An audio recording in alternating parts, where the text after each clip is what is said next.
Chapter 1. It's not her first time coming in last. Beep, beep, beep. A mechanical, cold voice resounded heavily within the confines of the hospital room. The nurse cautiously glanced at the tall figure shrouded in darkness beside her. Miss Wen has passed away. Fu Zheng's gaze remained fixated on the colorless face of the woman in the hospital bed, his stiff shoulders gradually sagging, as if all vitality had been suddenly drained from him. Leave! Before the nurse could utter a word, his frigid demeanor softened slightly. She knew he detested his own expression of stoic indifference. Leave! The nurse hurriedly exited, and Fu Zheng slowly settled beside the bed, his bony fingers tightly clasping the now cold hand that lay before him, until it was entirely icy, devoid of any trace of life. He lowered his head and gently kissed the pallid back of her hand, pressing his entire face against it, tears streaming down his cheeks. In a voice hoarse from restraint, he whispered, "Wen Li, look at me." In Kyoto, a gentle drizzle had persisted for 3 days, washing away the last remnants of summer's sweltering heat. In the villa district, the Wen family. "I cannot face the meeting after you've come in last. You will have to go in your mother's stead." Middle-aged Wen Rong held the report card, his daughter's last-place score igniting his fury as he glared at the young girl languishing on the sofa. Wen Wan gently patted the visibly exhausted Wen Li beside her, softly urging, "Dad, my sister simply did not perform well this time. She will surely come in first next time. Do not scold her, she is unwell." Du Ying, on the other side, gently patted Wen Li's back, chiding, "You needn't be so harsh, it's no big deal. Don't frighten the child." Wen Rong retorted, "It is because you all indulge her that she has become like this. How will she manage the company in the future?" Wen Wan tenderly reassured, "Dad, I will assist my sister." Throughout their conversation, Wen Li remained silent, her brows furrowed, her dazed mind gradually clearing. She gently raised her hands, which were fair and delicate. In her first year of university, her left hand had been burned, leaving a scar. The familiar dialogue and surroundings brought a fleeting clarity, and she recognized her age. 18, on the cusp of her senior year in high school. Wen Rong had always placed great emphasis on her studies, yet her last-place scores consistently ignited his ire. But none of that mattered anymore. She was no longer a vegetable. At that moment, the housekeeper rushed in to announce, "Sir, young Master Fu has arrived." Instantly, the anger faded from Wen Rong's face, replaced by a semblance of obsequiousness as he leaned closer to Wen Li and murmured, "Be sure to appease your uncle." The Fu family was currently in its prime without the close ties between Wen Li's biological mother and Fu Zheng's sister. This connection would have been unattainable.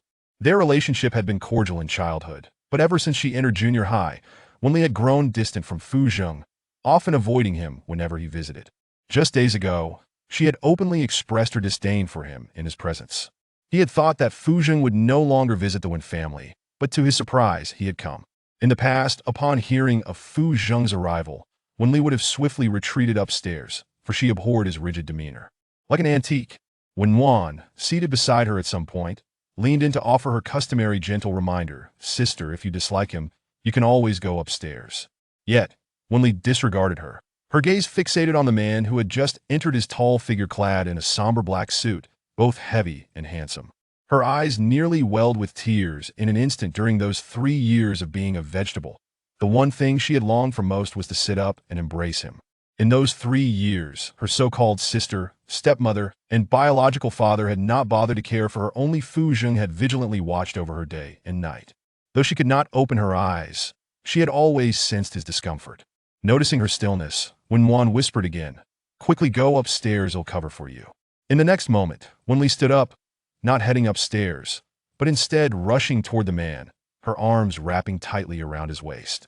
Feeling the warmth radiating from him, she could barely contain her tears. Fu Zheng. It had been several years since they had shared such an intimate gesture. The man's body stiffened, his hands frozen in midair. His cold gaze fell upon the soft figure in his embrace, softening momentarily before returning to its usual indifference.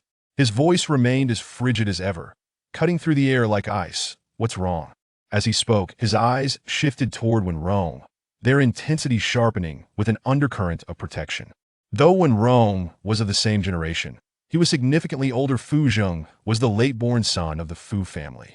Even so, the atmosphere felt tense, and he quickly explained, "During this month's exam, she came in last. I scolded her a bit." The person in his arms began to sob quietly, her entire body trembling as if she had been grievously wronged. Fu Zheng's hand lifted, only to be quickly concealed behind his back. He spoke in a low, somber tone. It's not her first time coming in last, why scold her? When Rong fell silent, unable to counter. When Wan, realizing the gravity of the situation, stepped forward to comfort Wen Li's sister. Don't cry, I'll speak to them at the meeting. It's alright if your studies aren't good. We can always spend some money to send you abroad for further studies. Yet, the words that should have soothed her only intensified Wen Li's tears, and she clung to Fu Zheng even tighter, burying her face in his chest. It was not a dream, she truly had returned to being 18. Fu Zheng's breath hitched, he glanced down at her, instinctively taking a step back. But Wen Li followed suit, akin to a human pendant, and the hand he had behind his back unconsciously tightened. His prominent Adam's apple bobbed slowly as he turned his gaze elsewhere. Sister, let go, Wen Wan urged, grasping Wen Li's wrist in an attempt to pry her away.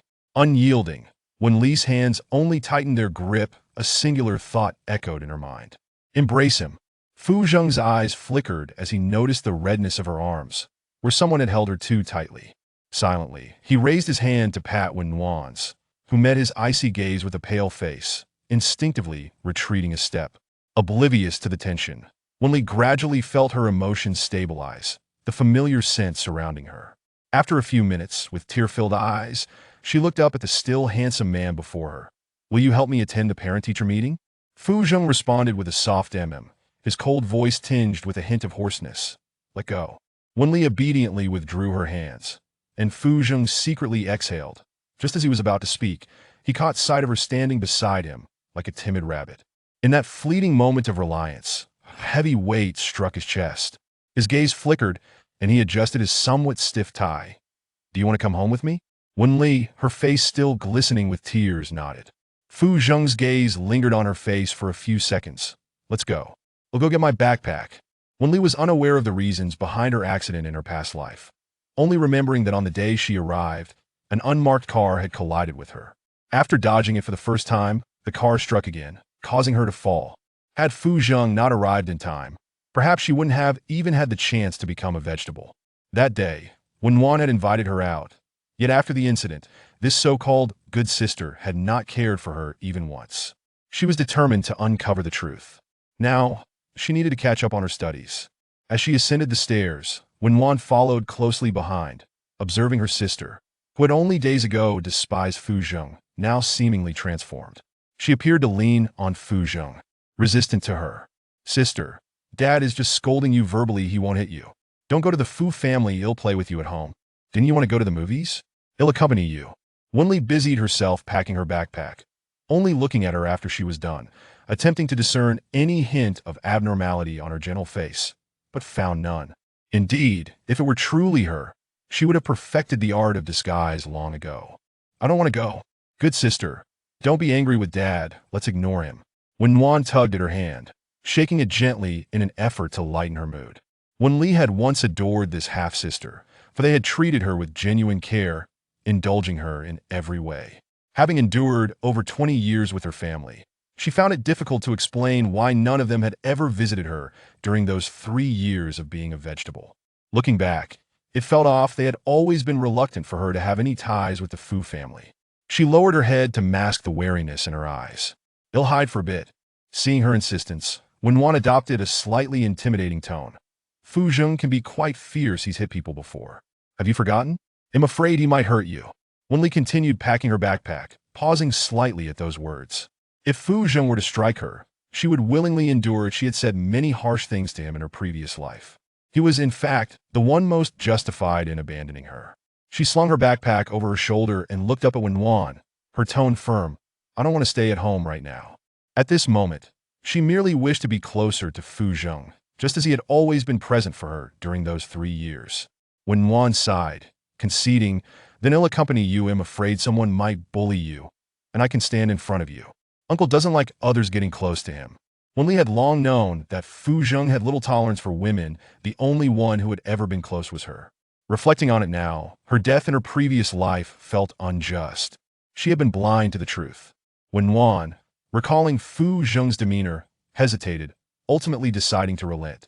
Wen Li descended the stairs, her backpack slung over her shoulder, while Fu Zheng stood at the same spot, patiently awaiting her arrival. His impeccably tailored suit accentuated his naturally superior physique. His expression remained indifferent, yet his gaze followed her every move.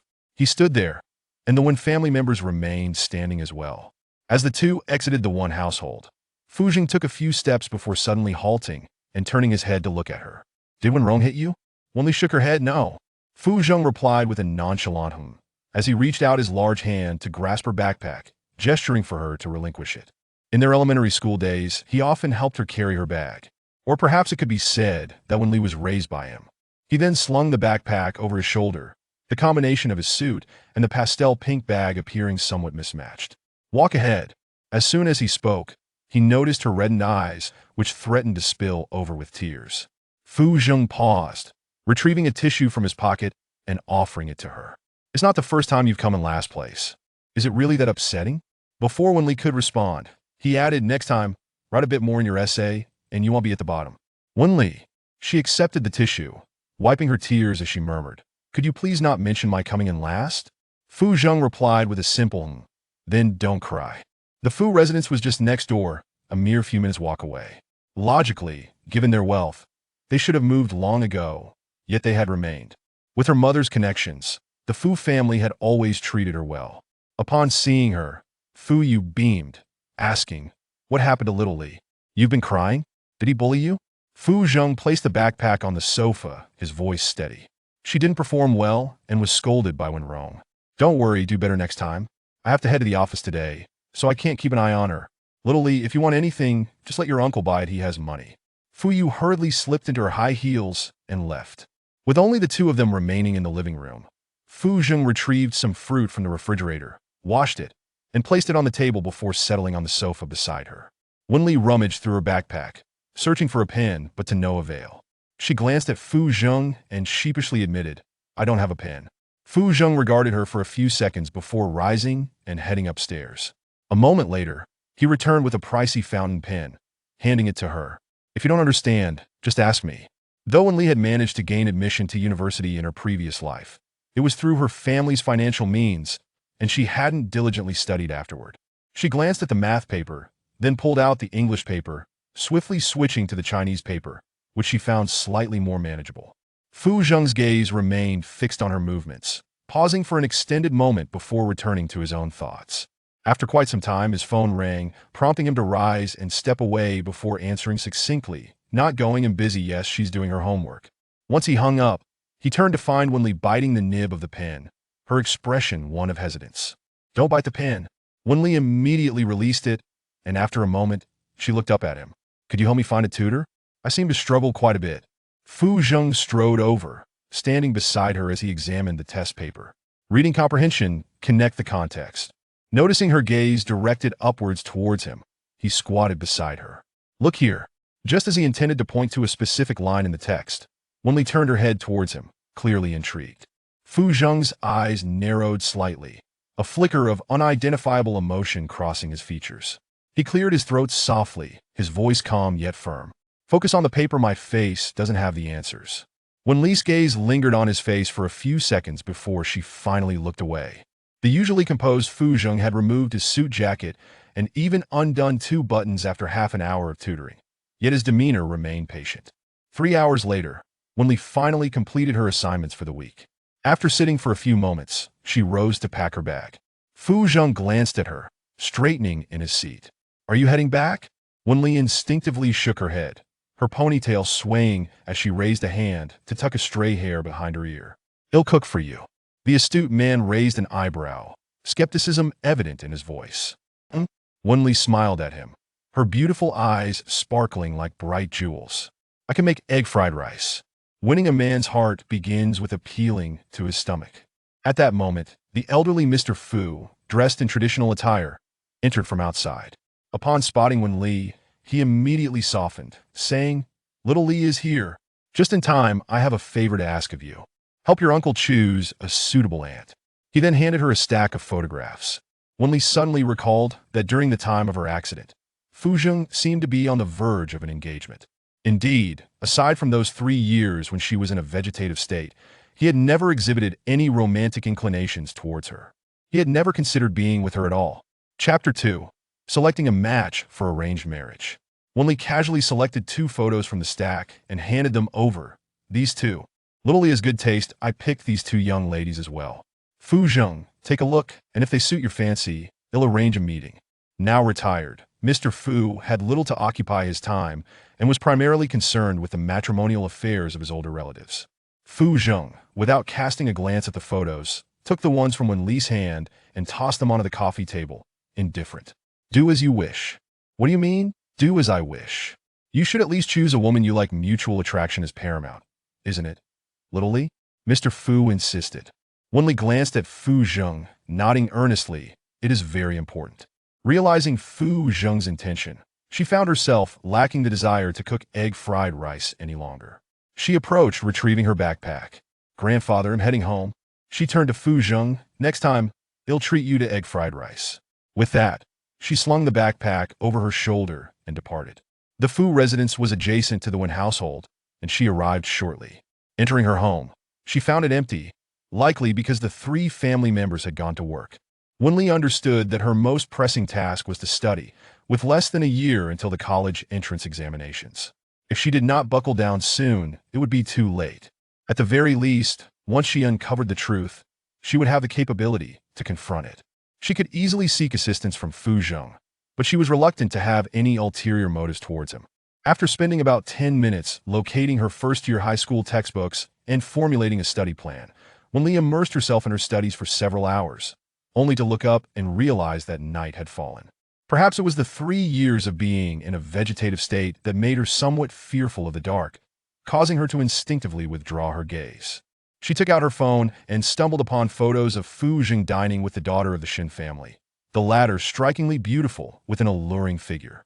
She glanced down at her own unremarkable short-sleeved shirt and average physique. For a fleeting moment, she felt as though she stood out to Fu Zheng purely due to her ordinariness. In the pitch-black night, 2 figures emerged under the streetlights, their distance betraying an air of unfamiliarity. The woman spoke cautiously, her tone deliberately seeking conversation. The dishes today were quite good. Do you often dine there? The man responded coolly and succinctly. No, my assistant chose it. Oh, the woman replied. Where do you usually prefer to eat? I have a fondness for gourmet food. The man's steps momentarily faltered, and the woman followed his gaze. Not far away, under the lights, a 17 or 18-year-old girl donned a simple pure white dress, her hair neatly tucked behind her ears, and a pair of black cartoon flip-flops adorned her feet. The cold demeanor surrounding Fu Zheng softened slightly as he subtly increased his pace, soon standing before the girl. In the night, his voice held a hint of chill, but was softened by an undertone of warmth. Why aren't you home this late? Wen Li was about to respond when the woman trailing behind Fu Zheng caught up, her vibrant face radiating enthusiasm. Fu Zheng, who is this? She's my niece, Fu Zheng replied. The woman immediately beamed, exclaiming, no wonder she's so beautiful. I didn't bring a gift, I'll make up for it tomorrow. As she spoke, she reached to pat Wen Li's head. Before Wen Li could react, a large hand pulled her slightly to his side, and Fu Zheng's cool voice prevented any embarrassment. You should head home and back now. The woman's hand froze momentarily before she swiftly withdrew it. Then I'll take my leave. The sound of her high heels gradually faded away until it was no more. Fu Zheng turned to Wen Li. Let's go home. Wen Li obediently nodded, handing him the bag in her hand. Egg fried rice. At the mention, Fu Zheng's hands, which hung at his sides, slightly clenched, and his gaze silently fell upon her face before quickly shifting away. Are you waiting for me here? Yes, Wen Li affirmed. Fu Zheng reached out to take the bag, his gaze evidently lingering on it. Wen Li hesitated before summoning her courage to say, Fu Zheng, could you wait until after my college entrance examinations before going on blind dates? Perhaps due to his focus on the bag in his hands, Fu Zheng casually inquired why. Because. Wen Li glanced at him before continuing, because I want to go on a blind date too. As her words hung in the air, the man's gaze abruptly locked onto her face, his expression somewhat inquisitive. After a moment, he replied, Are you in a relationship? No. Wen Li shook her head and soon added earnestly, He isn't interested. Fu Zheng felt a twinge of discomfort in his brow, rubbing it with his hand before sternly stating, No dating until university, focus on your studies first. I've already hired a tutor who will schedule classes according to your availability. All right, I want date early, but you must promise me to avoid blind dates." Seeing him nod, she waved her hand and smiled warmly. Fu Zheng, good night. Only after her white figure vanished into the darkness did Fu Zheng return his gaze. As he stepped into the living room, Mr. Fu scrutinized him from head to toe. "How did it go?" "Not too shabby, right?" Fu Zheng said nothing and walked straight to the dining table, retrieving a lunchbox from his bag. Noticing this, old Master Fu approached with a satisfied expression, immediately praising, "This is good, very considerate." "It's from Wen Li," Fu Zheng replied, disregarding old Master Fu's demeanor as he sat down to eat the egg fried rice, which surprisingly tasted quite good, though soon his brows furrowed slightly. The joyful expression on old Master Fu's face diminished a bit. Well, this one is not up to par. Curiosity soon got the better of him. "How was the egg fried rice that Xiao Li made? Let me have a taste." "That little girl only knows how to be filial to you, not to me." "Go out. Turn left," Fu Zheng said indifferently. Old Master Fu. Before he could respond, Fu Zheng added, "No more matchmaking for the next 2 years, I don't have the time. I will get married before I'm 30. Old Master Fu, who had initially been critical, suddenly swallowed his words upon hearing the latter statement and said earnestly, "You know I'm getting old. If you don't get married, I won't be able to rest in peace." Fu Zheng paused momentarily, lifting his eyelids slightly. 40 years old, and still having children, how is that considered old? Old Master Fu coughed and turned to walk away. In his youth, he had discovered he was infertile and subsequently adopted Fu Yu. Then, at the age of 40, Fu Zheng's mother unexpectedly became pregnant. At that time, everyone in the Fu family placed great importance on the matter. Fu Zheng's mother even refrained from leaving the house for an entire year to ensure the safety of the fetus. Fu Zheng was a generation older than the children in the circle, which often led people to call him uncle. As a child, he found it unpleasant and frequently hid at home. Later, when Wen Li was born and called out uncle in her sweet, baby voice, Fu Zheng no longer minded and began visiting the Wen family daily to help take care of the child. Fu Yu was having breakfast when Fu Zheng finally came downstairs. The siblings had always had a good relationship, and she scrutinized his expression. "Did you not sleep well? You have 2 dark circles under your eyes." Fu Zheng poured himself a glass of water and replied nonchalantly, Fu Yu handed him chopsticks and then recalled something. "I've been too busy these past few days and forgot to ask you what happened on Xiao Li's 18th birthday. Why did you leave so suddenly?" Fu Zheng's hand paused for a moment before he swiftly regained his composure. Sitting down on a chair, "I had matters to attend to." Fu Yu didn't believe he had anything pressing to deal with. He would always be involved in anything related to Wen Li, especially considering it was Wen Li's 18th birthday celebration. "Did Xiao Li make you angry?" She was aware that Wen Li had not been particularly fond of Fu Zheng in recent years, likely due to her rebellious phase. "No." Fu Zheng clearly did not wish to discuss the matter. Fu Yu tactfully shifted the conversation. "Brother-in-law mentioned he would cook at home and that you should come over for dinner tonight." Fu Yu would return home for a few days each month to spend time with old Master Fu and old Madam Fu. "Okay, he'll come over after the parent-teacher meeting," Fu Zheng replied. Fu Yu naturally knew who he was attending the meeting for and said nothing further. Wen Li had studied until 3 in the morning the previous night and woke up at 10 today, although school regulations required students to arrive by 9:30. After all, the workload for the 3rd year of high school was heavy. She immediately got up to pack her bag, rushing downstairs, where Duing and Wenwan were arranging flowers in the living room, and glanced over. Wenwan said, "Sister, don't rush. Mom has called in to excuse you. You can sleep a bit longer." Duing and Wenwan were indeed very kind, so much so that they had no standards for her. In the past, Wen Li would have happily gone back upstairs to sleep, rising only when she felt rested. Now that she was more clear-headed, she recognized this kindness was misplaced. Thinking back to her previous life, Fu Zheng had been the only one genuinely concerned about her, while she had treated him poorly.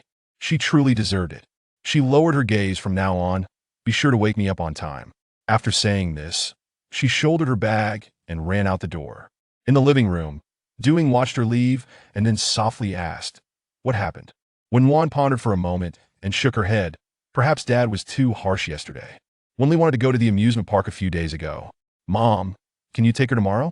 I need to prepare for the debate competition and have been quite busy." "Sure, focus on your studies. After graduation, you can intern at the Wen family." Duing gently patted her hand, giving her a meaningful look. At school, after Wen Li successfully arrived late, the homeroom teacher turned a blind eye, After all, the parents didn't seem to care about their child's grades, so why should he worry? With a wave of his hand, he motioned for her to enter and study. Teacher Pan. Wen Li called obediently before entering the classroom with her backpack. Pan Mingyan opened his eyes and glanced at the female student in the classroom. Though Wen Li was not the type to cause trouble, she was also not particularly obedient. Wen Li did not have a good reputation at school, she did not stay in the dormitory, and was not fond of studying, resulting in few friends. Seeing her arrival, her desk mate's quiet recitation softened a bit, but the next moment, he froze, taken aback by the volume of Wen Li's voice. Yet in the current atmosphere of the recitation classroom, it did not feel out of place. The master said, in antiquity, scholars must have a teacher. A teacher is one who imparts the way, teaches knowledge, and resolves doubts. Both rows of students turned to look at Wen Li, as she had usually been sleeping on her desk at this time. Wen Li naturally noticed and smiled at them. Her inherent beauty shone even brighter with her smile, making her less off-putting. Throughout the self-study session, Wen Li recited classical Chinese literature, which did not go unnoticed by Pan Mingyan, who found it increasingly curious. After 2 o'clock in the afternoon, parents began to arrive one after another. Wen Li leaned on the balcony, watching for Fu Zheng. After waiting for over 10 minutes, she finally saw Fu Zheng's car pull into the school. She stepped down the stairs, and as she neared the first floor, she spotted Fu Zheng coming up, dressed simply in a white t-shirt and black trousers, with a pair of casual shoes. Although Fu Zheng held a higher status, he was only 26 years old and appeared to be in his early 20s. Fu Zheng. At the same time, Fu Zheng noticed her as well. Before he could say anything, the man behind him spoke up, "White-eyed wolf, you're quite polite today." This man was Fu Zheng's friend, Bai Siyuan.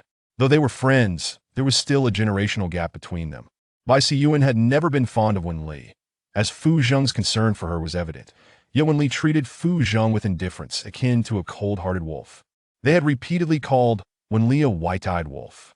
In the past, Wen Li would have retorted, but now she simply accepted the title. It was indeed accurate. "Uncle Bai," she said sincerely, her honesty being her trump card.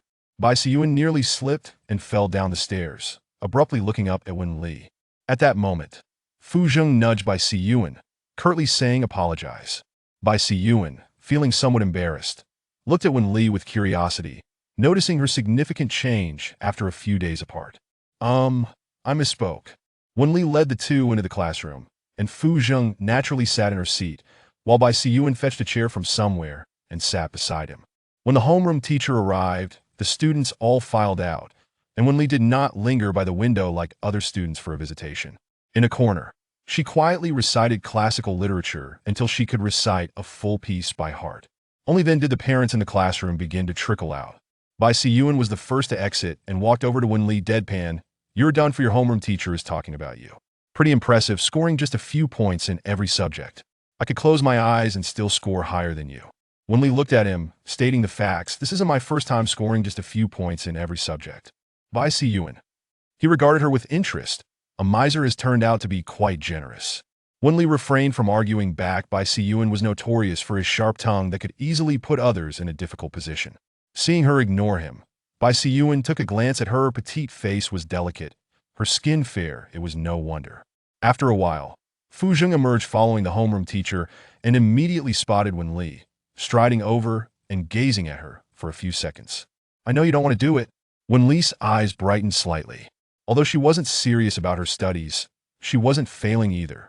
She simply didn't want to put in the effort. Others studied for a better future. She could achieve success effortlessly. Thus, she fell into a state of inertia regarding her studies. "I will study diligently." She suddenly added, "Please keep it a secret. I want to make a remarkable impression." For now, she couldn't let Wen Nuan and the others know about her change in attitude towards studying. She also didn't want to doubt them, but the evidence seemed to be right in front of her. Bai Siyuan chuckled. "Make a remarkable impression? If you were to take the college entrance exam, scoring last would indeed be remarkable." Wen Li could no longer hold back and bared her teeth at him in annoyance, then turned to Fu Zheng and going back to the classroom. She paused for a moment and added, "Can you come pick me up tonight? I'm a bit afraid of the dark." It was a deliberate attempt to get closer to Fu Zheng, but she genuinely felt a bit scared of the dark. Fu Zheng replied with a simple and once she entered the classroom, they both headed downstairs to the car. Bai Siyuan volunteered to drive as they exited the school. He casually glanced at her. "Actually, You have no blood relation whatsoever. A few days ago, on Wen Li's 18th birthday, Fu Zheng had suddenly sought him out, his eyes filled with a struggle that morphed into an uncomfortable acceptance, the kind born of an inability to change the situation. He had said he suddenly realized he had romantic feelings for Wen Li. The youthful fluttering of emotions not only arrived late, but also transcended his moral boundaries, that in that fleeting moment, Bai Xian initially believed the world was on the brink of destruction. However, upon reflection, she realized it was not so dire after all, for there existed no semblance of blood relation between Fu Zheng and Wen Li across 8 generations. It was akin to the fact that the Fu family represented a genuine royal lineage, whilst the Wen family was merely a minor household of little renown. The man in the passenger seat turned his head to gaze out the window, his tone as frigid as ever. "Let us not speak of this matter again." In that instant, Bai Xian comprehended his intent. There would be no crossing of boundaries, not even by a hair's breadth. Having grown up together, she was well aware that he had never harbored romantic inclinations towards the opposite sex. Initially, she had thought he was merely preemptively adopting the role of a father, consumed by despair regarding life. Yet, that was not the case. Chapter 3, The Unusual must have its reasons. Wen Li's erratic behavior piqued the interest of her homeroom teacher, Pan Mingyan, who deliberately approached her several times during evening study sessions. Each time he found her diligently studying, clearly something unusual was afoot. In the last few minutes before class ended, he once again stood beside Wen Li and, in a swift motion, snatched her book, instinctively glancing at her desk. Expecting to see a novel or something similar, he was taken aback to find high school textbooks with pristine pages, half filled with notes. Indeed, after spending so long in the teaching profession, one encounters all sorts of peculiarities. Wen Li's beautiful eyes met his gaze, and Pan Mingyan felt a twinge of awkwardness for misjudging his student. He placed the book down, cleared his throat, and continued. "Mr. Pan." Wen Li seized the opportunity to call out to him. She then pulled out a physics workbook, opened it, and handed it to him. "Could you explain this problem to me? I can't seem to solve it." Pan Mingyan paused for a moment, then quickly nodded. Bending over to examine the workbook, before long, he was explaining the problem, pleasantly surprised to see Wen Li keeping up with him. "It appears you're not lacking in intelligence. I had assumed you might have some cognitive difficulties," he remarked, astonished. Wen Li. Pan Mingyan inadvertently voiced his true thoughts, then, realizing his blunder, hastily amended, "You're quite clever, really." Just then, the bell rang, signaling the end of class. Pan Mingyan clapped his hands and said, "All right, off you go. Hurry back and prepare for bed. Stop reading and ensure you get sufficient sleep so you can study better tomorrow." After packing her bag, Wen Li navigated through the throng of students and exited the classroom. As she reached the door, a group of boys in the corridor began to shout. Wen Li, renowned for her beauty at school, it was common for boys to wait for her in the hall and exchange a few words. Instantly, others turned to look, but Wen Li ignored the boys and walked away with her backpack. In the midst of their playful pushing and shoving, one of the boys bumped into Wen Li, causing her to stumble slightly. In her former demeanor, she would have been infuriated, but now she steadied herself and simply gazed at them. The boys, grinning foolishly, offered insincere apologies. Sorry. Suddenly, a large hand pulled Wen Li back slightly. Just as she was about to express her irritation, she glanced sideways to see Fu Zheng. He cast a nonchalant glance at the group of boys, who were still in the midst of their antics. Feeling emboldened, Wen Li pushed the boys away with determination. "Sorry, but I won't forgive you." The boys, sensing Fu Zheng's presence, quickly retreated. Fu Zheng and Wen Li descended the stairs one after the other. He opened the rear door of his car and closed it once she was inside. Taking the passenger seat himself, Wen Li glanced at him, sensing that he was trying to keep a distance. But she chose not to comment. At this moment, she felt she had nothing to say. She switched on the light in the back seat and took out her workbook to work on. The journey was quiet, and when they entered the villa area, the car finally stopped at the Wen residence. Wen Li looked out the window, where the brightly lit villa loomed in the darkness. And for a fleeting moment, she felt as if she were trapped in an iron cage, desperately seeking an escape. She now felt a certain aversion to the home where she had grown up. Her gaze quickly returned to the man in the passenger seat. "Can I come to your place to study?" Fu Zheng's eyes met hers through the rearview mirror as he replied with a quiet The driver immediately started the car, and they drove to the Fu residence, where only old Master Fu was sitting on the sofa watching television. Mrs. Fu was unwell and had gone to a mountain resort to cool off for a while. Hearing the door open, he turned his head to look at the entrance. "Shao Li has come. Have you eaten?" "I have." Wen Li nodded obediently. Fu Zheng slightly raised his head, signaling her to go upstairs. "You can study in my room." Wen Li nodded and ascended the stairs with her backpack. After a while, old Master Fu softly inquired, "What is wrong with this child? Did the Wen family say something to her?" Wen Li rarely visited the Fu residence and certainly would not linger there. "About the same," Fu Zheng replied while retrieving some fruit from the fridge, washing it, and bringing it upstairs. He knocked on the bedroom door. Then opened it. Under Wen Li's watchful gaze, he placed the fruit platter on the table. I'll be downstairs. If you need anything, just call. Seeing him about to leave, Wen Li turned her head to him and said, "Could you stay with me for a bit? I'm afraid of the dark." At her words, Fu Zhang hesitated for a moment, then sat down on the edge of the bed with a quiet Wen Li stole a glance at him, took out her homework, and after an hour, she announced, "I'm done, let us go." Fu Zhang shifted his gaze from his phone, stood up, and walked out. First, old Master Fu was still in the living room watching television. Unable to sleep at his age and enjoying war films. As they descended, the scene on screen was particularly intense, and Fu Zhang silently took the remote, abruptly cutting off the action. Time for bed. Old Master Fu immediately furrowed his brow, trying to protest. "Let me finish this episode first." Fu Zhang said nothing, simply holding the remote in his hand and gesturing for Wen Li to proceed ahead. As they were about to leave, Wen Li caught a faint murmur from old Master Fu. "I'm the patriarch here, or are you the patriarch?" Out of the corner of her eye, she instinctively glanced at the man behind her, handsome yet stoic. She had never understood why he seemed so mature for his age, but now it became clear, although being a young heir is a privilege, the burdens he bore were far greater than those of his peers. Fu Zhang had taken over the Fu family business early on, and it was evident that he had endured considerable hardship. Naturally, he matured much faster than his contemporaries. Fu Zhang, wait for me, I'll help you share the burden in the future. She had only managed to utter 2 words before catching herself, realizing she hadn't even sorted out her own issues yet. Just wait a bit longer. Once I am capable, I will surely help you. She then changed her words. Let me treat you to a meal when the holidays come. Is the Wen family treating you poorly? Fu Zhang asked, his gaze probing as he carefully observed her expression. Wen Li's eyes dimmed momentarily, but she shook her head. No, they treat me very well. At the entrance of the Wen residence, Wen Li waved goodbye to Fu Zhang. Good night, Fu Zhang, see you tomorrow. After saying this, she jogged into the Wen home. Upon entering the living room, Doing stood up from the sofa, her face radiating warmth as she asked tentatively, "Did your uncle come to pick you up?" Wen Li realized that Doing was already aware and nodded, intending to head upstairs. Doing smiled and added, "I've asked your homeroom teacher for leave. Tomorrow I'll take you to the amusement park." She picked up an item from the table and handed it to Wen Li. A new game console I bought without telling your dad. I've been playing it in my room. Don't be mad at your dad, he only cares about the company. Once your sister helps out, your studies won't matter as much. After the college entrance examination, I'll arrange for you to study abroad. And you can continue your dance lessons. Chapter 4, He retreats. She advances. Wen Li had been studying dance since she was young and had won several medals, but after being introduced to video games in middle school, she abandoned dance. Du Ying's reminder rekindled her awareness of her talents. She should continue pursuing dance, regardless of the Wen family's situation. She looked at Du Ying and followed her lead, saying, "Mom, could you help me find a dance teacher? I want to learn again." Anticipating that Du Ying would agree, she nodded. Wen Li was not surprised, at this critical juncture in her senior year, as long as she didn't focus solely on studying, Du Ying would likely support her. "I'm going upstairs to play games. Don't bother me," she declared, then ascended with her backpack. Once in her room, Wen Li locked the door and turned on the game console, cranking the volume to maximum to create the illusion of gaming activity. Hearing the sounds from the living room, Du Ying felt satisfied and withdrew her gaze. After a while, when Rong returned from socializing, hearing the game sounds, he frowned and said, "Isn't she in her senior year? Why is she still playing games? If she wants to play, there's not much I can do. Let her play for a while." "The recent study pressure has been quite heavy," Du Ying replied, taking his coat. "You say that, but it's useless. It disrupts the harmony at home." When Rong remarked, rubbing his temples, "What kind of study pressure does she have?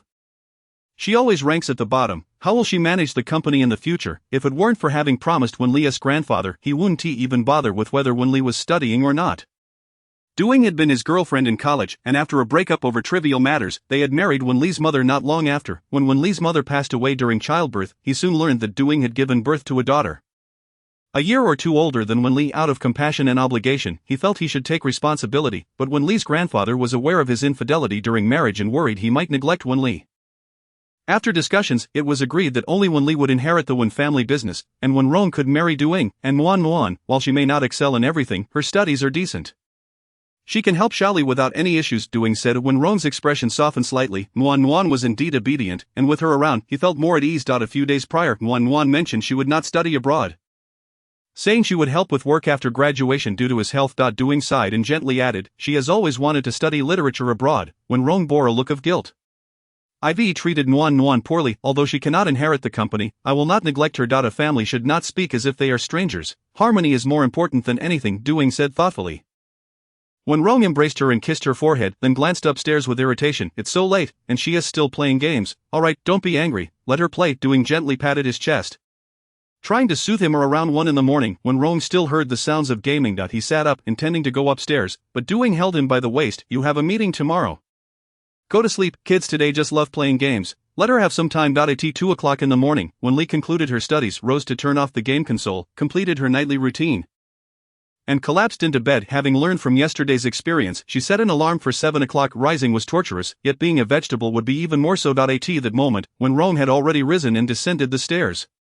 Upon seeing her, he exclaimed, "If you play games again, I'll smash everything." Wen Li had never liked him in the past, and even after living a second life, her feelings remained unchanged, for Wen Rong had always viewed her merely as a tool for inheriting the family business. If he had a son with Doing, he would undoubtedly strive to ensure that his son inherited the company. However, she was acutely aware that Wen Rong would not act against her. Not because of the Wen family, but due to Fu Zhang. Many of the Wen family's current projects were intentionally left to him by Fu Zhang, noticing that she was absorbed in her breakfast. Wen Rong slammed his hand on the table, barking, "What are you eating? No breakfast for you." Obediently, Wen Li stood up, shouldered her backpack, and declared, "I'm going to the Fu family for breakfast." Wen Rong's expression shifted, and before he could react, Wen Li had already exited the house. He hurriedly pursued her, shouting, "Come back!" Ignoring him, Wen Li sprinted into the Fu residence, only to unexpectedly encounter Fu Zhang emerging from the living room.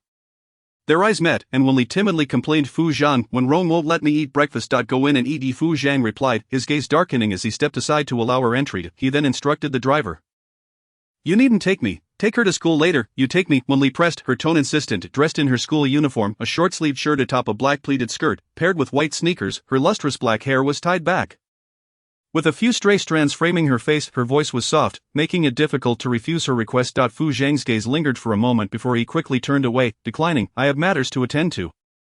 "All right," Wen Li said, fidgeting with her backpack strap. Though she acquiesced verbally, she remained still, her eyes fixed on Fu Zhang. He had no pressing engagements. He was merely avoiding suspicion that if he retreated, she would advance, otherwise, their chances of connection would diminish. He merely needed to take a small step forward, and she would follow. Fu Zhang cleared his throat, his Adam's apple bobbing, glancing at his watch, his icy demeanor softening slightly. "We'll eat breakfast in the car. Get in." Not long after he spoke, Wen Li hopped into the spacious vehicle, inhaling the faint scent of a masculine woodsy perfume, Fu Zhang's signature fragrance. This aroma had been her favorite during her 3 years of being a vegetable, for it signified that Fu Zhang was there for her. She inhaled deeply, savoring the scent. Moments later, Fu Zhang joined her in the car with breakfast, while Wen Li continued to review her notes, occasionally glancing at the man in the passenger seat. Not long after Wen Li arrived at school, Doing came to fetch her. Wen Li had already prepared her excuse. "I stayed up too late playing games last night and don't want to go. I'll just sleep in the classroom." Noticing the dark circles under her eyes, Doing refrained from further questioning, gently tucking a strand of hair behind her ear. "Then make sure you rest well in the classroom." After a moment, she added, "This weekend there's a family banquet. I know you don't enjoy these things, so why not spend a couple of days at your grandfather's house, or perhaps invite some classmates out?" Wen Li instantly recalled that, during this period, Wen Nuan would be getting engaged to the only son of the Qin family, though the Qin family was not as powerful as the Fu family.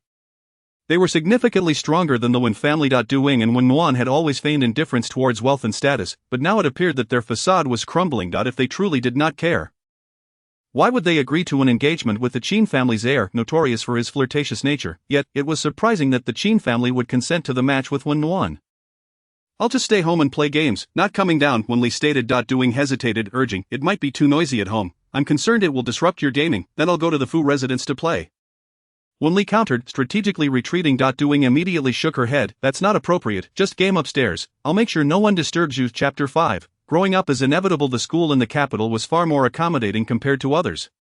Likely due to its strong faculty, as it did not encroach upon the students' vacation time. Senior students had weekends off, yet the homework remained plentiful. On a Friday afternoon, after classes, her deskmate Zhou Qin packed her bag and, after a moment's hesitation, turned to Wen Li, who was also tidying her belongings. "Wen Li, would you like to join us at the library to study?" Wen Li was acutely aware that she was not well liked, and after a few moments of surprise, she replied, "They probably don't want me there. You all should go. You're quite nice," Zhou Qin remarked, having observed her quiet diligence and occasional assistance with assignments over the past few days.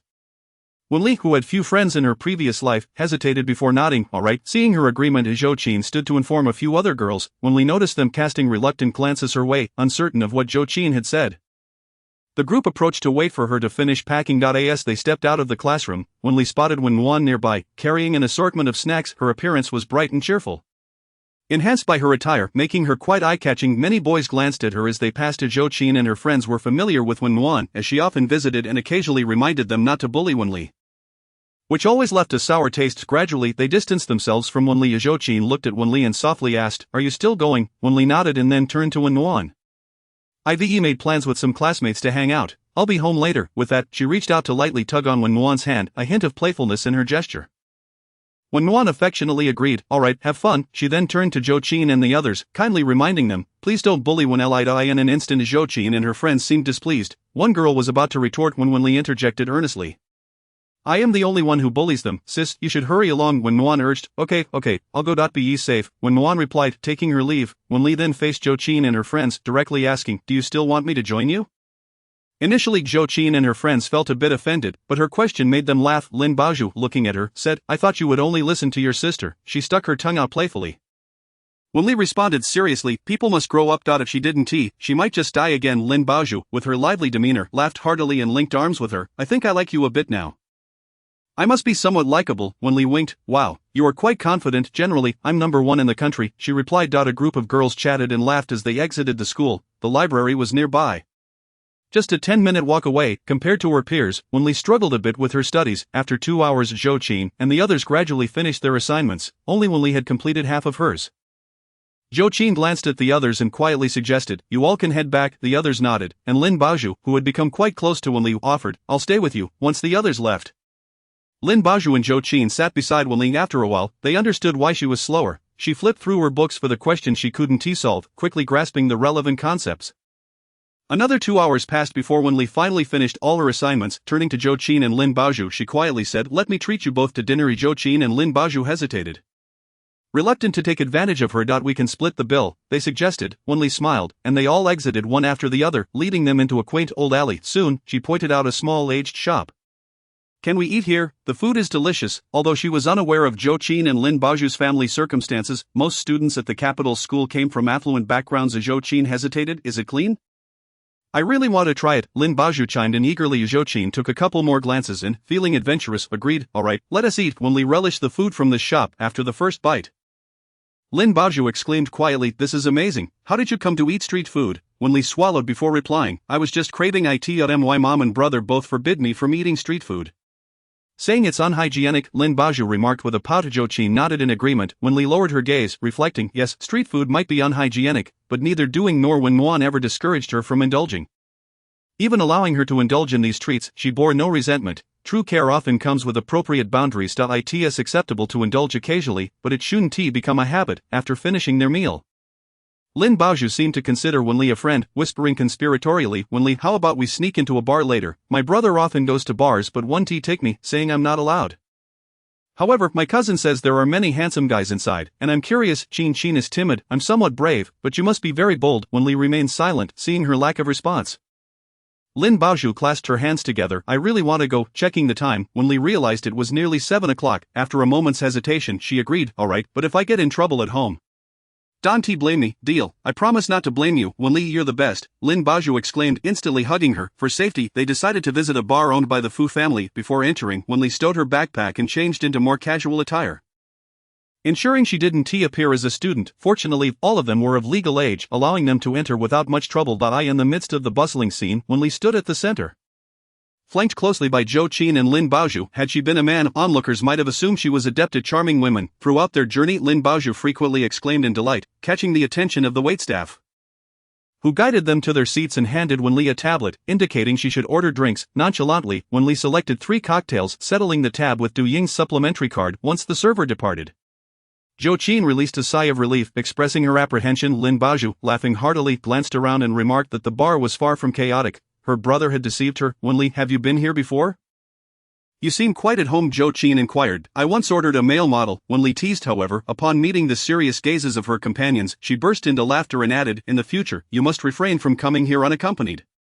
It is far too easy to mislead you." Lin Baozhu, with a hint of regret, exclaimed, "I wanted to ask if the male model was handsome. If we had ordered one, we would have truly been doomed." She concluded with a self-satisfied grin. When the drinks arrived, Wen Li forbade her friends from partaking, leaving them to merely observe. Both Zhou Qin and Lin Baozhu, possessing a sense of caution, refrained from touching the drinks and instead curiously surveyed their surroundings.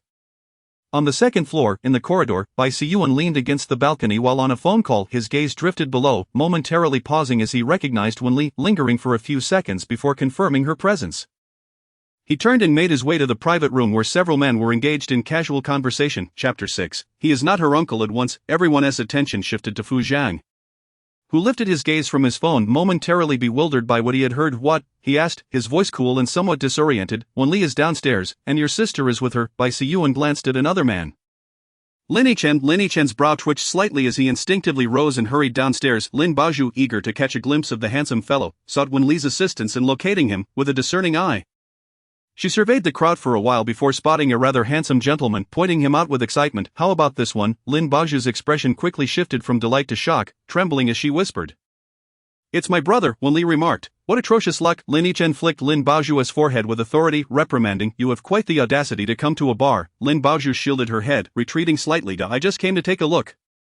Lin Yichen grasped her hand firmly and then turned to Zhou Qin, asking, Does your sister know you're at a bar? But Zhou Qin cautiously shook her head, not recognizing him. Wen Li attempted to intercede, stating, We're here for a social practice assignment assigned by our school. We haven't consumed any alcohol. Lin Baozhu's eyes lit up and she eagerly affirmed, Yes, we're here for social practice, and we haven't drunk a drop. Lin Yichen, skeptical, scoffed softly and turned toward the shadowy figure behind him. Fu Zhang, do you believe your niece's claim that she is here for social practice? Upon hearing her name, Wen Li turned slightly, catching sight of Fu Zhang, dressed in a black shirt, his brow furrowing slightly as he took in the situation. Realizing he was Wen Li's uncle, Lin Baozhu quickly interjected, I was the one who asked Wen Li and Zhou Qin to accompany me. It is not their fault, rest assured. You're in for a rough night, Lin Yichen retorted, signaling Zhou Qin to follow him. He then addressed Fu Zhang, I'll escort these two home. As Lin Baozhu departed, she cast a lingering glance at Wen Li, her eyes filled with regret. Wen Li, however, was preoccupied, her gaze locked with Fu Zhang's. Fu Zhang swept his eyes over the 3 drinks on the table before turning his icy glare back to Wen Li, commanding, Follow me. Without waiting for a response, he strode ahead, his pace deliberate to allow Wen Li to keep up. They entered a pristine private room where Fu Zhang activated all the lights and took a seat, his jaw tense. What brings you to a bar? Social practice. Wen Li attempted to defend herself. Fu Zhang repeated his inquiry, his tone as frigid as ice, sending a chill down her spine. What are you doing at a bar? To see handsome men, she admitted candidly. Fu Zhang's expression remained icy as he crossed one leg over the other, reclining against the seat. Have you had enough of looking? If not, I can summon a group of men for you to admire. Wen Li nodded vigorously, akin to a chick pecking at grains. Nevertheless, Fu Zhang's demeanor did not soften. After a pause, he instructed, Write. What should I write? 1,000 words on social practice. You may return home once it's completed. Half an hour later, Bai Siyuan entered the room. Noticing Wen Li diligently writing, he quietly informed Fu Zhang, Yang Mingyi has arrived. Fu Zhang acknowledged with a nod and instructed Wen Li to wait. Obediently, Wen Li nodded, and after the 2 men exited, she stretched her sore hands and resumed her writing. 30 minutes later, Fu Zhang returned, the scent of alcohol surrounding him. Upon noticing her gaze, his voice, tinged with laziness, asked, Have you finished writing? I have, Wen Li replied, handing him her notebook. As Fu Zhang read through her work, his expression softened slightly, revealing a hint of approval. I'll have the driver take you home. May I wait here for you? Wen Li asked. Fu Zhang shot her a glance, attempting to decipher her intentions. You wish to stay here and play? Not at all. I want to wait for you to return home together, she declared sincerely. The man's dark pupils constricted slightly, his thick lashes fluttering. After a lengthy pause, he replied coolly, I'll be occupied for another hour or 2. Very well, I will read while I wait. Wen Li responded. After a while, Fu Zhang stepped out again. Shortly thereafter, Bai Siyuan knocked before entering, carrying a platter of fruit, which he placed beside Wen Li. Yang Mingyi is stalling your family's project. Your uncle is drinking with him, he remarked, gauging Wen Li's reaction. Seeing her merely gaze at him, he added with a knowing tone, If you don't want to irk your uncle, refrain from coming to bars in the future. As Bai Siyuan prepared to leave, Wen Li earnestly interjected, He is not my uncle. Bai Siyuan regarded her with surprise, but Wen Li offered no further explanation, lowering her head to continue her assignment. Exiting, Bai Siyuan seemed contemplative, inadvertently colliding with a pillar, letting out a pained gasp. His friend, passing by, teased, What has captured your attention so thoroughly? Yang Mingyi's drinking capacity is rather poor. He is failing now, but if he continues to provoke the Wen family, Fu Yi will see to his demise. Bai Siyuan rubbed his aching temples, glancing at his friend as if about to speak but ultimately refrained. As Yang Mingyi surrendered to the effects of alcohol, Fu Zhang allowed him to be escorted home. Once the others dispersed, Bai Siyuan turned to Fu Zhang, hesitating to voice his thoughts. After all, Wen Li had stated more than once that Fu Zhang was not her uncle. Should he misinterpret the situation, it could spell trouble for Fu Zhang. Fu Zhang picked up a nearby suit jacket and draped it over his arm. I'm leaving, with Wen Li here, I want to see you off. Bai Siyuan replied. Fu Zhang opened the private room door, the lighting revealing that Wen Li was no longer present, dimming the light in his eyes. Just then, a voice called from outside Fu Zhang. He turned to see a girl illuminated in the dim corridor.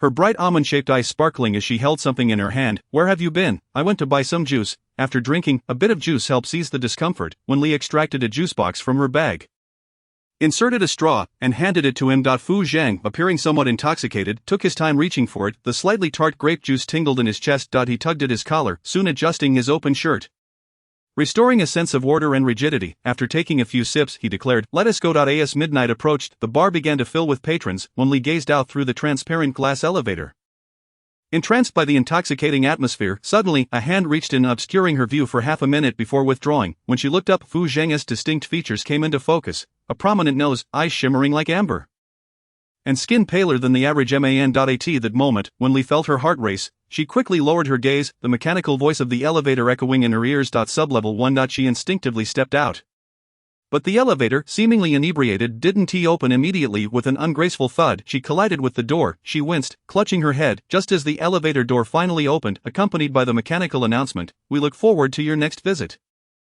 Fu Zheng instinctively bent down to check on her. Noticing her flushed forehead, he frowned and then guided her out of the elevator, signaling for her to get into the car. "Wait here, I'll go get some medicine."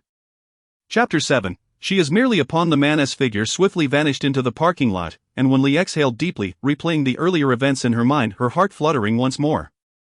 A few minutes later, Fu Zhang reappeared at the car, handing her ointment. His voice remained as cool as ever. "Apply this." Wen Li did not take it. Instead, she lifted her delicate face, her expression filled with trust. "You help me apply it." As he brushed his fingers against her cheek, Fu Zheng's throat tightened. He averted his gaze, dipped his fingers in the ointment, and gently applied it to her forehead. They both froze for a moment, and Fu Zheng meticulously smeared the ointment before sitting beside her, his fingers feeling like a blazing furnace as he crossed his arms. Wen Li placed the ointment into her backpack.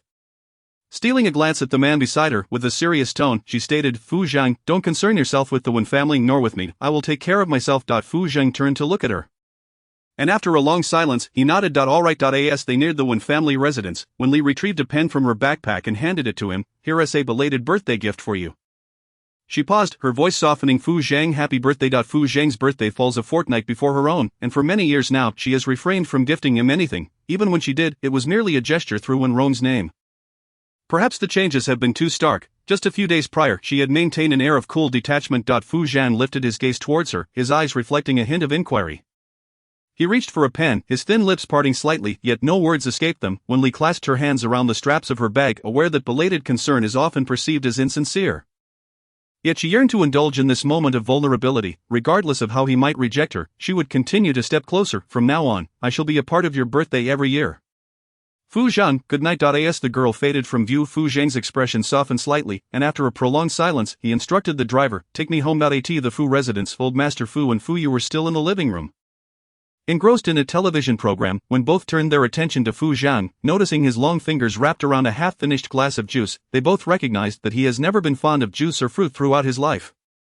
This was clearly indicative of something amiss. Fu Yu leaned on the sofa, blinking playfully, and teased, "Have you been on a date tonight?" Upon hearing this, Old Master Fu hurriedly remarked, "If you like her, bring her home.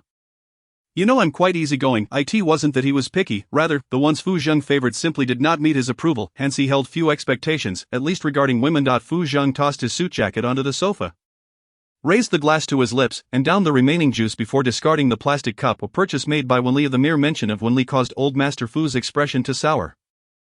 He pursed his lips, recalling something of the Wen family informed us earlier that there will be a banquet tomorrow. "Perhaps one of you can spare some time to attend." Generally, when the Wen family had affairs, the Fu family would extend some courtesy towards Wen Li, at least to assure them that she had support. Fu Yu sighed, "I'm flying abroad tomorrow." Fu Zhang, do you have anything scheduled? If you do, I can cancel my plans. And nothing pressing, I'll go. Fu Zhang ascended the staircase. Old Master Fu cast a glance at him, then turned to Fu Yu, whispering, "Your brother has been acting rather mysteriously lately, always using Wen Li as an excuse. Just the other day, he brought home a box of fried rice. I refused to believe that Shali would prepare fried rice for him. She's still in her rebellious teenage years. Father, let the young ones handle their own affairs. When the time is right, he will surely wish to bring her home." Fu Yu defended her brother. On the upper floor, once in his bedroom, Fu Zhang locked the door behind him and retrieved a simple black pen from his pocket.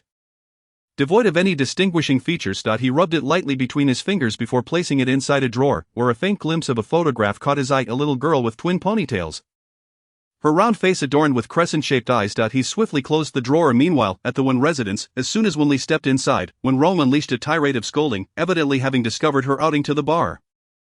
This only confirmed Wen Li's suspicions. She had long been aware that her every move was reported back to Wen Rong. "You little brat, at such a young age you go to a bar? How dare you? Who do you take after?" When Muan instinctively positioned herself beside Wen Li, adopting a contrite demeanor of "Father, please don't scold my sister. It's my fault for not picking her up this afternoon. She wouldn't have gone to the bar if not for others. I went on my own." Wen Li interjected. This only served to further incite Wen Rong's fury, who raised his hand and struck her across the face, exclaiming, "Do you realize you were supposed to inherit the Wen family? If others learned that you visited a bar in high school, who would dare to pursue an alliance with you?" Though her cheek burned with pain, Wen Li's heart felt cold and desolate. She had never truly been cherished in this household. When Muan immediately enveloped her in an embrace, pleading, "Father, if you must strike someone, let it be me, not my sister. Do not touch her, she will surely return." Wen Rong roared, when Muan hurriedly gestured for Wen Li to ascend the stairs, whispering, "Sister, you should go upstairs." Wen Li stood motionless, observing the unfolding drama, determined to witness the true faces of those around her.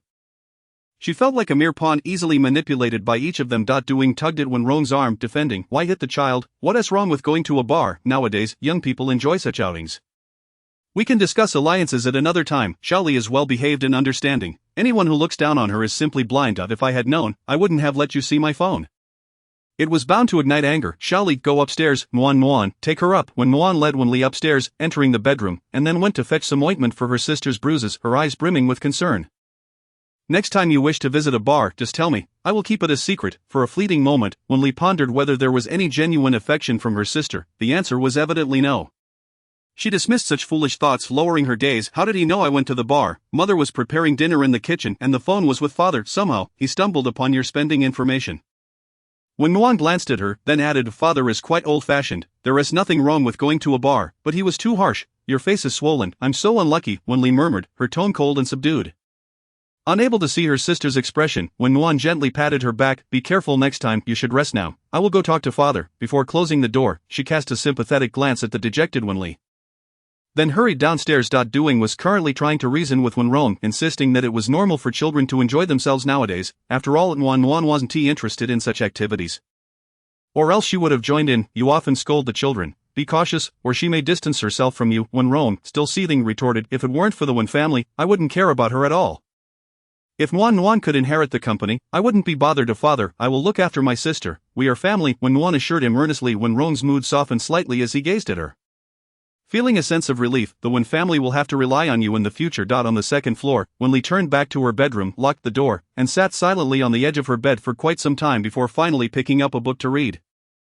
Chapter 8, Educating Wen Rong. The following day, around 10 o'clock, a knock on the door roused Wen Li from her slumber. With her disheveled hair, she opened the door to find Doing standing there, bearing an assortment of food, her expression maternal. "You haven't risen yet, eat before you go back to sleep. If you need anything, just call me, and I'll bring it up." "Okay, thank you, Mom," Wen Li replied, leaning against the doorframe, expertly adopting a charming demeanor. Doing playfully scolded her, "Don't mention it, dear. Your father won't be coming upstairs today. Feel free to enjoy your games." "Alright." Wen Li closed the door, set the food down, and headed to the bathroom to wash up. In the mirror, half of her face was swollen and slightly bruised. She poked at it, wincing in pain, muttering, "Serves me right, having been blind for over 20 years.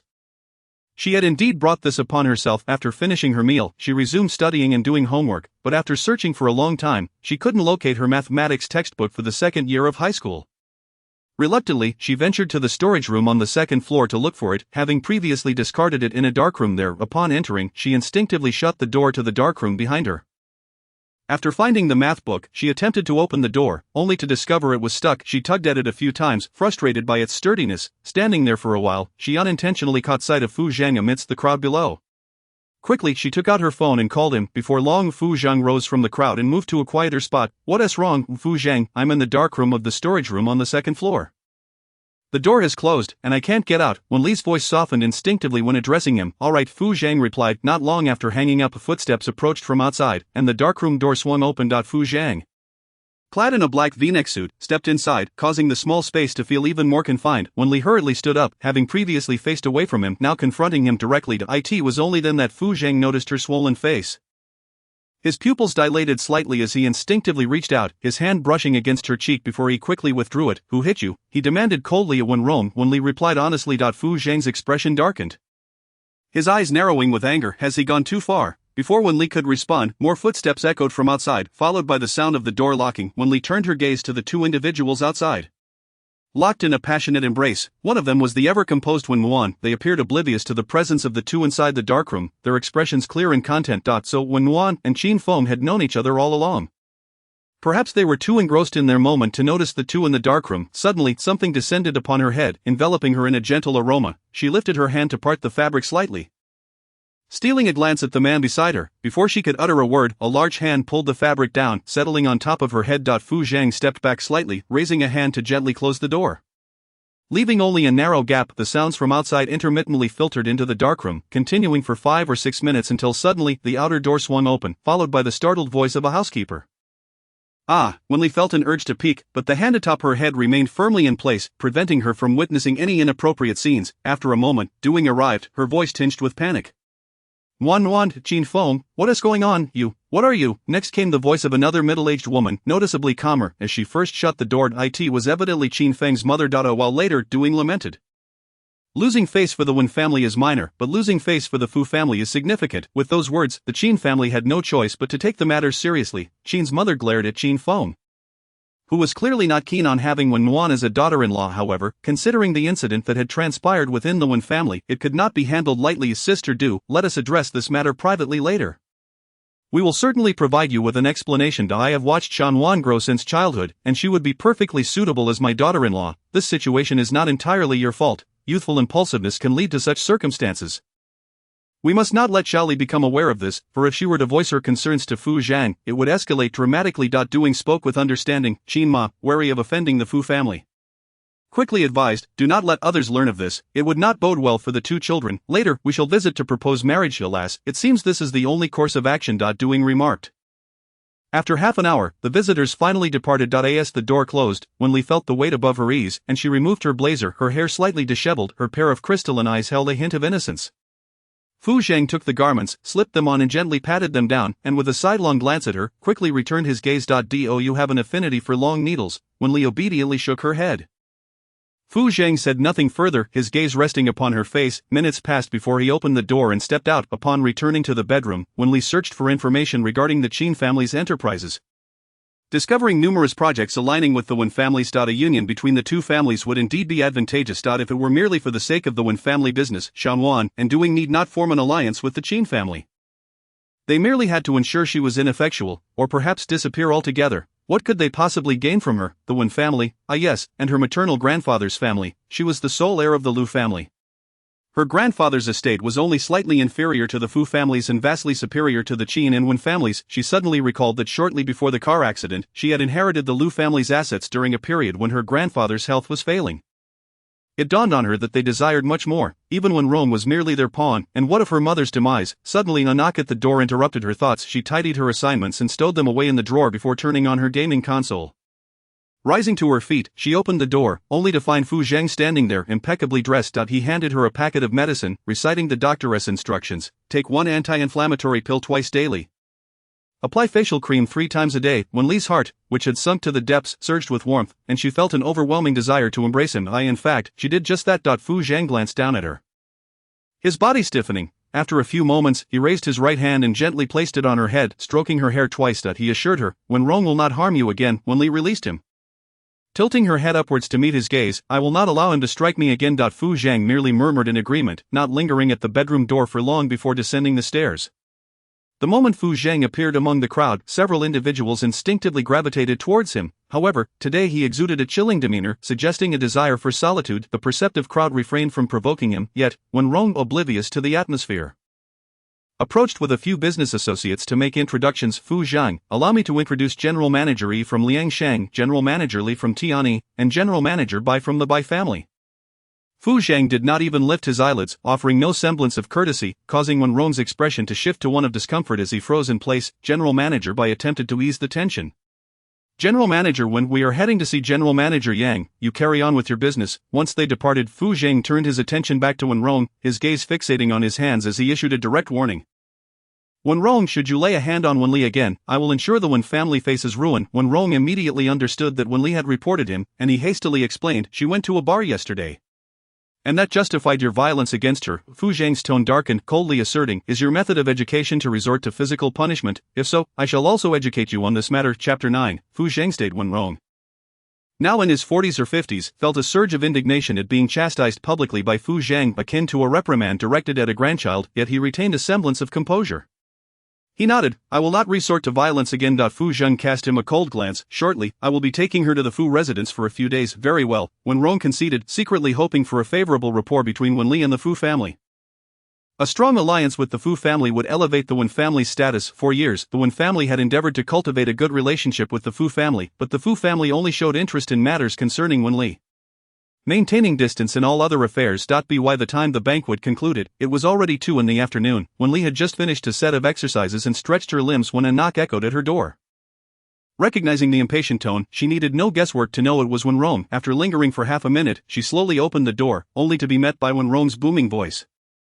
Why the delay? Are you playing games again? Wen Li, disinterested in engaging with the irate figure, instinctively attempted to close the door. Wen Rong frowned, momentarily considering his anger, but then suppressed it, stating, Your uncle is waiting for you downstairs. He intends to take you to stay for a few days. You'd best behave. If he becomes upset, you may find it difficult to return. He paused before adding, You know well that Fu Zhang is not your biological uncle. Should you offend him, he will not show you any mercy. Without the Fu family's support, the Wen family cannot maintain a foothold in the capital. Observing the calculating expression on the middle-aged man's face, Wen Li harbored no doubts that he had married her mother for the benefits tied to the Lu family's status. Had it not been for Du Ying's intervention, her grandfather would have undoubtedly supported Wen Rong. This villa is under my name, a gift from my grandfather, and it is you who should leave. Wen Rong, with his current status, could easily purchase several villas, yet living in proximity to the Fu family was crucial for him. If he moved away, it would be even more challenging to forge connections. He loathed hearing her speak of such matters, instinctively raising his hand. Wen Rong, should you dare to strike me again, I will sever your hand with a knife. Wen Li declared, her gaze unwavering. Wen Rong, unfazed by her threats, recognized that with Fu Zhang downstairs, any act of aggression would not bode well for him. Reluctantly lowering his hand, he hurried downstairs. Wen Li found it difficult to concentrate on her studies at the Wen residence. Staying at the Fu home would prove slightly better. She closed the door and began organizing her backpack. After a short while, she descended with her heavy backpack, where Fu Zhang awaited her at the bottom of the stairs. Engaged in a phone call, she lightened her footsteps. Fu Zhang naturally noticed her, responding with a brief acknowledgement before ending the call and tucking his phone away. He extended his hand, and Wen Li removed her backpack. Handing it to him, he slung it over his shoulder, tilting his chin slightly to indicate she should walk ahead. Shan Wan and Du Ying, likely preoccupied with their own concerns or wishing for her absence from the Wen household, made no effort to retain her. As she exited the Wen residence, Wen Li inhaled deeply. Fu Zhang cast a sidelong glance at her but remained silent. The Fu family had always maintained a room for Wen Li directly across from Fu Zhang's bedroom. It had been many years since she had stayed at the Fu family home, and the bedroom was immaculate, with even her childhood plush toys still adorning the bed. Fu Zhang set down her backpack, stating, I will arrange for a desk to be delivered shortly. As he spoke, he surveyed the space. Wen Li wished to avoid causing too much trouble. She pointed to the princess desk from her childhood. That will suffice. Very well. Fu Zhang acquiesced without further comment, exiting the bedroom and closing the door behind him. Downstairs, old Master Fu turned his head to question Fu Zhang with a hint of irritation. Who struck Xiao Li? Wen Rong, Fu Zhang replied, shedding his suit jacket, now clad only in a V-neck black shirt, as he removed his watch and tossed it onto the coffee table. I cannot fathom his madness. Such a young child, mistakes should not be punished with violence, especially a girl. How will others perceive her at school? Old Master Fu rose, adding, I shall pay a visit to the Wen residence. They are currently occupied preparing for an alliance with the Qin family. Fu Zhang replied indifferently, showing no concern for the matter. Old Master Fu's eyes widened in disbelief. What sort of person is Qin Feng? Does Wen Rong not understand? He appears youthful, yet perhaps he is suffering from early onset dementia. Fu Zhang remarked coolly. If he dares to meddle with Xiao Li's marriage, I shall ensure he meets his end before I do. Fu Zhang's expression remained impassive. Wen Rong was acutely aware of the stakes. Old Master Fu, though aging, maintained a sharp mind. Upon reflection, he grasped Fu Zhang's intent. This alliance with the Qin family was indeed audacious. Why Xiao Li requires no such fortune. She should find a man she loves. Old Master Fu genuinely cared for Wen Li, having watched her grow up in his household. Despite some friction with Fu Zhang over the years, Wen Li had always treated him and Fu Yu with kindness. With that thought, he glanced at her. You should also seek someone you cherish. Beauty or handsomeness matters not. You are free to choose. I truly do not mind, nor would I ever look down on you. Fu Zhang, having heard this sentiment often, instinctively tuned it out. His gaze lowered to his phone. Old Master Fu glared at him until his eyes ached, ultimately giving up on trying to change his mind. Deciding that out of sight would bring peace of mind. As evening approached, around 5 or 6 o'clock, the maid ascended to summon Wen Li for dinner. Upon descending, she found only Old Master Fu. And she instinctively inquired, "Grandfather, where has Fu, uncle gone?" "He has gone out on a date," old Master Fu replied, blinking playfully, joking about Fu Zhang. Wen Li's hand froze mid-motion as she grasped her chopsticks, and old Master Fu continued to gossip. "Your uncle has been rather secretive these past few days. He has never behaved this way before, and he seems too shy to tell me. If you have the time, you should ask him to introduce you to your future aunt." Upon hearing those last 3 words, Wen Li bit her tongue, immediately feeling a sharp pain that brought tears to her eyes. Old Master Fu hurriedly inquired, "Are you alright? Do you need to call the family doctor?" "Grandfather, it's fine." Wen Li shook her head, signaling that she was unhurt, fearing she might bite her tongue again. Old Master Fu remained silent. After dinner, Wen Li accompanied old Master Fu for a brief stroll before returning to her bedroom. Retrieving her phone to scroll through Fu Zhang's contact information, after a moment's hesitation, she set her phone down. She resumed her studies as the night deepened, rising to turn on the bedroom lights, followed by the small desk lamp. By the time Fu Zhang returned, it was already 10 o'clock at night, and old Master Fu had long since retired. In the entire villa, only one room remained illuminated. The dim yellow light cascaded from the upper floor to the lower, faintly illuminating the textures of the ground. He briefly raised his gaze towards the floor above, standing for several minutes before finally stepping inside.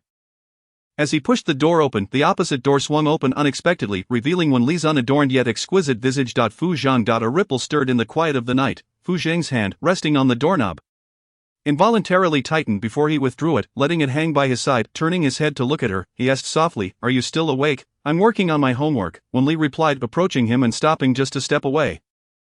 Her expression earnest. "Fu Zhang, you wouldn't lie to me, would you?" His eyelids fluttered slightly. "Of course not." Wen Li broke into a smile, revealing her beautiful crescent-shaped eyes. "Good, then I'll get back to studying." With that, she dashed into her bedroom, shutting the door with a resounding thud. Time was tight for her. If she couldn't perform well in her university entrance exams, she wouldn't have the luxury to contemplate anything else. Fu Zhang remained silent for a while, and after a moment, his hand fell to his chest, suppressing the rationality that tugged at the corners of his lips, forming a faint smile. Chapter 10. Calling Uncle. The next day, on Sunday, Wen Li went to the library before anyone in the Fu household had risen, purchasing several reference books for her first and second years of high school. She arrived at school promptly at 9. And when Pan Mingyan spotted her at the classroom door, he couldn't help but adjust his glasses and glance quickly into the classroom. Confirming it was Wen Li, he was somewhat taken aback. She had been quite obedient lately. Zhou Qin noticed the marks on Wen Li's face immediately. Although the redness had subsided, there were still traces of bruising, a hint of purple lingering, even a touch of blackish hue. She whispered, "Did your uncle hit you?" "No, he's not my uncle," Wen Li stated, retrieving her Chinese textbook and flipping to the section she needed to memorize. "I accidentally bumped into something, guan jujiu, on the banks of the river." Zhou Qin remained skeptical, clearly seeing the 5-fingered imprint, but this wasn't the time for discussion, so she joined in reciting the classical text. When the last student arrived, Pan Mingyan stood at the podium and clapped his hands.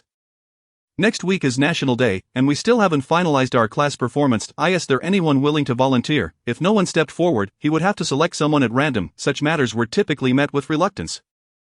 Compared to the excitement of the sports meet, the atmosphere in the classroom was markedly subdued. After a moment of silence, Pan Mingyan reluctantly activated the multimedia display, muttering to himself about discovering who the brave participant would be. Instantly, the entire class focused on the projection screen as Pan Mingyan clicked the mouse, the names of the students scrolling relentlessly until he clicked once more to stop it. Everyone's gaze turned to a particular direction. Zhou Qin glanced at Wen Li's name, then silently looked away. The girl beside her was still immersed in memorizing the classical text, appearing entirely unconcerned. Unable to help herself, she exclaimed, "Wen Li, it's you." Wen Li recalled that throughout her 3 years of high school, she had never once been selected in such a random draw, thus she had felt at ease reciting. Upon hearing Zhou Qin, she raised her head to look at the screen, where only the name Wen Li appeared. Pan Mingyan clapped his hands again, declaring, "Congratulations to our classes, Wen Li, for being chosen as a warrior. You only need to prepare a recitation." Focusing on participation, Wen Li could only nod in response before returning to her classical text. When class ended, Lin Baozhu approached her. "Wen Li, what happened to your face?" "I accidentally bumped into something," Wen Li replied, noticing the two looking at her with expressions of guilt. She couldn't help but chuckle, winking, "Don't stare. I still need my face. It's nothing," Lin Baozhu said, feeling increasingly remorseful. After a moment, she added, "I'll join you in the performance." Wen Li already had her performance planned. Every accolade in the capital held significant weight, and if she could secure a top 3 position at the National Day Gala, it would add a golden touch to her personal resume. No need. I've got it figured out. She produced a high school math test paper and presented it to the two of them. "Do you know how to solve this? I can help you with it," Lin Baozhu said enthusiastically. Meanwhile, at the Fu residence, after dinner, Fu Zheng accompanied Grandpa Fu while waiting for the family doctor to arrive for a checkup. Grandpa Fu had a habit of reading the newspaper every morning. These days, people have no sense of propriety, righteousness, or shame. My uncle is infatuated with his niece. If I were his father, I'd rise from the grave just to slap him a few times. Beside him, Fu Zhang's eyelids twitched twice. After a brief pause, he said coldly, "Why hasn't he arrived yet? If you're in a hurry, you can go. I'm not a child who needs company." Grandpa Fu waved him off. Then returned his attention to the newspaper, muttering, "Wretched fool." The living room fell into silence. Having stayed at the Fu residence for several days, Wen Li had only seen Fu Zhang when she first arrived. With no sight of him since .as National Day approached that evening, she deliberately left her bedroom door ajar, hoping to catch a glimpse of Fu Zhang when he returned. After a long wait, fatigue began to creep in. She rubbed her eyes and glanced at her phone. Almost 1 in the morning. After another half hour with no sign of him, she decided to give up, just as she reached the door. She heard the sound of polished shoes striking the floor of the staircase, as if someone was deliberately trying to be quiet. She stood at the doorway, and after a few seconds, a tall figure appeared at the top of the stairs. Dressed in a white shirt with an irregularly open collar and sleeves rolled up, his handsome features were slightly flushed, and the scent of red wine lingered in the air. Fu Zhang seemed surprised to see her still awake. He hesitated for a moment, then quickly buttoned his collar and lowered his sleeves. "Why are you still awake?" "I was waiting for you," Wen Li replied, jogging across to turn on the lights and indicating for him to enter. Fu Zhang's demeanor softened involuntarily, and he raised a hand to feign rubbing his temples, his tone somewhat stiff. "What's the matter? Tomorrow at school, there's a National Day Gala, and I'll be performing." "Can you come?" Wen Li asked. At her words, Fu Zhang's lips parted slightly before sealing again. After a long pause, he finally spoke in a cool tone. "It depends on tomorrow's schedule, probably won't have time."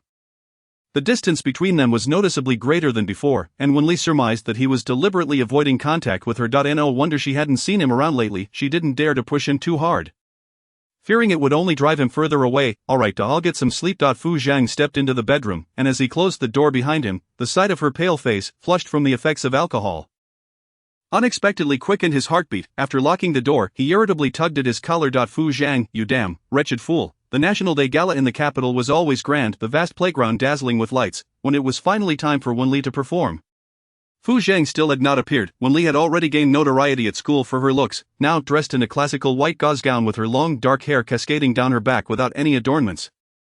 She resembled a butterfly glowing in the night. Initially, her dance steps were simple, gradually growing more complex yet remaining graceful, eliciting waves of awe from the audience. During brief pauses, Wen Li searched for Fu Zhang's figure. He seemed to blend into the darkness, much like his thoughts, elusive and inscrutable. As the performance drew to a close, Wen Li took a deep breath, feigning a misstep, and twisted her ankle, collapsing on stage.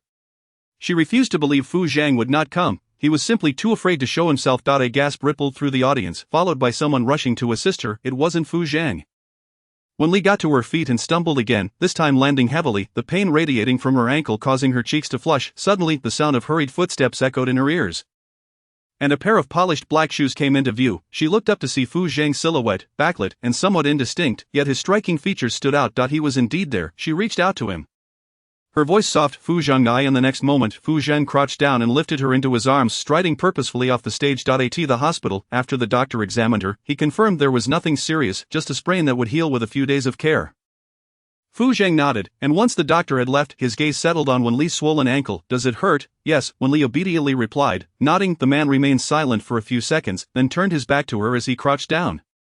Wen Li wrapped her arms around his neck, resting her head on his broad shoulder, a subtle smile playing on her lips. She couldn't help but steal glances at him, tightening her embrace slightly. "Fu Zhang." Fu Zhang looked down at her fair arms resting against his chest, his pupils softening momentarily before he regained his cold composure, his gaze fixed ahead. Chapter 11. He shouldn't take care of her. He should cast her aside. It seemed he was attempting to solidify the boundaries between them, while Wen Li rejected the notion of boundaries devoid of blood ties, choosing instead to close her eyes. After a long while, when she still hadn't, he called out. Fu Zhang glanced at her shoulder from the corner of his eye. The girl had her eyes closed, her lips pressed together, reminiscent of how she used to ignore him in their childhood. As the sounds around them dwindled, she finally opened her eyes, realizing she was comfortably seated in the car, with Fu Zhang still in the passenger seat beside her. He would never reveal even a hint of romantic interest in her presence. Coward, Wen Li lightly kicked the back of his seat, and the next moment Fu Zhang instinctively turned to look at her. She quickly closed her eyes, pressing her lips together. "I accidentally kicked it." On the way, Fu Zhang's phone rang, and he spoke in a low voice, clearly busy, yet he always managed to carve out time for her affairs. After dropping her off at home, Fu Zhang exchanged a few words with the housekeeper before leaving. He was clearly avoiding any implications, and with Wen Li staying at the Fu residence, his visits home would only decrease. Not wanting to disrupt his life, after some thought she packed her backpack and informed Grandpa Fu. Grandpa, I'm heading home, please tell Uncle for me, stay a few more days. Your uncle has been too busy lately to spend time with you, old Master Fu advised. I will come back after your uncle is done. Grandfather, make sure to sleep early tonight. Wen Li genuinely cared for old Master Fu. With a warm smile, he replied, it's always the girls who are so considerate, your uncle only ever snatches my remote control. He offered to escort Wen Li home, which was also a gesture to show the Wen family that they held some regard for her, otherwise, the Fu family would certainly stand up for her. Thank you, grandfather, Wen Li accepted without hesitation. At that moment, only Wen Rong and Du Ying were resting in the living room. Upon seeing old Master Fu enter, they both stood up. Wen Rong greeted him warmly. Uncle Fu, old Master Fu assisted Wen Li in sitting down on the sofa, cautioning, I brought this little girl back. She sprained her ankle, so you both should take extra care. Hearing this, Du Ying immediately approached. Squatting down to examine Wen Li's foot, what happened? It's so swollen, you won't be going to school tomorrow. Old Master Fu, however, placed great importance on the children's education and disagreed, saying, a sprained ankle just needs some ointment. She's in her 3rd year of high school now. We cannot afford to delay her studies. By the way, I have arranged for Xiaoli's marriage. There's no need for you to worry. The potential marriage partners from the Fu family were naturally admirable. And Wen Rong had no reason to refuse, nodding in agreement. Very well. After old Master Fu departed, she helped Wen Li upstairs and asked once more, how did you sprain your ankle? During the National Day Gala. I was performing, and I sprained it while dancing. I wasn't very practiced. Wen Li set down her backpack and sweetly asked, Mom, could you bring me my game console? You must remember to rest more. Du Ying reminded her, handing over the game console. She watched as Wen Li quickly became engrossed in the game, lingering for a moment before exiting the bedroom. Once downstairs, she remarked to Wen Rong, this child plays games as soon as she gets home, let her play. What else can she do if she isn't gaming? Wen Rong scoffed, already regarding Wen Li as somewhat of a failure. I fear that the Wen family will eventually suffer because of her. Look at you, always saying such things. Outsiders would think Xiaoli is hopeless. Where is her potential, if it weren't for her maternal grandfather? Would the Wen family allow her to inherit anything? Enough, aren't we supposed to be concerned about Nuan Nuan? Now that she has a marriage alliance with the Qin family, they will surely support her. Du Ying patted Wen Rong's arm, adding, it's best to meddle less in the affairs of the children. It's detrimental to your health. Although Wen Li ultimately stumbled, it did not detract from the overall performance. And they still secured first place in the gala, earning a reward of 3,000 yuan from the school. During these days, Zhou Qin and Lin Baozhu took care of her at school, fetching water, getting meals, and accompanying her to the restroom. They all walked together. Zhou Qin and Lin Baozhu were well liked, which allowed Wen Li to interact with many classmates, though they may not have developed close relationships. They could at least acknowledge one another. A certain man continued to play the role of a turtle, yet he sent a driver to pick her up daily. Wen Li did not reach out to him, focusing instead on studying and practicing her dance. Her once round face had transformed into a small and delicate visage, exuding a semblance of youthful grace. Clad in simple school uniforms, she emanated a pure beauty. More boys began to gaze at her from the classroom door, yet Wen Li remained singularly focused on her studies, the only sensation being that the classroom grew increasingly chilly. One evening during self-study, a sudden thunderstorm erupted outside, followed by torrential rain. Wen Li despised such weather. She had once gotten lost here as a child, leaving her with a lingering shadow of fear. Instinctively, she glanced out the window at the wildly swaying branches, the torrential raindrops, and the darkened sky, where the streetlights flickered dimly. Zhou Qin's voice broke through, oh no, I forgot my umbrella. Zhou Qin and Lin Baozhu lived in the school dormitory, which was a 10-minute walk from the classroom.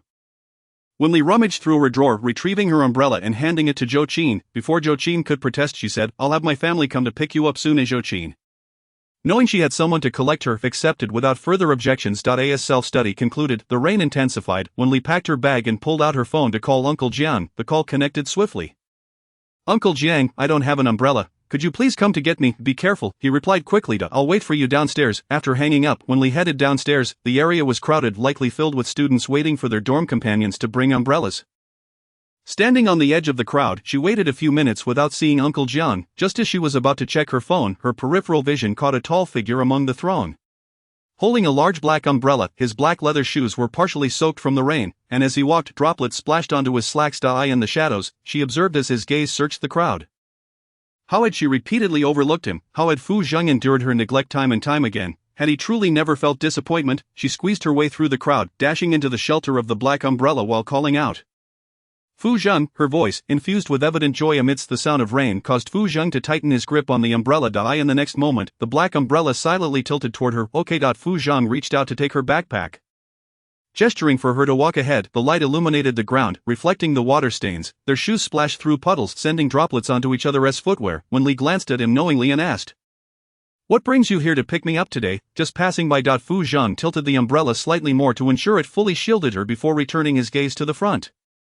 Upon hearing this, Wen Li turned her gaze back to the ground, responding with an "Oh, are you conducting business nearby?" Aside from the school, the only other area was a residential neighborhood. There were no commercial districts or restaurants. And the Fu group was in the opposite direction. The man's pace noticeably faltered for a moment but quickly returned to normal. The sound of rain grew more frantic, and his voice was hoarse. "No, Bai Siyuan was just giving me a ride here." "Alright," as tight-lipped as ever, thunder rumbled, causing Wen Li to flinch instinctively. Suddenly, a large hand wrapped around her back and lightly patted her arm, providing a sense of comfort. It was an almost reflexive motion. Wen Li looked up, resting her head against his chest. Fu Zhang's eyelashes fluttered, and he tightened his embrace slightly, seeing them approach. Uncle Jiang hurriedly opened the rear door of the car. Once Wen Li and Fu Zhang were seated, he returned to the driver's seat. Uncle Jiang started the car and glanced at Wen Li through the rearview mirror, casually commenting, "It's thundering and raining today."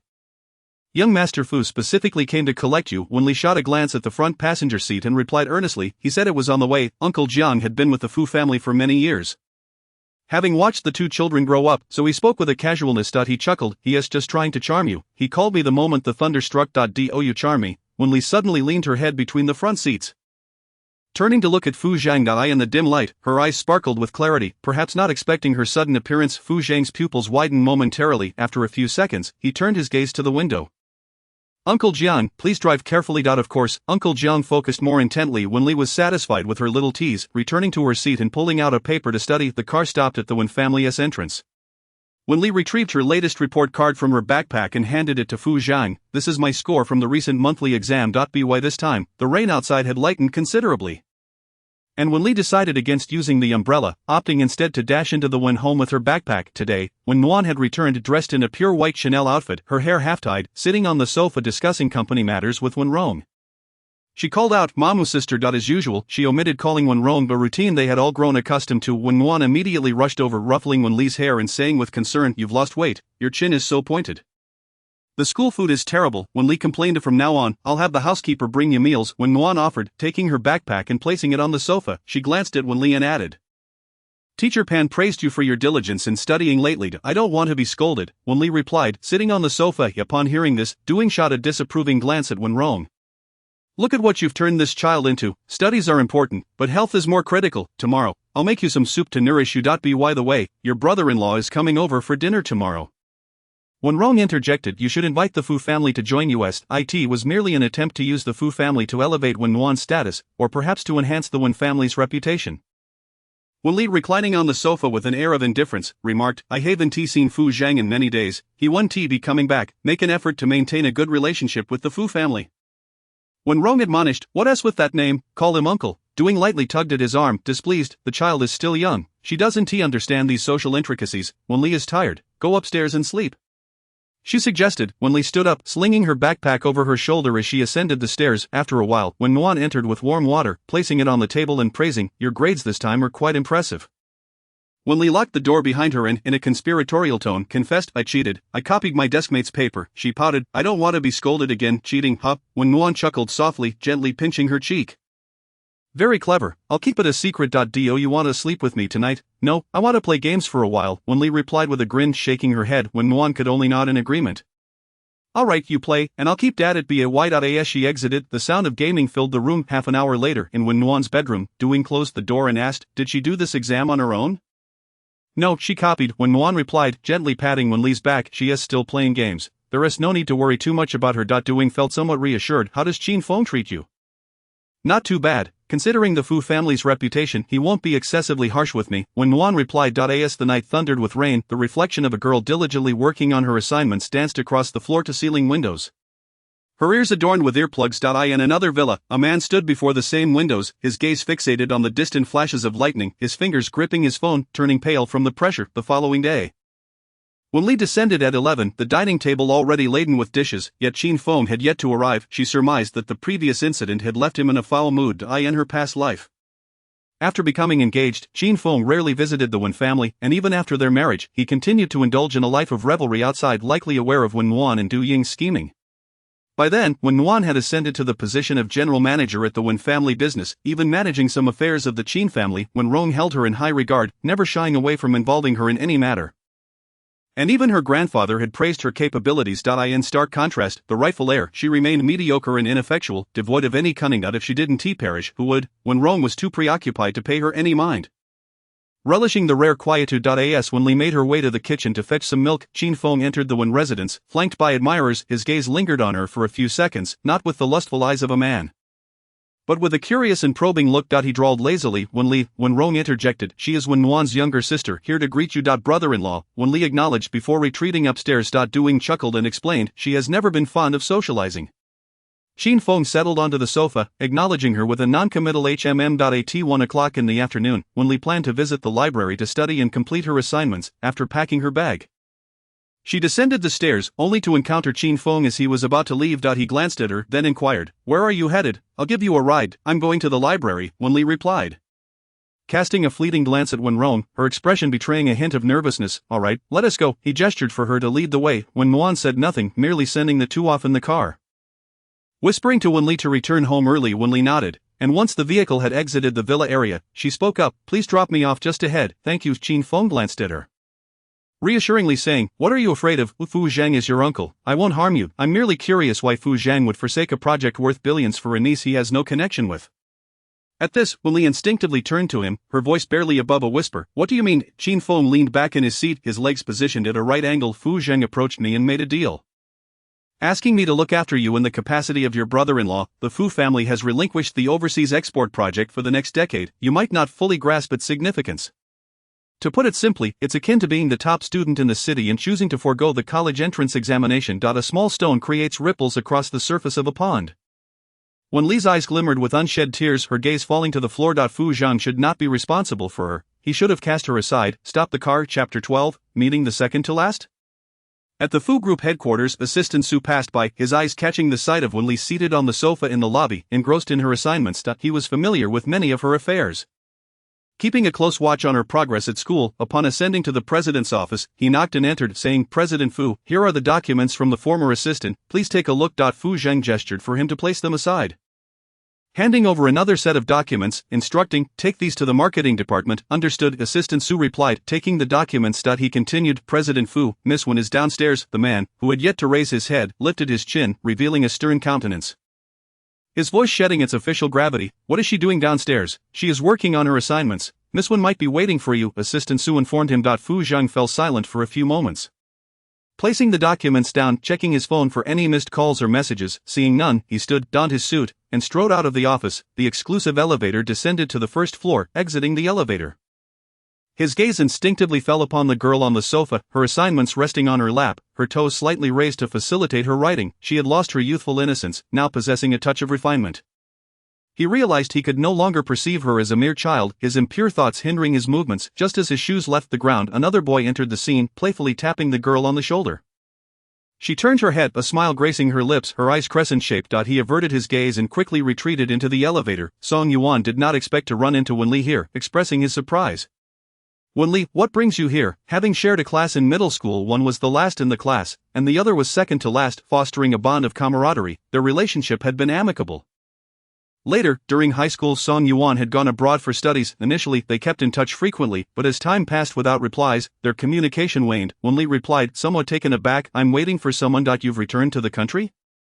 "I came back in my first year of high school. I sent you a few emails, but you never replied." Song Yuan mentioned, a hint of reproach in his tone. He added with a smirk, "So, you've met the second to last in high school too?" Wen Li remained silent. In her memory, she had not received any emails regarding his return. "I didn't receive anything." "Impossible. I even came to your house looking for you. Your sister said you were out with a male friend." "I thought you had made a second male friend," Song Yuan said, sitting at the other end of the sofa, sneaking glances at her before quickly averting his eyes. Crossing his legs, he added nonchalantly, "What did I do to provoke you? Just say it. I detest being blocked without reason." "I genuinely did not receive anything." Wen Li finally understood why only Fu Zhang had visited her during her years in a vegetative state. Others had been dealt with behind her back, or perhaps Fu Zhang was the same, yet he still chose her. Seeing her sincerity, Song Yuan asked, "You really didn't get anything?" When Wen Li shook her head, he pulled out his phone, unlocked it, and said, "Let us add each other again." Wen Li naturally did not refuse. After adding him, she noted his name, and Song Yuan glanced at it, placing his hands on his thighs and rubbing them together.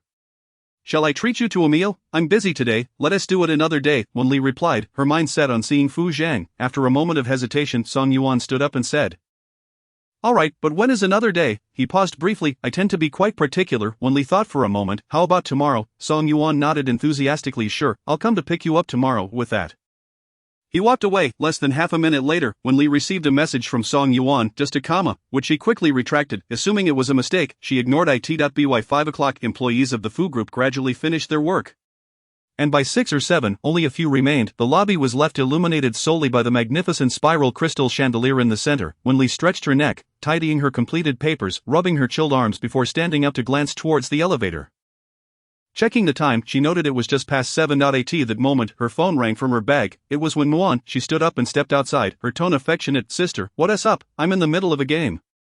Still not coming back? Dad is asking for you, Wen Muan inquired, her voice lowered. Wen Li whined playfully. I want to be back right now. I'll return later. You hold him off for me. Alright, who are you playing games with? Wen Muan asked, showing concern. Wen Li whispered, a group of people, both male and female. Don't tell Dad. I'll definitely get scolded. Okay, be careful. After hanging up, Wen Li rubbed her face, which had grown stiff from feigning composure, then looked up at the building, darkened except for a few lights, including one on the top floor. She returned to the lobby, sitting on the sofa while checking her phone. Lin Baozhu had sent her a message. Some classmates in the group just said you cheated on the exam. Teacher Pan mentioned you'll have to retake it on Monday. From the moment she spoke to Wen Muan, Wen Li had anticipated this development and was not surprised by the message. However, her heart grew colder as she unraveled the falsehoods surrounding her. The two people most concerned for her were, in fact, the ones wishing for her demise. She felt somewhat fortunate that her 3 years as a vegetative patient had laid the groundwork. Otherwise, she wouldn't know how to confront these issues. Wen Li replied, okay. Lin Baozhu responded with comforting words. I don't believe you cheated. You take your studies seriously. Wen Li felt a warmth in her heart. I might disappoint you, Lin Baozhu, then I still believe in you. You don't even copy homework, so how could you cheat on an exam? Even if you did, it shows you're bold and talented. Wen Li couldn't help but chuckle at the last remark. Thank you for the compliment. At that moment, the sound of the elevator doors opening echoed in the quiet lobby. Though the noise was slight, Wen Li heard it clearly. She turned her head to see not Fu Zhang, but Assistant Su. She stood and asked, Assistant Su, is President Fu still busy? A figure emerged from the shadows, startling Assistant Su, who quickly regained his composure to reply, President Fu was still attending to matters. It might take a while, you can wait for him upstairs. Wen Li slung her bag over her shoulder and pointed towards the elevator, inquiring, may I go up? I'll help you press the button. Assistant Su offered, guiding her to the exclusive elevator, swiping his work ID, and the doors opened automatically. As Wen Li stepped inside, she pressed the button to hold the door open, a little awkwardly asking, Assistant Su, could you order 2 meals for me? The dishes President Fu usually enjoys. I'll transfer you the money. Upon hearing this, Assistant Su nodded in response, saying, alright, I'll bring it over shortly. Wen Li felt a tinge of embarrassment and added, I apologize for the trouble. As she stepped into the elevator, she transferred 1,000 to Assistant Su as overtime paid. In the president's office. Upon hearing a knock, Fu Zhang did not lift his head, his voice steady and unwavering. Come in. He then continued, please make me a cup of coffee before you leave. I appreciate your hard work. Chapter 12, The Art of Restraint. Hearing this, Wen Li set down her backpack and approached him. The desk was cluttered with documents, and he appeared engrossed in his work, oblivious to her presence. She took the black coffee cup, turned, and exited, feeling somewhat familiar with the Fu Group. In her childhood, she often engaged in parkour around the office, with Fu Zhang frequently trailing behind her. After preparing the coffee, she returned without knocking this time. She placed the coffee cup beside Fu Zhang and quietly stepped aside. Fu Zhang reached for the cup and took a sip, the unfamiliar taste causing him to momentarily lift his gaze, his eyes landing on the girl's delicate features, his expression momentarily dazed. After a few seconds, he set the coffee cup down. Wen Li flashed him a smile and then pointed to the sofa beside her, saying, you continue your work, I will wait for you over there. Fu Zhang, coming to his senses, adjusted his collar and inquired, when did you arrive? Just now, Wen Li replied, turning to sit on the sofa, her peripheral vision unable to resist glancing at the man at the desk. Compared to his usual self, he wore a pair of minimalist black-framed glasses while working, his cool demeanor now imbued with a hint of mature restraint. His black shirt, which had earlier been unbuttoned, was now neatly fastened, and he had even donned a suit jacket. Perhaps he was concerned about his identity as her uncle, striving to maintain a composed presence before her. If it weren't for the fear of scaring him off, she would have liked to say that the more layers one wears, the more intriguing they become. After all, a bare man is far less captivating than a well-dressed gentleman shrouded in mystery. She patiently sat on the sofa, waiting. Fu Zhang's gaze shifted from the documents to the sofa, only to quickly return, the dense text failing to capture his attention. A few minutes later, he removed his glasses with one hand and set them aside, lightly pinching the bridge of his nose. I will have Uncle Jiang come to pick you up. Under his gaze, Wen Li covered her ears with both hands and insisted, I will wait for you. Fu Zhang's movements froze, and a hint of softness crossed his brow as he lowered his head. He said nothing further and resumed his work, though his efficiency noticeably diminished. Half an hour later, Assistant Su delivered 2 meals, to which Wen Li expressed her gratitude. Assistant Su exchanged a few words before leaving for the day. Once she opened her meal, she looked towards Fu Zhang, suggesting, "You should eat first." Fu Zhang murmured in acknowledgement, rising to join her at the table. Under the light, his tall figure settled across from Wen Li. She offered him chopsticks, but he brushed aside her hand and took the ones on the table instead. Saying in a nonchalant tone, "Just eat," Wen Li, undeterred, withdrew her hand and quietly began her meal. Fu Zhang ate rapidly, laying down his chopsticks within 10 minutes before returning to his desk to handle more tasks. After sitting on the sofa for a while, Wen Li began to feel drowsy and decided to close her eyes for a brief rest. Once Fu Zhang completed his work, he rubbed his aching temples. Yet his gaze unconsciously drifted back towards the sofa. Wen Li was reclining, resting her face on one hand, a strand of hair cascading over her cheek. His gaze softened gradually, tinged with an unspoken affection. But he quickly averted his eyes. When he reopened his eyes, they shone with clarity as he stood and walked over, looking down at Wen Li. Recently, due to her alarm clock, she had become adept at waking up instantly at the sound of noise. She opened her eyes and promptly stood. At the next moment, she swayed forward, colliding solidly against Fu Zhang's chest. Instinctively, he raised a hand but then tucked it behind his back, asking, "Are you hurt?" Wen Li straightened herself, shaking her head, and turned to retrieve her backpack, following closely behind him. Once inside the car, with Uncle Jiang absent, Fu Zhang took the wheel, and Wen Li naturally settled into the passenger seat. As the car sped down the boulevard, a cold breeze wafted in through the window. Wen Li tilted her head to enjoy the cool air for a minute before reaching out to close the window. Just as they approached her home, a call from Wen Rong came through. The moment she answered, his furious voice boomed, "Wen Li, at your young age you've already started fooling around with men." Before she could respond, a large hand seized her phone. And Fu Zhang's voice, icy and detached, interjected, "She is with me." Wen Rong, seemingly taken aback by Fu Zhang's identity, was momentarily speechless before ultimately hanging up. Fu Zhang's brow remained furrowed, clearly displeased. He was fiercely protective of those close to him. "Is Wen Rong like this at home?" Wen Li nodded, pretty much. Fu Zhang's brow knitted tighter, but he refrained from commenting further, personally escorting her into the Wen household. Only after watching her ascend the stairs did he leave. When Nguyen entered the bedroom as usual to check on her, "Someone just called Dad, saying you were gaming with a boy." Wen Li rubbed her face with both hands, her eyes drooping, and pouted. "I'm so unlucky, my classmate found out I cheated. Don't worry, I'll be home for the next few days to help you smooth things over with Dad." When Nguyen patted her back and added, "How did you end up with your uncle? I was afraid Dad would scold me, so I asked him to come pick me up." Wen Li explained, "Next time, try not to trouble outsiders, alright? Okay, sister, you're the best." "At 7 in the morning, huh? Are we eating now?" "Alright." Song Yuan sprang out of bed like a fish leaping from water and rushed into the bathroom, quickly hurrying downstairs. Just as Song Qi descended, she bumped into him, exclaiming, "Did a meteor just collide with Earth?" Song Yuan immediately grabbed her arm, saying, "Sister, take me to Wen Li's house, quickly." "Wen Li, the one you were close to in middle school, are you rekindling an old flame?" Song Qi inquired, curiosity piqued. "I told you it's not like that. Stop making wild guesses." "Fine, I was just going to the Fu residence anyway." Once Wen Li received Song Yuan's message, she hurried downstairs. Upon stepping out, she spotted Song Yuan in the back seat, waving, "Wen Li, over here." As she approached to open the door, she caught sight of Fu Zhang on the other side, his dark eyes inscrutable, causing her to momentarily freeze. Song Qi, seated in the passenger seat, greeted warmly Wen Li. Once Song Yuan closed the door, she realized that Wen Li sitting in the middle felt a bit awkward. "Wen Li, you should sit here instead."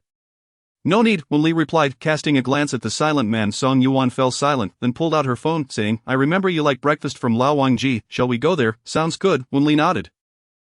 She was about to call for Fu Zhang when Song Qi, catching on, introduced, "Fu uncle, this is Song Yuan, Wen Li's classmate." "Wen Li, this is Fu uncle." Wen Li hesitated, not wanting to call Fu Zhang uncle, but addressing him by name felt inappropriate as well, leaving her momentarily speechless. Song Yuan, thinking she was just shy, quickly reassured, "Fu uncle, my classmate is just feeling bashful." Fu Zhang's gaze shifted from Wen Li to Song Yuan, and he coldly remarked, "What is there to be shy about? I am her uncle." The car fell into an awkward silence as Song Yuan stammered, caught off guard by the revelation, realizing the implications of being seen with a male peer at their age. Hello, uncle." The atmosphere in the vehicle grew tense. Fu Zhang's eyelids lifted slightly as he corrected, "You should call me uncle." Song Yuan quickly complied. Fu uncle, seated in the passenger seat, Song Qi found it hard to look at him.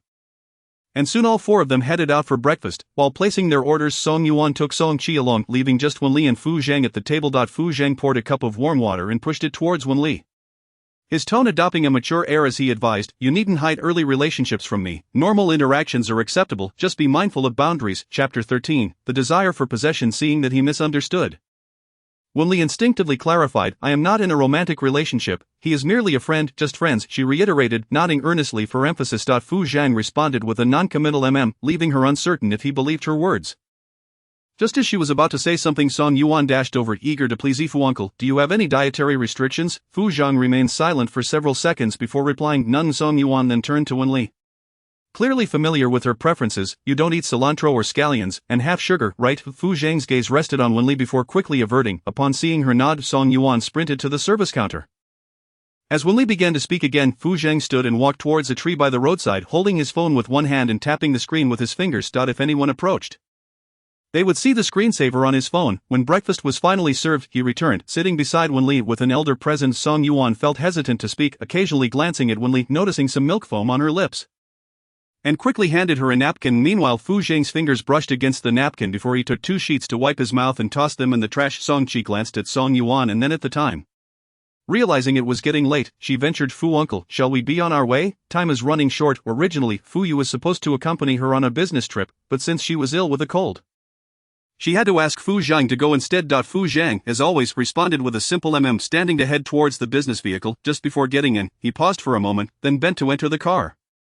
Outside the tinted windows, a boy leaned close to a girl, murmuring something. He closed his eyes, fingers resting on his thigh, tightening imperceptibly, a mysterious desire for possession attempting to override his rationality. As the bus departed, Song Yuan, who had been on edge, let out a sigh of relief. His legs, which had been tightly crossed, immediately stretched out. In disbelief, he exclaimed, Fu Zhang is your uncle? No, Wen Li replied, taking a sip of her milk. Song Yuan uttered a soft ah, but Wen Li chose not to elaborate. She finished her milk in a few gulps and remarked, I need to get to school, I'm going to be late. Seeing her rise, Song Yuan quickly stood up and said, I'll walk you. He reached for her backpack. The prestigious Jingzhong was nearby, just a 10-minute walk away. Wen Li grasped the straps of her bag with both hands, refusing his offer to carry it, and tilted her head, asking, Aren't you going? Our school starts in the afternoon. Yuliang High School, Song Yuan explained, unlike Jingzhong, which was a fiercely competitive institution requiring both wealth and academic excellence, Yuliang High School was entirely a prestigious academy with more relaxed schedules. Wen Li was an exception, having been forcibly enrolled in Jingzhong by Fu Zhang years ago, which later became a flashpoint in their relationship.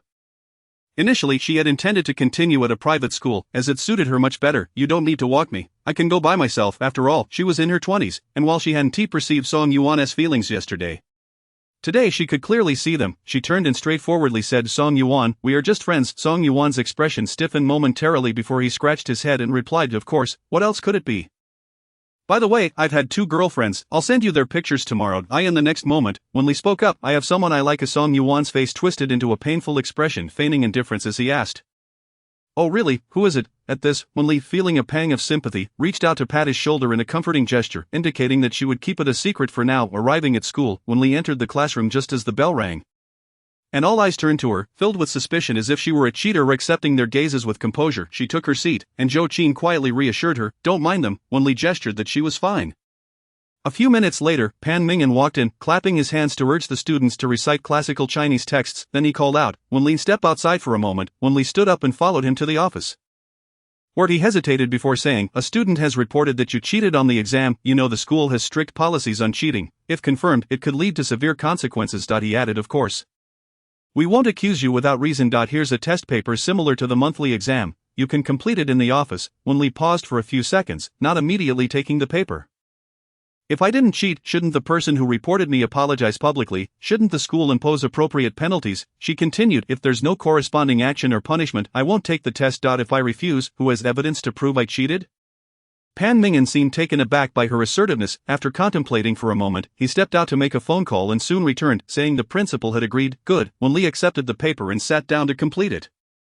During the break, many students gathered at the door to watch. Pan Mingyan stood up and called them away, sternly stating, Focus on your own work instead of crowding here. What is so interesting? He then partially closed the door and glanced at Wen Li, who was diligently working on her test. Don't be nervous, take your time, he said. Wen Li, without looking up, replied calmly, Teacher Pan, I'm not nervous. By noon, Assistant Su learned of the situation and promptly called Fu Zhang, who answered after 2 attempts. His voice was somewhat cold as he asked, What is it? Mr. Fu, the school just reported that someone accused Miss Wen of cheating on an exam. She is currently taking a test in the office. Assistant Su added, Do you need me to handle it? Upon hearing this, Fu Zhang's brows furrowed, and his tone grew colder. Book the earliest flight. After pausing, he instructed, Keep a close eye on matters at the school, And contact me immediately if anything arises. Mr. Fu, didn't you just arrive in D-City? Assistant Su urged. You focus on your work. I'll go to the school right away. No need, just book the earliest flight. Fu Zhang ended the call and told Song Qi directly, something urgent has come up. We'll have to meet tomorrow. Although Fu Zhang was younger than her, Song Qi couldn't object, considering this project relied on Fu Yu's connections. I'll go rest at the hotel then. We'll be in touch tomorrow. Alright, Fu Zhang replied, turning to leave, his pace noticeably quicker than before. In the afternoon, around 3 or 4 o'clock, Pan Mingyan had been sitting for a long while. He stood up to stretch and caught a glimpse of Wen Li, who had finished the first 2 papers. He felt relieved, knowing she hadn't cheated, otherwise, he would have had an embarrassing addition to his teaching resume, former teacher of a cheating student. Noticing Wen Li's water cup was empty, he filled it for her before returning to his own work. After a while, a knock echoed from the office door, and he instinctively looked up, momentarily not recognizing the tall figure standing at the entrance. He rose and asked, "Which teacher are you looking for?" Chapter 14, Should She Be Wronged? The man's gaze fell upon the petite girl seated quietly in the room, her small frame appearing even more diminutive as she sat. He stepped in and stood beside her, stating in a tone that was neither harsh nor soft, "I am Wen Li's uncle. I heard someone accused her of cheating on an exam." Hearing the familiar voice, Wen Li abruptly turned her head, her eyes sparkling with excitement as she instinctively called out, "Fu Zhang." Fu Zhang's tone softened slightly as he turned to Pan Mingyan, speaking with a natural authority. "She can retake the test, but if she is found not to have cheated," he paused, his voice turning icy, "I will sue the school. To suspect my niece without evidence is unacceptable. If that is the case, shall I accuse the principle of corruption, requiring someone to verify it?" It was inherently wrong to make Wen Li retake the test based solely on rumors. Pan Mingyan immediately expressed his apologies.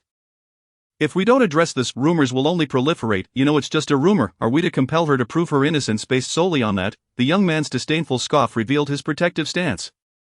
As he leaned his large hand on the desk, his voice growing more intense, "Should she be wronged? Did you think she has no family?" Wen Li's pen dropped a dot on the paper, her eyelashes fluttering as a ripple of emotion stirred within her. In the next moment, she gently tugged at Fu Zhang's sleeve, saying, "Wait for me to finish." She genuinely wanted to ask him why he never doubted her integrity.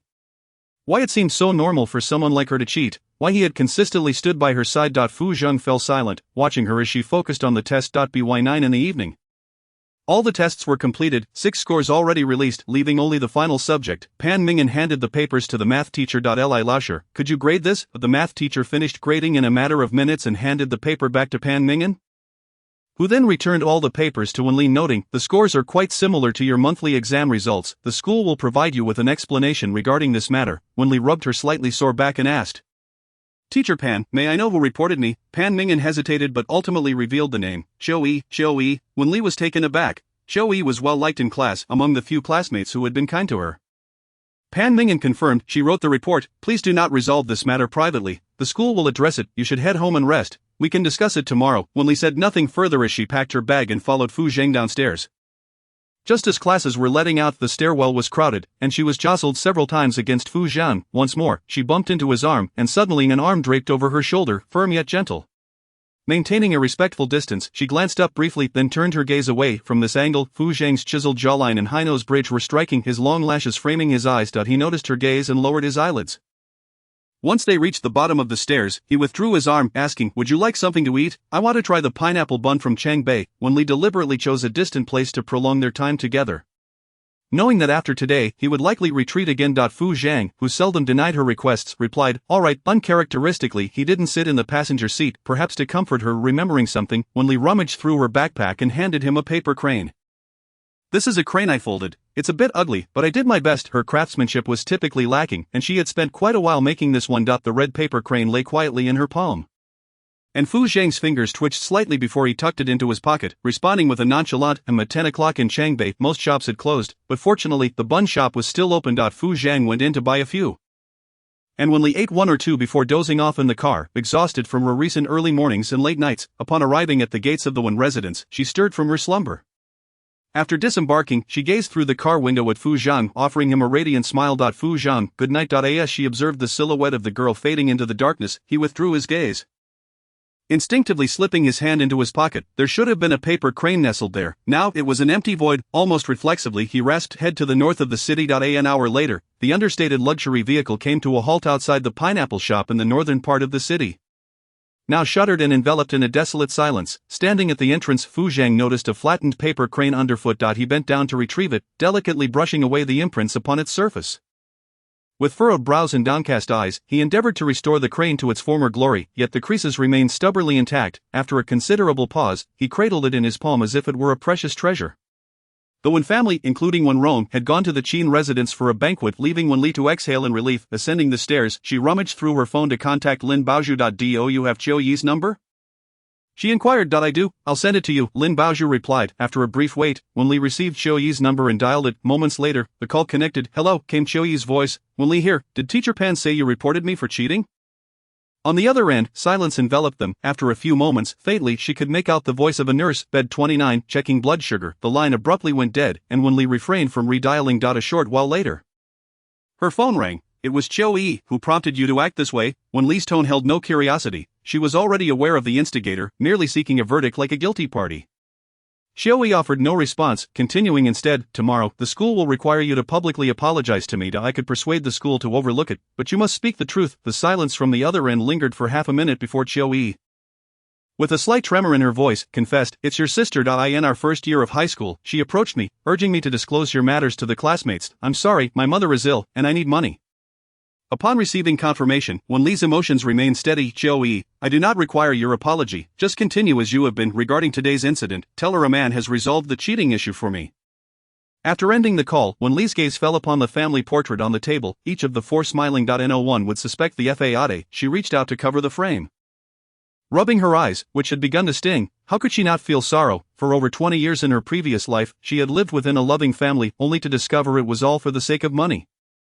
Chapter 15. He wants to seize at 1 o'clock in the morning. Wen Li completed a set of practice questions, yawning as she packed her bag. Before rising, she instinctively stood before the floor-to-ceiling window, surveying the night. It felt different from usual. A shadow clad in black stood beneath the streetlight, chin lifted, eyes clearly fixed in her direction. Though the features were obscured by shadow, she was certain it was Fu Zhang.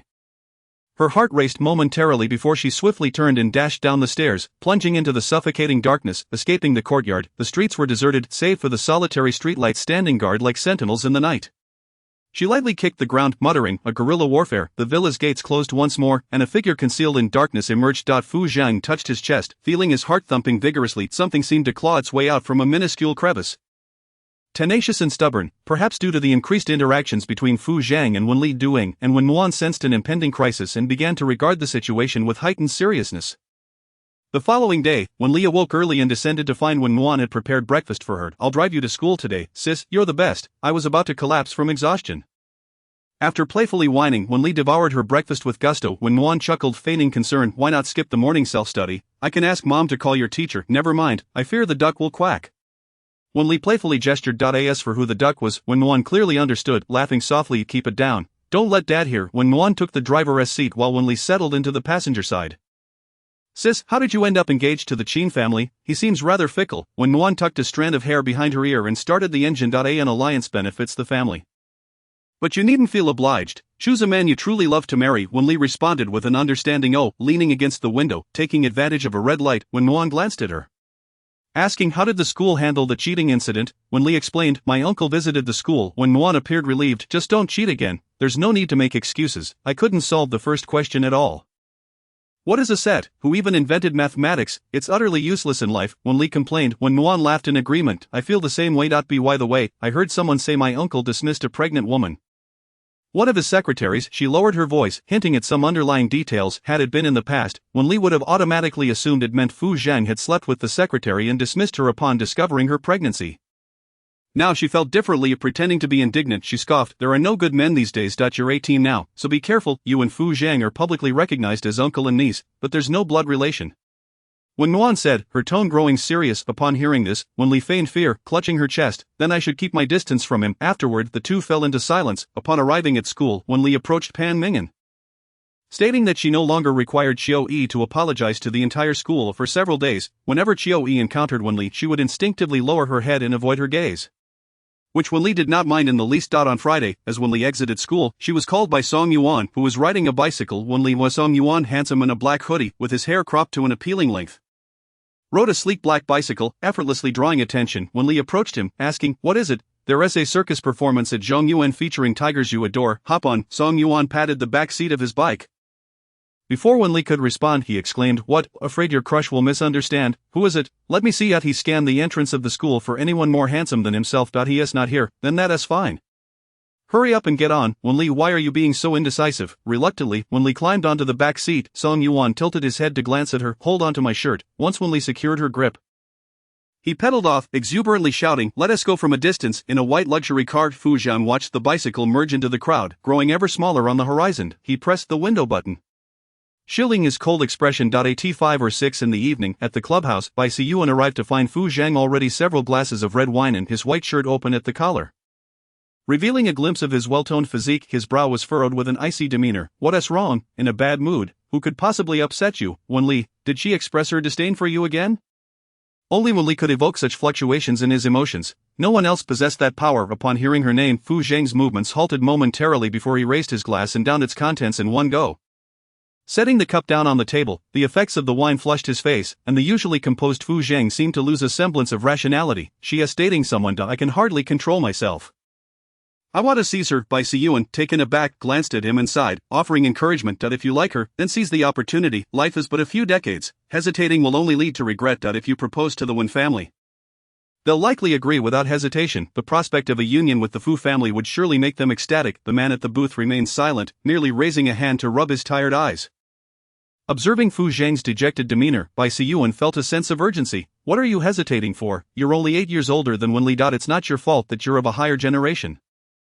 And she doesn't view you as an uncle. When has she ever called you uncle? She always refers to you as Fu Zhang. I say, you two are childhood sweethearts." Fu Zhang suddenly seemed to awaken. Musing, "Yes, only 8 years older." Bai Siyuan, believing he had come to a realization, poured him another glass of red wine. "Indeed, just 8 years. Men being older by 8 years is quite desirable, mature and steady. I'm heading abroad.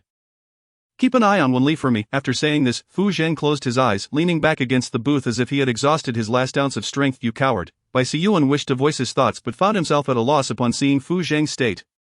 Wen Li had not seen Fu Zhang for several days and found herself missing him. The next morning, she brought fruit to the Fu residence. Old Master Fu and Old Madame Fu were in the garden feeding fish. The plump creatures resembling little more than gluttonous blobs. Upon noticing Wen Li, Old Madame Fu rose affectionately. "Little Li, you've lost weight. Your cheeks appear gaunt. A little weight loss can be quite flattering." Wen Li replied softly. Old Master Fu shot her a disapproving glance. "It's better to be plump. A little extra weight is healthier. I'll have the cook prepare more delicious food for you. Make sure to eat well." "All right." After Wen Li handed the fruit to her aunt, she scanned the room and inquired, "Is uncle not home?" Old Master Fu immediately pouted, displaying an expression of discontent. "Your uncle dislikes my urging him to marry. So he left for abroad early this morning. By the time that troublesome project overseas is finished, he will be an old man. He would rather toil away for a meager income than consider marriage.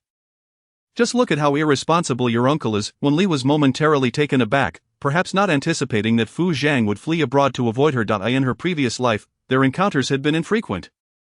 And Fu Zhang had not gone overseas, naturally not retreating due to Old Master Fu's marriage pressures. Old Master Fu, still unable to suppress his irritation, continued, "Your uncle is already 26 and has yet to even meet a woman. I worry about his sexual orientation." As he spoke, his tone grew increasingly melancholic. "If Fu Zhang wishes to be a third party, he is indeed normal," Wen Li retorted, then quickly added, "Grandpa, Grandma, I've just remembered I have some homework left to do. I'll head back to finish it and return later to join you for dinner." She dashed back to the Wen household, passing through the living room without acknowledging Du Ying's greeting, and hurried upstairs.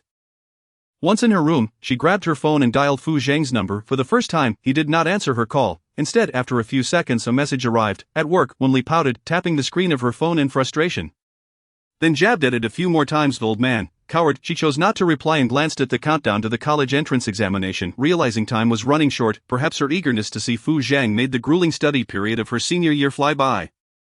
A heavy snowfall graced Kyoto's winter, followed by a series of gentle rains as spring arrived. By June, summer had commenced, and while Kyoto was not yet sweltering, the atmosphere in the classroom reached fever pitch.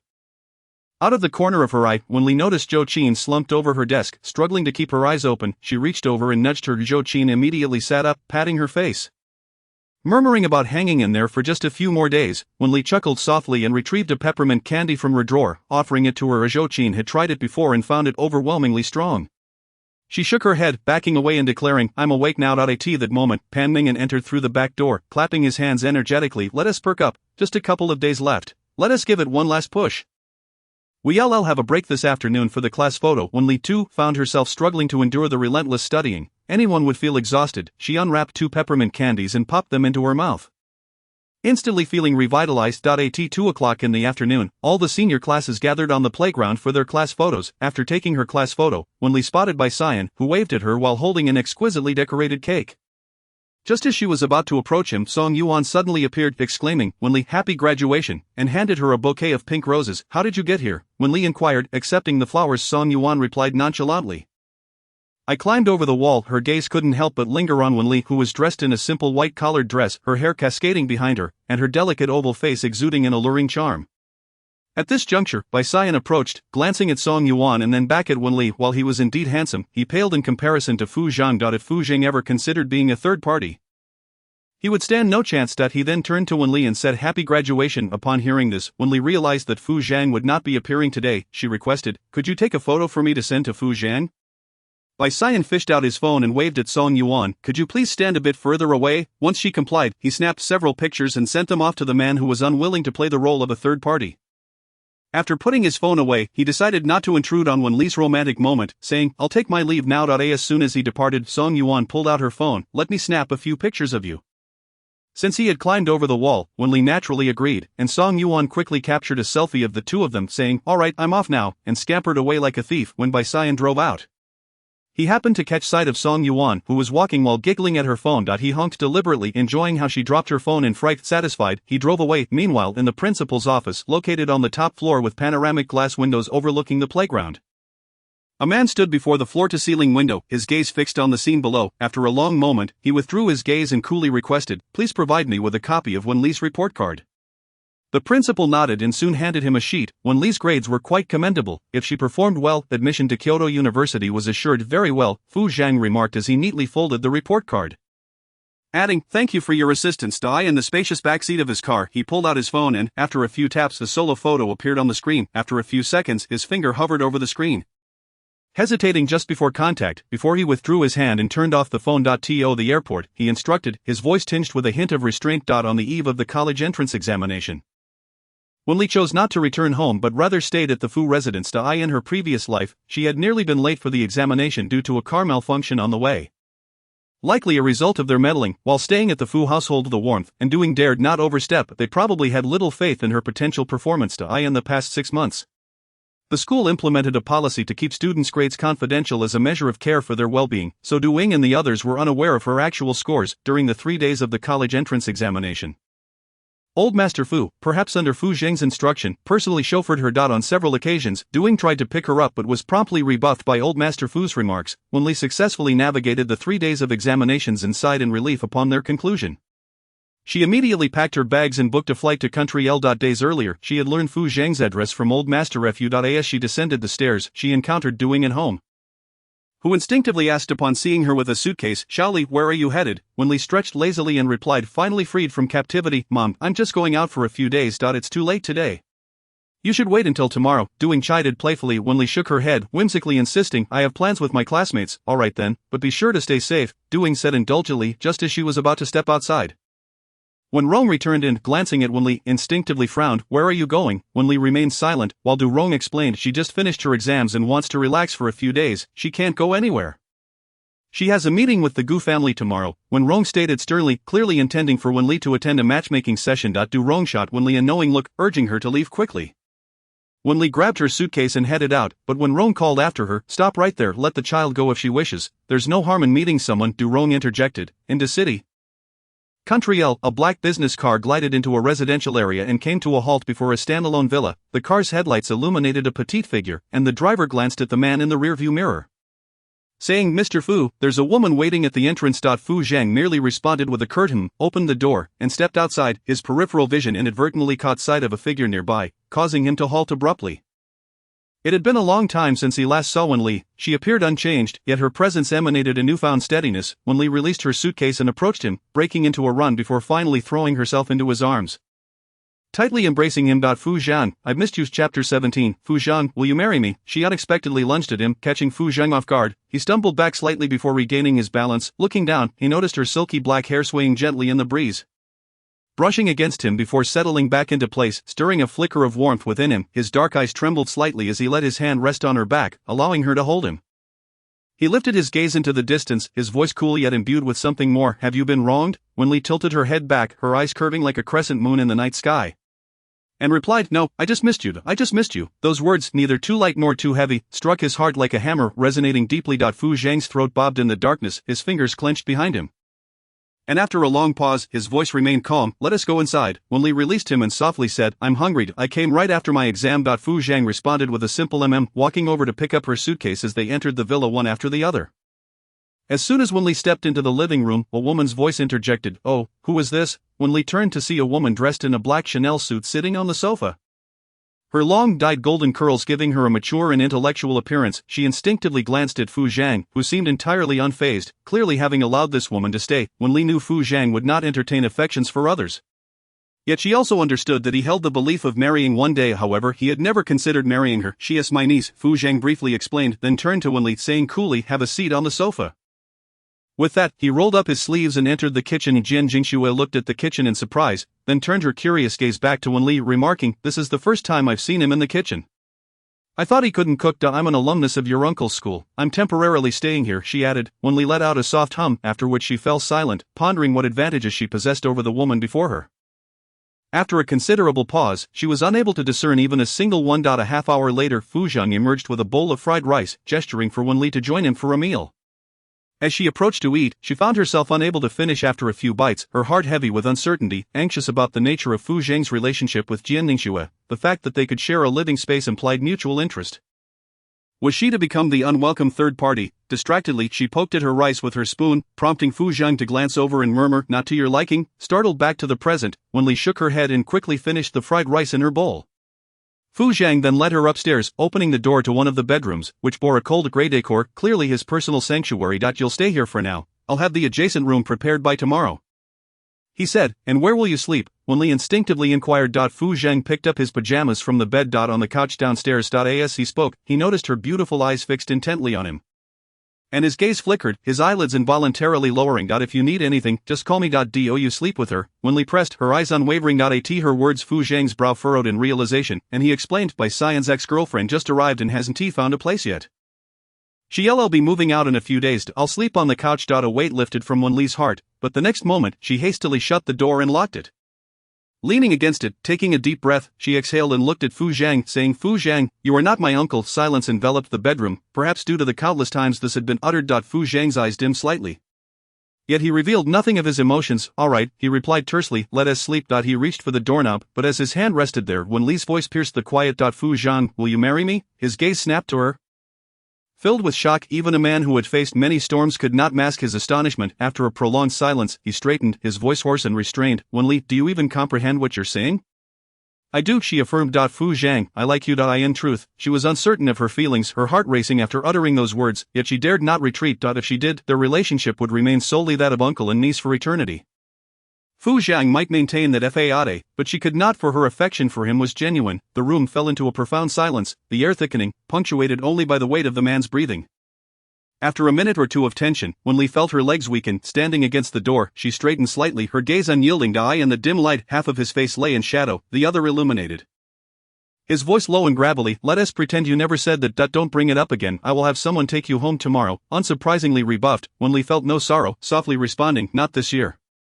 I'll ask again next year, until you agree. The bedroom fell silent once more, but it did not last long. Fu Zhang's voice took on a stern tone as he admonished, I am your uncle. And regardless of any lack of blood relation, that will not change. If you need anything, simply ask me directly. He assumed Wen Li had been provoked or desired something, prompting her to speak such outrageous words, yet, Wen Li persisted, you are not my uncle. I'm merely informing you. My feelings will not waver. If you do not return to the country, I will not return either. After saying this, she stepped aside from the door. Without a word, Fu Zhang opened the door and left, seemingly distracted by her words. Wen Li released a sigh of relief and collapsed onto the bed, patting her chest, her hands eventually covering her flushed face. It was her first confession of love, and naturally, it came with a surge of nerves. Meanwhile, Fu Zhang drove away, eventually stopping on an empty roadside, rolling down the window and retrieving a pack of cigarettes. Soon, the car was filled with smoke. He seldom smoked, only indulging when his rationality faltered, seeking a moment of numbness, holding a cigarette between his fingers, half of his hand outside the window, his face was obscured by swirling smoke. His narrowed eyes reflecting a tumult of emotions, restraint, possessiveness, morality, all entwined. A vague sense of possession surged within him. He took a deep drag, struggling to adapt, and soon coughed a few times, taking a while to compose himself. After a moment, he discarded the cigarette but then leaned back in his seat, eyes shut tightly. Wen Li's delicate face emerged vividly in his mind. Abruptly, he opened his eyes, bloodshot with a hint of desperation. The next morning, Wen Li anticipated Fu Zhang would avoid her for a few days. To her surprise, he acted as though nothing had transpired, sitting at the dining table alongside her for breakfast. Jin Ningxue was also present, though she hurriedly left for work after finishing her meal. Wen Li was the last to finish, and as Fu Zhang cleared the dishes, he remarked, "The flight is at 3 this afternoon. I'll take you to the airport." Under his gaze, Wen Li clasped her hands over her ears, her expression earnest. "Unless you carry me to the airport, I won't go." With a loud crash, the bowl Fu Zhang held shattered on the floor. He closed his eyes for a moment, then opened them again, coldly stating, "Do you know what nonsense you're spouting?" This was the first time he spoke harshly to Wen Li. Pouting slightly, she replied, "I do," after which she bent down to gather the broken pieces. As her fingers neared the shards, a large hand grasped her wrist and pulled her aside before quickly releasing her. The man said nothing further, finishing the cleanup before donning his suit and departing. At 2 that afternoon, Fu Zhang arranged for a driver to take her to the airport, but Wen Li feigned ignorance. Knowing the driver could not forcibly drag her away, armed with some local currency, she set out for the supermarket. When Jin Ningxue returned from work, she found Wen Li in the kitchen, having prepared a feast that looked somewhat lackluster but emitted a delightful aroma. Seeing flour dusted on Wen Li's face, Jin Ningxue couldn't help but chuckle. "Niece, you've got flour on your face." Wen Li instinctively wiped her face, only to smear oil all over, ultimately giving up. "When will Fu Zhang be back?" "I don't know, he is usually not home at this hour," Jin Ningxue replied, pulling out her phone. "Let me give him a call." Dialing, she connected swiftly. "Your niece has prepared dinner for you. When will you return?" Upon hearing that he would not be coming back, she chastised, "You're wasting a child's heartfelt effort." After hanging up, she glanced at Wen Li, offering some consolation. "Your uncle has business engagements, he likely won't be home until late. Shall I keep you company?" The aroma wafting from the kitchen was indeed enticing. Wen Li retrieved 2 sets of chopsticks, sitting down and clarifying, "He is not my uncle," before Jin Ningxue could respond. Wen Li added, "I'm pursuing him." Jin Ningxue was momentarily speechless before recovering, coughing lightly. She then looked at Wen Li, her face smudged and eyes serious. "I've never heard of anyone chasing him before. He is not easy to pursue, but it's not impossible. I chased by Cyan for half a year and finally succeeded." Wen Li took a bite of her dish, determination etched on her face. "I am ready, not bad. It's quite tasty," Jin Ningxue complimented, then shared her wisdom as an experienced individual. A man like Fu Zhang won't be swayed by a meal. He has dined in countless high-end restaurants and won't be moved by something as simple as this.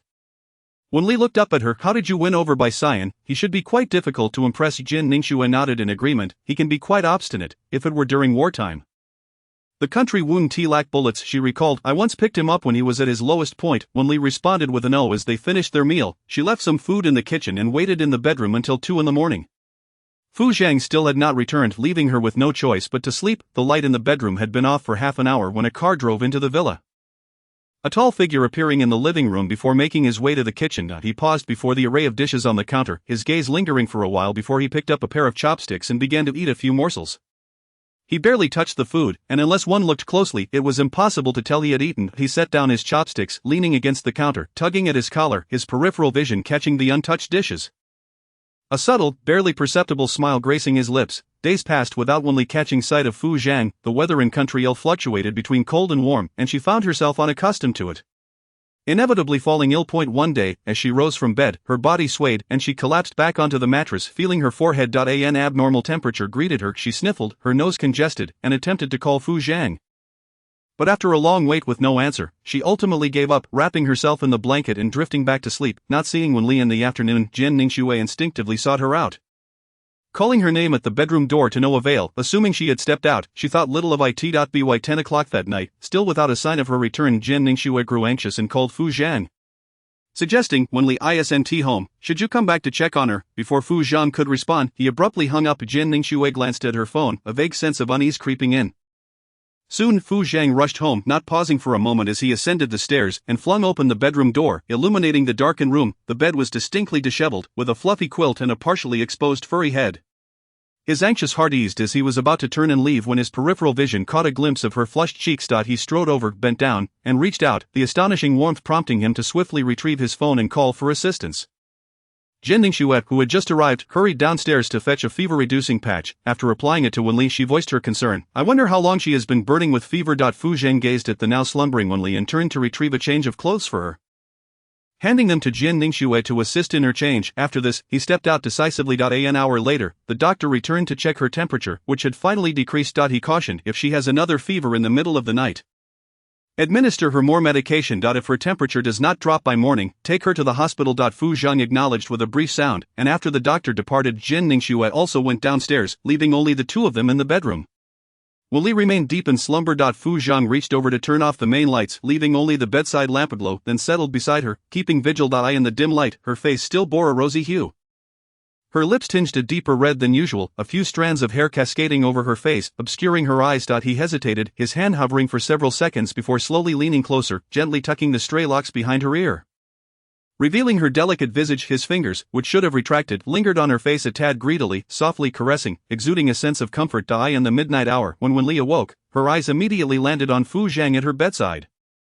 Her gaze brightened, and instinctively she reached out to grasp his hand, clutching it against her chest, feeling secure, and then closed her eyes again, murmuring to herself that it must be a dream. The soft touch of her fingers jolted Fu Zhang, who had been half asleep, his eyes snapping wide open, his breath hitching. He instinctively withdrew his hand. Wen Li blinked, the figure before her swaying momentarily before coming into focus. Fu Zhang, she croaked, her voice reminiscent of a little duckling.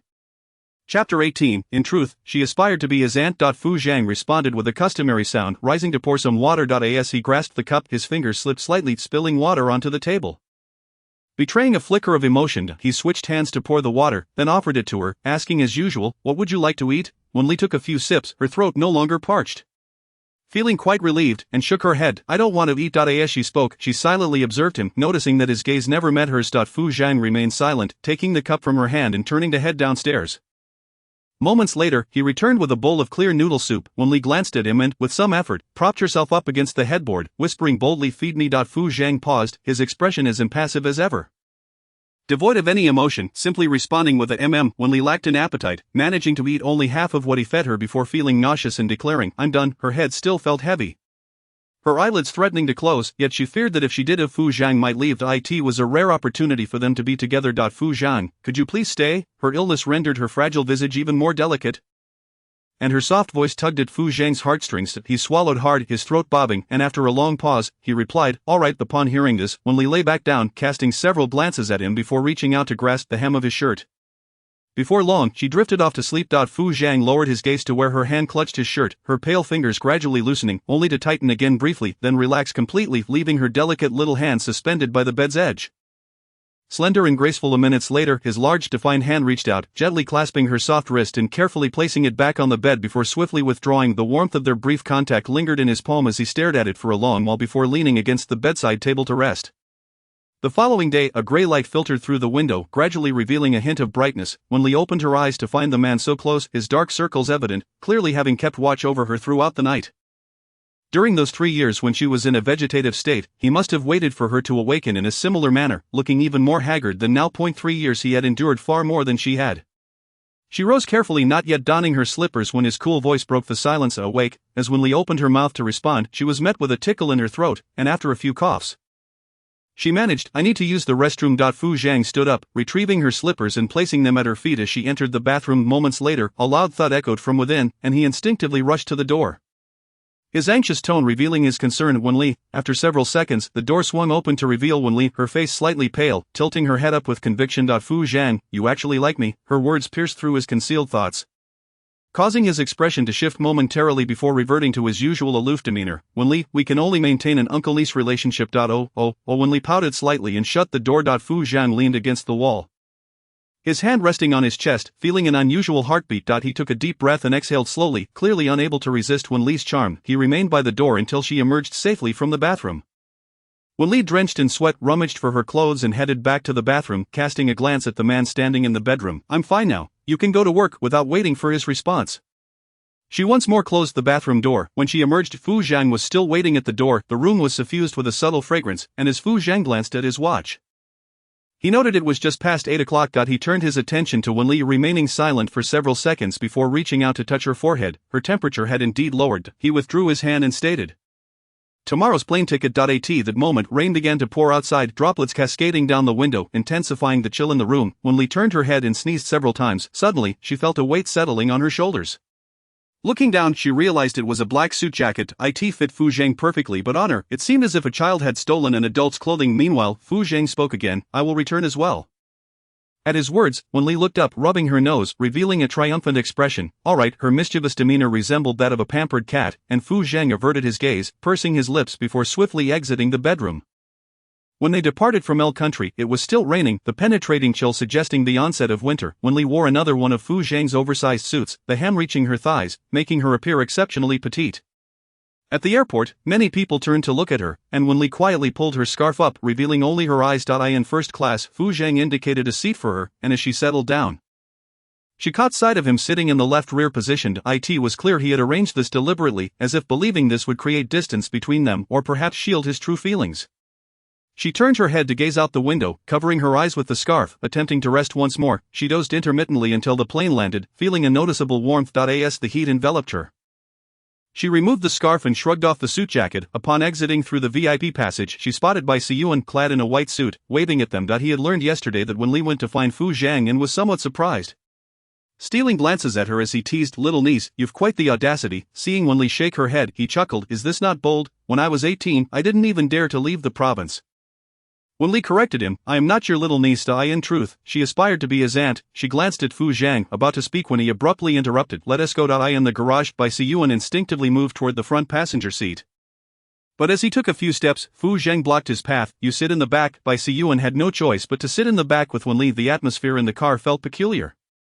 Although they often shared silence, it was not as tense as it was now. He could not help but glance back and forth between them, wondering if they resembled a couple in a Cold War. Clearing his throat, he asked, "Wen Li, what made you want to find your uncle?" "I'm pursuing him." Wen Li's voice was soft yet explosive, like a ticking time bomb. Bai Siyuan's mind went blank. "Huh?" he responded, clearly taken aback. Struggling to comprehend her meaning, Wen Li continued, "Please don't call me your little niece anymore. I do not wish to engage in incest." Bai Siyuan began to grasp her implication. Wen Li Yon Fu Zhang's tone was low and icy, tinged with anger. He took a deep breath, suppressing his emotions, and added, "Pull over." "You're taking her home." The car came to a steady stop at the roadside, and Fu Zhang stepped out briskly, disappearing from view.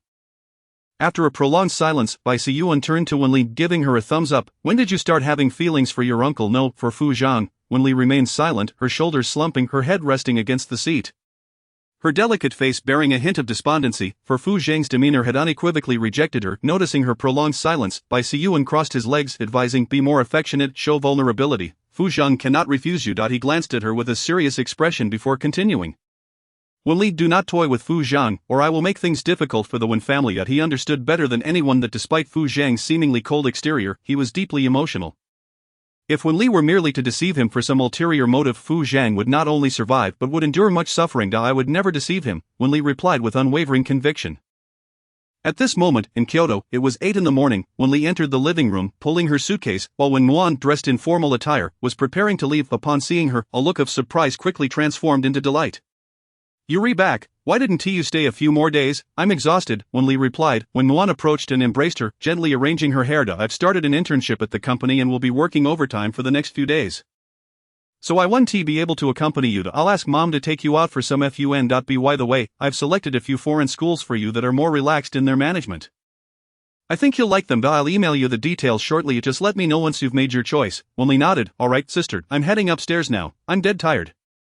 She dragged her suitcase upstairs, changed into a different outfit, and planned to visit the library. A certain older man was pursuing her, and her studies could not be neglected. In her memory, when Muan had only recently joined the company and was about to sign a multi-billion project with the Fong Group. From that moment on, when Rong placed immense trust in Wen Muan's abilities, she intended to dismantle Wen Muan's schemes from the outset, just as they had plotted against her throughout her life. Before doing so, however, she needed to clarify one matter: the cause of her biological mother's death. This issue was rather delicate. The Liu family must have investigated it thoroughly back then, for they would not have spared the Wen family otherwise. With this thought, she picked up the phone and dialed out. The call connected, but there was no response on the other end. Her eyes reddened, and a soft, gentle voice emerged. "Grandfather." At this age, not only had her relationship with Fu Zhang soured, but even her grandfather Lu Zongwei had also become strained. Perhaps it was the indulgent education from Wen Muan and Duing that made her instinctively dislike Lu Zongwei's sternness. Even believing that he did not care for her, the two individuals she should have trusted the most had become the ones she least wished to engage with. Lu Zongwei's voice abruptly broke the silence. "What's wrong? Is someone from the Wen family bullying you? I'll come to pick you up." "No." Wen Li paused before saying, "Grandfather, I'll come to see you in a few days." "Lu Zongwei." Having lost his wife early in life and his daughter in middle age, had only Wen Li as his remaining blood relative, how could he bear to neglect her? Alright, come whenever you wish. After a brief pause, he added, do you want to go to Jing University? Despite being frustrated that she was not studying diligently, he still sought the best options for her future. Wen Li wiped her eyes and sniffed. I can get in on my own. Surprised by her response, Lu Zongwei hesitated. Grandfather believes in you. Knowing her academic performance, he chose to trust her. Tears streamed down Wen Li's cheeks, but she did not make a sound.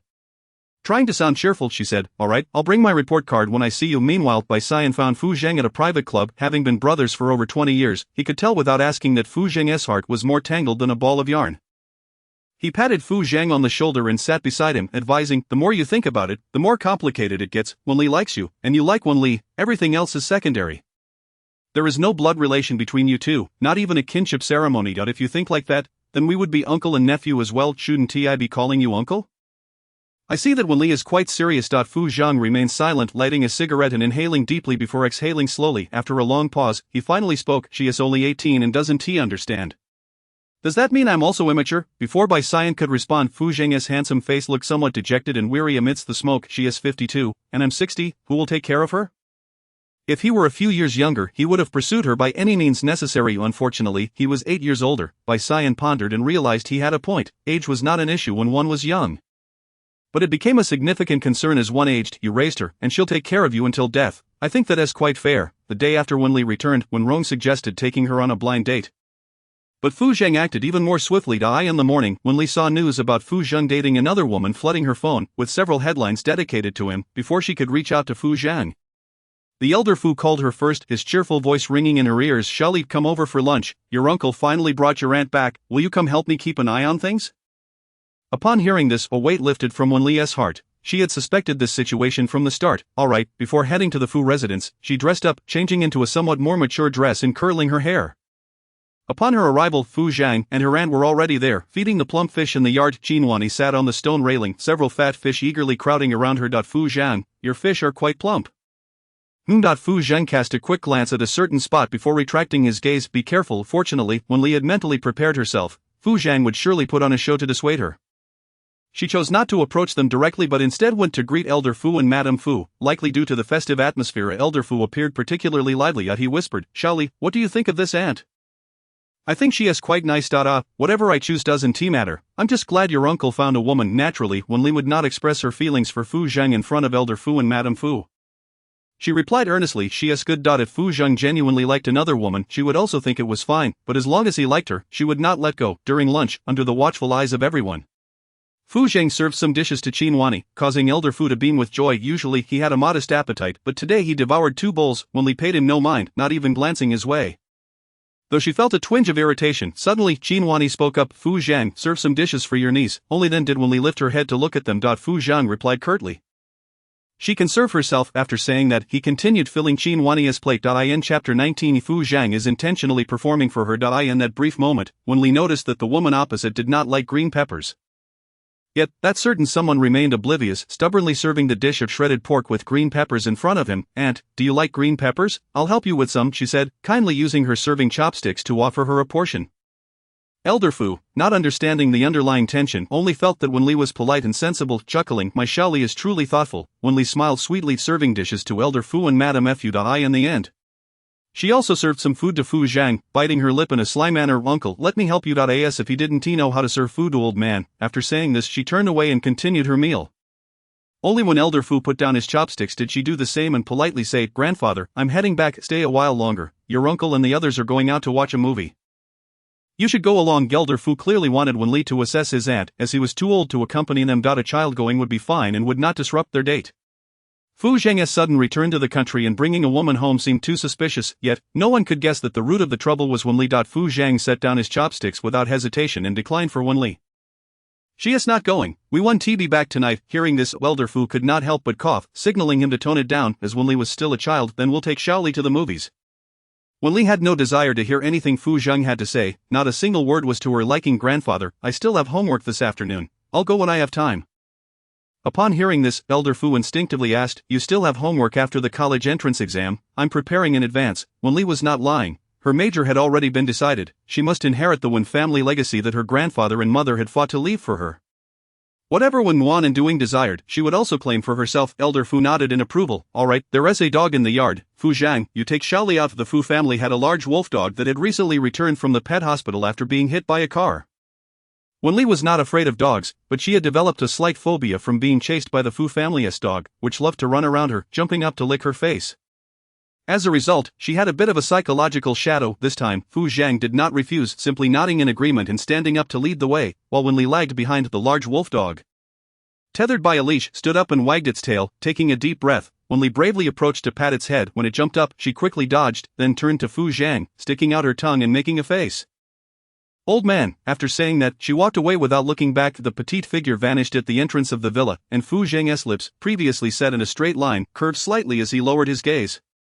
Back in the living room, he addressed Elder Fu. Let us keep the dog in the backyard. Elder Fu had also considered this, especially since Wen Li frequently visited. He nodded. Let us have someone take it to the backyard.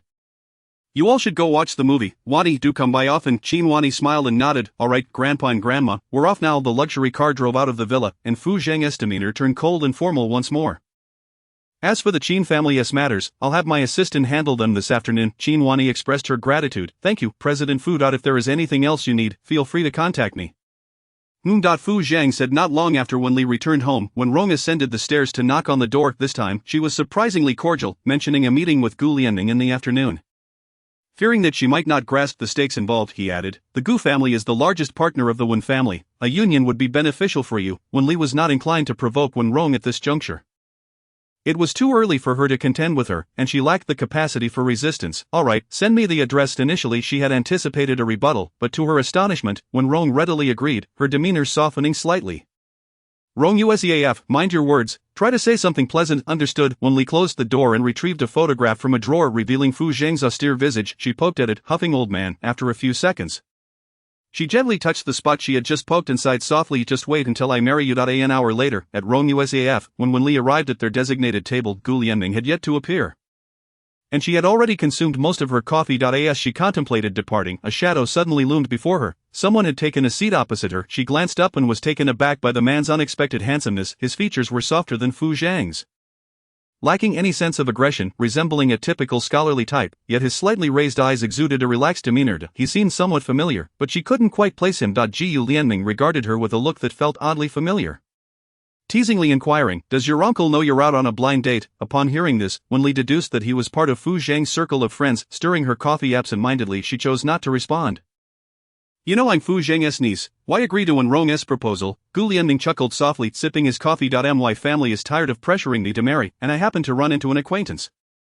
It is just a simple diversion. The Wen family is in quite a rush sending you out to date right after the college entrance exams. If your uncle finds out, he might just skin him alive. Mentioning Fu Zhang made Wen Li's eyes dart, and she suddenly proposed, since you're not keen on blind dates, how about we strike a deal? We can help each other navigate this. Fu Zhang, that old relic, clearly needed some provocation, otherwise, he wouldn't step beyond his boundaries. Gu Lianming raised an eyebrow, contemplating briefly before smiling. Are you sure your uncle won't come after me? He won't. You must keep it a secret, only the two of us need to know, and Fu Zhang cannot find out. Wen Li thought, since Fu Zhang could hire someone to play a role, so could she. Let us see who surrenders first. After years of pressure from her family, this was indeed a good option for Gu Lianming, but the fact that Wen Li was Fu Zhang's niece gave him a moment of hesitation. Others might be oblivious, but he and Bai Siyuan were aware that Fu Zhang cared about the fact that the Wen family had no blood ties to his niece. Seeing his silence, Wen Li challenged, are you afraid of my uncle? Provocation 1T work on me, but I've agreed. Gu Lianming shot her a glance and added, if feelings develop, I 1T take responsibility. I'm gay. If she weren't Fu Zhang's niece, he wouldn't have divulged this, as he had never mentioned it within their circle. Hearing this, Wen Li looked at him in surprise. Gu Lianming folded his arms, a smirk playing on his lips. Is that so surprising? Isn't your uncle also gay? Chapter 20, the old man, both old and stubborn. Wen Li nearly spat out her coffee, looking up at him. Incredulous, where did you hear such rumors? He had never had a woman by his side. It was implausible that a man had no needs. Gu Lianming raised an eyebrow and replied, a fake gay. Wen Li, she finished the last of her coffee. I'm full, I'm leaving. Gu Lianming lightly tapped the table with his fingers, rising to say, accompany me to the Jin family's banquet. It is a coincidence. Wen Li had no reason to refuse him, glancing down at her attire. Is this outfit acceptable? It works. Gu Lianming stood, signaling for her to walk ahead. The Jin family's banquet was in a nearby hotel. and Gu Lianming led her into the hall, where many people approached them. Gu Shao, may I ask who this is? My companion. Gu Lianming raised his hand, but seeing Wen Li's lack of reaction, he leaned over and asked, are you shy? I'm just worried your male companion might mind, Wen Li replied, pulling gently at his sleeve, speaking in a tone only they could hear. Gu Lianming glanced at her. I never involve myself with people from our circle. I'll introduce you to some. Just as Wen Li was about to agree, a voice interrupted. Shaoli. She turned to see Wen Nuan approach. Clad in a black spaghetti-strap dress linked arm in arm with Qin Feng, Wen Nuan looked between Gu Lianming and Wen Li, then pulled her aside, whispering, what's going on? Wen Rong wants me to go on a blind date. I think he is quite suitable. Wen Li pouted. Suitable? He is 9 years older than you. Just listen to me and tell him it's not appropriate. I'll talk to Dad. Wen Nuan's gentle expression turned serious. Wen Li shook her head. Let us keep it like this for now. As they spoke, she caught a glimpse of Wen Nuan, who had never shown such an expression even when ill. Shaoli. You should listen to me. Wen Nuan's tone grew firmer, quickly softening again. Shaoli, trust me, I won't harm you. I actually quite like Gu Lianming. He has a handsome appearance and a good family background. Wen Li maintained a serious demeanor. At that moment, Qin Feng approached, reminding Wen Nuan, President Wang has arrived. Let us go greet him. Finally, Wen Nuan said nothing further, lightly patting Wen Li's hand. I'll pick you up later. Once Wen Nuan and Qin Feng left, Gu Lianming returned, assessing her with his eyes. Shall we continue? Wen Li nodded, and they intermittently mingled with various people within their circle, marking Wen Li's first appearance as a member of the Wen family.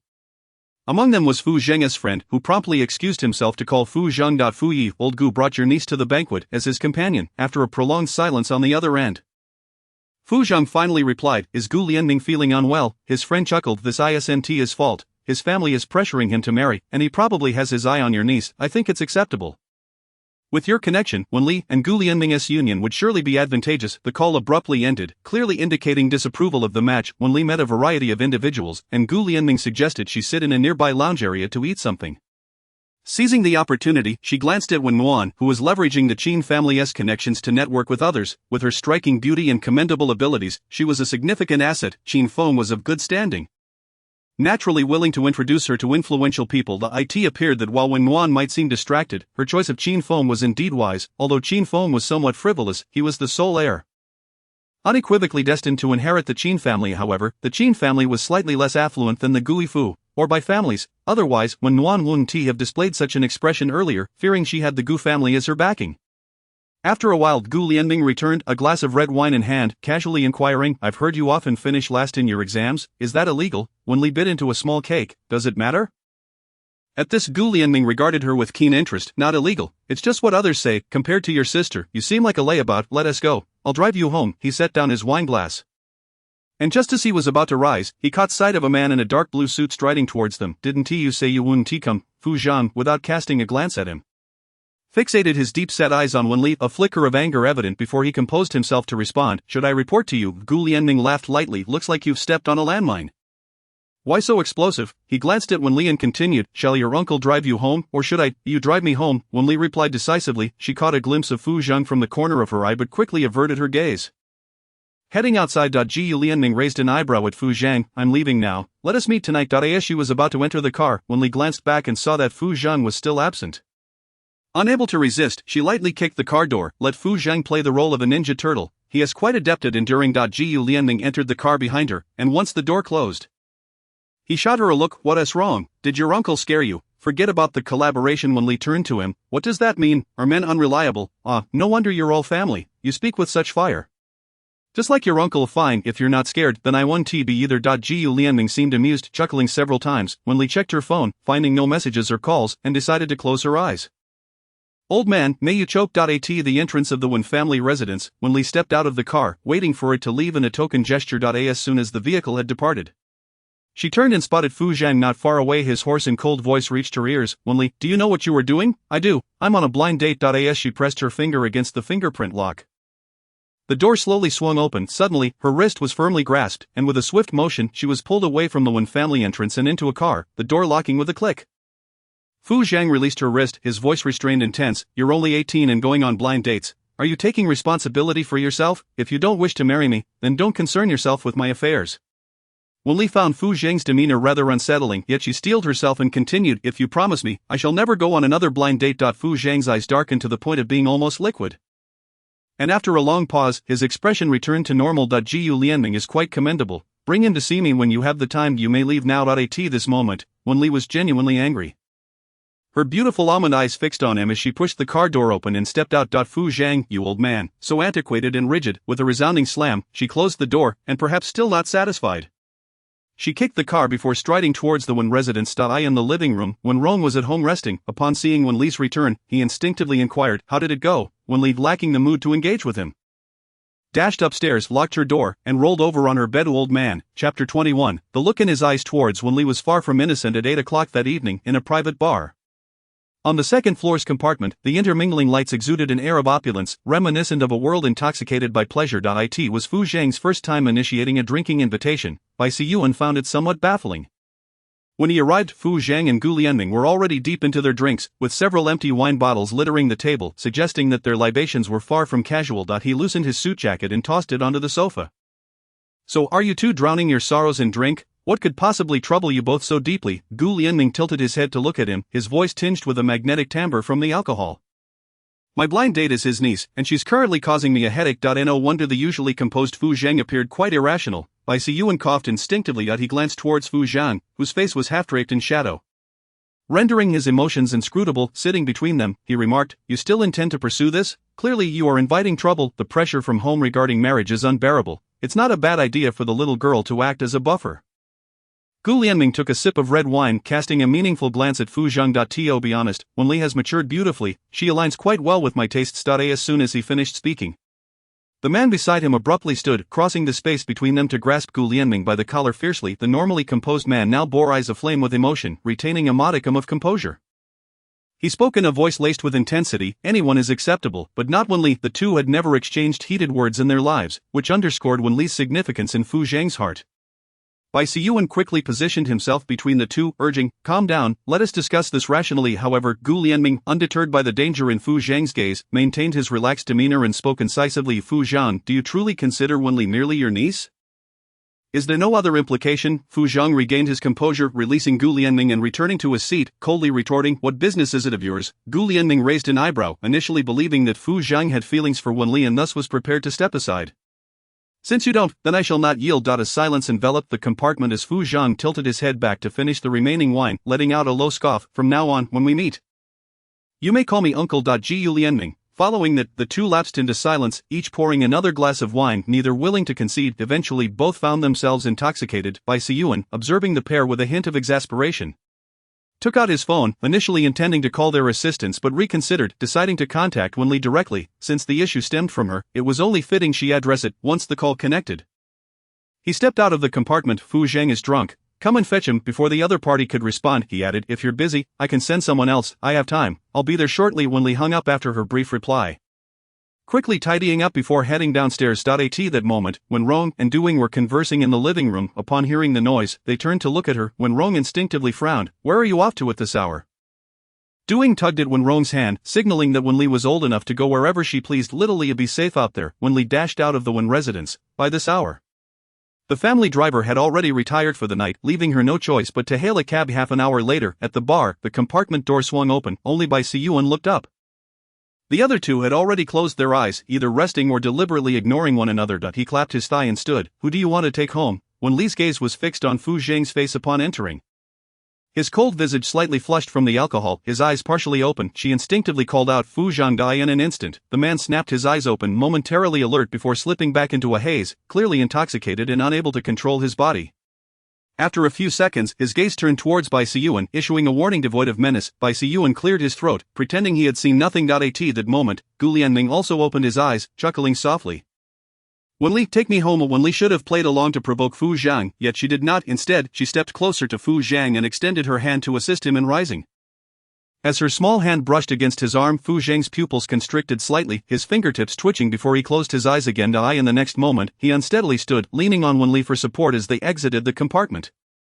Bai Siyuan noted the situation, observing that Fu Zhang was utterly defenseless against Wen Li. Sitting beside Gu Lianming, he remarked, do you see, they are mutually enamored. Curious yet perplexed, he inquired, how do you know Fu Zhang's intentions? Gu Lianming smirked lightly, tilting his head back to expose his prominent Adam's apple. That he may surpass me in business, but when it comes to matters of the heart, I hold the upper hand. If I don't provoke him, he might never admit it. If they were to marry, I must sit at the head table. Bai Siyuan patted Gu Lianming's shoulder, offering his praise, you're impressive. Let's go, I'll take you home. When Li supported Fu Zheng out of the bar, the June breeze carried a hint of chill, causing the warmth of her cheeks to diminish slightly. Her small hand wrapped around his waist, attempting to keep him warm. Fu Zhang, are you cold? Fu Zhang's eyes fluttered a few times before he straightened his tilted posture, gently pushing her hand away. His voice was devoid of inflection. You need not assist me. As he spoke, he removed his jacket and draped it over her shoulders, then closed his eyes once more, catching a glimpse of the jacket resting on her. Wen Li let out a soft hum and intertwined her arm with his. If you're drunk, there's no need to put on a brave front. I wouldn't take advantage of you. After Fu Zheng opened his eyes again, they soon fluttered shut once more. I in the darkness. The warmth of his earlobes was unmistakable. The presence of his left hand. He attempted to withdraw it, but Wen Li clung tightly, even resting her head upon it. Her breath hitched abruptly. Taxi. Wen Li waved at the roadside. Once the car came to a halt, she guided the man over. Fortunately, Fu Zhang retained some awareness, making it relatively easy for him to get into the vehicle. Nonetheless, Wen Li was still slightly breathless as she instructed the driver. Take us to Qinyun scenic area. Understood. The driver, likely on the night shift, seemed eager to chat. Glancing through the rearview mirror, he asked, Little miss, are you here to pick up your brother? At his words, silence enveloped the car. Fu Zhang, with his eyes closed, shifted slightly, his previously restless mind suddenly cooling. What was he thinking? Wen Li clarified, he is not my brother. Your uncle then? He looks quite young, the driver remarked in surprise. No, he is my future boyfriend. Wen Li replied. The driver cleared his throat, hesitating over his next words, unsure how to proceed. It wasn't that Fu Zhang was too old, but rather the atmosphere between them lacked any semblance of a romantic couple. He awkwardly commented, you two seem quite well matched. After this statement, silence reigned until they arrived at Fu's residence. Before Wen Li could open the door, Fu Zhang had already pushed it open and stepped out. Wen Li fished out her phone to settle the fare. The driver glanced at the man outside, kindly warning, no matter how wealthy a man is, if he doesn't settle the bill, he is not worth having. Wen Li replied earnestly, I prefer men who don't pay. Uncle, please drive safely on your way. With that she exited and closed the door. As the taxi pulled away, only the two remained, for the first time in her presence. Fu Zhang unbuttoned his collar. Whether due to intoxication or other factors, he could not restrain his actions, tugging at it forcefully. Let us go back. I'll take you to your bedroom first, Wen Li insisted. No need, Fu Zhang replied in a low tone. Wen Li stood her ground, their eyes locked in a silent standoff. I want to. Chapter 22. She kissed him after half a minute of tension. Fu Zhang turned and walked towards the Fu residence, with Wen Li hurrying to keep pace beside him. The living room was enveloped in darkness, and the hallway lacked illumination, indicating that Fu's elderly couple was not home. Familiar with the surroundings, Wen Li switched on the lights, and they proceeded directly upstairs into the bedroom. As Fu Zhang entered the room, he immediately turned to Wen Li and said, You should go home. Without uttering a word, Wen Li slipped into the bathroom and soon emerged with a slightly damp washcloth. She gestured towards the bed. Sit down. I'll help you wash your face. If you don't let me wash it, I won't leave. Fu Zhang took a deep breath, rubbing his forehead with his hand before ultimately relenting and sitting on the edge of the bed, tilting his head back slightly and closing his eyes tightly. His hands braced against the bed, his fingers leaving impressions on the satin sheets, exuding a sense of forbidden coolness. Wen Li's heart raced unexpectedly, and she found herself stealing glances at him. In his usual state, he would present a cold and mature demeanor. Indeed, a man appeared more charming when intoxicated. As the cotton cloth fell onto his face, his lashes fluttered before returning to their previous calm. Wen Li carefully wiped his face, and after ensuring it was clean, she returned to the bathroom to fetch a basin of warm water for his feet, ready to give him a wash. The aftertaste of the red wine was quite potent, leaving Fu Zhang feeling a bit lightheaded. His Adam's apple rolled several times as he decided to return home. You can go back after you finish washing, Wen Li assured him, raising her hand in promise. The man remained silent for a few seconds, seemingly at a loss with her, before he quickly finished soaking his feet. Wen Li carried the basin back to the bathroom and emerged a while later, advising, You should lie down and sleep. You can take a shower tomorrow. Fu Zhang replied, his voice tinged with an inexplicable restraint. Wen Li glanced at him, her gaze lingering on his cheek for a few seconds. Suddenly she leaned in and kissed the side of Fu Zhang's face, prompting him to look at her in surprise. She turned and fled, calling Fu Zhang good night. She realized that merely speaking to Fu Zhang had little effect. With such a rigid and old-fashioned man, one had to act boldly. As her footsteps faded, Fu Zhang's handsome face flushed bright red, leaving him momentarily stunned in place. After a long pause, he raised his large hand to touch the warm spot where she had kissed him. Feeling as if he had been paralyzed, devoid of any sensation, Wen Li only had the courage to act in that moment. Once back in her bedroom, she immediately felt timid. She touched her lips and lay down, wrapping herself tightly in the quilt. Suddenly a knock at the door jolted her awake. She quickly emerged from the covers, rubbed her face to appear more presentable, and asked, Who is it? It's me, came a warm voice from outside. After a brief wait, Wen Li opened the door, inviting her sister inside. While yawning, she said, I'm so tired, sis, I just want to ask a few questions. Do you really like Gu Lianming? Wen Yuan gently patted her back. Offering comfort, Wen Li sat on the edge of the bed looking as if sleep was overtaking her. Isn't dating just like that? If you don't like someone, you simply don't choose someone you do like. When Wan's eyes glistened with unshed tears as her voice became slightly hoarse, Wen Li immediately sensed something was off. She turned to her sister and inquired, "Sis, what's wrong?" "It's nothing, I just don't want you to follow my path. Look at me and the Chin family, there's no emotion, no common interests." When Wan raised a hand to wipe at the corner of her eye, she took Wen Li's hand and gently continued. "Our family has me to support you, choose what you love, and whom you love. Gu Lianning is a decent man, but he is 9 years older than you, it doesn't quite fit in a few days. When you go abroad, you can date a handsome boyfriend there, and Dad won't be able to control you from afar. For now, I'll shield you from Dad. If he tries to set you up on a blind date, just tell us secretly. If it weren't for Wen Li living a second life, she might have believed these words again. Indeed, if it weren't for her second chance, how could she accept being merely a pawn in someone else's game? Wen Li immediately embraced Wen Nuan, resting her head on her sister's shoulder, her eyelids drooping as she playfully said, "Sis, you're so wonderful. Have you looked at schools abroad?" Wen Nuan asked. Wen Li nodded. "I've looked, but I haven't decided on which one yet. I want to choose a school that's more fun. Take your time, there's no rush," Wen Nuan said before getting up to leave. Wen Li locked the door again, rubbing her stiff face, pondering how long this charade would continue. In the late hours of the night, the man tossed and turned, ultimately rising to head to the balcony. The cigarette smoke twinkled in the darkness like stars, flickering on and off. The strong scent of smoke made him cough involuntarily. The night breeze chilled him to the bone before he mechanically placed his hand on his cheek. 8 years, how could there be such an age gap? As expected, Fu Zhang began to avoid her, even refusing to return to the Fu family home. Old Master Fu cheerfully remarked to her that it wouldn't be long before he would be holding little brothers and sisters. Wen Li dared not push him too hard. A monkey under duress might grab anyone, and if Fu Zhang were cornered, he might hastily marry anyone. She couldn't bear that outcome. Coincidentally, these days, Lin Baju and Zhou Qin invited her to go shopping together. The two had just finished their college entrance exams, and their families had given them a supplementary card, so they naturally intended to spend. Wen Li took this opportunity to replace all her student outfits in the closet. She purchased clothes without glancing at the prices, drawing even the usually supportive Du Ying to question her. "Xiaoli, why didn't you ask Mom to accompany you while buying clothes?" Although the Wen family was affluent, they couldn't buy clothes without considering the cost, especially since Du Ying's card had limited funds. After all, the family's finances were still controlled by Wen Rong. "I have classmates." Wen Li sat on the sofa, watching television. Du Ying chuckled lightly. "Some of these clothes don't suit you, you can return them tomorrow, and I'll accompany you to buy some that fit better." Wen Li feigned fatigue, saying, "Mom, I don't want to go anymore.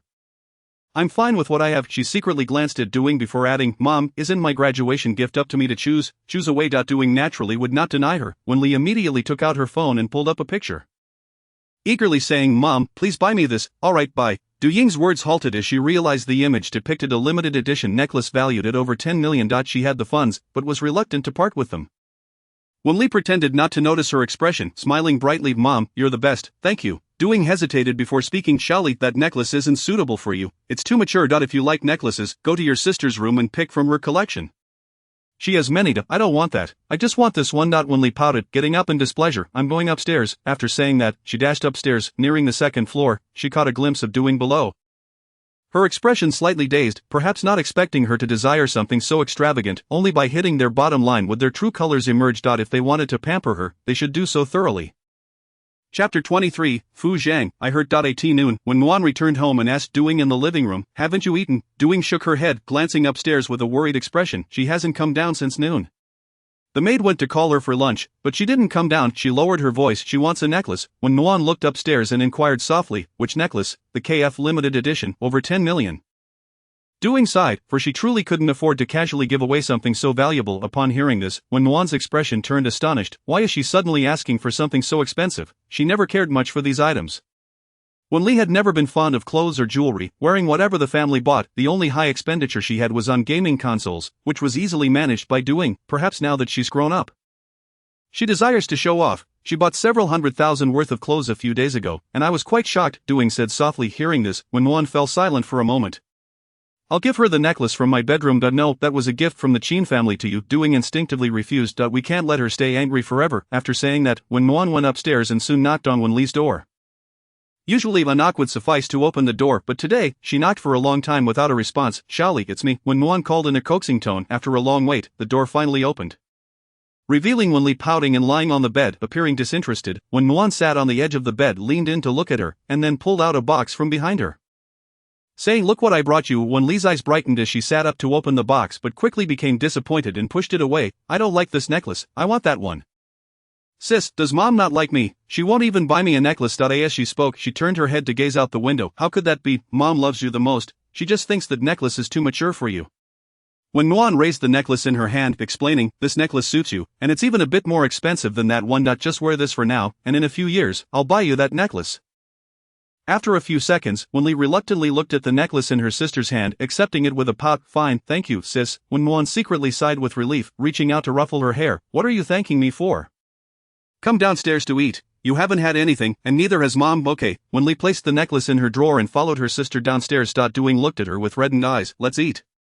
Wen Li went over and took her hand, gently swaying it. "Mom, let's eat together." "All right." Doing wiped her eyes and a smile appeared at the corners of her mouth. After when Nguyen left, Wen Li went back upstairs, pulled out the necklace, and searched online, discovering it was worth 15 million. When Nguyen and Du Ying were willing to spend money and effort on her, and apart from the Liu family, she couldn't think of anyone else worth her attention.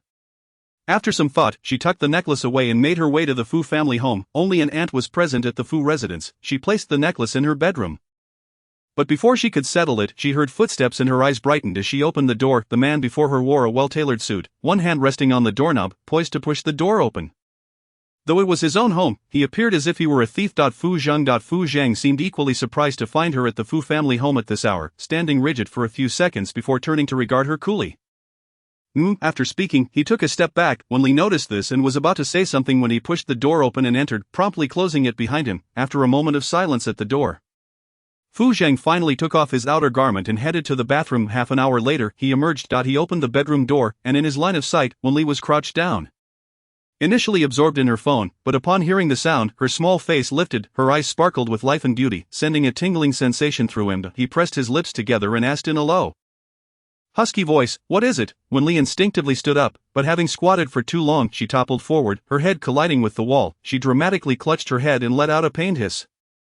"Fu Zhan, my head hurts." Raising her head, her eyes glistened with impending tears. 3 parts of her discomfort were feigned, yet 7 parts were genuinely painful. Fu Zhang instinctively bent down to examine her forehead, where a small bump had formed within mere seconds. His brow furrowed, and in the next moment, his palm gently rested on her forehead, rubbing it softly a few times. After half a minute, he withdrew his hand and declared, "Let's go to the hospital." "All right." Wen Li obediently nodded, stealing a glance at him from the corner of her eye. Unable to suppress a smile that quickly turned into a pressed lip, she whimpered, "Fu Zhang, it hurts." Fu Zhang paused for a moment, then suddenly turned to face Wen Li. Her heart skipped a beat, fearing he had discovered her secret, and she prepared to shed a few tears. In an instant, she found herself lifted into Fu Zhang's strong, warm embrace, the scent of wood filling her nostrils, providing an unexpected sense of security. She wrapped her arms tightly around his neck, resting her head against his chest, closing her eyes as she continued to whine. "Fu Zhang, it hurts." Feeling her breath against his neck, Fu Zhang's Adam's apple involuntarily bobbed, and he slightly tilted his head back, his strides lengthening. The driver opened the car door for them, and Fu Zhang placed Wen Li gently in her seat, releasing his grip. However, her arms remained firmly around his neck. He glanced down to see her delicate face, eyes shut tight, clearly pretending to be asleep. A flicker of helplessness crossed his face, mingled with an unidentifiable emotion. "Mr. Fu, do you need assistance?" the driver inquired upon witnessing the scene. Fu Zhang's voice had grown hoarse as he replied, "No need." He then took Wen Li into the back seat, where she sat on his lap. Upon hearing the door close and the car engine start, Wen Li cracked her eyes open slightly. Fu Zhang, not daring to meet her gaze, turned his head toward the window. He can avoid her, but he can't just toss her aside. "Old man." At the hospital, at Fu Zhang's request, the doctor conducted a CT scan of her brain, revealing no issues, and prescribed a few medications. "Apply it 4 to 5 times a day for the painkillers, twice daily," he instructed. "Did you remember?" Wen Li looked at Fu Zhang, who flinched slightly, a strange warmth coursing through his body. He began to unbutton his collar but quickly reconsidered and fastened it again. The two emerged from the hospital, a sleek black luxury car flashing its lights by the roadside. "Wen Li," a male voice called from a distance, soon drifting closer. "Wen Li, what happened to your forehead?" Song Yuan rode up on his bicycle, his feet planted on the ground as he tilted his head to examine Wen Li. The previously soft-spoken Wen Li straightened her posture, responding in a normal tone. "It's nothing, just a bump. Isn't this a bit serious? Your forehead is swollen." Song Yuan expressed concern. Just as Wen Li was about to speak, Fu Zhang unexpectedly handed the medication to Song Yuan, speaking coolly, "I have matters to attend to, please take her home." Song Yuan quickly accepted. "Uncle, don't worry, I promise to get her home safely." "Uncle, you can go now." Fu Zhang entered the car without looking back, while outside the window, The young man removed his shirt jacket and placed it on the back seat. Fu Zhang averted his gaze, closing his eyes, his fingers resting rigidly on his thigh. The luxury car disappeared down the road. And Wen Li withdrew her gaze, taking the medication from Song Yuan's hands, sincerely stating, "Song Yuan, I like Fu Zhang." Song Yuan instinctively looked at her, taken aback by her serious expression, momentarily at a loss for words. Finally stammering, "Isn't he your uncle?" "He is not my uncle. The Wen family and the Fu family share no blood relations." Wen Li was determined to dispel any glimmer of hope he might hold.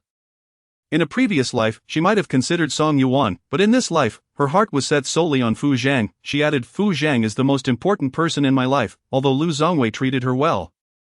Fu Zhang was the only one who continued to care for her despite her malicious behavior. It seemed he had never expected anything in return from her. This revelation struck Song Yuan like a bolt from the blue. He had prepared for the worst. At most, he thought the boy Wen Li merely liked her back. He could wait a few more years. He was confident he could surpass all other suitors.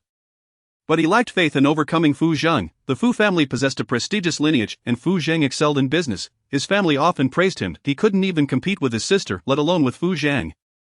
For a moment, he felt dazed, unsure how to process this information. Wen Li said nothing further, simply raised her hand to hail a taxi, and departed. To her, Song Yuan was indeed a friend, and she did not wish to deceive him regarding her feelings. As soon as she stepped out of the car, Song Yuan arrived on his bicycle, breathless as he asked, "Wen Li, can we still be friends?" Wen Li nodded. Song Yuan sighed in relief, "As long as we are friends." "I'm heading back." With that, he rode away, seemingly unwilling to give up. Wen Li silently approached the Fu family's doorstep, standing there quietly for a moment before delivering a kick to the door, quickly following it with another. Fu Zhang's actions had upset her, and she needed something to blame. The entrance to the Fu residence was particularly unappealing today. So ugly. On the day the college entrance exam results were released, Wen Rong specifically waited at home, joined by Du Ying and Wen Muan, all appearing as a picture of maternal warmth. Yet, Wen Li knew it wouldn't be long before their true colors were revealed. At 10 o'clock, Wen Muan helped log in, typing in the numbers while offering reassurances. "It's alright, don't be nervous." However, without a moment's hesitation, Wen Li clicked confirm, and the screen instantly displayed a score of 0. "How can it be 0, sister? How could you score 0? Wen Li was momentarily taken aback, instinctively frightened, but then she remembered something, and her panic dissipated. Cowering next to Wen Muan, she said, "I don't know. I answered every question." Wen Rong slammed her palm on the table, furious. "How absurd. Which family has a college entrance exam score of 0? You've completely shamed me. I suppose you won't be attending university anymore." "Wen Rong, don't say that about the child. Grades aren't everything. We can pay for her to study abroad." Doing comforted from the side. "Pay for what? With her score, no amount of money will help. The Wen family will eventually fall into your hands and be squandered." Wen Rong retorted angrily, "The company will be handed over to your sister. You just sit at home and eat." "Dad, how can you say that about my sister?" Wen Muan defended. Wen Li surveyed the three of them, lowering her gaze, and remarked nonchalantly, "I don't care about your company." Fine, if you don't care, then get out. This house is mine. Without me, you won't even be able to pay the property fees. Starting today, you're getting nothing from me." Wen Rong stood up in anger, her hand raised, but she froze mid-motion. "If you don't give it, then I won't care. I have my own money." Wen Li turned and ascended the stairs, just as she stepped onto the upper floor. A cacophony erupted from the living room, with Wen Rong's furious voice booming, "Look at what she's become. No one is allowed to give her money from now on. If anyone does, I will immediately freeze your cards." Not long after entering her bedroom, Wen Li received a notification that Du Ying had frozen her card, and shortly thereafter, her own card was also frozen. However, it did not affect her, for Fu Zhang had given her a card when they were young. And though she hadn't checked the balance over the years, she was certain it received at least 10 million annually. She decisively linked that card, feeling no burden of thought. One day, she would be Fu Zhang's wife. And it was only right for a wife to use her husband's money. As noon approached, when Muan visited her bedroom, handing Wen Li 20,000 in cash. "Little Li, use this first. In a few days, I'll give you some more. At lunchtime, their father was still fuming. Wen Li responded with a simple "oh," and, accompanied by Wen Muan, stepped out of the Wen family home, ultimately being ushered out. Experiencing this for the second time, she felt no discomfort like the first. Back then, she could not comprehend why Du Ying and Wen Muan would push her out at such a moment. Should they not be more worried about her? Now she understood. She was the one who didn't belong in that family. She took out her phone and messaged Fu Zhang. "Fu Zhang, I've been kicked out of my house." After a moment's thought, she added a pitiful emoji, allowing him to instantly envision her current plight. The next second, Fu Zhang's call came through immediately. Wen Li rubbed her nose before answering, adopting a soft tone. "Fu Zhang, where are you?" Fu Zhang's voice was low and steady. "At your doorstep." Wen Li rubbed her nose too vigorously, sneezing uncontrollably, making her voice sound even more off. "Come to my bedroom." Fu Zhang walked straight out of the meeting room. Wen Li obediently replied, "Okay," and made her way to the Fu residence. Heading directly to Fu Zhang's bedroom, she asked, feeling rather pitiful yet insistent, "Fu Zhang, can I sit on your bed?" Fu Zhang's tone softened noticeably. Can you give me the photo on your bedside, Fu Zhang, do you like me? The line fell silent, and Wen Li pouted, thinking that the old man was rather stubborn. She didn't receive an answer. But the call wasn't disconnected either. Intermittent sounds of commotion could be heard. She had no idea how much time passed before a knock echoed on the bedroom door. In the next moment, the door swung open. Wen Li sprang up and dashed toward the figure at the door, wrapping her arms around his sturdy waist, inexplicably feeling a wave of grievance wash over her. Fu Zhang. She still felt wronged for those people. Fu Zhang responded, raising his hand, hesitating for a few seconds before it settled on her back, gently patting her a few times. I'm here. The unexplainable sense of security made Wen Li's eyes instantly well up with tears as she buried her face in his chest. Fu Zhang's body instinctively bent slightly, his voice losing its coldness, infused with a hint of tenderness. I'm here. Chapter 24, Male Model, it's you. It turns out he is one who yields to softness rather than hardness. Taking advantage of the moment, Wen Li embraced him a little longer. After a few minutes she tilted her head and said, I'm hungry. Fu Zhang glanced at her thin dress and handed her a coat. Wen Li raised her hand, signaling him to help her put it on. When she noticed his lack of action, she sniffed softly. Still no response. She sniffed again. Fu Zhang's gaze flickered for a moment. His breathing subtly deepened, and ultimately he shook out the coat and draped it over her shoulders. Why did Wen Rong send you out? She asked. He said I could only eat and wait to die. Told me to get lost. Fu Zhang, I have no home anymore, Wen Li replied, looking up at him. Fu Zhang's jaw tightened, his expression darkening. You have a home, where is it? Wen Li blinked innocently, fully aware that she was probing for information.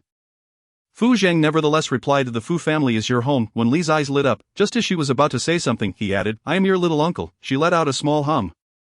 You are not my little uncle, then, she boldly declared. I want to be your wife. Perhaps due to some psychological preparation, Fu Zhang maintained his indifferent facade, as if he had outright ignored her last statement.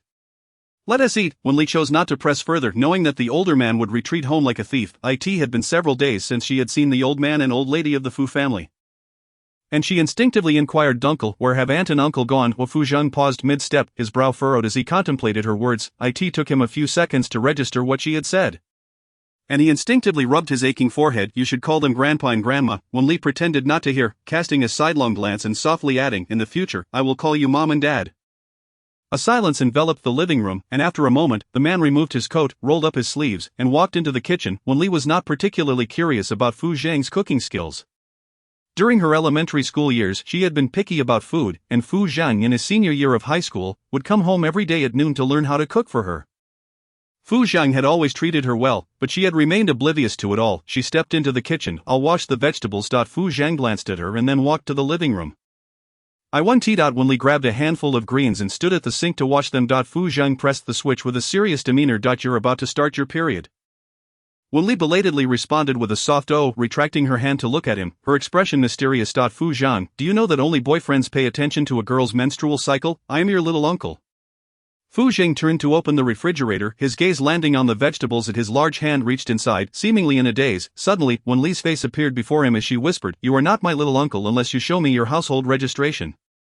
With that, she turned and walked out. Her heart raced suddenly, and Fu Zhang pulled out a box of beef from the refrigerator, moving to the other side. He placed the beef on the countertop and instinctively rubbed his chest, feeling a dull ache. An hour later, Fu Zhang emerged with the meal, placing it on the table, and untied the apron at his waist. I have business at the company. I need to go. Okay. Wen Li would naturally not disturb his work, knowing full well that he was once again trying to evade her. Fu Zhang responded with a simple saying, if you need anything, contact aunt. He changed into another set of clothes upstairs and came down. Passing through the living room, he caught sight of Wen Li sitting properly at the table eating. Suddenly, she looked up, and their eyes met. Before either could look away, she spoke. Fu Zhang. Startled, Fu Zhang walked out of the Fu residence without turning back, stumbling slightly before quickly striding to his car and shutting the door. He tugged at his collar a bit uncontrollably, causing one of the buttons to pop off. To the Wen family. Wen Rong's assistant recognized Fu Zhang and quickly led him to Wen Rong's office. Wen Rong and Wen Nuan were discussing company matters, and upon Fu Zhang's entrance, both paused their activities to look at him. Wen Nuan, you can leave first, Wen Rong instructed. Wen Nuan glanced at Fu Zhang before gathering her documents and stepping out, closing the office door behind her. Fu Zhang seated himself on the sofa, legs crossed, leaning slightly forward, his hand resting on the armrest as he coldly addressed Wen Rong. Wen Rong, are you unclear about our agreement? What right do you have to drive Wen Li out? The Wen family is not yours, nor is it Du Ying's or Wen Nuan's. It belongs to Wen Li. Wen Rong's complexion paled slightly, feeling somewhat embarrassed, yet he persisted in his explanation. She scored 0 in her college entrance exam. Fu Zhang let out a low scoff, his eyes reflecting a hint of disdain. When has there ever been a 0 score in the college entrance exam? There is a protection policy in place in Kyoto for 0 scores. Wen Rong was well aware of the protection policy, but Wen Li was unlikely to score in the top 10 of the city. Only those in the top 10 received such protection. Wen Li cannot possibly. Fu Zhang's slitted eyes gleamed with a cold intensity, his tone icier still. Why can't she? You can cheat in your marriage. Why can't Wen Li score in the top 10? If Bai Siyuan were present, he would undoubtedly record the conversation. His words were not the most powerful, but Fu Zhang's were lethal. Although many doubted him, claiming he spoke nonsense, the mention of infidelity darkened Wen Rong's expression. Fu Zhang, that's my private matter. Private matter? What right do you have to speak of private matters? Fu Zhang mocked. He lifted his gaze to meet Wen Rong's. If I withdraw my investment, the Wen family will go bankrupt by tomorrow. It is not Wen Li who is merely eating and waiting to die. It is you, Wen Rong. As those words echoed in the office, the atmosphere felt as if it had solidified. Wen Rong's face flushed crimson, unable to utter a word. The Wen family had indeed relied on the Fu family to develop gradually. Fu Zhang, unfazed, continued, you are living off of Wen Li. If anyone should leave, it should be you. With that, he rose, casting a dispassionate glance at Wen Rong before striding out. Wen Muan, standing outside, instinctively called out, little uncle. Fu Zhang halted, retorting sharply, when have I ever been your little uncle? With others present, Wen Muan's expression changed abruptly, quickly forcing a smile. In the afternoon, around 2 or 3, Fu Zhang received a call from an unfamiliar number. Hello, are you Wen Li's guardian? I am the admissions director of H University. Would you consider having Wen Li attend our school? Our campus is beautiful, and the faculty and students are friendly. We will consider it. Fu Zhang exchanged a few pleasantries before hanging up. Not long after, he received calls from 3 or 4 other universities, clearly indicating that Wen Li's college entrance examination results were exceptional. Fu Zhang noted the names of these institutions and began to search for them online. When his assistant knocked and entered, he inadvertently caught a glimpse and instinctively asked, has Miss Wen's scores been released? Fu Zhang nodded, his expression softer than usual. What about these schools? They are quite competitive. I almost missed the cutoff myself. However, these are out-of-town schools. Mr. Fu, are you comfortable with Miss Wen attending university away from home? The assistant inquired. Upon hearing out-of-town schools, Fu Zhang's eyelids twitched slightly as he pursed his lips. She should be independent now. The assistant wanted to express that he was sure Fu Zhang would be concerned, but he refrained from exposing him. Meanwhile, Wen Rong received a text from the Education Bureau reminding him to check Wen Li's scores. He searched for them on his computer, and the screen displayed a total score of 723. After a moment of shock, he meticulously verified the name and confirmed it was indeed Wen Li. After some time, he finally reacted, rubbing his eyes, a hint of delight breaking through his expression. For him, it was most fitting that Wen Li inherit the Wen family's company, with the support of the Fu and Lu families. The Wen family would only continue to flourish. This was why he had been monitoring Wen Li's scores so closely. He dialed a number in Wen Muan. Come. A few minutes later, Wen Muan entered the office.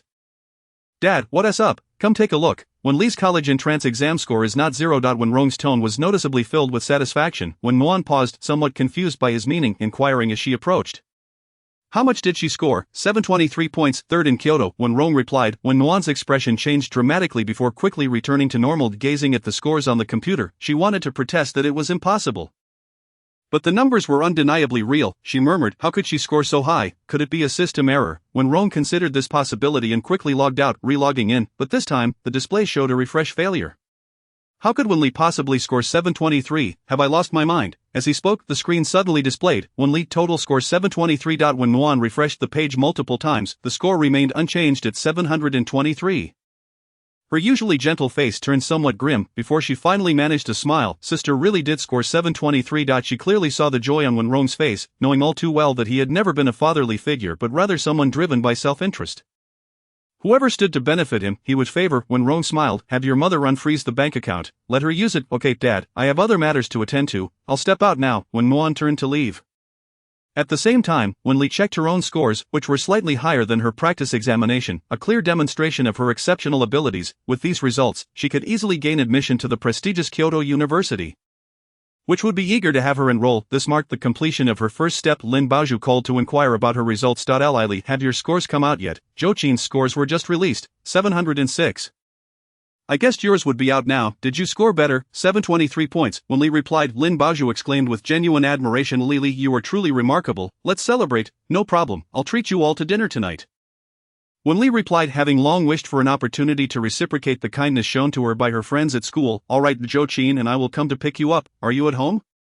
I'm next door. Just call me when you arrive, Wen Li responded. Before she could finish her sentence, a call from Wen Rong interrupted her, and only after the call ended did she dial back. She still needed to appease Wen Rong, whose brusque tone indicated her lingering displeasure. What's the matter? The college entrance exam results are out, you didn't score 0, you got 723. Come home tonight, I've had your card unfrozen by your mother. For the first time, Wen Rong spoke to her with a gentle tone. Wen Li, she said in surprise, I have dinner plans with classmates today. I don't have time, then let's do it tomorrow, Wen Rong generously added. If there's anything you want, just ask. I want a necklace, a limited edition worth over 10 million, Wen Li replied without hesitation. Alright, send me the picture. Wen Rong agreed without a moment's hesitation. Done. After hanging up, Wen Li removed Wen Rong from her blacklist and sent the picture. She could almost envision the expressions on Du Ying and Wen Nuan's faces upon seeing the necklace. They would surely be anxious. By 4 or 5 o'clock, Lin Baoju and Zhou Qin arrived to pick her up. As soon as she got into the car, the two leaned closer and exclaimed, Xiao Li, you are amazing. Wen Li chuckled. Oh, it's nothing special, I ranked 3rd in the city. Instantly, all three burst into laughter as their scores were closely matched, ensuring they could attend the same university. Zhou Qin, aware of Lin Baoju's desired university, inquired, Li. Are you applying to Jingda? Yes, for management, Wen Li nodded. So are we. Lin Baoju and Zhou Qin chimed in unison. Sitting between them, Lin Baoju held one of their hands, glancing left and right. It seems the three of us can be together again. My brother said I could go to a bar today, should we? Seeing the eager expressions on her friends' faces, Wen Li decided to join in. Let's go, but my brother wants to come with us. Li, would you mind? Lin Baoju asked. Wen Li shook her head, indicating she didn't mind. After dinner, they headed straight to the bar, where Lin Baoju's brother had already reserved a private room. Upon entering, Lin Baoju lamented. Why a private room? It would have been so much better outside, but at least we can have some drinks. My brother loves to drink, and I want to try the taste. A tall and handsome waiter entered with several bottles of red wine. Pouring each of them a glass, likely having been instructed not to drink excessively. Lin Xiao will be here shortly. Wen Li had tasted red wine in her past life, so she was not particularly curious. However, seeing her friends drink, she took a glass and sipped it. The flavor was rich, clearly a fine vintage. Zhou Qin, who seemed particularly sensitive to alcohol, had only a little and exclaimed, I feel dizzy. Lin Baoju chuckled. Qin, you're useless, look at me. Saying this, she downed her glass of red wine in one go. Both girls turned to Wen Li, who obligingly finished her drink, likely aware there was no danger involved. She kept up with Lin Baoju, drinking glass after glass. After a few varieties of red wine, they quickly emptied their glasses. Although Wen Li had previously consumed red wine, it was her body's first encounter with its effects. And unfortunately, she began to feel tipsy. Lin Yichen would not accompany several young girls to drink alone, so he naturally brought Fu Zhang and a few others along. Initially reluctant to come, Fu Zhang agreed only because Wen Li would be there. As he entered the room, the girls froze in place. The three girls leaned against each other, their cheeks noticeably flushed, appearing somewhat dazed. Fu Zhang frowned, and before he could say anything, Lin Baoju suddenly exclaimed, Look, a male model. Zhou Qin struggled. Let me see. Wen Li also sat up, peering toward the door, her gaze sweeping left and right, suddenly pointing at Fu Zhang in a drunken daze. This male model is handsome. I like him. Bai Siyuan laughed and playfully tapped Fu Zhang on the shoulder, urging him to go over. Hey, male model, she is calling for you. In chapter 25, Fu Zhang's lips pressed into a tight line as he turned to Lin Yichen. His voice icy. Who let you give her alcohol? Lin Yichen, aware that Fu Zhang had a precious niece, felt guilty and awkwardly replied, I thought a little wouldn't hurt. Remembering something, he strode over, frowning. Lin Baoju, have you ordered a male model? I've ordered hundreds, Lin Baoju claimed confidently, adding, Don't worry, I have money. She then pointed at Wen Li and Zhou Qin. You two choose. I'll pay for whatever you pick. My brother gave me several million. As Fu Zhang spoke, Wen Li's intoxication waned slightly, and she tried to focus on him. Her vision blurred and filled with shadows. She shook her head, attempting to see clearly, but to others, it appeared as though she was earnestly selecting a male model. Bai Siyuan laughed so hard he couldn't straighten up, playfully patting Fu Zhang's shoulder. Come on, male model, go over there. Fu Zhang shot him a warning glance, causing Bai Siyuan to tone it down. These girls needed to be put in their place. Daring to order a male model was too much. It seems this drinking session is off the table, he remarked, clapping Du Lianming on the shoulder. Let us go. We're leaving. You two stay and take Zhou Qin back to her house. Lin Yichen commanded. Bai Siyuan shot him a knowing glance. We'd best not get involved. If Zhou Qin finds out we took her sister to drink, both our families will be in for it. Zhou Qin's gentle demeanor was due to her fiery older sister Zhou Qin, who was fiercely protective. Anyone who dared to harm her sister would face a horde of bodyguards. Help me get them to the car. I'll drive them home, Lin Yichen instructed. With three men escorting two girls out, the private room was left with only Fu Zhang and Wen Li. She couldn't discern Fu Zhang's expression but felt an inexplicable sense of anger emanating from him. As older men tended to fixate on people when they were upset, she instinctively tried to stand, but after several attempts, she realized she couldn't rise, likely due to the stubbornness brought on by the alcohol. After a brief silence, she suddenly stood up, only to have a large hand pressed down on her head, sending her back onto the sofa. Just as she managed to stand, she found herself being pushed back down again. The thought of being angry flickered in her mind, but the moment she fell into a solid embrace, it dissipated. I'm not angry, she reassured herself, feeling comforted by Fu Zhang's hold. She looked up. The man's face blurred under the lights, swaying slightly, which irked her. How can he look so disheveled? Suddenly Fu Zhang froze, his eyes lowering as her delicate hand cupped his face. With wide eyes, she earnestly instructed.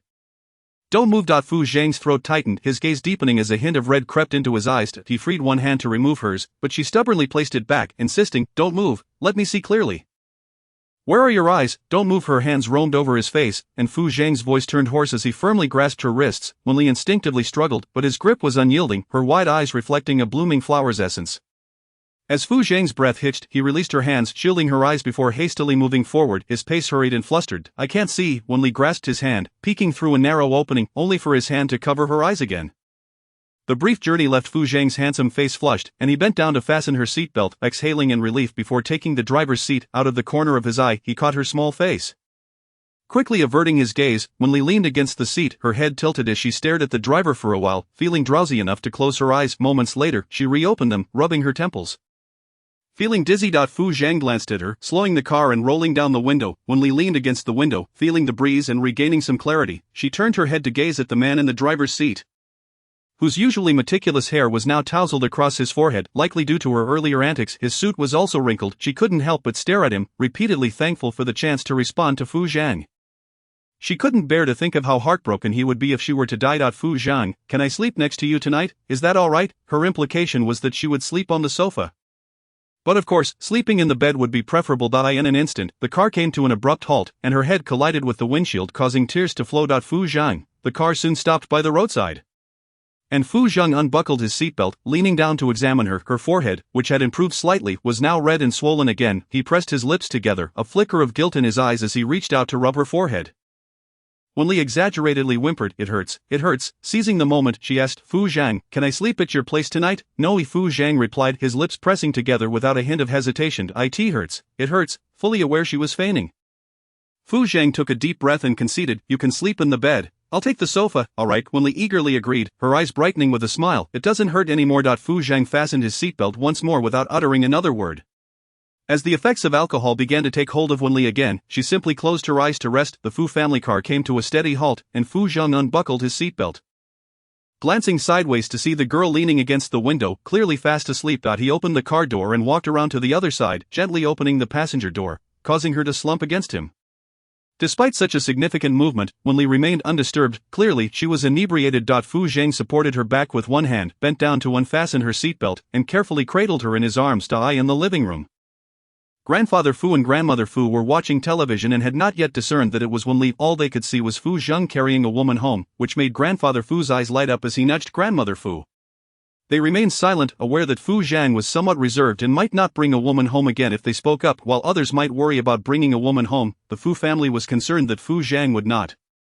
As Fu Zhang carried her upstairs, Grandfather Fu quietly inquired, is it that girl from last time? Not having seen clearly, Grandmother Fu shook her head. Grandfather Fu did not dwell on the matter. Fu Zhang had brought someone home, and preparations for a wedding could commence. Grandmother Fu, however, was not in a hurry for Fu Zhang to marry. After all, it was better to marry with feelings. Grandfather Fu had contemplated it, but Fu Zhang had never shown an interest in women throughout his life.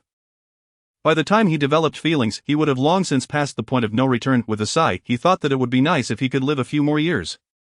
Grandmother Fu patted his hand, reminding him not to overthink things, as the doctor had advised him against worrying. Alright, I still wish to live a few more years, Grandfather Fu reassured her. Upstairs, passing by Wen Li's bedroom, Fu Zhang hesitated for a few seconds before carrying her into his own room, laying her on the large bed. He crouched down to remove his shoes and then pulled a light blanket over her. Standing at the bedside, he looked down at her with a deep gaze that softened gradually. However, he soon turned and entered the bathroom. The following day, sunlight streamed through the window, gently illuminating Wen Li's eyelids. As she opened her eyes, the gray curtains appeared somewhat unfamiliar. Instinctively, she sat up and touched the fabric of her clothes, and in the next moment, her gaze fell upon Fu Zhang, who was still asleep on the sofa. He reclined against the sofa, his satin black pajamas slightly ajar, revealing well-defined abdominal muscles. How had she fallen asleep last night? She mused that she should have at least managed to steal a kiss while drunk. At that moment, Fu Zhang opened his eyes, and their gazes locked for a few silent seconds. Fu Zhang stood up and said indifferently, if you're awake, return to your own room. Wen Li obediently responded with a soft "oh." But just as she was about to leave, Fu Zhang suddenly asked, "Have you booked a male model?" Wen Li was taken aback for a moment before she realized what he meant, before she could respond. Fu Zhang continued, "Now that you have graduated, you can date." "I want a date," Wen Li retorted, casting him a sidelong glance, her voice barely above a whisper. "But you want to date me?" Fu Zhang's jaw tightened, and his voice lowered a notch as he reiterated, "Wen Li, I can only be your uncle. I want to interfere with your dating. It's entirely up to you." At his words, Wen Li opened the door and exited with a loud slam. Muttering, "Bold man, he wouldn't interfere with her dating," as if he had any say in it. She pulled out her phone, having received over a dozen calls from the Wen family, momentarily setting aside thoughts of the old man. She selectively returned a call from Wen Nuan saying, "Sister, what's the matter?" Wen Nuan's voice sounded urgent on the other end. "Sister, have you seen the news? They're saying you faked your exam scores, and they're going to investigate." Wen Li was not surprised by this. She had anticipated that Wen Nuan and the others would take action, likely believing it was the work of the Lu family and the Fu family. Manipulating her scores from behind the scenes, she replied in a panicked tone, "I didn't cheat. I don't know why I scored so high. If you didn't cheat, let them investigate. They will clear your name. Don't be afraid," Wen Nuan encouraged, though she clearly did not believe that Wen Li could achieve a score of 723. After all, in their senior year, she had been at the bottom of the class. It was unfortunate for them that Wen Li had proven them wrong. Wen Li admitted fearfully, "I'm a little scared. Don't be. I'll go with you to check the papers and clear your name. There are a few reporters waiting outside. They will follow us," Wen Nuan stated. While her words sounded caring, she had already calculated the situation. Wen Li expressed her reluctance, saying, "Sister, I don't want to go. I don't even know how I answered the questions. What if the teacher made a mistake?" "It's impossible for the teacher to make a mistake. Someone is definitely trying to frame you. If you don't go, people will doubt your scores," Wen Nuan reassured her. Even if the teacher did make a mistake, that would be their fault and wouldn't affect you. Under her persuasion, Wen Li reluctantly agreed. After hanging up, she changed her clothes and went downstairs. Upon exiting the Fu residence, she immediately spotted a throng of reporters at the entrance, numbering at least a dozen. If her scores were indeed fabricated, she would never be able to establish herself in Kyoto. Her good sister had revealed her true colors. As she approached, the reporters surrounded her, bombarding her with questions. "Wen Li, did you cheat on the college entrance exam? Is it true that your scores from freshman to senior year were among the lowest? Is your grandfather Lu Zhongwei?" Wen Li refrained from answering their questions, and Wen Nuan stepped forward to shield her, saying, "We refuse to answer these questions. To prove her innocence, we will check the papers together. I believe my sister would never cheat. If she did, I would apologize to all the college entrance examinees on her behalf." Wen Li looked at her, feeling a mixture of realization, discomfort, and relief. With her head bowed, she allowed herself to be guided into the car under Wen Nuan's protection. On the way, Wen Nuan kept her arm around Wen Li's shoulders, offering comfort. "It's alright, don't be nervous. I'll stay with you." If she had looked closely, she would have noticed the redness in Wen Li's eyes, confirming her suspicions step by step. This entire ordeal was somewhat hard to accept. While she harbored no feelings for Wen Rong, she shared a deep bond with Du Ying and Wen Nuan. She murmured, "Who reported me? The scores were confidential. Only family knew, but mom and dad, my sister wouldn't report me." Wen Nuan playfully pinched her cheek, saying affectionately, "Why would we report you? We've always wanted you to score higher. Maybe someone found out." Wen Li replied, her self-deprecating humor surfacing. The situation had garnered significant public attention, with principals from various schools and the head of the Education Bureau in Kyoto present, all determined to provide a fair resolution regarding the college entrance exam.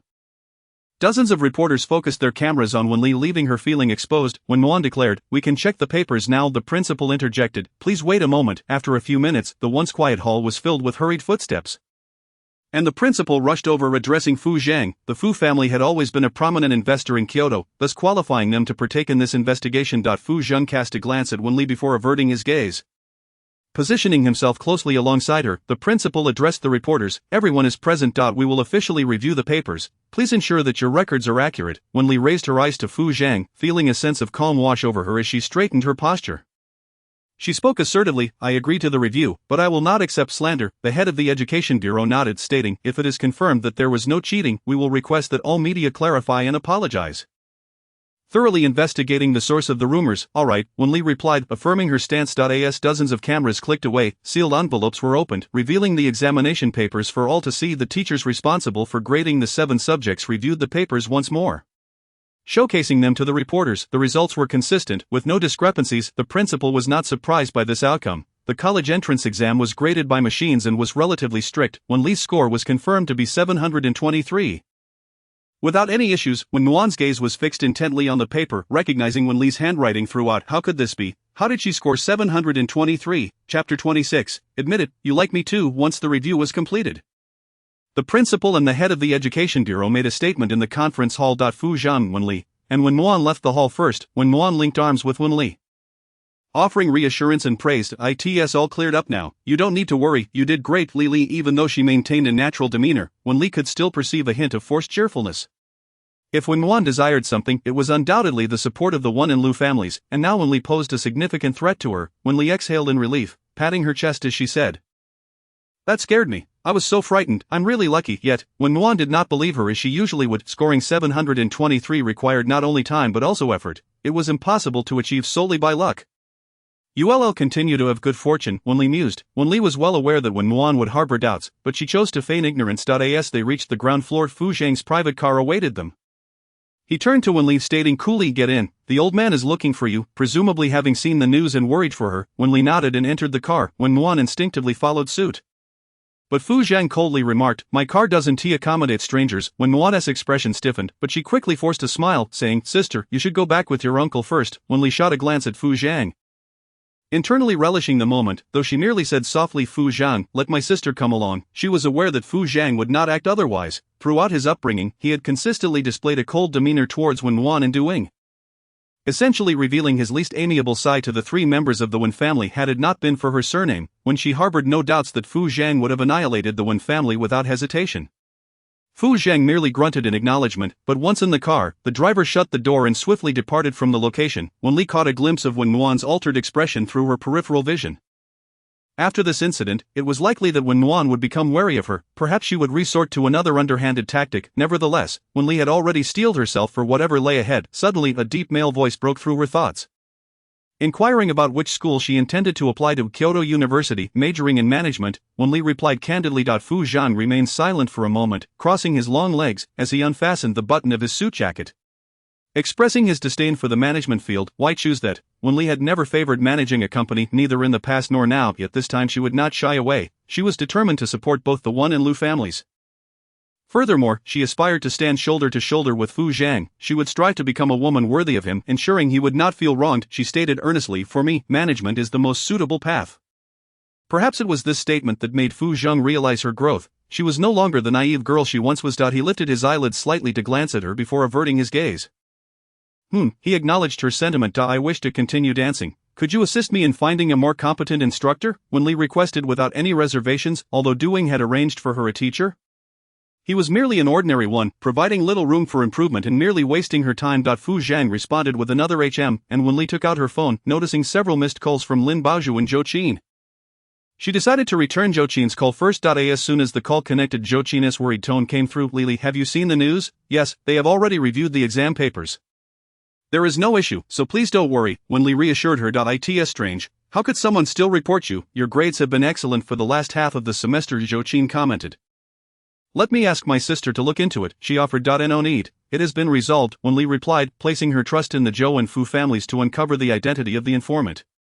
Although she did not wish to alert them prematurely after ending the call, she returned Lin Baozhu's call. As soon as the phone rang, Lin Baozhu's anxious voice came through. "Li, are you alright? I heard my brother say you were pointing at your uncle, calling the male model handsome. He didn't hit you, did he?" But clearly she was still unaware of the report against Wen Li. Wen Li discreetly glanced sideways, once again affirming her previous statement. He was indeed quite handsome. If she could summon Fu Zhang, she would be out borrowing money right now. As long as he didn't hit you, that is fine. My brother nearly hit me, asking where I found that male model, Lin Baozhu remarked, sounding both frustrated and amused. Wen Li chuckled lightly, chatting with her for a while before hanging up. Not long after, the car came to a halt at the Fu residence. At that moment, Old Master Fu was seated beside the fish pond, feeding the fish. Upon seeing Wen Li alight from the car, he quickly stood up and asked, "How did it go with the exam papers?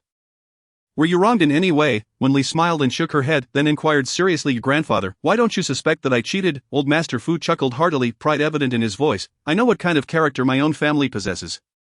When you were little, we forbade you from having candy, but you would sneakily eat one, and when your uncle asked, you would confess. And moreover, who could cheat on the college entrance examination? It's not like before. There are surveillance cameras everywhere. Scoring 723 points is commendable. You're nearly catching up to your uncle. As a reward, Grandfather said, I'll buy you a house. Wherever you study, I'll purchase one there. Once you find a suitable place, let your uncle handle the payment. Don't hold back. Buy whatever you like." The Fu family had always treated Wen Li well, and Old Master Fu regarded her as his own granddaughter. Wen Li felt a twinge of fear about potentially disappointing them in the future, yet she was unwilling to give up on Fu Zhang. The weight of such pressure made her shoulders sag momentarily before she straightened them again. She could bear this burden. Thank you, grandfather. What for? Come here and help me check if the pearl is sick. It's been lying at the bottom of the tank, he instructed. Wen Li had been fascinated by fish since childhood. During her elementary school years, she often helped old Master Fu feed them, and over time, she learned to discern when a fish was unwell. She bent down to observe the white fish in the pond. Its belly round like a dumpling. It's fine. It's probably just overfed. Old Master Fu chuckled at her words. That might be the case. I fed them a bit too much last night because I was in a good mood. Why is that? Wen Li instinctively asked. Old Master Fu glanced at Fu Zhang, then beckoned Wen Li to follow him a little further away. He lowered his voice, saying, last night, your uncle brought a woman home. And he hasn't come downstairs yet. Go check on your aunt. Remind her to eat something before sleeping. Tell her we are quite open-minded. Wen Li immediately understood that old Master Fu had mistaken her for someone else. And before she could speak, Fu Zhang's voice rang out behind them. I'm heading to the company. Old Master Fu shot him a glare, admonishing him for prioritizing his personal affairs over family time. Stay home for a meal. Your mother had someone buy a lot of groceries. Fu Zhang said nothing. The three of them entered the living room one after the other, and Wen Li excused herself to the restroom. Only Fu Zhang and old Master Fu remained in the living room, where old Master Fu shot Fu Zhang a glance, pondering how composed he was, bringing a woman home without a word of explanation. Finally, he couldn't help but speak up. It's 10 o'clock. Let her come down for breakfast, and only after eating can she sleep. Fu Zhang's brows furrowed slightly. What do you mean by that? What do you mean? You brought a woman home yesterday. Your mother and I were watching from the living room, old Master Fu stated, his expression one of shrewdness, refusing to let Fu Zhang conceal the truth. It was Wen Li. Fu Zhang replied coolly. Old Master Fu was skeptical. Don't use Wen Li as an excuse. Do you think I can't recognize her? We are not old-fashioned. If you bring a woman home, we won't say anything, as long as it's a legitimate relationship. Just then, Wen Li emerged from the restroom, and Fu Zhang caught her eye briefly before withdrawing his gaze, his eyelids lowering as he tightened his grip on his thigh. Which family do you think is suitable? I will go meet them. Wen Li halted in her tracks, staring directly at Fu Zhang. This old man was clearly stating this for her benefit, or perhaps he genuinely wished to arrange a marriage. Aiming to dissuade her, old Master Fu, momentarily perplexed by his intentions, noted the contradiction of bringing a woman home last night and seeking a marriage match today. After a brief silence, he asked, Did you have an argument? It is normal for couples to quarrel. You're a man. After today, I will no longer agree to you, Fu Zhang declared, standing up and making his way upstairs. Hearing this, old Master Fu quickly protested. All right, I'll check right away. Once Fu Zhang was out of sight, he turned to Wen Li and complained, Your uncle has been acting strangely lately. Perhaps he is just getting older, Wen Li replied. Rolling her eyes, after a while, she ascended the stairs and knocked on Fu Zhang's door. Shortly after, he opened the bedroom door, dressed in casual attire, a black crewneck t-shirt and dark gray pants, his hair slicked back stylishly. With his facial features sharply defined, his eyelashes were longer than average, and in the backlight, his eye color was obscured, lending him an air of depth and mystery. In the next moment, Wen Li stood on her tiptoes and, catching him off guard, pressed a kiss to his cheek, not allowing him a moment to react, before quickly stating, Fu Zhang, let us go on a blind date. She introduced herself earnestly. Wen Li, 1.67 meters tall. With a good character, capable, young, and beautiful, the warmth of her cheek lingered on his skin, and Fu Zhang's pupils constricted sharply as he took a step back, staring at the girl at the door. His expression darkened, and he raised his voice, Wen Li, I am your uncle. Wen Li stepped closer, tilting her head to gaze up at him, boldly declaring, If you hit me once, I won't pursue this any further. Fu Zhang instinctively raised his hand but hesitated, not bringing it down on the corner of Wen Li's mouth curled upwards as she said, You can't bear to do it, Fu Zhang, admit it. You like me too. The man retreated another step, turning his head away from her, clearly pushed to his limits. He coldly ordered, Get out. Wen Li remained steadfast. Fu Zhang, you can marry, you can wed the woman you like. But it shouldn't be a hasty decision. Would you consider me? As she spoke, her eyes brimmed with sincerity. Fu Zhang's voice was both cold and hoarse. Wen Li studied him for a few seconds before turning to depart. As she reached the door, she heard him utter, I don't like you. From the beginning to the end, I have only regarded you as my niece, though she knew his words were false. Wen Li felt a heaviness in her chest. She shot him one last glance before turning to leave. Once downstairs, she informed old Master Fu and the others that she was heading home. Upon returning to the Wen residence, she found Duing, Wenrong, and Wen Nuan gathered in the living room. Wenrong's voice, firm and unwavering, instructed, Go fill out your application. Kyoto University, majoring in management. Dad, let my sister decide about her application herself. When Nuan interjected, Duing supported her, insisting that the child should have the autonomy to choose her own path. Let her decide. She will undoubtedly choose something useless. When Rong retorted, the necklace has already been purchased. Once you finish your application, it's yours, he added. Wen Li's initially reluctant expression brightened at this, and she cautiously requested, let me see it first, when Rong rose to retrieve it from the bedroom. Quickly returning with a box to show Wen Li, alright, I'll fill it out immediately, she declared, her eyes gleaming with desire for the necklace under Wen Rong's watchful gaze. She submitted her application for the management program at Kyoto University. True to his word, Wen Rong handed over the necklace, advising maintain good grades. In the future, if you wish to buy anything, I will get it for you. Both Du Ying and Wen Nuan wore disapproving expressions, which did not escape Wen Li's notice, yet, feigning ignorance, she acted as if she hadn't seen their reactions at all. She picked up the necklace and said, sister, help me put it on. Alright, Wen Nuan took the necklace and, after a minute or two of effort, finally managed to help her wear it, somewhat reluctantly commenting, it looks nice. Wen Li lowered her head to examine it for a moment before looking up at Wen Rong, puzzled, and asking, Dad, why didn't you buy one for sister? She will naturally receive one once she performs well on her exams. Wen Rong replied, his tone neutral. However, this attitude only served to darken Du Ying's expression, though she quickly regained her composure. Should we hold a banquet? Of course, the more splendid the better, she insisted. In the end, Wen Rong was quite concerned about appearances. He then turned to Wen Li saying, tell your grandfather to come and stay for a few days. Wen Li pouted, clearly reluctant to get closer to the Lu family. I won't say anything, not if anyone is to say it, it should be you. I'm going upstairs, she declared before stomping up the stairs. You, Wen Rong wanted to explode in anger but held it back, turning to Wen Nuan and instructing, you tell the Lu family Lu Zongwei had never treated Wen Rong and doing well but was somewhat kinder to Wen Nuan. She nodded in response. In her bedroom, Wen Li held a photo of Fu Zhang, flicking it with her fingers, knowing it bore marks from her touch. This brought her a slight sense of comfort, and she gently caressed the photo, attempting to smooth it out. She grimaced at the picture and said, old man, what are you staring at? Your nose is longer than the Great Wall, and I have to take a plane just to see you. After a few seconds she couldn't help but chuckle, carefully placing the photo back into the album. Not long after, when Nuan knocked on her door, after shutting it, she reached out to touch Wen Li's head and softly asked, do you not want to go to Jingda for university? She scrutinized Wen Li's expression closely, noticing the girl's lips pout slightly as she nodded, looking extremely reluctant. The odd feeling in her heart faded considerably. You can change your application, do it secretly once the admission letter arrives. Dad won't be able to do anything, but what if he hits me? Wen Li felt a flicker of temptation. She had once thought that such indulgence was love, like boiling frogs in water. Wen Nuan shook her head, reassuring her, he won't dare hit you. How do I change it? Sister, help me change it. I really don't want to study management. Wen Li opened her laptop, gesturing for Wen Nuan to assist her, urging Phil in K University, dance major, hurry up. Wen Nuan helped her revise the application, then submitted it with a smile, softly saying, it's done. I'll keep it a secret, and you should too, otherwise, Dad will find out. Chapter 27. When she got into trouble, the old man came faster than anyone else. After Wen Nuan left, Wen Li modified her application once more and then changed her login password to prevent Wen Nuan from checking her application again. She knew she couldn't stay at the Wen household any longer. In the afternoon, she packed a few clothes, planning to visit her grandfather at the Lu family. That stubborn old man must be missing her. Initially, due to her lack of study, Lu Zongwei had declared that he would no longer care for her, yet he had discreetly visited her a few times. Having recently improved her grades, she felt it was time to justify her presence to him. She descended the stairs with her backpack, finding Du Ying and Wen Rong in the living room discussing the graduation banquet. She had no intention of letting them know she was visiting the Lu family. If they discovered her connection, both sides would likely stir up trouble. I'm going out to play for a few days. Wen Rong had never considered nurturing her academically, given her previous poor performance. Now that she showed potential, he said, your sister will be going out to discuss business soon. You should accompany her to learn, but she is still a child. Why should she learn so early? Let her go play, Du Ying interjected, glancing at Wen Li and then back at him reproachfully. This time, however, Wen Rong did not acquiesce. You can play tomorrow. Today, your sister will take you to discuss business. Change into something more formal. I don't want to go, Wen Li protested, though Wen Rong didn't raise his voice. His tone was firm. Whether she wanted to or not, she was going, as it was an opportunity to broaden her horizons. Otherwise, next time you want to buy something, forget it. That moment, when Nuan emerged in a fitted white suit, her aura perfectly suited to the color, exuding a gentle yet mature demeanor, she smiled and encouraged. Sister, go ahead. A flicker of doubt crossed Wen Li's eyes. Ordinarily, when Nuan wouldn't take her to such occasions, she replied with a soft "oh" and went back upstairs. However, she didn't change her clothes and returned again.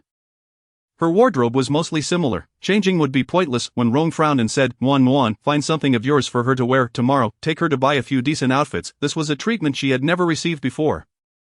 Indeed, value seemed to dictate the quality of treatment. When Nuan led Wen Li back to her room and retrieved a black V-neck halter dress. Go changed, perhaps to impress clients. Wen Li glanced at the dress and asked, Sister, wouldn't it be a bit inappropriate? No, this black dress is unworn. it'll fit you perfectly, hurry and change. I'll help you with your makeup, Wen Nuan urged, directing her toward the bathroom. Wen Li entered the restroom with the dress. And upon changing, she looked in the mirror. The dress was modest but flattering. It was as if she resembled a vase, yet she was no mere ornament. Stepping out of the restroom, Wen Nuan paused momentarily, taken aback as Wen Li shed her casual attire for the elegant black dress that accentuated her tall figure. Her exquisite features bore a striking resemblance to the woman in the photographs in Wen Rong's room, Lu Muyu. A sense of threat washed over her, but she quickly buried that thought. Come here, I'll do your makeup. Wen Li had good skin, requiring only a light layer of foundation, her complexion fair and radiant.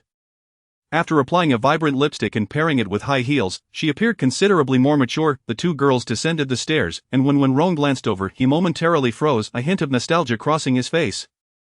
For he still held feelings for Lu Muyu. In a fleeting moment, he uttered a concerned remark about Wen Li. Take good care of your sister. As soon as the words left his mouth, Du Ying's expression shifted slightly, her gaze darting toward him before she quickly returned to normal. Nuan, take care of your sister, she reiterated. When Nuan nodded, guiding Wen Li into the car. Ordinarily, Wen Nuan, as the caring sister, would engage Wen Li in conversation, but this time, she closed her eyes as soon as they got in, perhaps due to Wen Rong's change in demeanor. Wen Li turned her head to gaze out the window, recalling something, and picked up her phone, extending her arm to take a picture from an overhead angle. Capturing herself from head to toe, she zoomed in on the image. Her long, straight legs looked quite appealing, and she sent it to Fu Zhang with a single tap. After waiting a minute without a response, she thought to herself that the old man was both dull and timid. She wondered how he could possibly see something so vibrant in her. After what felt like an eternity, the car stopped in front of a hotel, and the driver turned to Wen Nuan saying, Miss We've arrived. Alright, today might be a bit busy, you can head back now. Wen Nuan replied, nudging Wen Li, signaling her to get out of the car or awaken from her thoughts. Wen Li followed her out, feeling somewhat awkward in the high heels, her steps a bit unsteady. She resorted to walking with her feet turned outward. As she entered the hotel, Bai Siyuan noticed them from the couch in the lobby. The two girls walked directly toward the elevator without noticing him. Bai Siyuan pulled out his phone and recorded a short video of Wen Li waddling in her heels, then sent it to Fu Zhang. Your little girl is waddling like a duck. This is the first time I've seen someone walk in high heels like this. Just then, Fu Zhang had just finished a meeting and, hearing his phone vibrate, opened it to see a message from Bai Siyuan. The first thing he noticed was the picture Wen Li had sent him. Instinctively, he clicked on it, and her delicate, radiant face, along with her long, straight legs, suddenly filled his screen. His breath caught in his throat. Assistant Su was about to discuss the next tasks with Fu Zhang when he witnessed the latter accidentally bump into an expensive potted plant in the office. The plant swayed perilously, clearly struck with considerable force. President Fu, are you alright? Assistant Su hurriedly inquired. Fu Zhang turned off his phone, took a step back, and brushed off his suit nonchalantly, stating, move the potted plant aside. Assistant Su hesitated, but didn't you say moving it would affect the feng shui? Fu Zhang merely acknowledged with a sound, saying nothing more, and strode toward his office, eventually entering the break room. He tossed his heated phone onto the bed and turned to the bathroom, splashing cold water on his face repeatedly. Finally, he leaned over the sink, gazing into the mirror where his handsome features appeared marred by water droplets. His deep-set eyes vaguely reflecting a sense of desire, he lowered his head as if guilty, barely revealing his tightly pressed lips. He could deceive others, but not himself. From the moment Wen Li turned 18, he could no longer view her as just a niece. That plain little face had grown increasingly animated. After a long while, he looked back at the mirror, his mature features appearing stiff and dull, devoid of the youthful exuberance and courage he once possessed. If he were 3 or 4 years younger, he would have acted without hesitation and pursued Wen Li without a second thought. He had the capacity, the time, to care for her until old age, yet, that was not the case. At 22, she was in the prime of her youth, a time for indulgence, while he was already at an age where settling down and being prudent were expected. The 8-year gap left them with no common topics, no shared thoughts, and he couldn't help but wonder what she would still like about him in the coming decades. A sense of desolation washed over him. Just then, his phone rang repeatedly on the bed. Once he composed himself, he picked it up. What's the matter? He asked, sensing something was off in Bai Siyuan's tone. What's wrong with you? Bai Siyuan inquired with concern. Fu Zhang replied tersely, nothing, I just saw Wen Li. She dressed up beautifully and went to the Sky restaurant. Did you see the video I sent? I find it utterly amusing. Bai Siyuan chuckled lightly before adopting a serious demeanor. Let us discuss something of importance. I just spotted that cunning old fox Chuncheng heading upstairs. The Wen family has been collaborating with him on a project lately. You should keep an eye on things. I have a pressing matter to attend to. He is deliberately bringing Fu Zhang into the mix to create an opportunity for the two to interact. Before he could say more, he added, I must hang up now. President Wang has arrived. Fu Zhang opened the video Bai Siyuan had sent him, revealing Wen Li limping slightly as she walked, her posture radiating an inexplicable joy. After watching it several times, he suddenly let out a soft laugh. At the 39th floor Sky Restaurant, near the window at a large round table, the view outside showcased the most vibrant part of Kyoto, when Muan turned to Wen Li advising her, when President Wei speaks. Do as he says, this is one of the few significant projects the company has this year, understood? Wen Li nodded. Shortly after, a middle-aged man in a deep blue suit appeared, exuding a certain mature charm.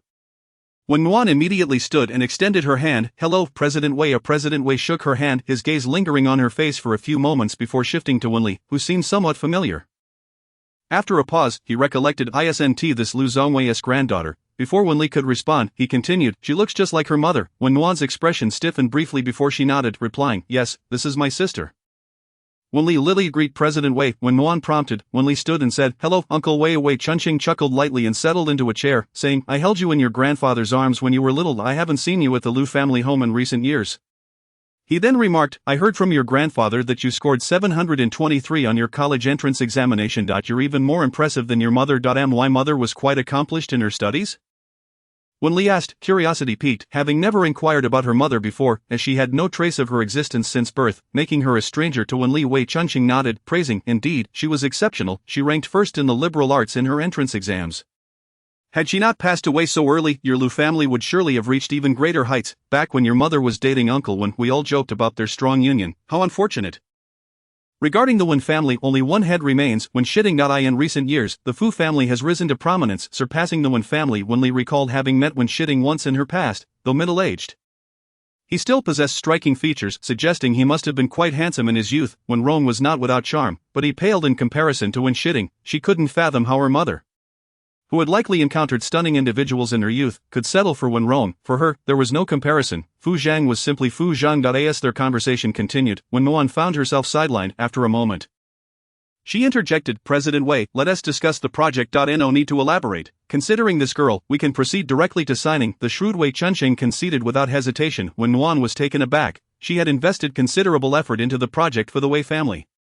Yet it seemed to pale in comparison to Wen Li's mere presence. The stark disparity twisted her insides. She glanced at Wen Li, quickly mustering a smile. President Wei, I look forward to a pleasant collaboration. Tomorrow, little girl, bring the documents to my office. Wen Li instinctively looked at Wen Muan and replied obediently, let my sister handle it. I'm not well versed in these matters. President Wei, my sister just graduated from high school and is unfamiliar with the project details. When Muan chimed in, if the little girl doesn't come, I want sign. Wei Chunqing joked, yet the seriousness in his tone was unmistakable. Wen Li was somewhat astonished. The Wei and Liu families were hardly close. Merely collaborators, even if their relationship were amicable, it seemed implausible for such a considerable project to be signed off so easily, yet she couldn't pinpoint the underlying reason. Wei Chunqing wasted no time and stood, saying, see you tomorrow, little girl. With that, he adjusted his suit and left. Wen Li leaned against Wen Muan's shoulder, her innocent demeanor revealing her naivety. She blinked and remarked, sister, negotiating the project was surprisingly easy. It took less than 10 minutes. She knew this comment would sting Wen Muan, who had to exert tenfold effort for what came so effortlessly to her. While she understood the nature of jealousy, she struggled to comprehend and forgive the intent to harm, especially since she harbored no malicious thoughts. As expected, when Muan's expression darkened, and despite her attempts to force a smile, it failed to materialize. Sister, I'm not feeling well. I need to use the restroom. In the next moment, she stood and walked away, disappearing from Wen Li's view. Rather than expressing joy at her perceived triumph, Wen Li gazed pensively out the window. The weather had turned warm, yet she felt a chill throughout her body. June's summer and December's winter felt irreconcilable. Meanwhile, in the restroom, when Muan made a phone call, I'm at the restaurant. After hanging up, she looked at her reflection in the mirror, revealing a smile that did not belong to her face. A few minutes later, a man approached. Miss Wen, the young lady has left. Let me drive you home. Wen Li turned to look at him for a moment before suddenly smiling. All right, she stood and walked ahead, her smile vanishing as her hands clenched tightly at her sides, fingers digging into her palms. Soon, she halted and sheepishly said, I need to use the restroom. Please wait for me. With that, she offered a smile. The man nodded. All right. Wen Li entered the restroom, locked the door, and sent a message to Fu Zhang. Fu Zhang, an unfamiliar man has come to pick me up. I'm at the Sky Restaurant.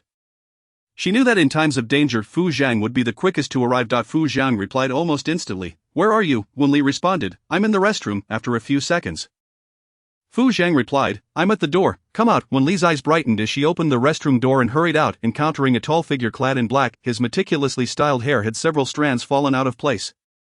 Her eyes glimmered. Old man, she exclaimed, her lips claiming to dislike him while her heart revealed concern. She turned to the man beside her, saying, someone has come to pick me up. You may leave. The man glanced at Fu Zhang, instinctively nodding before turning to depart, but he had barely taken a few steps when two imposing bodyguards flanked him, causing him to display a look of panic. Miss Wen Li adopted a serious tone. Mother always said not to accompany strangers.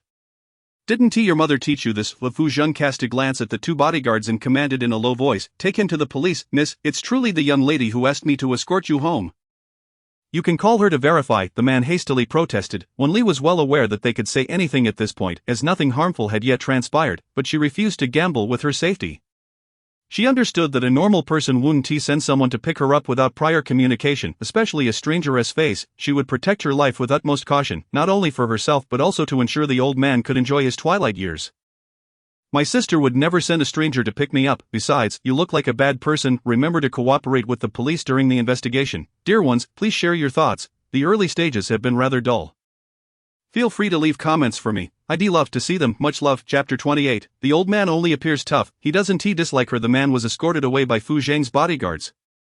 Wen Li withdrew her gaze and turned to the man beside her, knowingly asking, were you also using the restroom here? Before he could respond, she flashed a cunning smile, like a little fox, and said, what a coincidence. Clearly baiting him, Fu Zheng shifted his gaze from her face to the front and replied coolly, I happen to be handling some matters here. Wen Li exclaimed, oh, and added, you came just in time.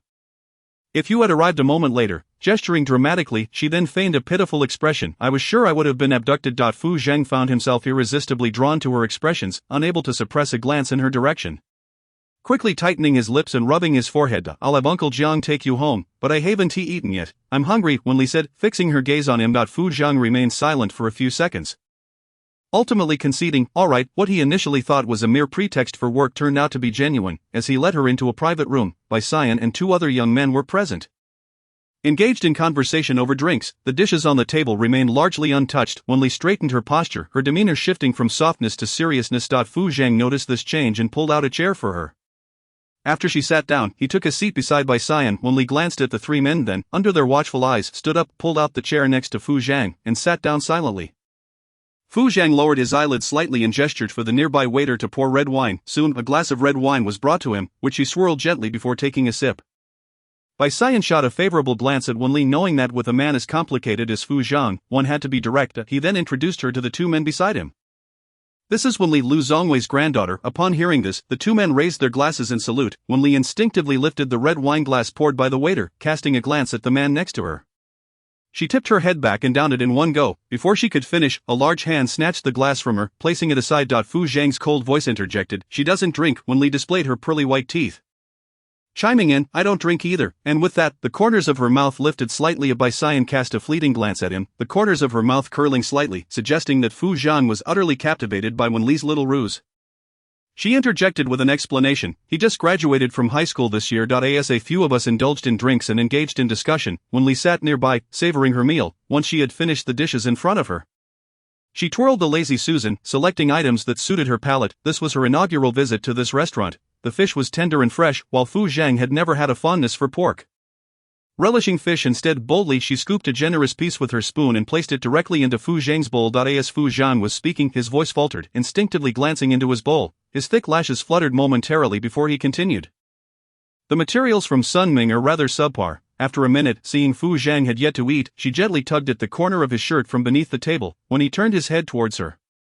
His brows arched in a gentle curve directing him towards the bowl, her soft hand grasped the edge of his suit, almost tugging at his heart. Fu Zheng stiffened momentarily, and after a pause, he raised his chopsticks and sampled the fish in his bowl, while Wen Li lowered her head, a smile gracing her lips. Once satiated, Wen Li remained seated listening to the men discuss business, secretly absorbing a bit of their acumen. Previously she had always assumed Bai Xian was inept in business dealings, but to her surprise, he navigated them with remarkable ease, speaking eloquently about matters of commerce. The gentle and refined Jin Nishui could keep pace with him, prompting her to suspect that her own tongue was equally sharp. In contrast, Fu Zheng spoke less frequently, uttering only words of substance, as her gaze gradually fell upon his profile, his angular features, with a prominent nose and pronounced brow ridge, accentuated the depth of his eyes. He possessed a rugged handsomeness that, when devoid of expression, often exuded an air of aloofness. To put it simply, he had little luck with frivolous romantic pursuits. After half an hour had passed, the other two men rose to depart. Bai Xian unfastened his buttons and draped one arm over the back of his chair, appearing somewhat languid from intoxication, just as he was about to speak. The suit-clad figure beside him obscured his face as he reached for something, glancing sideways. All right, he said, sitting up straight, fastening his buttons and donning his jacket once more. I have matters to attend to. So I must take my leave, Wen Li, I entrust you to him. As he spoke, he cast her an encouraging glance. Understood. After he left, Wen Li turned to Fu Zhang, inquiring, would you care for a bite? Fu Zhang shook his head, then retrieved his phone, but before he could dial, Wen Li preempted him with a blink. I'm frightened. I won't leave with anyone but you, she added softly. Today, Uncle Jiang is also unavailable. I have a psychological shadow, she finished, gazing at him with wide eyes, feigning terror. How could he not realize she was acting? The man lifted his hand to adjust his perfectly knotted black tie, loosening it before deciding to remove it altogether. Let's go. Wen Li's eyes lit up and she promptly stood to follow him, but her high heels proved uncomfortable, and after a few steps she opted to bend down and carry them in her hand. Hastily walking barefoot to catch up with Fu Zhang, her fair feet appeared even more radiant against the pristine tiles. Upon making contact with her, Fu Zhang abruptly halted, took a step forward, then quickly paused again. He removed his suit jacket and draped it over Wen Li's shoulders, then bent down to scoop her up in his arms, his large hand deliberately resting on her thigh, just above the fabric of the suit. Wen Li glanced at him, silently resting her cheek against his chest, where the steady rhythm of his heartbeat betrayed his emotions. Fortunately, the older man merely feigned indifference. It was evident he did not dislike her. It seemed he too sensed the unusual quickening of his heart, striding with greater confidence than usual. Upon reaching the car, Fu Zhang sat Wen Li down and instinctively headed for the passenger seat.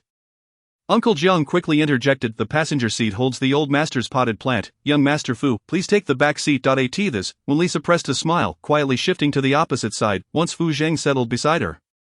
She gazed out the window, a smile brightening her face. This potted plant is lovely. Grandfather has exquisite taste, not only beautiful, but it also exhibits keen discernment, Uncle Jiang replied as he took his place in the driver's seat.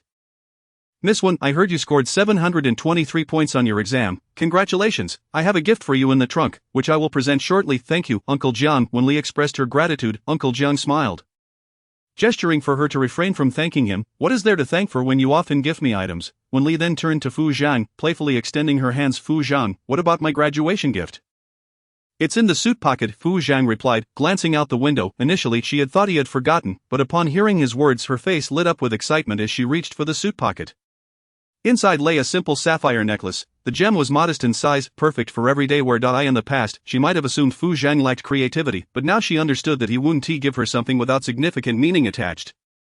Distracted by the necklace, Wen Li refrained from pestering Fu Zhang, and it wasn't until they alighted from the car that she contemplated its significance. Fu Zhang, I plan to visit my grandfather's house tomorrow.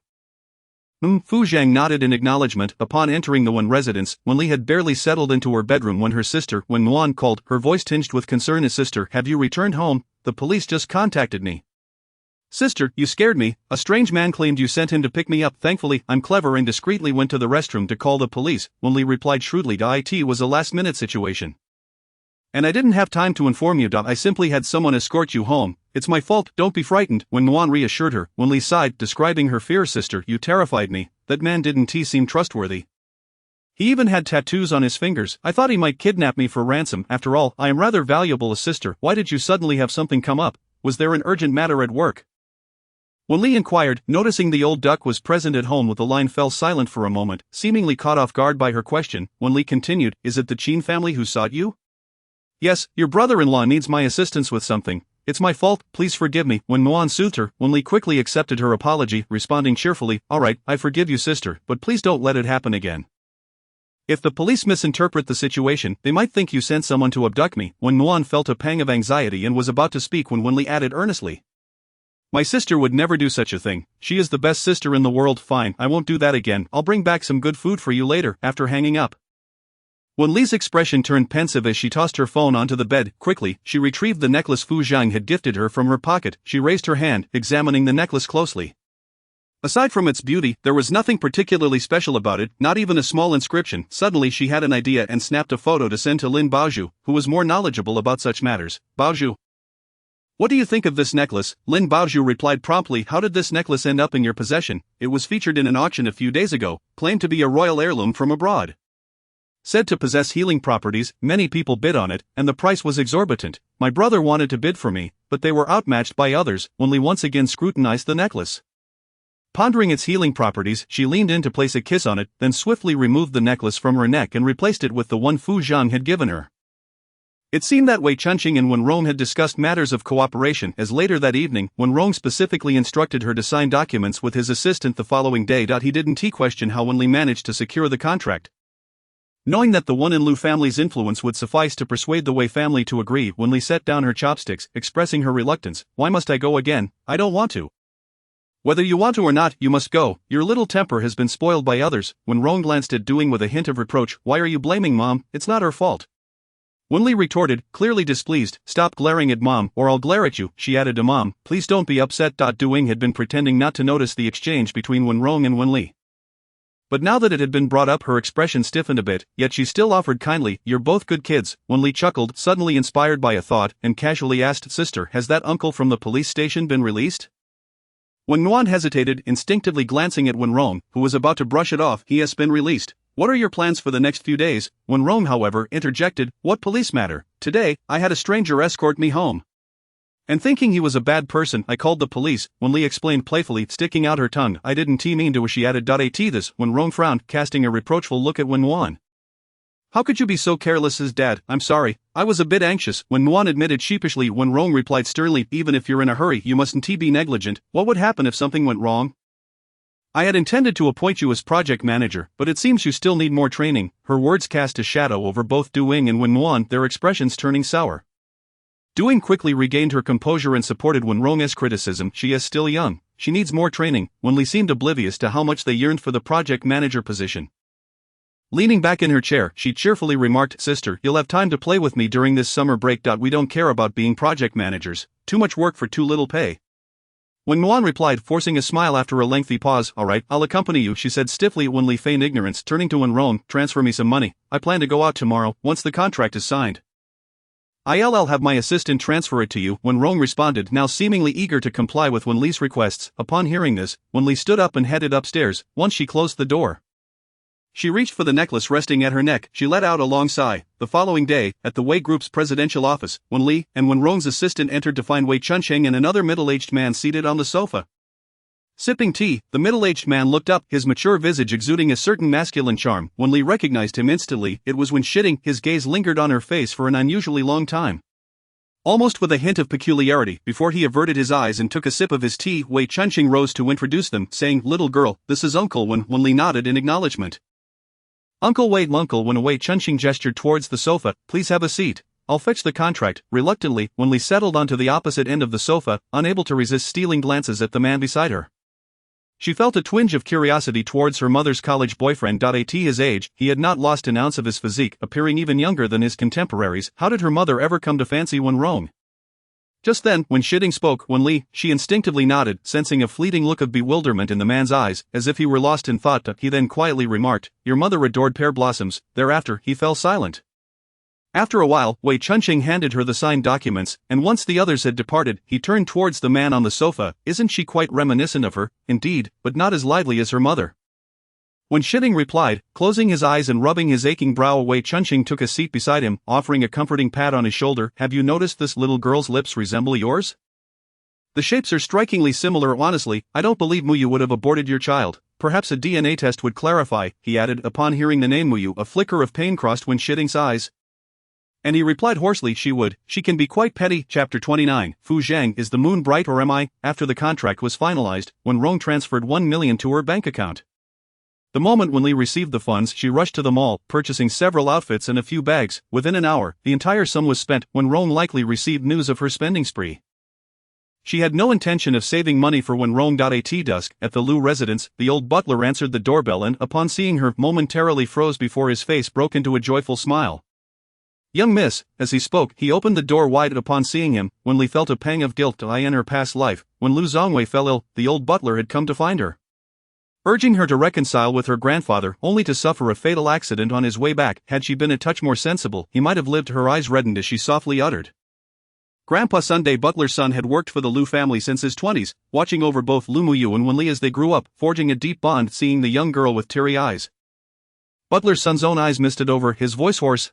Come in, the old master has been longing for you but couldn't bring himself to seek you out. I'm sorry. This apology was directed at Butler's son for his concern. He shook his head. No need for such words. Your presence brings joy to the old master. I heard you were coming a few days ago and have been waiting in the courtyard every day. Today, I waited 2 hours but saw no sign of you, so he has gone upstairs to rest. The old master has not been well lately. He refuses to go to the hospital, young miss. Perhaps you should persuade him. Lu Zongwei's health had been deteriorating since Lu Muyu's passing. The doctor attributed his condition to emotional distress, advising that unless he found a way to move past it, his situation would not improve. Wen Li had never felt particularly close to the Lu family and had either overlooked or neglected to care about his well-being. Lu Zongwei had done everything to pave a future for her. While she had consistently turned a blind eye to those who cared for her, the architect of her predicament was none other than herself, and she had no one to blame. Fortunately, she still had the chance to make amends.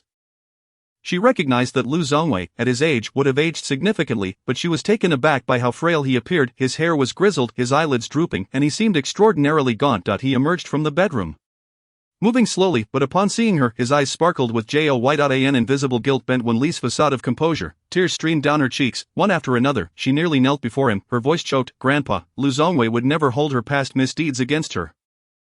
He had never blamed her. The only concern weighing on his heart was who would protect her in his absence. He reached for her hand, gently patting the back of it as he comforted.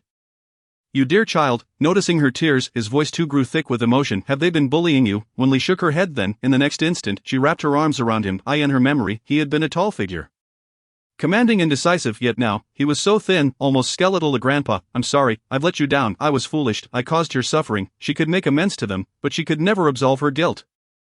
She was acutely aware that they had suffered once because of her. Lu Zongwei hurriedly consoled her. It's all right, Grandpa is fine, please don't cry. Yet Wen Li buried her face in his chest, weeping uncontrollably, devoid of any pretense. After a long while, she gradually quieted, wiping her tears. Soon after, she looked up, a smile breaking through her sadness. Grandpa, I bought you some clothes. As soon as the words left her mouth, she could no longer contain her tears, murmuring, they're too big. Grandpa, I'm sorry. Lu Zongwei chuckled through reddened eyes, his gnarled hands gently patting her back. It's all right, Grandpa can wear them. Don't cry.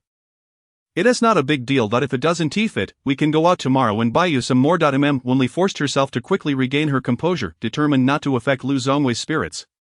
She took his hand and led him outside. I'll accompany you to the hospital for a checkup. Lu Zongwei had no choice but to follow her, turning his head to wipe away a tear from the corner of his eye. Grandpa is fine, no need for a checkup. Yes, we must, Wen Li insisted. The three of them arrived at the hospital, where Lu Zongwei underwent a full examination, with results expected the following day. Upon returning to the Lu residence, with Wen Li present, the aunt prepared several dishes, and under her watchful eye, Lu Zongwei, who usually ate little, finished another bowl. Wen Li had initially hoped to take a stroll with Lu Zongwei and share a few words, but he seemed weary. Sinking into the sofa after dinner, she remained silent. When Wen Li ascended the stairs to her bedroom, Lu Zongwei turned to Butler Sun on the sofa. Lao Sun, please fetch the clothes that Li bought for me. Butler Sun nodded and soon returned with the garments, speaking softly, the young miss has matured considerably this time. She must have faced some hardships. Lu Zongwei pressed his lips together, then held up a short-sleeved shirt to gauge its size. It fit well enough.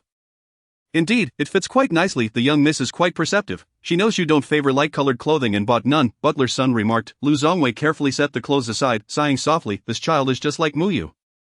So thoughtful, so kind. As he spoke, his eyes glistened with unshed tears. I must have done too many wrongs in my past life. Butler Sun had witnessed the loss of Lu Muyu and her daughter.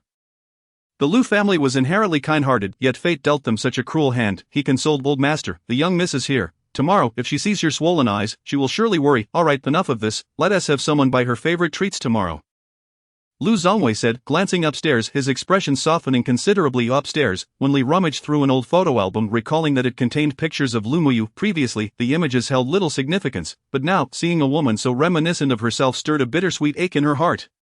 She gently traced her finger over the pages, whispering, silly mother. If her death was connected to Du Ying and the others, why choose the utterly unremarkable when Rome? The silence in response was palpable.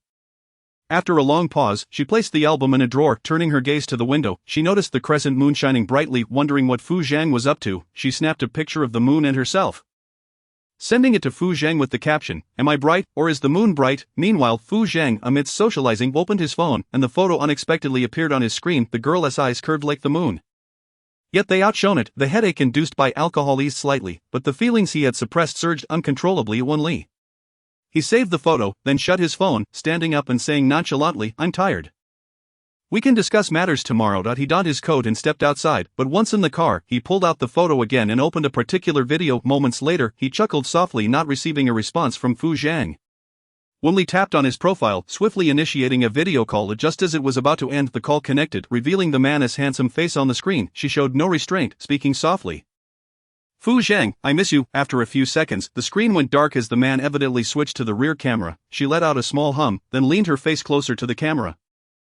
Filling the screen with her visage, she refused to believe Fu Zhang could remain indifferent. With deliberate emphasis and heartfelt sincerity, she reiterated, "Fu Zhang, I truly miss you." The small face on the screen seemed as if it were right before him, causing Fu Zhang's heart to skip a beat. He blinked slowly, yet indulgently, his gaze locked on her. After a moment, his large finger gently touched the screen before abruptly retracting. He turned to gaze out the window. His voice cold, "Wen Li." "Ah," she responded softly, aware of what he was about to say. She disliked being referred to as little niece, so she preemptively declared Fu Zhang good night. With that, she ended the call. The small face on the screen faded away, gradually descending into darkness. Fu Zhang lifted his gaze towards the night sky, where a luminous moon hung, only to be replaced by Wen Li's delicate visage. The wind outside whistled past his ears, seemingly carrying whispers. "Fu Zhang, I truly miss you." The following day, the hospital's results emerged. Lu Zhongwei still suffered from heart issues, necessitating family intervention. Wen Li had initially intended to seek the Lu family's assistance regarding Lu Mu's complications during childbirth. Now, however, she dared not let Lu Zhongwei know. If it were the doing of another, he would likely feel even more guilt and distress. She also wished to avoid involving the Fu family, believing her relationship with Fu Zhang should remain untangled from such matters. Ultimately, she settled on Gu Lianming as her confidant. In the afternoon at the CAF, the moment Gu Lianming entered, he spotted Wen Li waiting at him. He strode over with long strides and sat across from her, raising an eyebrow and teasing, "Aren't you afraid Fu Zhang might get jealous?" Wen Li replied earnestly, "I wish to discuss serious matters." The 18-year-old girl's invocation of serious matters elicited a chuckle from Gu Lianming, who initially dismissed her words, crossing his legs. "What serious matters? I don't need you to help me deal with my family. Can I request something else?" Wen Li stated earnestly. Gu Lianming lightly tapped his fingers on the table. "What request?" Wen Li hesitated before softly saying, "You must not tell anyone else, not even Fu Zhang, otherwise I shall reveal your secret about being gay to the media." Gu Lianming chuckled lightly, now convinced she was indeed serious. He retracted his hand, straightened his posture, and said, "Now that you've put it that way, what else can I say? Speak. I need your help to investigate my mother's hospital records from when she gave birth." Wen Li confessed. At her words, Gu Lianming paused before reaching for his coffee, taking a sip and fixing his gaze on her. "Why not ask Fu Zhang? This matter would be a trivial task for him." "I like him," Wen Li declared, her voice both soft and resolute. Gu Lianming took another sip of his coffee, for the first time regarding Fu Zhang's young niece with newfound respect. "You don't want to owe him a favor. We are collaborators. If you need assistance, I will certainly help you," he replied. Wen Li's youthful face bore a hint of pleading. If Gu Lianming declined, she would struggle to find someone else to investigate. Gu Lianming remained silent for several seconds before conceding. "All right, thank you." Wen Li expressed, her gratitude evident, just as Gu Lianming was about to speak. Something caught his eye, and a smirk crept onto his face as he turned to look. Wen Li instinctively followed his gaze, spotting Fu Zhang, who had just entered the CAF. He wore a casual black shirt tucked into his trousers, his long straight legs commanding attention. Beside him stood a woman clad in a black gown, her figure curvaceous and her features striking. They appeared to be a perfect match. At that moment, Fu Zhang also noticed the two of them, his deep gaze obscuring his thoughts as he averted his eyes, taking a seat nearby with the woman. Gu Lianming's voice broke the silence. "Zhang Shuyi, a renowned beauty from Kyoto, she has pursued Fu Zhang for 3 years." He anticipated seeing Wen Li flustered, yet she merely sipped her bitter coffee and muttered, "Fair competition." Had it not been for the presence of others, she might have glanced at her own chest once more. Her only insecurity seemed to stem from her still developing figure. Gu Lianming chuckled, praising, "You exhibit quite a bit of confidence." In response, Wen Li straightened her posture and nodded. This elicited several amused laughs from Gu Lianming, who crossed his arms and tilted his head, grinning at her. However, Wen Li found it difficult to join in the laughter. Despite her confident words, her gaze uncontrollably darted towards Fu Zhang. Thankfully, the atmosphere between them remained cool and distant, as though they were merely discussing business. But why not discuss it at the office? Suddenly, she stood abruptly, failing to notice an approaching waiter, and collided with him. Scalding coffee spilled over her, leaving her with a burning sensation on her arm. The waiter hurriedly apologized. I'm so sorry," as he attempted to wipe her down with a napkin. "It is fine, my fault." "How much for these 2 cups of coffee?" Wen Li inquired while dabbing at her coffee-stained clothes. Suddenly she noticed a pair of black shoes before her, and upon looking up, found Fu Zhang standing in front of her, having removed his shirt, leaving only a black tank top that showcased his well-defined arms. Exuding a sense of strength. In the next moment, his shirt draped over her shoulders, concealing the coffee stain on her chest. His gaze fell upon her reddened arm, and with a furrowed brow, he insisted, "You need to go to the hospital." Though Wen Li felt fine, she instinctively clutched her arm, feigning discomfort. "It hurts." As she departed, she turned to Gu Lianming, "Please cover the cost of the other 2 cups of coffee."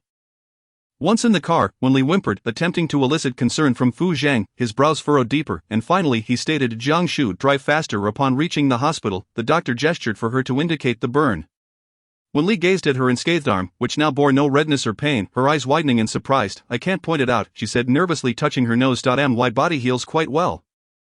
Doctor, I'm fine, she added, glancing sideways with an almost mischievous smile. Fu Zhang, I saved you some money. The doctor chuckled at her and, confirming her well-being, gestured for them to leave. As they took the elevator to the parking garage. Arriving at the basement level, Wen Li suddenly grasped Fu Zhang's wrist, meeting his gaze. Her small face was serious. Fu Zhang, are you shallow? Fu Zhang's eyes fell on her wrist before he quickly withdrew his hand. And before he could respond, he heard her voice, small and anxious. Do you think I'm unattractive because of my figure? If he didn't answer her, she feared she'd be troubled by this question for quite some time. As her figure was not something she could rectify instantly, suddenly, she felt a sharp tap on her forehead, and she winced, looking up at the man who had just withdrawn his hand. Fu Zhang's expression was stern, resembling that of a guardian, as he admonished, there won't be a next time. If I hear such talk again, I will deal with you. He helped Wen Li into the car, turning to Jiang Shu, instructing, take her back to the Lu family. He then closed the door with a sense of urgency, evidently anxious she might utter something further. Moments later, the window rolled down, revealing her fair face, her forehead marked with a distinct red imprint. His fingers twitched slightly as he coldly averted his gaze. Wen Li pressed her hands against the window, blinking innocently. If you're too shy to speak, just blink. If you blink, it means you don't mind. Fu Zhang pursed his lips, a hint of helplessness evident. Just then, Wen Li chimed in, you blinked. From now on, you shouldn't mind my figure. The last two words were mouthed silently. Jiang Shu, drive her away. Fu Zhang's voice was as cold as ice shards. The car soon sped away, disappearing around the corner. Fu Zhang stood rooted in place for a while, and after what felt like an eternity, he raised his hand and then lowered it before finally touching his burning earlobe. At the Lu family home, Wen Li found no sign of Lu Zongwei in the living room. She checked the study, but he was still absent, prompting her to consult the housekeeper. Sunday Sun explained the old master was taken away by Miss Wen. They are likely out for a meal. Does she often take my grandfather out to eat? Wen Li inquired, a thought crossing her mind. She comes to take the old master out to eat every few days. Sun hesitated before adding, Miss, there are some things I'm unsure whether to say. After a moment's hesitation, he continued, every time Miss Wen takes the old master out, he returns home rather despondent for several hours. I don't know if it's something she has said. Wen Li had heard this before. Sun always delivered such warnings as a prelude to cautioning her about Wen Nuan. How coincidental might Sun's demise be linked to Wen Nuan? If so, Wen Nuan had long since lost her reason. With this thought in mind, she stated seriously, Sun, you must not share this with anyone but me. Sun nodded earnestly, I haven't spoken to anyone about this. I merely worry about the old master's health. Wen Li understood his good intentions, but perhaps it was this very kindness that cost him his late life opportunities. Alright, after waiting in her bedroom for 2 to 3 hours, she finally heard the sound of a car outside. Peering through a crack in the window, she saw Wen Nuan supporting Lu Zongwei as they exited the vehicle. Perhaps Wen Nuan had never intended to have her killed, but rather sought to ingratiate herself, hoping Lu Laozi would leave her the family fortune, which may have prompted her murderous intentions. Once the car had left, Wen Li turned to descend the stairs. As she approached the staircase, she poked at her face. Reminding herself not to be swayed by past emotions, she hurried down and nearly collided with Lu Zongwei as he entered, greeting him softly, grandfather. Lu Zongwei's eyes reflected a complex mix of emotions, but upon looking at her, a trace of joy emerged. Have you eaten? Having not yet dined, I shall wait for your return to share a meal together. Wen Li approached him and gently grasped his arm. Nearby, Butler's son interjected, the young lady has been insisting on waiting for your return to eat. Lu Zongwei responded with 2 affirmations, good, let us eat. During the meal, Wen Li occasionally served dishes to Lu Zongwei, who, having likely dined elsewhere, ate sparingly. After they finished, Lu Zongwei turned to Butler's son and said, old son, you may return to your quarters. Understanding immediately, Butler's son glanced at Wen Li before making his way to the bedroom. Wen Li surmised that Lu Zongwei had something to convey, and indeed, he soon spoke in a low tone, all of the Lu family's enterprises will be entrusted to you in the future. Whatever you desire, your grandfather will endeavor to fulfill it. I understand that young people prefer to distance themselves from the elderly, thus, you may go wherever you wish tomorrow, and I shall ensure funds are transferred to your card. He presumed that Wen Li sought to extract money from him. For a moment, she remained silent, contemplating for several seconds before lifting her gaze to him. Grandfather, would you believe me if I said I do not covet your wealth? She was uncertain of how much trust Lu Zongwei still held in her, having disappointed him too many times, yet, without a hint of hesitation, he nodded. I believe you. Wen Li's heart ached, her eyes cast down at the immaculate white surface of the table, devoid of any blemish, as she quietly articulated, Grandfather, everyone in the Wen family has been insincere towards me. They seek to exploit me for their own gain. Doing and Wen Nuan had always treated Wen Li kindly throughout her upbringing, which Lu Zongwei had observed, thus he held a degree of tolerance towards Wen Nuan. After all, children should not bear the burdens of adult mistakes. Upon hearing this, he raised his eyes to Wen Li, Preparing to speak, but she continued, I do not know what Wen Li has conveyed to you, but grandfather, please trust me one last time. My intentions towards you are genuine. For an 18-year-old to articulate such sentiments was no mere folly. Lu Zongwei found himself momentarily at a loss for words. He turned his head to wipe away a tear, and after a lengthy pause, he rasped, if the Wen family dares to mistreat you, your grandfather will not let them go unpunished. They have not mistreated me, they have merely rendered me useless. Wen Li looked up at him, her innocent eyes reflecting thoughts far beyond her years. And added, grandfather, let me handle this myself. She wished to convey to Wen Li and Du Ying that it was not their cleverness that ensnared others, but rather her affection for them. Love can indeed blind. Lu Zongwei felt for the first time that Wen Li had matured. He had always desired her to be more sensible, yet now that she had reached this juncture, he could not help but feel tears welling in his eyes. It is your grandfather who has wronged you. I have shown you too little care. It has been sufficient. It is I who failed to perceive it. Wen Li sniffled, taking a tissue to dab at Lu Zongwei's tears. Grandfather, let us not weep. Their emotions gradually steadied as Wen Li accompanied Lu Zongwei in watching television for half an hour. After escorting him back to his room, she turned to return to her own. Having endured emotional turmoil for 2 consecutive days, Wen Li's eyes were noticeably swollen. She applied cool water to her face and, gazing into the mirror, patted her cheeks. Wen Li, it will be all right. You have one more chance. In the 31st chapter, how is this little ant? With 2 minutes remaining before the college application deadline, Wen Li dialed Wen Nuan's number, pouting as her voice broke with emotion. Sister, Wen Nuan's concerned voice came through the phone. What is it? Grandfather knows about my application, and I changed it to Jing University. Sister, I do not wish to attend Jing University. I want to dance. Wen Li replied sullenly. You changed it? Wen Nuan seemed to blurt out. Wen Li, feeling wronged, retorted, yes, otherwise grandfather said he wouldn't buy me jewelry. I recently spotted a 20 million necklace set. Soon, her tone brightened a bit as she boasted, sister, I asked grandfather to buy you a necklace too. If I must attend Jing University, I can still learn to dance there. Sister, I am so bored here. Grandfather won't let me return. There was a prolonged silence on the other end, and after calling sister several times without response, she sighed, your signal is poor. I shall hang up now. After ending the call, she realized this conversation might shatter Wen Nuan's dreams, leaving her in doing sleepless that night. In high spirits, she called Fu Zhang, who, after her recent illness, would no longer ignore her calls. The man's deep voice, laced with sleepiness, responded, what is it? Wen Li felt no guilt in disturbing him. Instead, she softly said, I miss you. The line fell silent. If not for the call indicator, Wen Li might have thought he had hung up, waiting for a response that never came. After a moment's thought, she hung up and quickly got out of bed. She truly missed him. At the Fu residence, the bedroom was enveloped in darkness. After a while, faint footsteps could be heard, followed by the curtain slowly parting, allowing the light from the street lamps to filter in. Without the moon tonight, only the streetlights illuminated the scene. Fu Zhang retrieved a cigarette from the pack, lit it, and took a slow drag, exhaling smoke into the night. His eyes, clouded with turmoil, soon regained their composure. After an indeterminate time, he discarded the cigarette butt and was about to return to sleep when the phone on the bedside table vibrated, displaying Wen Li's name. The emotions dulled by nicotine began to stir once more. He rubbed his temples and reached for the phone, attempting to mask his feelings with an icy tone. However, Wen Li's unexpected request shattered his facade. Fu Zhang, I'm at your doorstep. Let us meet for 5 minutes. Striding towards the balcony, he spotted a petite figure illuminated by the streetlight. His throat tightened, and he turned to descend the stairs quickly, his pace slowing as he reached the entrance, opening the iron door. Upon seeing the figure beneath the streetlight, his brow furrowed instinctively, but before he could react, the diminutive silhouette rushed into his embrace. Perhaps due to the effects of nicotine, he felt momentarily disoriented, being so close to Wen Li. She quickly withdrew her hand upon sensing his presence, and she could distinctly smell the smoke on him. She had never witnessed him smoking and was unaware that he did, tilting her head to gaze up at him. Even standing on her tiptoes to discern his expression, she instinctively asked, are you feeling unwell? Did something happen at the company? A sensation clawed at his throat, yearning to surface, but Fu Zhang pressed his lips tightly together. And the next moment, he tilted his head back, crossing his arms over his chest, presenting an air of detachment and coldness. His voice, chillingly somber in the night, pierced her heart. Wen Li, is this amusing? Is pursuing your little uncle entertaining? At his words, Wen Li lowered her feet from their tiptoes, the man before her exuding an uncharacteristic coldness, his previous joy extinguished. She chose to remain silent, simply stating, I am going home. Once back in the car, her shoulders slumped, and she rubbed her face in an attempt to bolster her spirits. From the outset, she had known that pursuing Fu Zhang would be arduous. He held many reservations had it not been for the time he spent in a vegetative state. She would have been oblivious to his true feelings for her. Sensing Fu Zhang's aversion, Wen Li refrained from reaching out for half a month, focusing instead on her studies at the Lu residence. After learning of her whereabouts, Wen Nuan frequently called, urging her to return home. Citing the old master Lu's prohibitions as an excuse, she declined. During this time, Wen Rong visited once, ostensibly to see her, engaging Lu Zongwei in brief conversation. On this particular morning, she habitually checked Fu Zhang's message thread, her fingers hovering over the keyboard only to delete it moments later. She softly reassured herself, just give him a little more time, picking up a nearby book.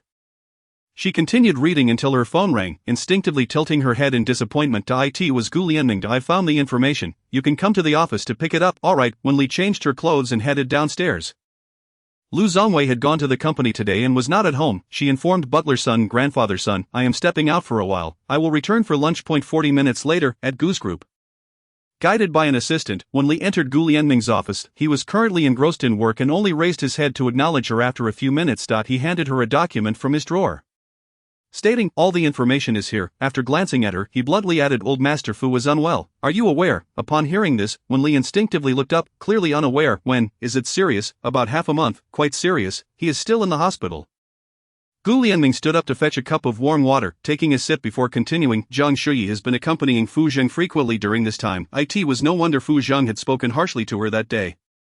Realizing the gravity of the situation, Wen Li turned and dashed out of the office, the door swinging back and forth for a while. Old Master Fu had a designated doctor and hospital room.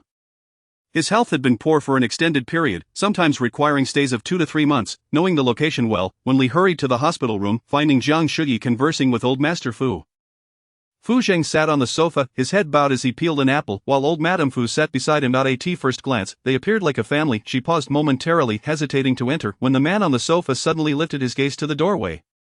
Their eyes meeting, the long peel of the apple fell to the pristine floor. Fu Zheng's eyelids fluttered as he bent down to pick up the apple peel, tossing it into the trash can. In that instant, Wen Li stepped into the room. Grandfather, grandmother, she turned towards Fu Zhang, little uncle. At this moment, she knew she could not add to Fu Zhang's burdens. Previously, she had been too impatient. It had been quite some time since she had last called him uncle. And thus, upon catching a glimpse of her, Fu Zhang hastily excused himself to the restroom, only to emerge after a brief interval. Zhang Shuyi had already risen to cede her seat to Wen Li. Positioning herself beside old lady Fu, she looked up at Fu Zhang and remarked, so you are my niece. No wonder you were so anxious last time. Fu Zhang simply acknowledged her with a sound and took a seat nearby. Old Master Fu, with a mischievous glint in his eye, nudged Wen Li and whispered, what do you think of this aunt? In chapter 32, could she be granted a chance? Zhang Shuyi was renowned in Kyoto for her beauty and talent.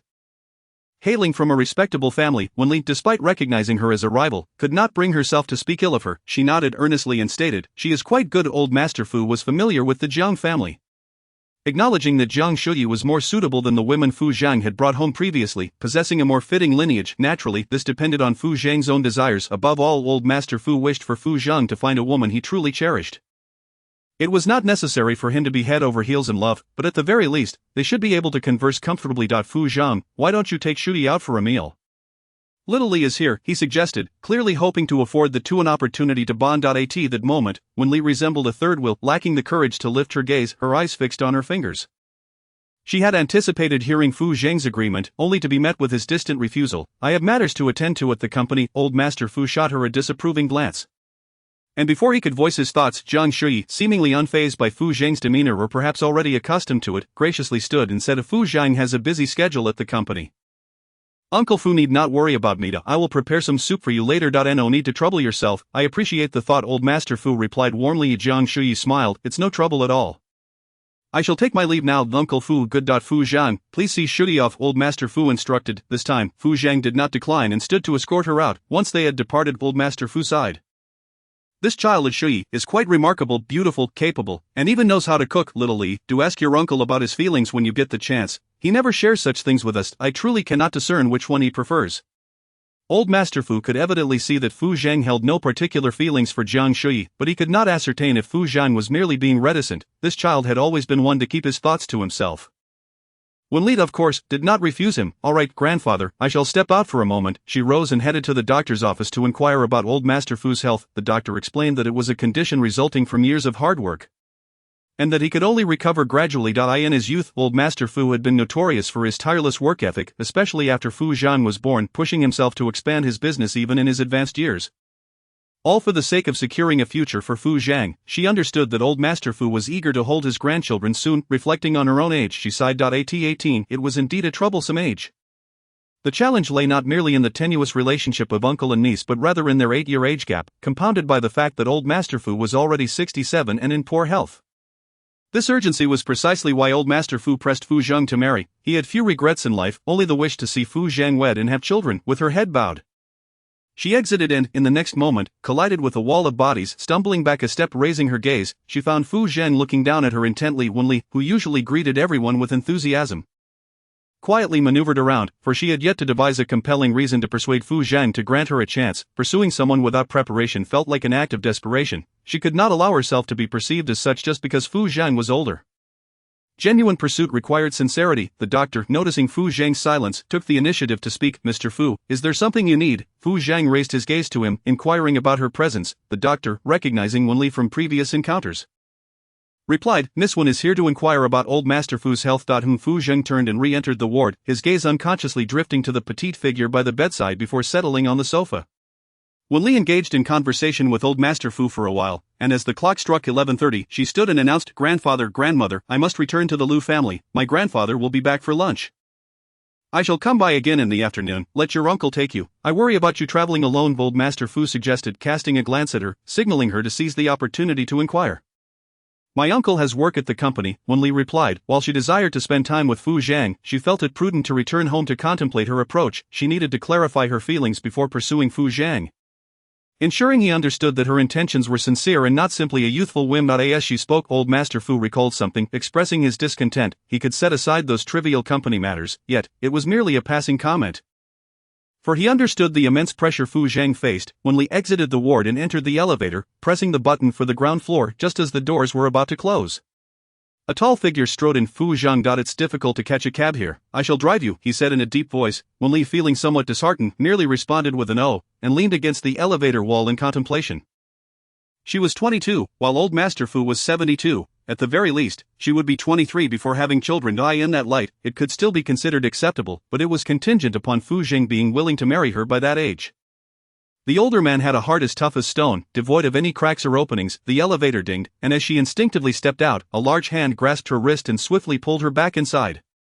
Not yet. Oh, Wen Li resumed her position against the elevator wall. If only Fu Zheng were an egg, perhaps even a fly like her could find a crack to exploit. They exited the elevator at the basement level, and this time, Wen Li took the initiative to sit in the back seat while Fu Zheng occupied the driver's seat. As Fu Zheng gripped the steering wheel, his hand tightened momentarily before relaxing.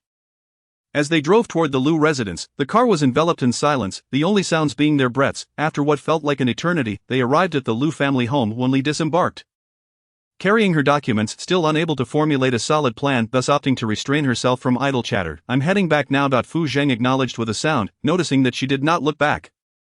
A strange tightness gripped his throat, prompting him to tug at his shirt collar, as a wave of inexplicable frustration washed over him. At that moment, a white car pulled in behind them, and Lu Zongwei emerged.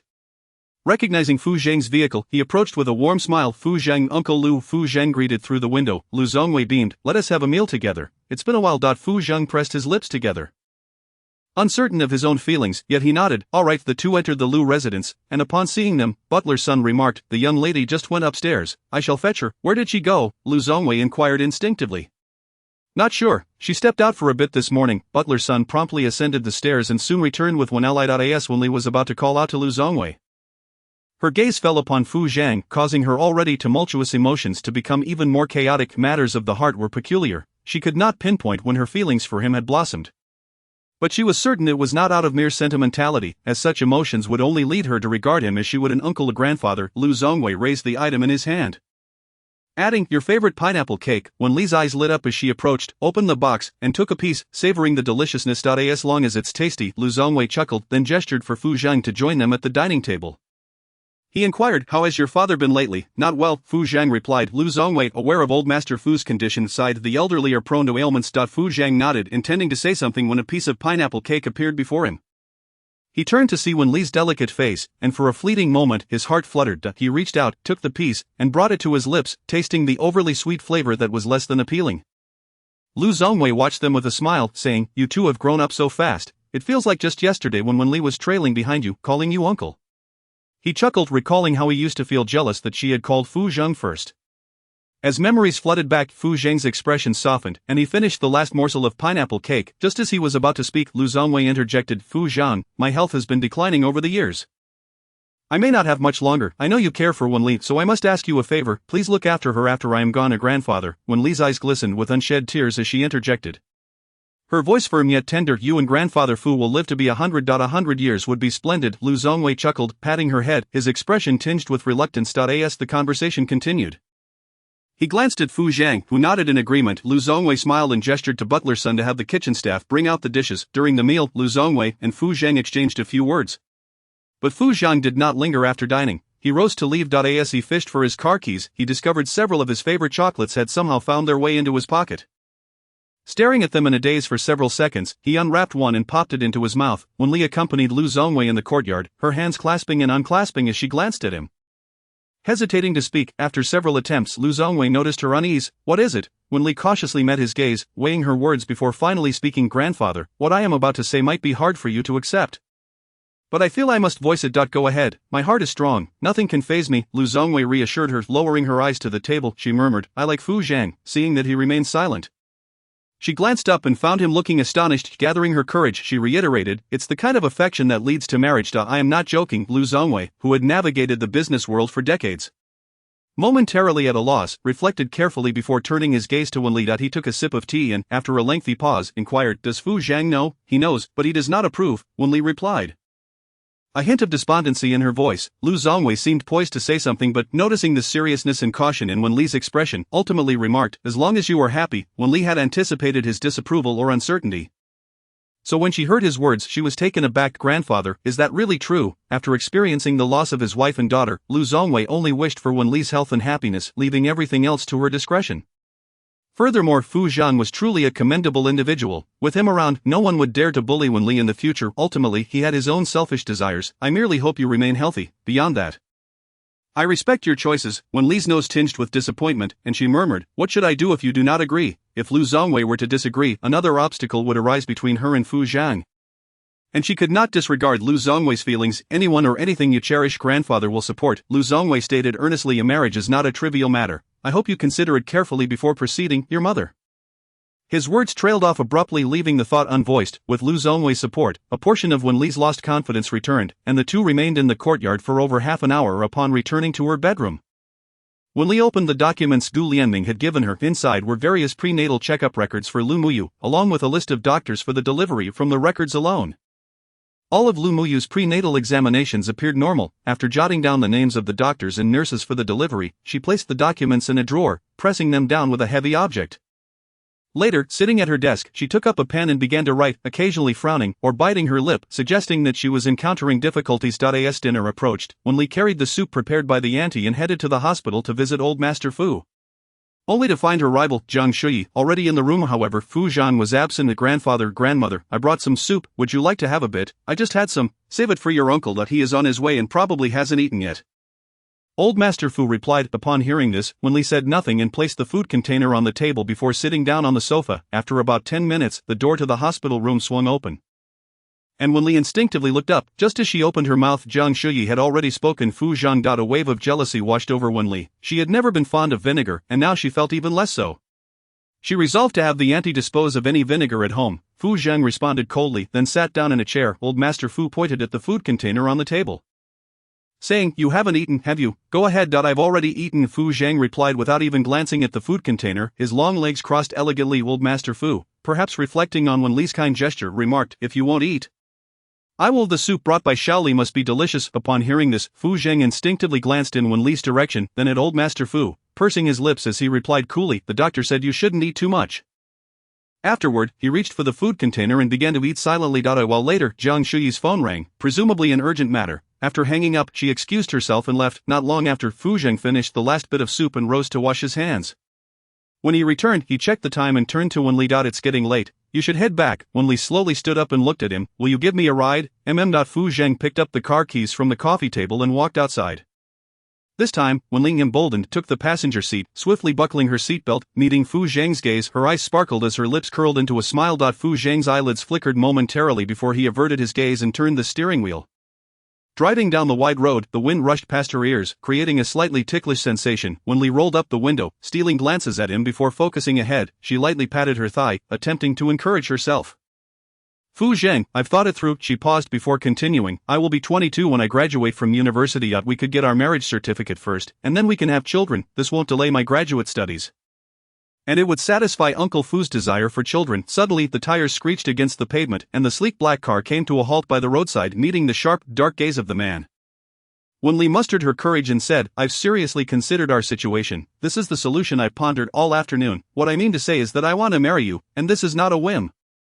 Can you give me a chance to pursue you? In her peripheral vision, Wen Li's youthful face radiated vitality, seemingly unaware of the profound implications of her words for her future. She wished to marry and bear children at the prime of her life?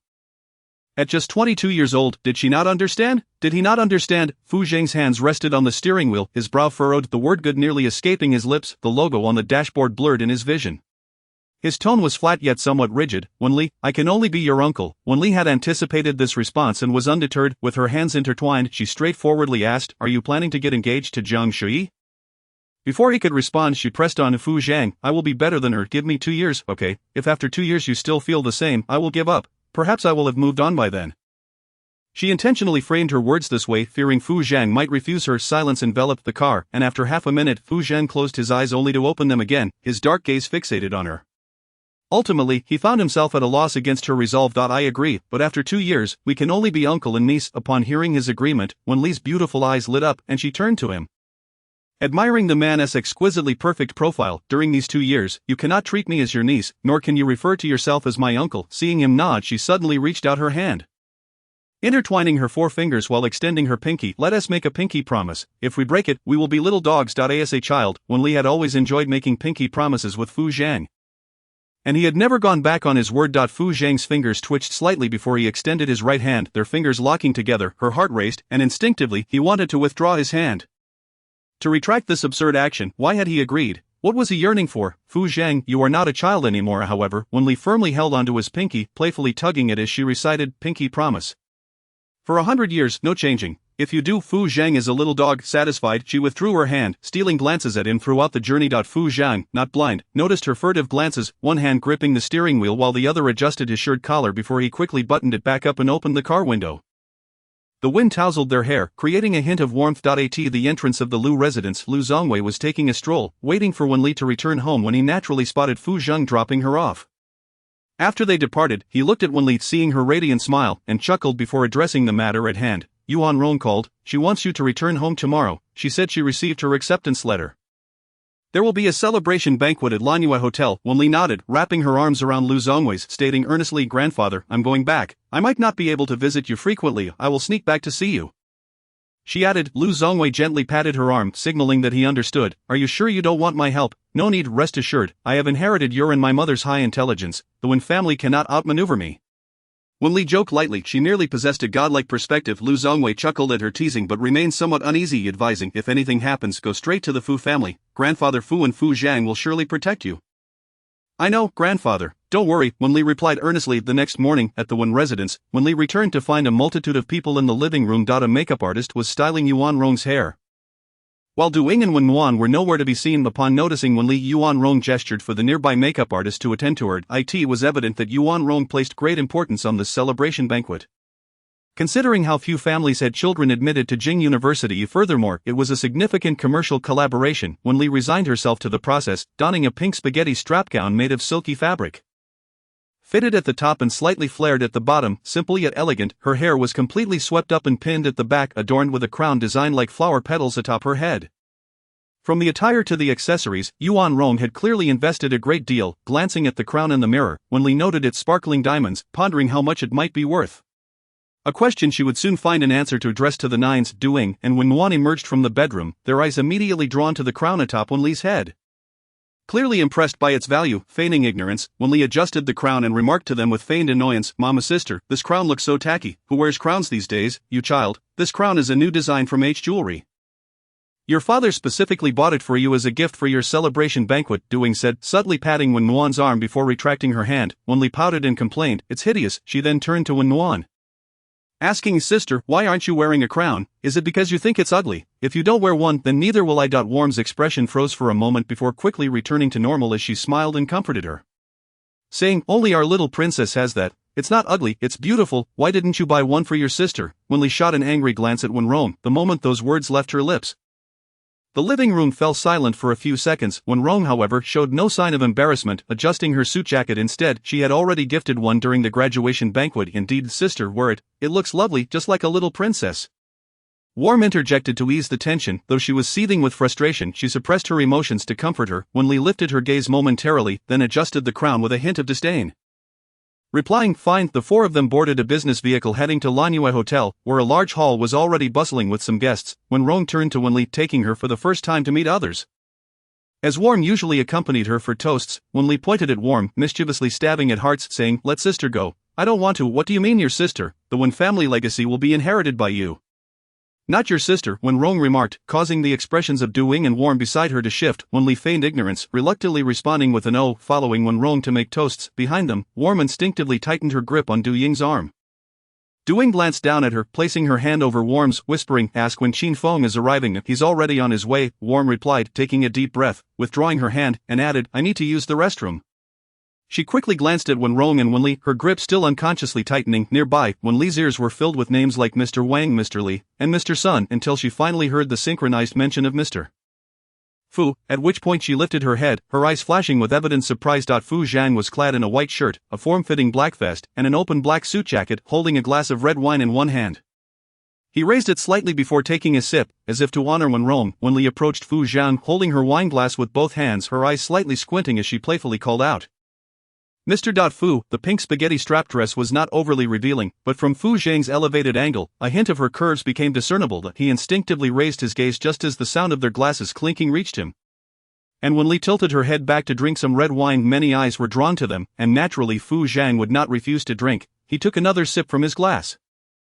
At that moment, a male voice interrupted. Wen Li turned to see Song Yuan, also in a black suit. If viewed separately, he was indeed handsome, but in comparison to Fu Zhang's mature charm, he appeared as if a child were wearing an adult's attire. She had never been particularly fond of her peers, despite having many suitors in her previous life, none of whom she desired. This led her to believe she preferred women, only to realize now that it was mature older men she was truly attracted to. Song Yuan had only recently learned of Wen Li's exceptional academic achievements and raised his wineglass, saying, congratulations. Wen Li drank some more wine, and Fu Zhang glanced at her, pursing his lips before swiftly walking away. Once he left, Song Yuan pulled a small box from his pocket, presenting it to Wen Li as a gift. I'm going abroad, he added, a tinge of disappointment creeping into his voice. He had initially assumed Wen Li would surely go abroad to enhance her credentials. But he was surprised to learn she had earned her place at Jingda through her own merit. Alright, congratulations to you, Wen Li responded with grace. At that moment Lin Baozhu and Zhou Qin approached. Lin Baozhu appraised Wen Li from head to toe, exclaiming, Li, you look stunning, you all look beautiful too, Wen Li replied, blinking her eyes playfully. Lin Baozhu scanned the area, not spotting her brother, and took a wineglass from the table to clink with Wen Li's. Saying, congratulations on getting into Jingda. Lilia Zhou Qin, having been admonished by her sister on her last return home, hesitated to drink, saying, congratulations on getting into Jingda. Li, after chatting with them for a while. Wen Rong approached to introduce Wen Li to some important figures, probably out of respect for Fu Zhang, as Bai Siyuan and his group of aristocratic youths had also arrived, undoubtedly elevating Wen Rong's status. Wen Rong's face flushed with pride. Though Wen Li had not consumed much, the presence of so many people left her feeling slightly dizzy, prompting her to instinctively seek refuge in the restroom. As she stepped into the restroom, she suddenly heard a loud thud, the sound of the door locking. Turning sharply, she was startled to find a young man, his expression revealing that he was not intoxicated. She took a step back, glancing at the open stalls, finding them empty. This was the ladies' restroom. The young man remained silent, and without hesitation, Wen Li dashed into a stall, firmly closing the door just as she locked it. The restroom door was forcefully slammed against the stall. Caught off guard, she stumbled to the side but quickly regained her balance. With no phone on her, she had no means to call for help. She could not scream either. If anyone discovered she was alone with a man in the restroom, it would tarnish her reputation, possibly serving someone's ulterior motives. The door continued to be battered, and Wen Li forced herself to stay calm. Timing the frequency of the impacts, she slipped off her high heels, mentally counting down, and as the next impact occurred, she swiftly unlocked the door. In the next instant, there was a loud crash. The man stumbled in unexpectedly. Without hesitation, she raised her heel and struck him, ensuring not to use the pointed end. If he died, she would face imprisonment. With each strike growing more forceful, the man eventually covered his face with his hands. Finally gasping, stop, Wen Li struck a few more times until he fell unconscious, panting heavily before slipping on her heels and turning to open the door. Suddenly, a voice called from outside. Warm's concerned voice filtered through. Sister? Sister, are you there? Soon after she added, I saw my sister go in, why is no one responding, kick the door down, I'm worried she might be in trouble. Wen Li could easily surmise that a crowd had gathered outside. And regardless of the outcome, she would surely make headlines in Kyoto the following day. She glanced around, her eyes landing on a large trash bin nearby. After a moment's silence, she pinched her nose and opened it. Finding it filled with refuse, closing her eyes, she climbed into the bin, securing the lid with a small gap left open. An indescribable stench assaulted her senses, and she struggled to suppress her gag reflex. Before long, the door was forcefully kicked open from the outside, and through the gap Fu Zhang was the first to enter, followed closely by others. Upon seeing the unconscious man on the floor, Worm called out, Sister, sister. After checking several stalls and finding no one, she turned to the man on the ground and then back to the others, asking, could something have happened to my sister? Fu Zhang's gaze fell on the man lying unconscious. His brow furrowed tightly, and then he caught a glimpse of a pink fabric peeking out from beside the trash bin. Instinctively, he stepped forward, halting abruptly, and addressed the others. What could have happened? She isn't in the restroom. She is likely outside. This man is drunk. Have security take him away. 2 Security personnel quickly came to carry the man out, while Fu Zhang remained in the ladies' restroom, coldly instructing, everyone else, please leave, I need to use the restroom. Misled into thinking it was a men's room, the crowd hesitated to argue, but seeing Fu Zhang's frosty demeanor, they quietly exited. Fu Zhang locked the door behind them, and the moment he did, Wen Li sprang up from the trash bin. Gasping for air, she reached out to Fu Zhang, feigning distress. Fu Zhang, carry me out. It stinks. Without a hint of hesitation, Fu Zhang walked over, instinctively lifting her out of the bin. As he examined her from head to toe. Finding no visible injuries, he finally spoke in a low voice, what happened? I just entered the restroom when he came in, attempting to take advantage of me, but I knocked him out with my high heel. Wen Li explained, glancing down at her dress, now stained in several places. Although it was beautiful, it was marred. Hearing this, Fu Zhang's expression grew stern, his lips forming a tight line as he pulled out his phone and made a call. Star Series, new model, size M, delivered to the ladies' restroom. He often had clothes sent to Wen Li, so he was well aware of the brands and styles. After about 10 minutes, a knock sounded at the door. Fu Zhang opened it and took a bag from Assistant Su, ensuring that the power in the hall was cut off in the meantime. After closing the door again, Wen Li quickly changed into the clean dress. Placing the soiled one into the bag. At that moment, the restroom lights went out, and the commotion from the hall echoed into the restroom. Fu Zhang opened the door softly, saying, you can come out now. Wen Li stepped out, finding the hall shrouded in darkness. She glanced sideways, her eyes darting around, and then, on impulse, she tiptoed and planted a kiss on the side of Fu Zhang's face, feeling a rush of guilt as she quickly slipped away. The image of Fu Zhang standing there, stunned, made her unable to suppress a soft giggle. She then approached a server to request ice cream, carrying it back into the hall, where the lights had now been turned on. The moment Worm spotted her, she strode over, her face taut with concern. Where did you go? I just went to find a server for some ice cream, Wen Li replied, feigning confusion as she took a couple of spoonfuls of her ice cream. At that moment, Worm also approached, scrutinizing her from head to toe, her expression slightly peculiar. Sister, there was a man in the ladies' restroom who was drunk. I thought you were in there, and it scared me to death. What man? Wen Li asked curiously, offering her a spoonful of ice cream. Sister, this ice cream is delicious. Chapter 34, which bold woman gave him a kiss? Just then, Bai Siyuan's astonished voice rang in her ears. Fu Zhang, how come there's a lipstick mark on your face? Could it be that some bold woman took the opportunity to kiss you in the dark? The conversation had not yet concluded when laughter erupted from the crowd. It was a rare sight to witness Fu Zhang in a state of embarrassment, and naturally, it invited some light-hearted teasing. Wen Li silently glanced over, noting the striking profile of the man, which bore a conspicuous mark of lipstick. Feeling a twinge of guilt, she quickly took another spoonful of ice cream, then licked her lower lip, hoping any trace of color had vanished. The cold, chilling voice of Fu Zhang pierced her thoughts. Commanding silence, almost immediately he vanished from the sight of the onlookers, his departure carrying an air of retreat. Wen Li continued to focus on her ice cream, which, to her surprise, was rather delightful. She was referring to Fu Zhang's face, which appeared as cold as ice yet was surprisingly soft. If the older man were to discern her thoughts, he would undoubtedly adopt a stern demeanor and declare, Wen Li, I am your uncle. Bai Siyuan patted Gu Lianming on the shoulder, unable to stifle his amusement. You've really outdone yourself this time. I wonder who possesses such audacity. Gu Lianming cast a glance toward Wen Li, setting down his wineglass. You should be more concerned about your ex-girlfriend. What is with you? Bai Siyuan kicked him lightly, exasperated by his choice of topics. As the gathering drew to a close, in a secluded corner devoid of people, When Nguyen stared at the unanswered call, her expression tense, she soon rose to inquire with the hotel security, excuse me, which hospital did the man from the restroom get taken to? The security officer replied. We reviewed the surveillance footage and found he deliberately headed towards the ladies' room, so he was taken to the police station. The police station? When Nguyen's voice rose involuntarily before she quickly regained her composure. The officer nodded. Yes, Mr. Fu has already arranged for someone to take him there. We will certainly provide an explanation regarding this matter. Wen Nuan's countenance shifted slightly. Only now did she recall that the hotel was under the Fu family's name. She cautiously asked, "May I view the surveillance footage?" Certainly. The officer proceeded to display the footage of the man entering the restroom. What about the earlier footage? When Nuan inquired, the officer shook his head. "We do not have access to the earlier footage. Only what was sent to the police station can be shown to you. Rest assured, Miss Wen, we will handle this appropriately." Just as Wen Nuan was about to respond, Wen Li suddenly leaned in beside her. "Sister, what are you discussing?" "Oh, nothing, just inquiring about a guest." Wen Nuan smiled at the security officer before leading Wen Li away. After walking a few steps, Wen Nuan turned to her sister with a note of concern. "Sister, how come I didn't see you come out of the restroom?" Wen Li, with a mysterious glint in her eye, whispered to sister, "That man was actually knocked out by me the moment I entered the restroom.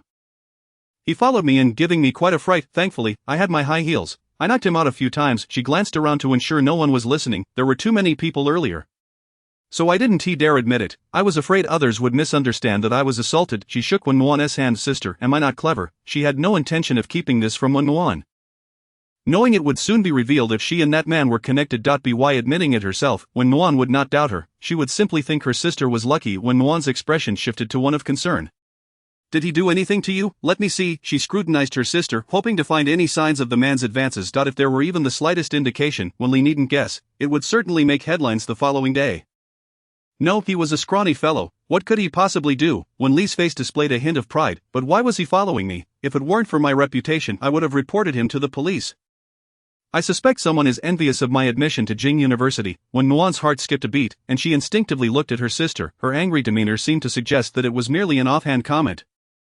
"You absolutely must not go. This matter must remain confidential, otherwise the media will write all sorts of nonsense tomorrow." Wen Li, wearing a smug expression, replied, "I know, which is why I was hesitant to speak up earlier." At that moment, Lin Baozhu jogged over. "Lily, come over to my house to play for a while." She didn't even spare a glance at Wen Nuan, as she was not particularly fond of her.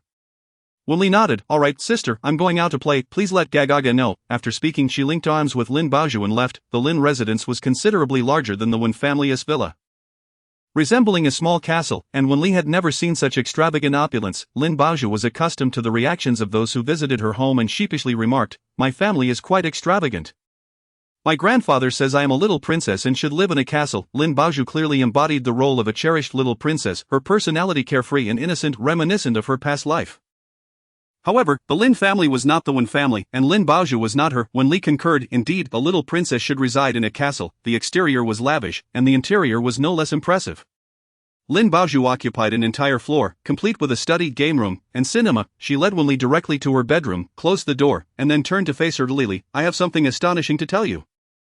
But you must not share it with anyone." Wen Li's demeanor became serious as she raised her hand in assurance. "I promise I won't tell anyone." Despite this, Lin Baozhu hesitated, sitting on her bed for a long time before finally saying, "What if I told you that Zhou Qin has feelings for my brother? Would you believe it? Would it surprise you?" If Wen Li were not fond of Fu Zhang, she might have been taken aback by this news. But with the comparison made, she could easily accept that Zhou Qin liked Lin Yichen. She sat beside Lin Baozhu, attempting to diminish the shock. "If I said I liked Fu Zhang, would that lessen your surprise about Zhou Qin's feelings for your brother?" Lin Baozhu blinked, her playful face momentarily frozen in disbelief. "You like your uncle?" Wen Li earnestly clarified, "There is no blood relation. He simply holds a higher generational status than I do." Lin Baozhu responded with a soft "oh," then fell silent, finally managing to utter, "Now I have one more astonishing thing to ponder. Does your uncle know?" "He knows, but he rejected me," Wen Li replied, feeling both candid and aggrieved. Lin Baozhu, after regaining her composure, curiously asked, "What will you do now?" "I shall continue to pursue him." Lily, I've realized you truly possess great courage. Zhou Qin's affection for my brother is kept under wraps. If I hadn't accidentally seen her diary, I would have been none the wiser." Lin Baozhu pouted in confusion. "I don't understand why she likes my brother. He is both petty and unattractive. Matters of the heart are complex and cannot be easily explained." Wen Li remarked, "True, should I play matchmaker for them?" Lin Baozhu pondered, "It ultimately depends on Zhou Qin. Some people prefer to keep their feelings hidden. We shouldn't meddle in their affairs." Upon hearing this, Lin Baozhu considered it carefully. She did not wish to lose Zhou Qin as a good friend. "All right, I shall pretend I know nothing." Exiting the Lin residence, it was 4 p.m., and since they were near Minsheng Hospital, Wen Li decided to pay a visit. On the 7th floor, in the obstetrics and gynecology department, Wen Li scrutinized the doctoress introduction board, searching from top to bottom for a Dr. Liang Mei. But to no avail, she then entered the doctor's office and approached an older female physician. Doctor, hello, do you know Dr. Liang Mei? The older doctor adjusted her glasses and looked up, seemingly having just the right person in front of her. Dr. Liang, she has resigned many years ago. What do you need her for? Resigned many years ago? Wen Li feigned casualness. It's nothing serious. I got into university this year, and my mother said I should thank Dr. Liang for her assistance during my birth. Wen Li smiled innocently. The doctor, upon hearing this, smiled back and congratulated her. Dr. Liang has not been at the hospital for many years. I'm unsure whether her old phone number is still valid. But I can give it to you. Wen Li's eyes brightened. Thank you, doctor. By the way, when approximately did Dr. Liang leave the hospital? My mother often praises her, and I'm curious why she resigned, with no patients in the office at that moment. The doctor took the time to elaborate. It's been about 17 or 18 years, quite a long time. She left to care for her ailing mother and returned to K-City. If she knew someone was still thinking of her, she would surely be delighted. After speaking, the doctor handed her the written number. I can't say if it will go through, but you can try. Thank you, doctor. Wen Li exited the office with the phone number in hand. 17 or 18 years, almost her age. What a coincidence. Dr. Liang had just recently performed a surgery and returned home to care for her mother. Moreover, she was an out-of-town doctor. It was notoriously difficult for local medical students to secure positions at Mincheng Hospital in Kyoto, let alone someone from outside who could resign so easily. Something seemed amiss. Wen Li dialed the number on the scrap of paper, only to find it was no longer in service. The number had been disconnected.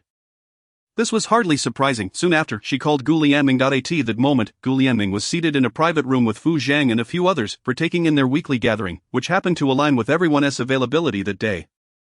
He glanced at the phone, instinctively looking toward Fu Zhang before answering. Xiaoli, what's up? As soon as he spoke, Fu Zhang and the others turned their attention to him. Gu Lianming, with one leg crossed over the other, casually rested an arm on the sofa, listening to the voice on the other end. Could you assist me with one more thing? Please check the current address of Dr. Liang Mei from Mincheng Hospital.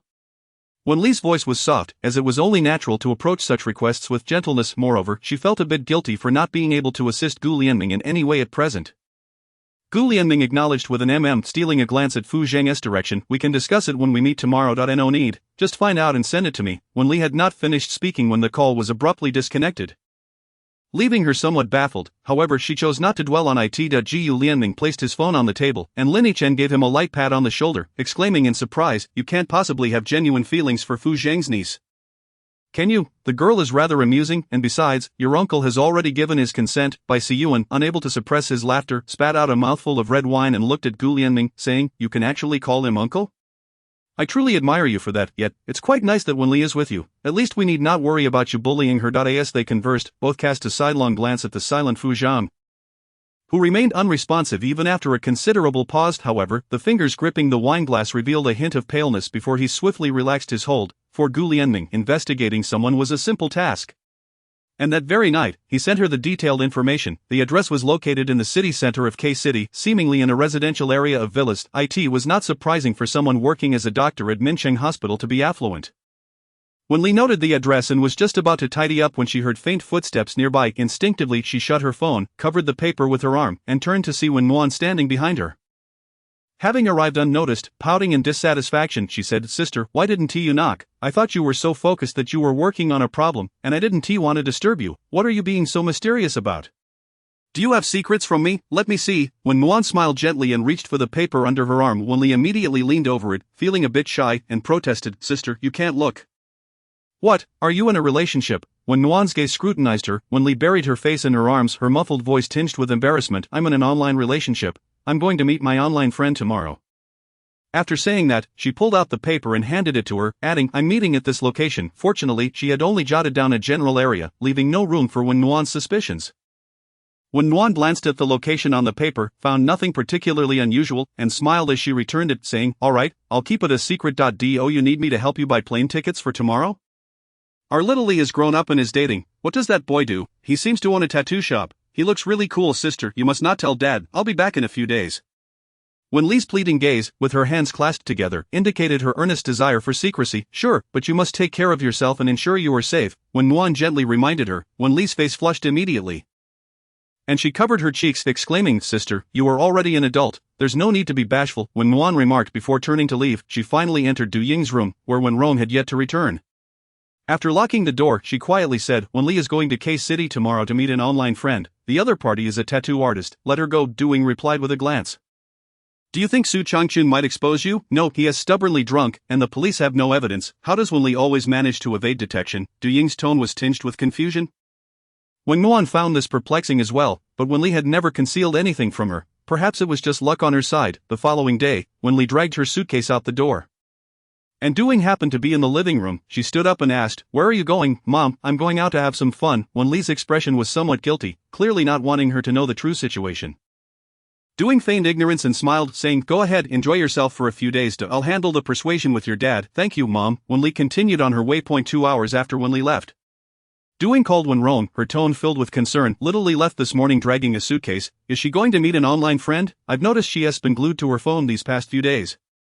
Wen Rong frowned and replied, "Why didn't you stop her?" "I didn't think of it at the time. I just realized it now. I asked Muan, and she mentioned that Little Li seems to have a tattooed online boyfriend." Du Ying, feeling guilty, added, "You must find her quickly. What if she gets deceived by a man?" Wen Rong immediately hung up the phone, managing to track down that Wen Li had gone to K-City, but could not ascertain her exact whereabouts. He quickly called Fu Zhang. "Little Fu, Wen Li has gone to K-City to meet a male friend. Can you help me look into it?" Chapter 35 can be saved for future use.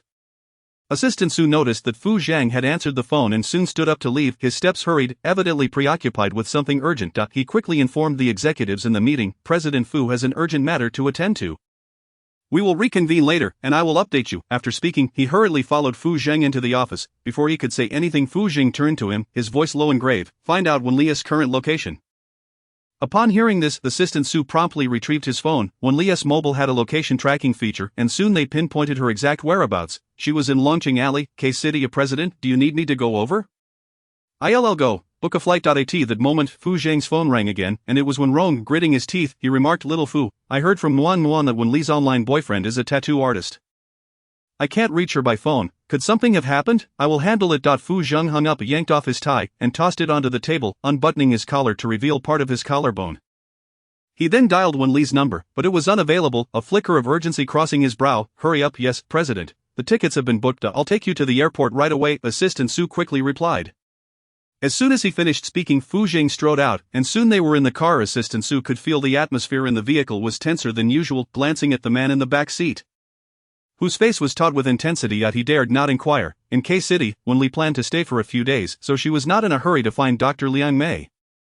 She needed to familiarize herself with the surroundings first, otherwise she might not be able to enter the villa area where Liang Mei resided. She booked a 5-star room and, after settling her luggage, went out for a stroll. Halfway through, she discovered an issue with her phone card, displaying an S-card malfunction. She had to visit the service center, taking half an hour to resolve the issue.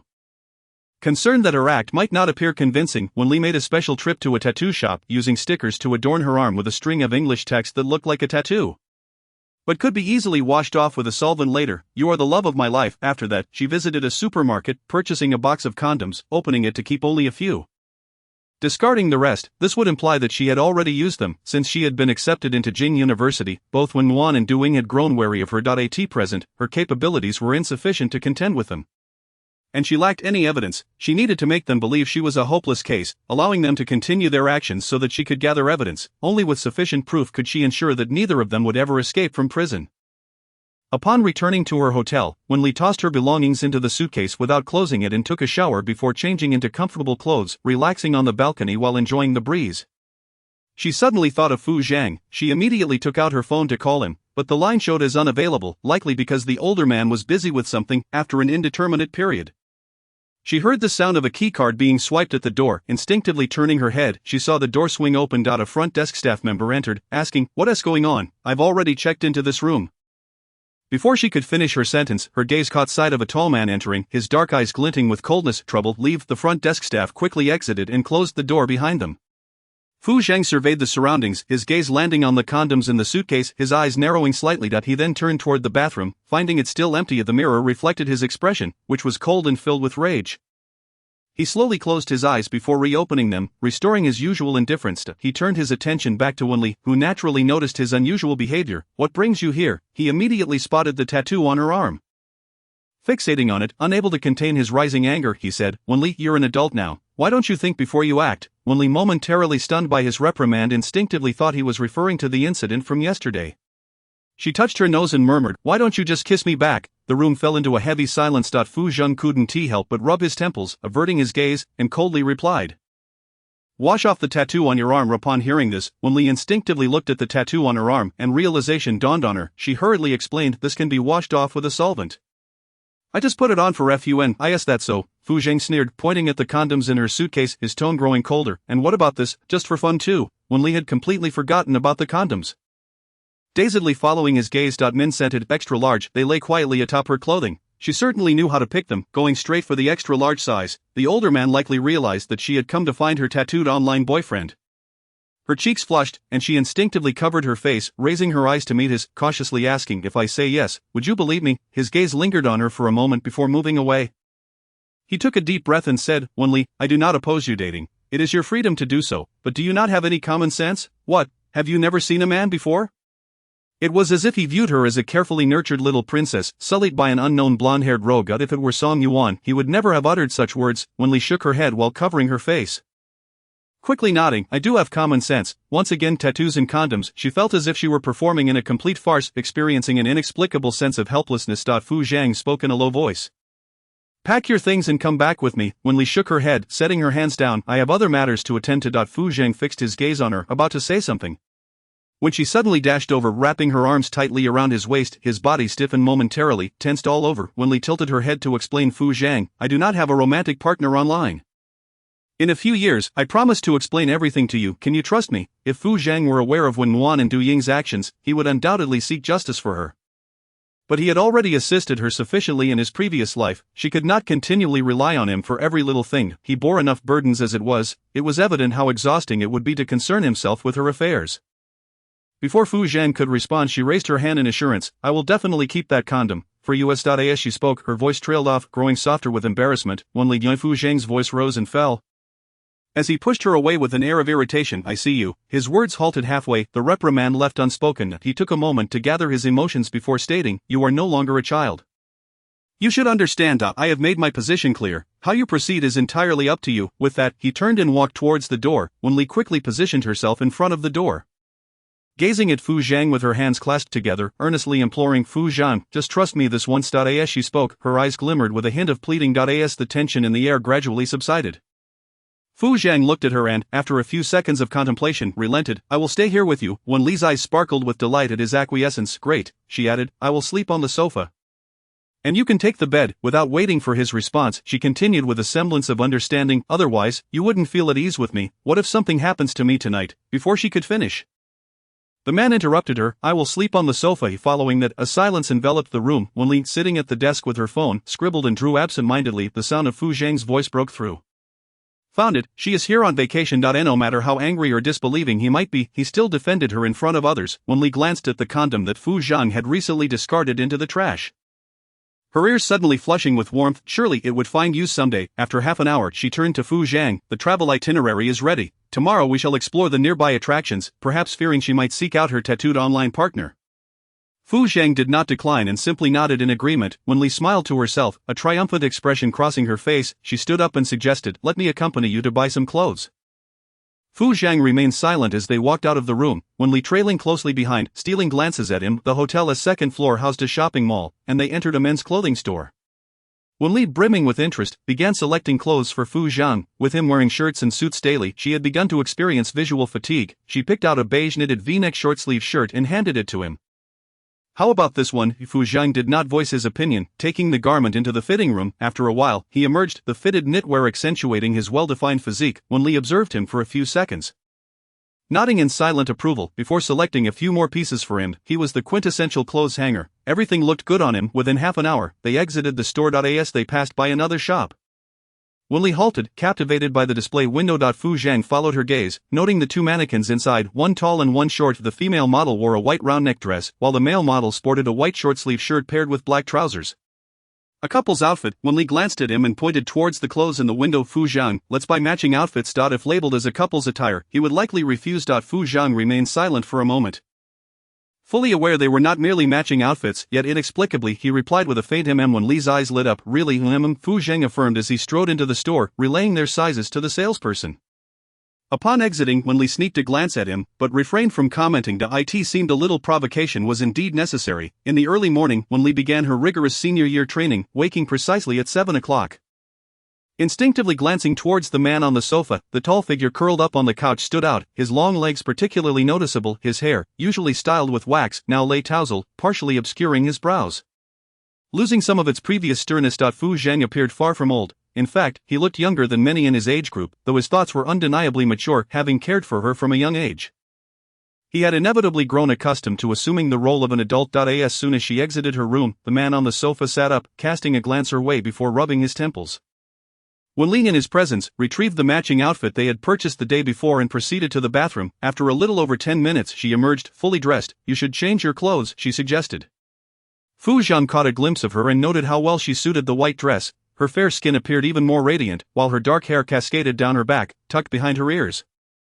Her small face was barely the size of a palm, and her eyes sparkled with clarity. He diverted his gaze, rising to fetch another set of clothes. Wen Li, watching him enter the bathroom and the door close, pouted, muttering, "Old man." She knew he would not dare to object. Upon leaving the hotel, Fu Zhang noticed the girl's face puffed up, clearly in a mood to ignore him. He suppressed a smile, quickly returning to his usual demeanor. K-City's renowned attraction was a dolphin-shaped shopping mall, bustling with visitors eager to take photos. Numerous photographers were present, and upon seeing the two of them, several approached. "Would you like a photo?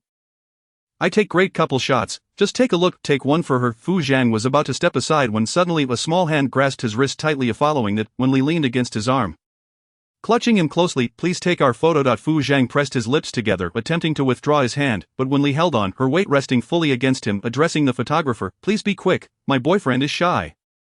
Fu Zhang's pupils dilated, his lips parted slightly, and before he could utter a word, he caught sight of the girl's beaming smile, her eyes sparkling with mischief, causing his heart to flutter. By the time he regained his composure, the photographer had already snapped the photo. He withdrew his hand, his expression cooling. Once the photographer departed, he turned to Wen Li, saying, "Wen Li, I was wrong, I will correct it next time," she replied, her eyes bright as she accepted her fault. Effectively silencing him. Fu Zhang inhaled deeply, pursing his lips, seemingly at a loss for what to do with her. They strolled around, passing the luxurious villas in Longqing Alley. Wen Li glanced at the opulent security booth. With Fu Zhang present, she had no time to inquire further. Upon returning to the hotel in the afternoon, Fu Zhang had work-related matters to attend to. Taking advantage of the moment, Wen Li said, "I'm going out to buy a few things." Upon seeing him rise, she quickly added, "I'm just getting sanitary pads, I'll be back in half an hour." Fu Zhang paused, then sat back down in his chair, replying casually, "Don't stray too far." Hearing the door close, he ran his fingers through his hair, massaging his scalp, then tugged at the loose collar of his shirt. At the villa's security booth, Wen Li stood at the entrance.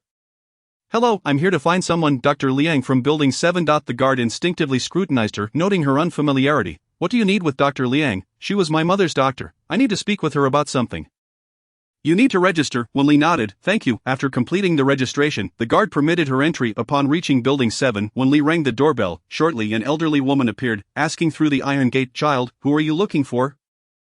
"Hello, I'm looking for Dr. Liang," Wen Li replied softly, presumably perceiving her as a mere child. The elderly woman opened the gate. "She is upstairs. Let me go call her." "Thank you, Grandma." Not long after Wen Li entered the living room, she heard footsteps coming from the stairs. She turned her head, seeing a slightly gaunt middle-aged woman. Liang Mei's expression shifted dramatically upon seeing Wen Li's familiar face, instinctively taking a step back. If one were to encounter the visage of a deceased victim, a sense of panic would surely ensue. The resemblance was unmistakable. For a fleeting moment, Wen Li felt a surge of anger on behalf of her mother, whom she had never met. She stood up and declared, "Dr. Liang, I am Wen Li, the daughter of Lu Muyu." Chapter 36. She deceives Fu Zhang. Upon hearing the name Lu Muyu, Liang Mei's already pale face turned even whiter. "I don't know her." In truth, whether she acknowledged it or not was of little consequence. Wen Li merely wished to uncover any hidden truths surrounding her mother's difficult childbirth. Now, it was apparent without needing to ask. "You should have memories of her difficult labor under your care." Dr. Liang Mei stood frozen, speechless, her body visibly trembling, her voice hoarse. "Come with me upstairs." Wen Li, however, remained rooted in place, pulling out a note from her pocket and placing it on the table. "If you wish to receive a lighter sentence, think it over and call this number. I trust you do not wish to spend the rest of your days in prison. You may also disclose the identity of the person who compelled you to act. However, Dr. Liang, these past years must have been quite difficult for you, living in such a grand villa. Do you not feel a sense of enjoyment? Do you often regret the choices you made back then?" She turned to leave, but after taking a few steps, Liang Mei called out to her, her eyes glistening with tears. "Wait a moment." Wen Li turned to look at her, and Liang Mei's body momentarily hunched over. "Filled with fear and guilt, years ago, when my mother was gravely ill and required a substantial sum for surgery, just days before your mother gave birth, someone approached me, urging that the child in your mother's womb be allowed to become a stillborn. She continued, your mother indeed had an improper fetal position. During the difficult labor, the choice was supposed to be made between preserving the mother or the child, but your mother clutched my hand, pleading for me to save you. The situation was dire, and only one could be saved. Wen Li was momentarily stunned, and Liang Mei's voice echoed in her ears. After the incident, that individual bestowed upon me 3 million. I was in urgent need of funds and tacitly accepted responsibility for what transpired. That is impossible. If the fetal position was improper, it should have been detected during the prenatal checkups, Wen Li stated calmly. Liang Mei coughed, her face flushing slightly, and after regaining composure, she said, your mother's fetal position was consistently improper. I suggested several times that she terminate the pregnancy. The prenatal examination report was forged. She insisted on protecting the unborn child from external harm. In an instant, Wen Li's vision blurred, her eyes cast down, fixating on her toes, filled with intense self-loathing for not having visited Lumuyu even once over the years. She lightly lifted her toes, questioning why she hadn't saved her. At that time, I intended to save your mother, but she declared that if you did not survive, she would ensure my dismissal. She truly loved you, Liang Mei said, her voice frail and laden with guilt. It became apparent that the true cause of Lu Muyu's demise was her. Had it not been for her actions, perhaps Lu Muyu would be alive and well today. Essays often extol the greatness of maternal love, a concept she had always dismissed. Having grown up without a mother's affection, little did she realize that her mother had bestowed upon her all the love she possessed at the moment of her birth.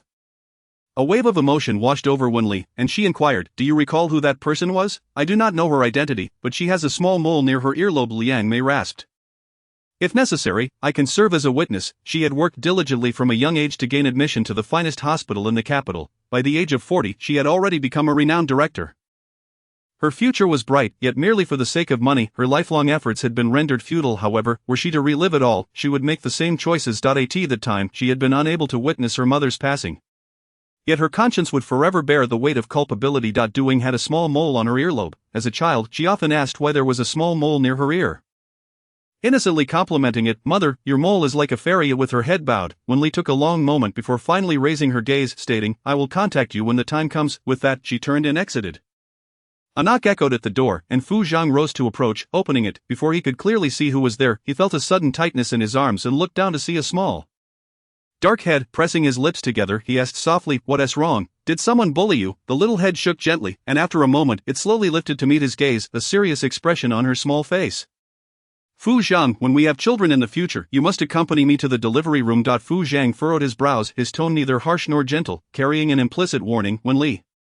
Sighing, Wen Li's eyes sparkled mischievously as she quickly retracted her hand. Appearing obedient, she glanced around the room, where documents were piled high on the table, clearly indicating Fu Zheng's busy schedule. Understanding, she suggested, let us head back. Fu Zheng shut the door behind him and strode back into the room, resuming his seat on the sofa. With just a few more documents left to review. He paused momentarily, crossing his legs. Their essay cruise tonight. Upon hearing this, Wen Li's eyes lit up, and she turned to him, instinctively asking, are you taking me with you? Her eyes sparkled like grapes, and Fu Zhang, blinking his lashes, averted his gaze, focusing instead on the documents, adopting a businesslike tone. I am going to inspect. Unfortunately, his affection had already been laid bare in the previous life. Wen Li responded with a soft oh, her voice imbued with a playful charm. So the president is also going to inspect the cruise? You're working too hard, Fu Zhang. She elongated the last syllable. Fu Zheng's hand, clutching the documents, stilled momentarily before he quickly returned to reading. As though her soft and playful tone echoed incessantly in his ears, the warmth crept up his earlobes, and unable to resist, he reached up to touch them before quickly lowering his hand, ultimately tugging at his collar in annoyance. He picked up the phone and walked to the balcony, speaking as he went, Assistant Su.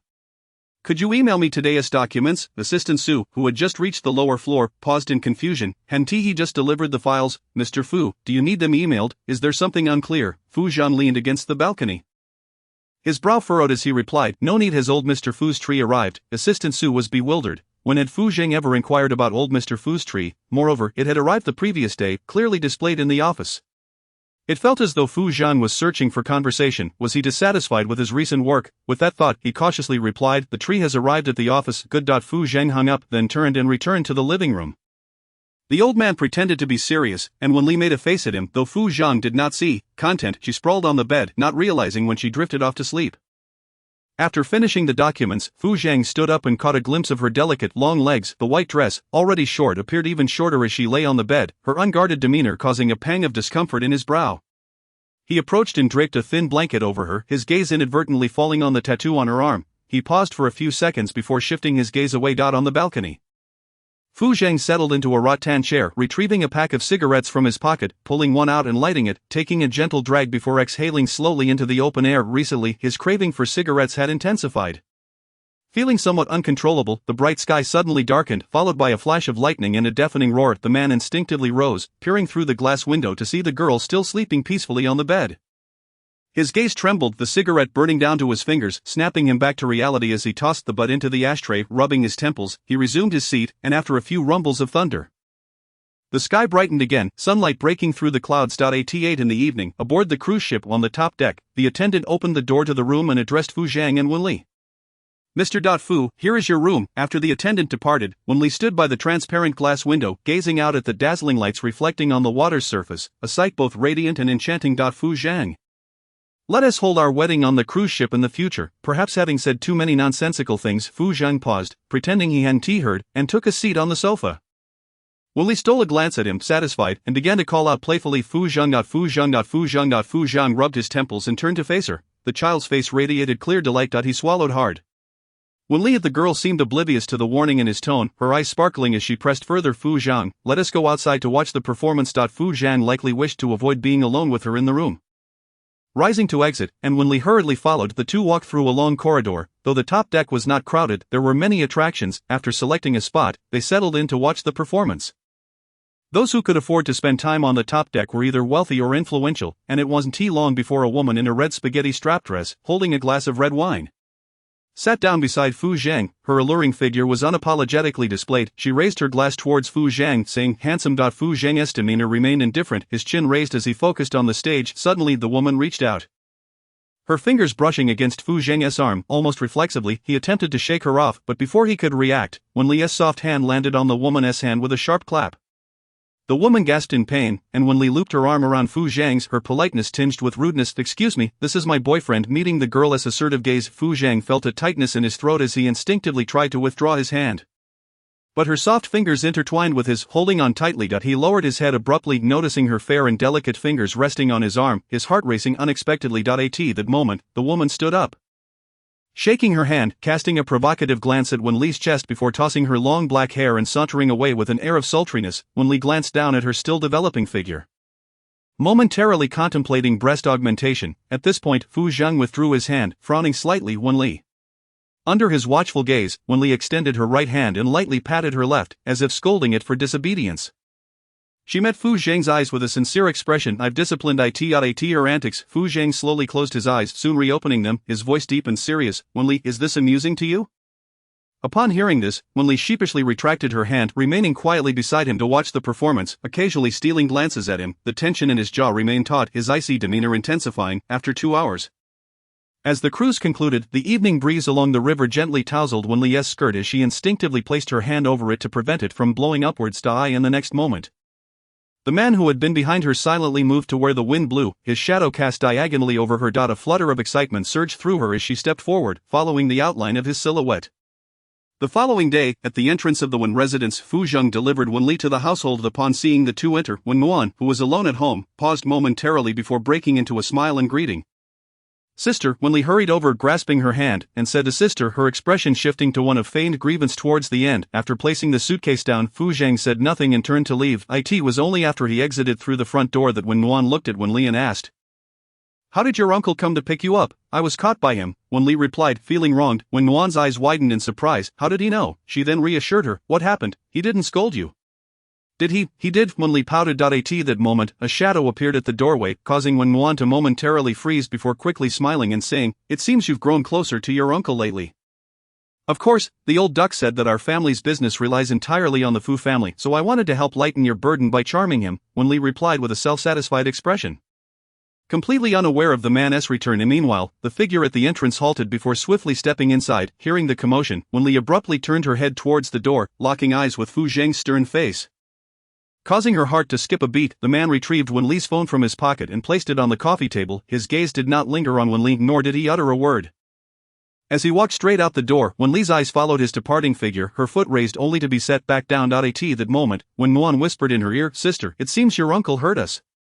Realizing this, Wen Li anxiously stamped her foot, exclaiming, "This is bad. He will definitely target our family now. I need to explain." With that, she hurriedly dashed outside. Just as she stepped out, Fu Zhang had already entered his sleek black car, which promptly drove away. Instinctively she called Fu Zhang, but the call did not connect, causing her fingers to tighten unconsciously. At that moment, when Muan emerged, her expression filled with concern. "What should we do?" "Forget it, I didn't really want to placate him anyway.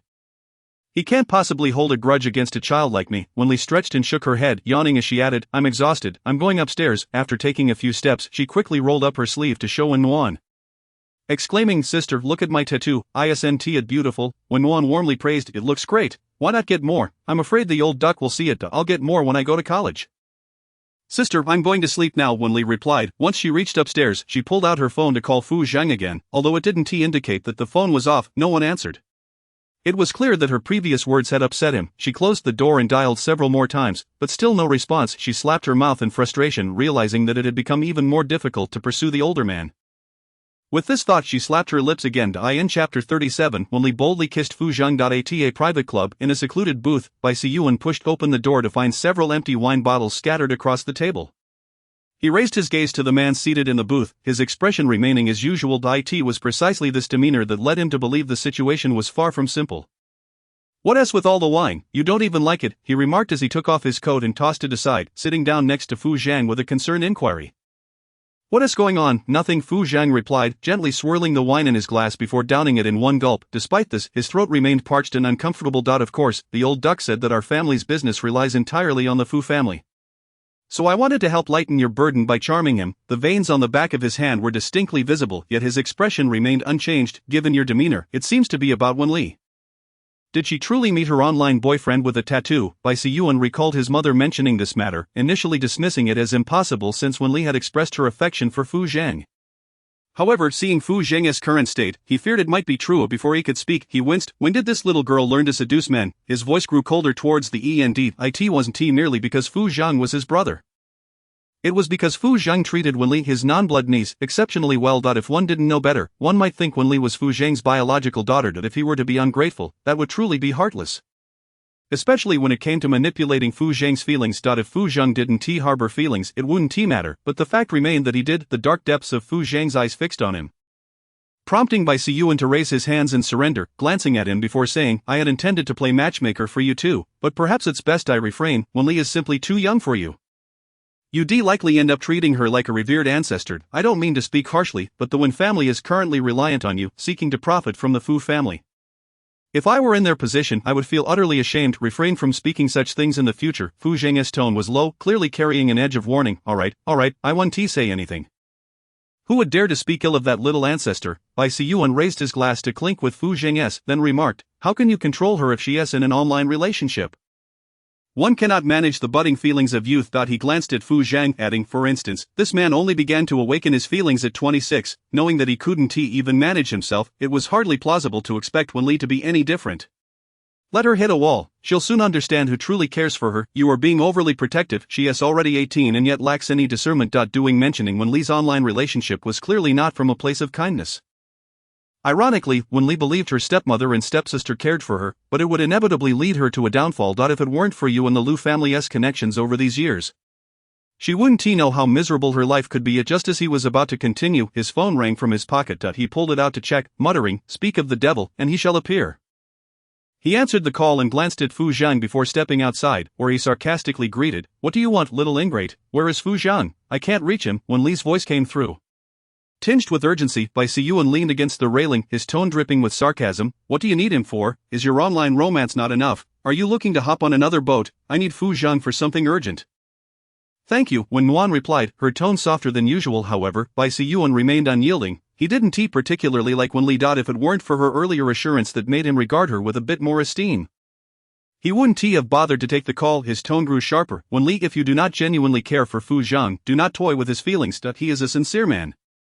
If you have any conscience, at the very least, do not deceive him. Of course, if you lack a conscience, there is nothing more to say." Silence hung on the line for a few seconds before Wen Li's earnest voice broke through. "I am not deceiving him. Enough of that. You may fool Fu Zhang with such words, but you won't fool me." Bai Siyuan cut her off, ending the call abruptly. He then re-entered the booth. Noticing that Fu Zhang had poured himself another glass of red wine, he strode over and took the glass from his hand, saying, "Stop drinking. if you keep this up it will be difficult to explain to the Fu family. Fu Zhang remained silent, and after a while, he pulled out a cigarette and lit it. Bai Siyuan recognized that he was in a particularly foul mood. Fu Zhang rarely drank or smoked unless he was extremely agitated. Though Bai Siyuan didn't discourage him from smoking, if he didn't, he might stifle himself with all that pent-up emotion. He had never witnessed Fu Zhang cry, not even when he was heartbroken. After more than half an hour, the door suddenly swung open, prompting Bai Siyuan to instinctively look up at the entrance, where he saw Wen Li breathless and flustered. He raised an eyebrow. Well, someone is clever enough to find this place. Wen Li ignored his sarcasm and instead focused on the man beside him, hidden in the shadows, the glowing cigarette in his hand particularly conspicuous. She softly called Fu Zhang. The man instinctively lifted his head to look at her. But his deep-set eyes reflected a hint of despondency. Merely staring at her, it was evident he felt disappointment towards her. Wen Li's heart ached as if it were being tugged, a painful tightness enveloping her. The sight of Fu Zhang in such a wounded state was something she had always dreaded. She wished she could slap her own mouth for the words that had caused this. She wanted to say something, yet the words eluded her. Meeting the older man's cold and desolate gaze, her mind went blank as she mechanically walked towards him, their eyes locked, frozen in that moment. Bai Siyuan was just about to speak when he suddenly widened his eyes in shock as Wen Li cupped Fu Zhang's face and kissed him fervently. Their lips met. He had never seen anything more startling than this. Not even when Fu Zhang lost billions. Fu Zhang's eyes flashed with astonishment, and he instinctively pushed her away, but in that moment, he lacked the strength to do so. Wen Li stumbled backward, inadvertently losing her balance and falling to the ground. She couldn't help but let out a soft gasp of pain, but she quickly stood up, her ankle throbbing and preventing her from standing straight. She looked at the infuriated man and softly called out, "Fu Zhang!" Bai Siyuan regained his composure and coughed, rising to his feet. "I'll step outside for a smoke to cool off." It seemed that Fu Zhang was likely drunk if he was allowing Wen Li to kiss him so boldly. Once he left and the door closed, Wen Li remained motionless, gazing at Fu Zhang with teary eyes. "Fu Zhang, I am not deceiving you. My feelings for you are genuine. Not if I were to lie. I would willingly become a vegetable for the rest of my life." Her eyes involuntarily reddened at her own words. To her, nothing could be more damning than such a vow, lying immobile in a hospital bed.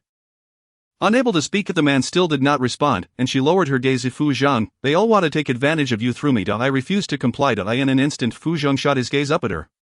His voice sharp. "What have they done to you?" Wen Li's voice was remarkably steady, as she endeavored to suppress her emotions. "I do not wish to discuss these matters with you. You are already quite fatigued.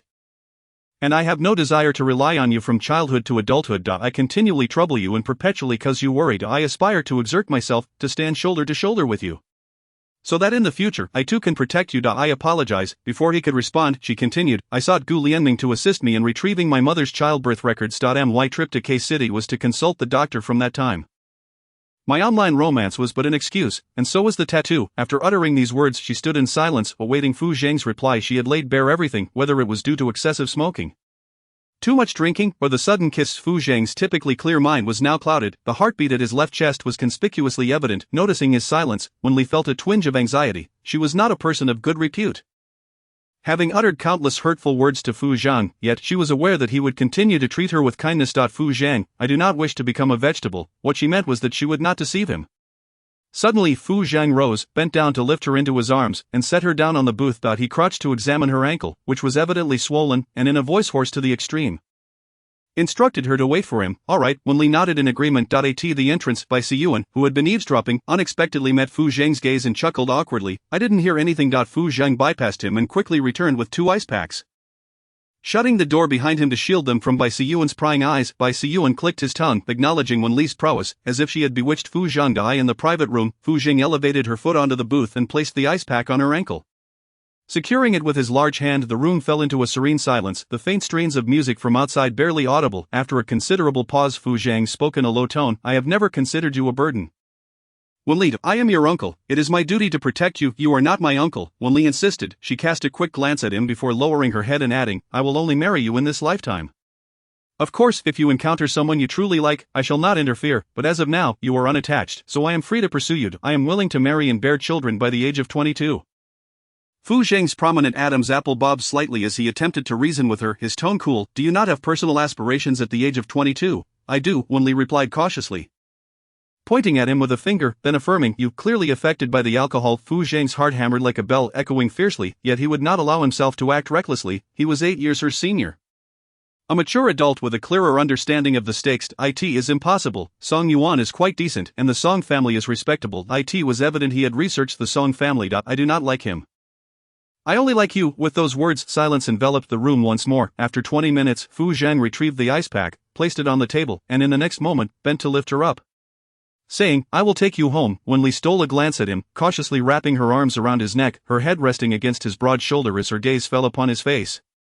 She quickly pressed a kiss to him, then shut her eyes. Fu Zhang staggered slightly but quickly strode toward the elevator, descending swiftly as the doors opened. He placed Wen Li in the back seat and stated softly, "Uncle Jiang will take you home." Wen Li understood that he was likely feeling quite disoriented and needed solitude, so she refrained from speaking. As she watched the car drive away, Fu Zhang's hand, which had been dangling at his side, suddenly lifted to his lips before quickly retracting, hidden in his pocket. What was he contemplating? At the Wen residence, upon seeing the family of three in the living room, Wen Li could roughly predict what was about to unfold. Lowering her eyelids, she ascended the stairs. "Stop, Wen Li, I see you are utterly reckless. An online romance, you truly will engage in any foolishness." When Rong rose and approached her, precisely pointing at her wrist, "You have truly lost your mind." At that moment, when Nuan approached with an apologetic demeanor, saying, "It's my sister's fault. I'm sorry, Dad. He kept asking me." Before Wen Li could respond, Wen Rong angrily scolded, "You should just give up on university, stay home and wait for death. Look at the children from other families. After the college entrance examination, they immediately join their family businesses to gain experience,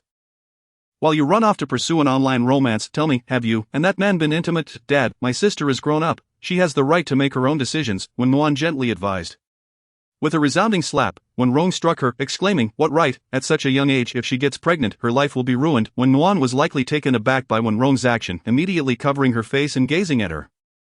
While doing, rushed over to check on Wen Nuan, then angrily remarked, "How could you hit a child? Young people should have the freedom to date. I see it as you two indulging her." Lacking any sense of right and wrong, Wen Li looked at Wen Rong, thinking, "Am I a beast? Feel free to scold me as you wish. That tattoo was merely for fun. It can be washed off with medication. I went to K City to buy you medicine." With that, she turned and ascended the stairs, and after a moment, tossed down a box of medicine from the second-floor staircase. It was unmistakably the health supplement that Wen Rong regularly consumed. This medication was not easily obtainable, only the hospital in K City sold it, and Doing typically went there to purchase it. When Rong paused, bent down to pick up the medicine, then turned to Wen Nuan, her anger dissipating as she furrowed her brow. "What is going on?" Wen Nuan and Doing were equally surprised that Wen Li would present a box of medicine to Wen Rong. Doing quickly regained her composure, forcing a smile as she said, "Wen Nuan likely does not know either. I mistakenly thought she was meeting someone online. In the future, do not speak of such matters carelessly. Transfer 5 million to her bank account tomorrow. Let her buy some clothes." With that, when Rong entered her bedroom at 10 o'clock that night, Wen Li knocked on Wen Nuan's door, which opened promptly to reveal Wen Nuan's pale, slightly swollen face. She bowed her head, feeling guilty. "Sister, I am sorry for causing you trouble." Shortly after, she added, "Fortunately, I am clever. I bought him a box of medicine, otherwise I would have been in serious trouble today. Sister, let me massage your face." She reached out to rub Wen Nuan's face, but the already painful area throbbed more intensely, prompting Wen Nuan to wince. Perhaps in a foul mood, she suddenly snapped, "Let go."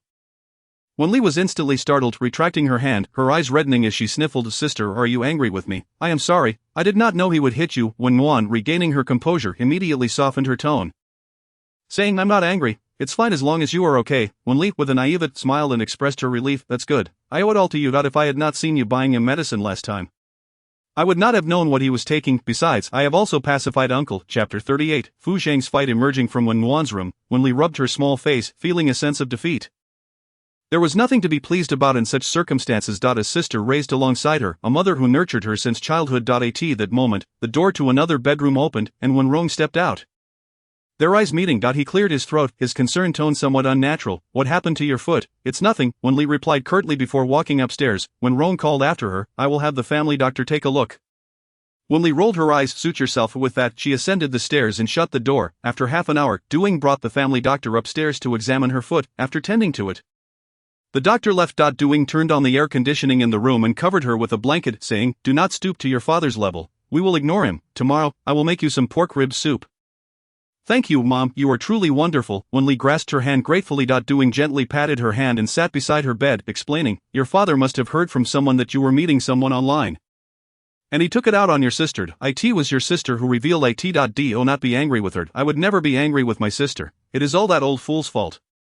The antiquated mindset, online romance is all the rage now." Wen Li retorted. Seeing this, Doing felt somewhat reassured, smiling, "Do not speak so carelessly. Your father will hear and scold you again. Rest now." Hearing the door close, Wen Li waited a minute or two before getting up to shut the door. Returning to her bed to check the time, she sent Fu Zheng a simple good night, knowing he would not reply. She instinctively began to put her phone down when it vibrated. A single appeared on the screen. Though her mind was a tangled mess, he still responded to her. Wen Li smiled at her phone, then raised it to take a selfie to send him. Fu Zhang, good night. At that moment in the Fu residence, old Master Fu sat beside Fu Zhang, noticing him staring at his phone without moving. He instinctively leaned over to take a peek. Just as he was about to see, Fu Zhang switched off the phone, tucked it into his pocket, and said indifferently, from now on, do not interfere in the Wen family's business. Upon hearing this, old Master Fu recalled the pressing matter, stating solemnly, the Wen family is truly ungrateful. The Fu and Lu families provided them with so much business, hoping they would treat Wen Li well.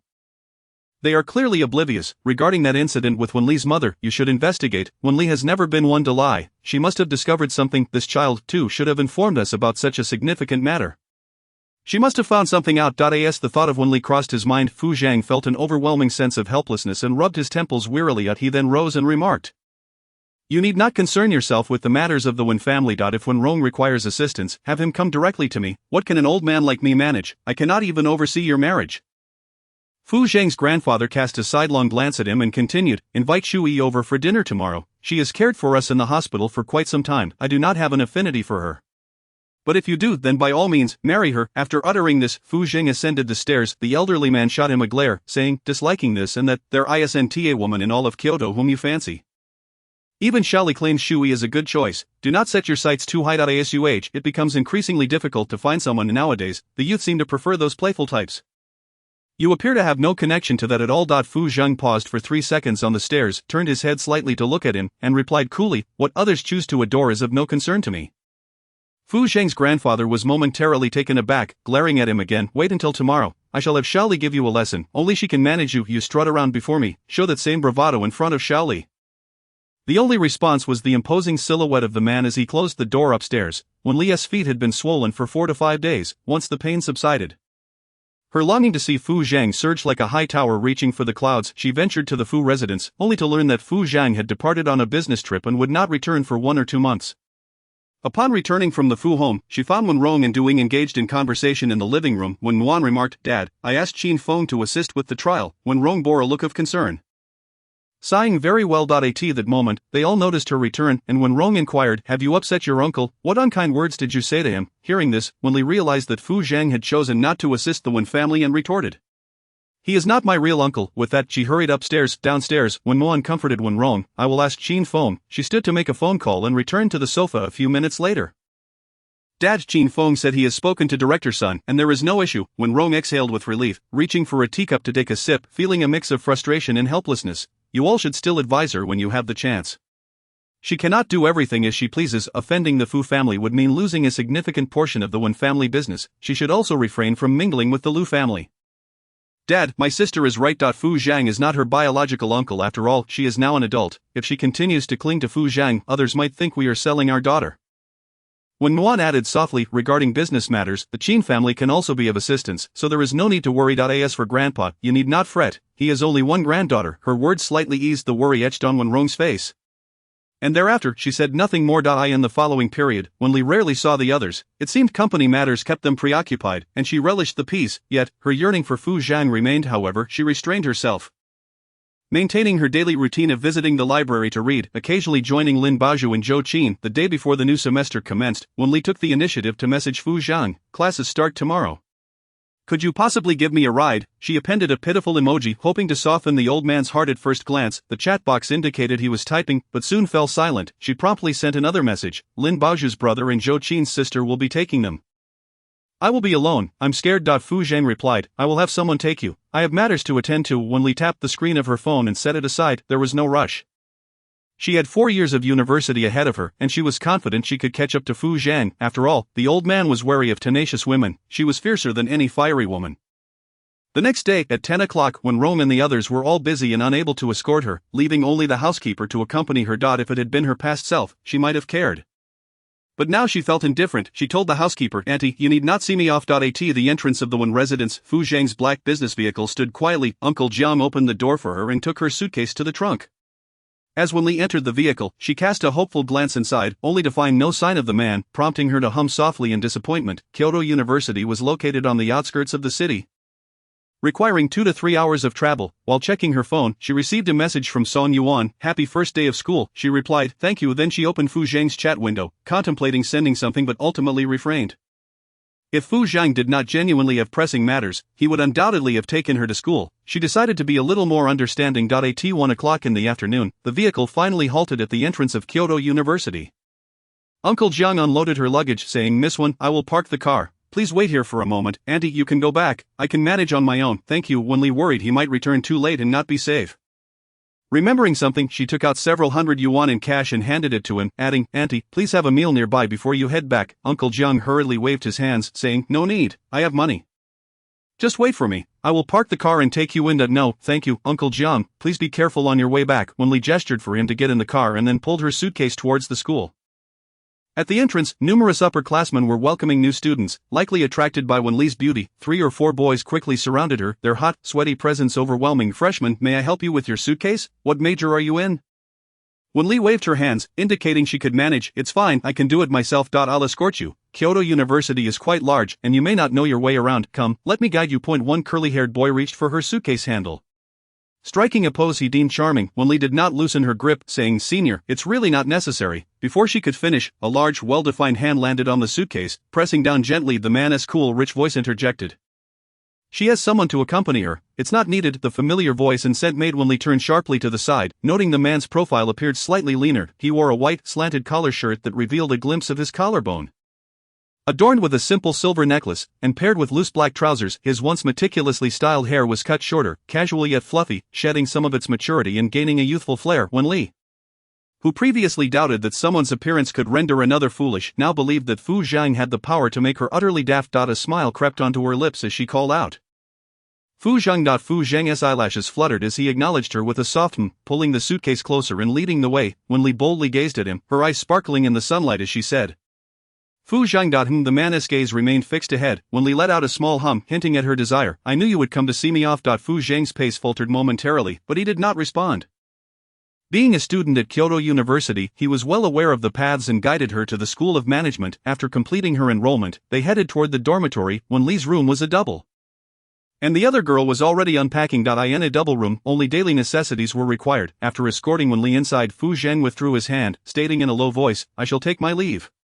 In the next moment, the girl grasped his wrist, her voice softening. I'm hungry. The girl across the room glanced over but quickly averted her gaze. Fu Zhang frowned slightly, instinctively wanting to retract his hand. Yet he remained still, even when Li's other hand joined in, pulling him back, her expression resolute that he wouldn't leave without eating. Let us go. Fu Zhang pressed his lips together in acquiescence, when Li immediately released his hand. And they descended the stairs one after the other. Coincidentally, they ran into Lin Yichen and Lin Baozhu. Lin Yichen, surprised to see Fu Zhang, greeted, Oh, you're back. Didn't you go to P City on business?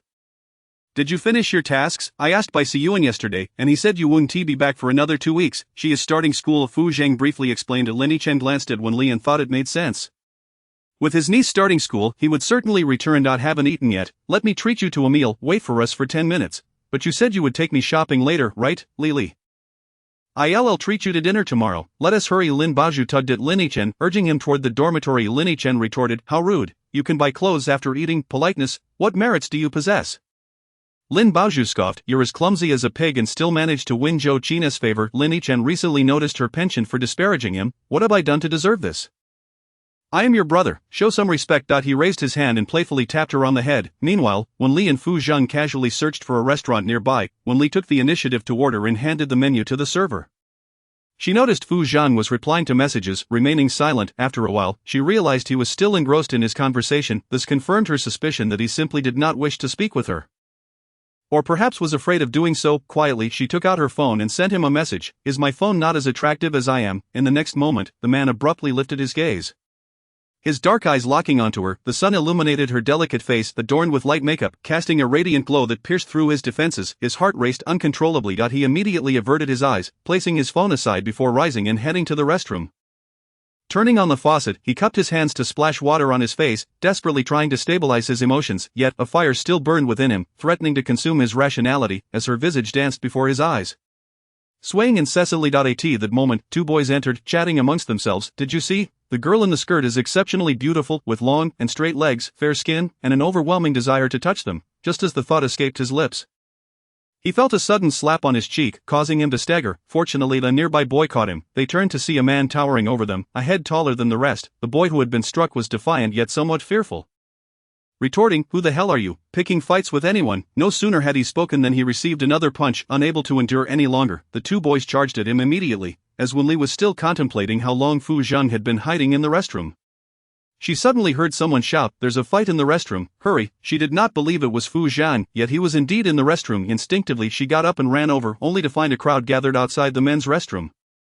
And she squeezed her way inside. To eye in her line of sight, Fu Zhang appeared cold and fierce, one hand pressing against a boy's neck, who was flushed with embarrassment. Another boy was seated on the floor, clutching his head, seemingly dizzy. She had never witnessed Fu Zhang in a fight. He was quite mature for his age, and she instinctively called out Fu Zhang. Upon hearing her voice, Fu Zhang turned his head towards her.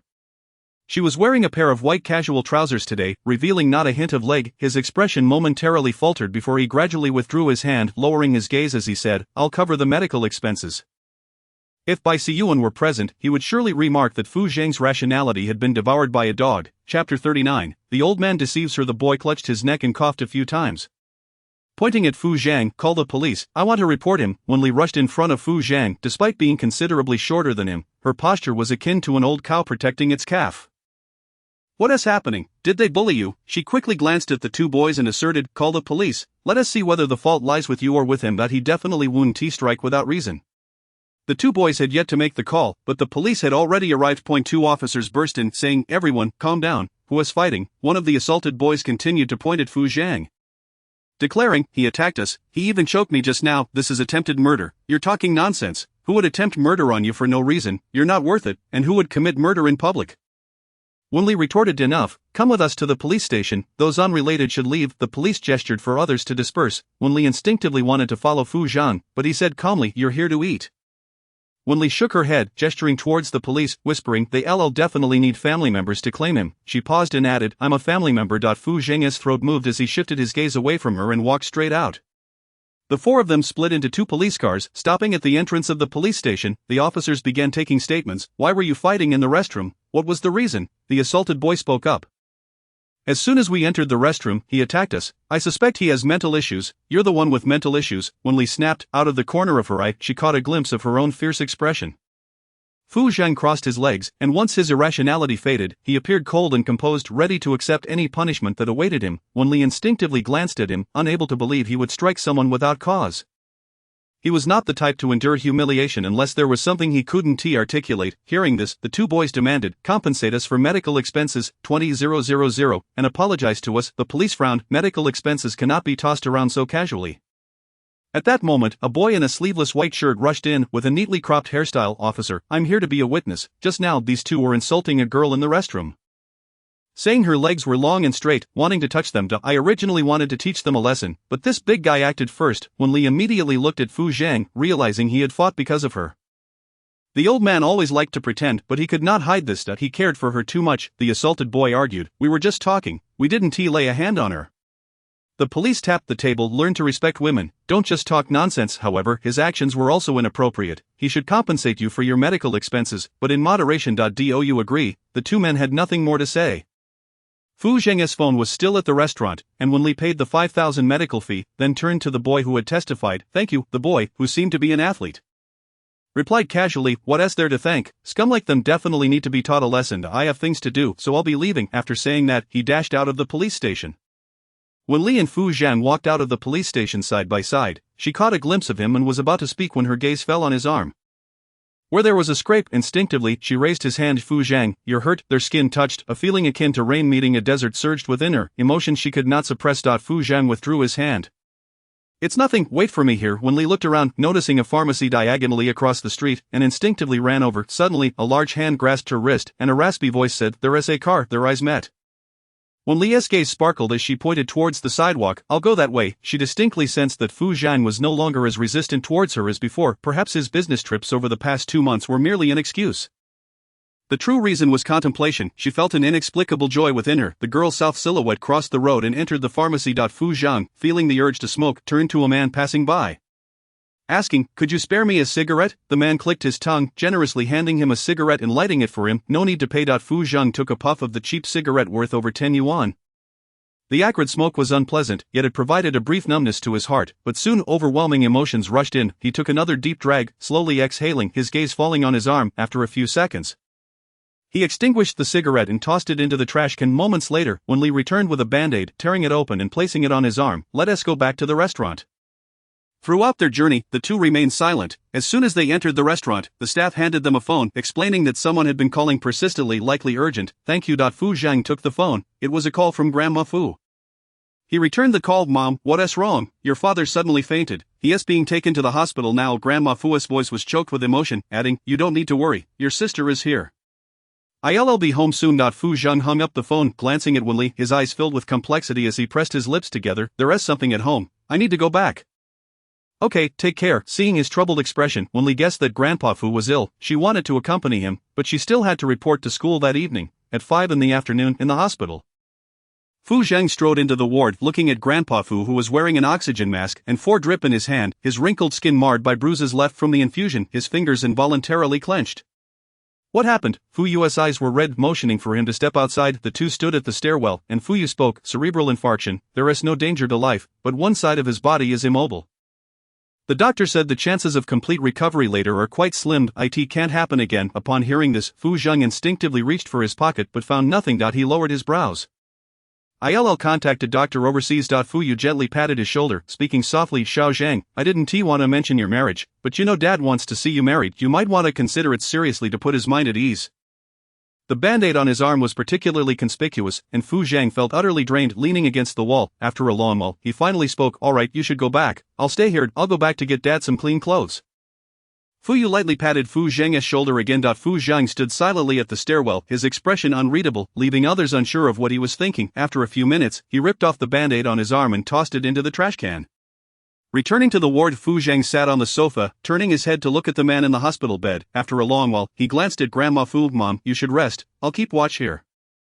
Grandma Fu gently shook her head, whispering, "Your father has had a hard life. He worked hard when he was young and often falls ill in his old age." Fu Zhang remained silent, his hand resting on his thigh. His fingertips pressed tightly against the fabric of his trousers. "Once he gets discharged, he'll go to the Jiang family to propose." Grandma Fu glanced at him, momentarily at a loss for words. "Your father wants you to get married, but what he desires most is your happiness. Mom knows you don't have feelings for Shu Yi." She paused, her voice dropping further. "Tell Mom the truth. Do you have feelings for Xiao Li?" Fu Zhang stiffened, raising his gaze to meet hers, neither affirming nor denying. Instantly, Grandma Fu understood everything. For over a year, he had deliberately avoided Wen Li, yet cared deeply for her matters. She sighed softly. "Mom hopes you find happiness. You don't need to worry too much about anything else. However, don't mention this to your father for now. He is conservative and might not be able to accept it immediately. Once he recovers, we can talk. Xiao Li is a good girl. I trust her." Mom." The man's lips parted slightly, trying to deny it but unable to produce a sound, his eyes feeling somewhat dry. He cradled his face in his hands, lowering his head. Is it really possible? Was he truly going to ruin Wen Li's youth? At 10 o'clock in the evening, Wen Li hurriedly arrived at the ward. Breathless, her gaze immediately fell upon the man standing by the window. Despite Fu Zhang's seemingly aloof demeanor, he was, in fact, deeply sentimental. It turned out that Fu's grandfather had fallen ill multiple times, which explained why Fu Zhang had never revealed his emotions in his previous life. At that moment, he must have been internally tormented, forced to choose between two conflicting sides. She clenched her hands tightly and softly uttered, "Fu Zhang." The man slowly turned around, his expression somewhat dazed, perhaps still thinking he was imagining things. He did not take a step forward but simply stared at her. When would this dissipate? The next moment, the girl trotted over, just as before, burying herself into his chest, causing his body to stiffen at the clear reaction. The small hand on his back gently patted him, offering a hint of comfort. After a long while, the man raised his hand, for the first time slowly placing it on her back, and in the next moment, he embraced her tightly, his voice hoarse as he asked, "Wen Li, why do you come to provoke me? Can you bear the consequences? Can he bear the consequences?" "I can." Fu Zhang, "I can take responsibility for my actions." Wen Li replied, her voice steady and resolute. The already crumbling city walls within him now came crashing down. Fu Zhang's grip tightened slightly, his desire outweighing his rationality. Fine, then no one was allowed to retreat. He would bear the pressures of the Fu family and the outside world. She only needed not to withdraw at the last moment. Wen Li struggled to free herself from his embrace. Extending her pinky finger. In the dark environment, the faint light from outside revealed her blurry visage. She said, "Whoever retreats is a little dog." Fu Zhang closed his eyes, quickly reopening them, extending his fingers until they met hers. Intertwining tightly, good. Just then, footsteps approached from outside. The two immediately separated, and in the next moment, Fu Yu entered, catching sight of the two contrasting figures. Xiao Li, it's me, Aunt Fu. Wen Li replied softly. Fu Yu responded gently. Isn't today the first day of school? Why are you back? I heard that Fu grandfather isn't well, so I rushed back. You child, it's unsafe to return so late. You have military training early tomorrow. Let Uncle Jiang take you back. I'll leave soon. Alright, keep an eye on things for us. I'll accompany your uncle to see the doctor, okay? Once they exited the ward, Wen Li sat beside Fu grandfather's bed, gazing at him, finally adjusting the quilt's corners for him. About half an hour later, they returned. Fu Yu softly said, Xiao Li, you should go back now. It's too late, and you need to rest well, or you won't have the energy for military training tomorrow. Alright, Wen Li stood up, and just as she took a few steps, Fu Zhen quietly said, I'll see you down. The two descended the stairs, and soon arrived at the parking lot, where a black business car awaited not far away. Fu Zhang paused, his dark gaze resting on her before quickly averting his eyes. If anything happens, call me immediately. Understood. Wen Li nodded obediently, glancing around. With no one in sight, she tiptoed to kiss the side of the man's face, saying, Fu Zhang, no backing down. Before he could respond, she dashed toward the black car, hopped inside, and quickly rolled down the window. Fu Zhang, good night. During the military training days, temperatures soared to 38 degrees, and nearly everyone undergoing training got a few shades darker. That noon, Wen Li finally reunited with Lin Baozhu and Zhou Qin, and upon their meeting, they could not help but burst into laughter. Zhou Qin was the most amusing. Wearing glasses during training, her eyes were the only part of her face that remained fair, while the rest had tanned. Lin Baozhu laughed. Qin, you are now a national treasure. Zhou Qin covered her face. Once military training is over, I'll work on whitening. Lin Baozhu stood in the middle, pulling one girl with each hand, and continued, Lili, I saw in the school group that people are constantly asking for your contact information. It seems beauty shines wherever you go. Our school does have some handsome boys. I spotted quite a few. I hate my brother. He won't let me date. Saying that with my brain, love only leads to being deceived. Wen Li and Zhou Qin couldn't help but laugh, and Wen Li agreed, your brother makes a valid point. Well, Lili, you're doomed. Lin Baozhu tickled her, and Wen Li, who was ticklish, could only retreat, inadvertently bumping into someone. She quickly apologized. I'm sorry. Oh, you're also from Peking University. The speaker was the boy who had previously served as a witness for Fu Zhang. Wen Li instinctively nodded. Thank you for what you did last time. But no need to thank me. Su Muan, dressed in military training attire, had a healthy, sun-kissed complexion. After he left, Lin Baozhu and Zhou Qin turned to her simultaneously, and Wen Li raised her hands in surrender, saying, I have no feelings whatsoever. Lin Baozhu seemed to want to say something but held back, glancing at her and then at Zhou Qin, perhaps puzzled by why a young girl would fancy an older man. After they finished their meal, Wen Li returned to her dormitory, snapped a photo to send to Fu Zhang, when suddenly a news headline caught her attention. Heir of the Fu Corporation and Zhang family young lady spotted on a date at a CAF. A match made in heaven. She clicked on the image, and the profiles of the couple were so exquisite they could rival stars from the entertainment industry. Silently, she opened the chat with Fu Zhang, typing out a long message only to ultimately send a single word, dog. She knew Fu Zhang would not easily relent. That old man, both old and deceitful, specialized in tricking innocent girls like her. Old man, she was genuinely angry. Chapter 40. Wen Li, are we still playing? Not long after sending the message, her phone displayed a low battery warning before shutting down without a moment's hesitation. Staring at the black screen of her phone, Wen Li poked at it and got up to find a charging cable, only to realize a few seconds later that she had lent it to her roommate. However, her roommate had yet to return, and she couldn't rummage through her drawers. Deciding against it, she simply tossed the phone onto the table. As the time for afternoon military training approached, her roommate finally returned. Li Qin, my phone is dead. Hearing this, Li Qin immediately rummaged through her belongings and then sheepishly said, oh no, it's with my boyfriend. I'm so sorry. Can I give it to you later this afternoon? School had only just begun. And Li Qin was already dating a sophomore, which Wen Li found somewhat dubious, but it was ultimately someone else's affair. Not to mention, she couldn't even untangle her own feelings. It's fine, just bring it to me later, she replied. With military training drawing near, Wen Li didn't dare delay. She put on her cap and headed towards the playground around 3 in the afternoon. While standing at attention, the sky suddenly darkened. She glanced up at the sky from time to time, fearing a sudden thunderclap might startle her, embarrassing her in front of everyone. The instructor appeared beside her without her noticing, casually remarking, hoping for rain. Should I get you a podium to pray? I can offer you 2 sticks of incense.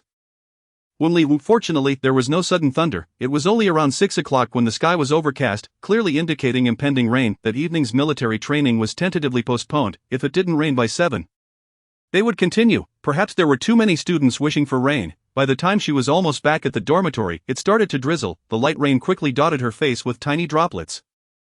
Wen Li could only quicken her pace, but as she neared the dormitory entrance, her steps faltered. Among a group of girls in military attire, a man holding a large black umbrella stood out like a crane among chickens. Dressed simply in a white short-sleeve shirt, he was in that matching outfit with his nephew, his hair impeccably styled. The man strode toward her, naturally tilting the umbrella over her. Their eyes met, and Fu Zhang pressed his lips together, revealing a hint of emotion as the soft patter of rain echoed, his voice particularly chilling as he asked, "Who is the dog?" Wen Li didn't expect him to suddenly seek her out at school. Momentarily stunned, she stared at him and pouted, "You are the dog, old dog." Fu Zhang's gaze fell upon her attire, urging her to change. He paused for a moment, then added, "I'll wait for you." Wen Li replied with an "oh," before dashing to her dormitory. A few minutes later, she went upstairs and retrieved a white dress from her wardrobe. After changing, she quickly applied some lipstick, glancing at herself in the mirror. Not bad, except her skin was a bit tanned.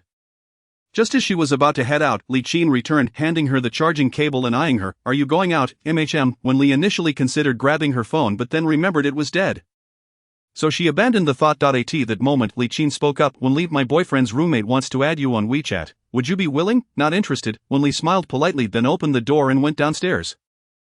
As she reached the dormitory entrance, she noticed two girls shyly chatting with Fu Zhang, even pulling out their phones, clearly trying to add him. Just as she was about to approach, Fu Zhang suddenly turned to her, his voice neither soft nor harsh resonating within her heart. "My girlfriend." Wen Li froze, staring at him in disbelief. After all, the old man's drastic change was far too evident, yet Fu Zhang didn't give her a moment to process. He approached, holding the umbrella, and calmly asked, "What do you want to eat?" Wen Li snapped back to reality, her eyes sparkling with disbelief as she asked, "Fu Zhang, what did you just say?" Fu Zhang, however, said nothing more, merely gesturing for her to follow. By now the rain was pouring down harder, the sound of raindrops threatening to shatter the umbrella. When Li's dress billowed in the wind, revealing her fair thighs, she instinctively reached out to hold down her skirt, her steps becoming slightly awkward. Fu Zhang, noticing her movements, paused and handed her the umbrella, then, under her watchful gaze, swept her up in his arms, one large hand protectively covering the hem of her dress.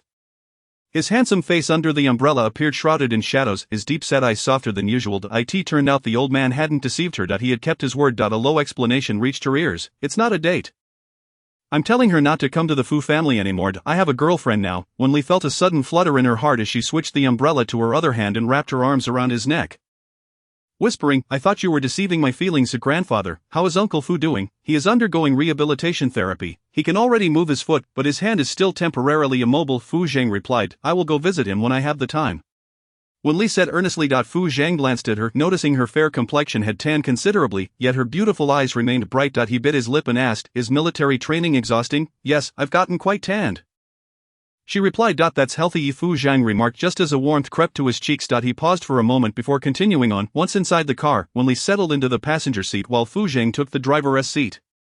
"What do you want to eat?" he inquired. "Anything is fine, my boyfriend decides," Wen Li teased, playfully winking. Despite the rainy weather, she felt uncomfortably warm. Fu Zhang started the engine and turned the steering wheel. The two remained mostly silent during the drive. As the rain intensified, Wen Li felt relieved that there would be no military training that evening. As they approached a luxurious residential area, Wen Li instinctively asked, "Are we having private cuisine? Have you been here before?" "Yes," Fu Zhang confirmed. He held the umbrella over her as they stepped out of the car, leading her to one of the buildings. The elevator stopped at the 5th floor, which featured a single residence per floor. Just as Wen Li sensed something amiss, the man extended his finger to unlock the door, stating, "I'll do it." He placed the umbrella by the entrance and bent down to retrieve a pair of women's slippers from the shoe cabinet, handing them to her. "This house belongs to my grandfather." He paused, realizing his error, and corrected himself. "It was given to you by my father." Wen Li responded with an "oh," slipped on the slippers, and surveyed the room's decor, which appeared to be a newly purchased, finely furnished European-style apartment. "Is there food?" she asked. "Yes, just let Auntie know in advance when you want to come over, and she will prepare everything," Fu Zhang replied as he entered the kitchen. Standing at the kitchen entrance, Wen Li tilted her head, watching the man's back with a silly smile. "Fu Zhang, can I borrow your phone? I need to ask Bao Zhu if she has military training later." Fu Zhang, his hands damp, shook them lightly and handed her the phone. "The password is 6 zeros. It's better not to have one. Should I set a new password for you?" Wen Li inquired. Upon unlocking the phone, she heard him murmur in agreement, and she quickly changed the password without a hint of embarrassment. "It's my birthday." She then dialed Lin Baozhu's number. "Uncle Fu, is there something you need?" came the serious voice on the other end. "It's me, Wen Li," she replied. Lin Baozhu exhaled. "You scared me. I thought it was your uncle." "Is he here?" "Yes, my phone is dead. I wanted to ask if there is military training later." "No military training. A notice was just sent in the group chat." "Okay, thank you." Wen Li hung up and returned the phone to his pocket. "There is no military training tonight. I can stay here."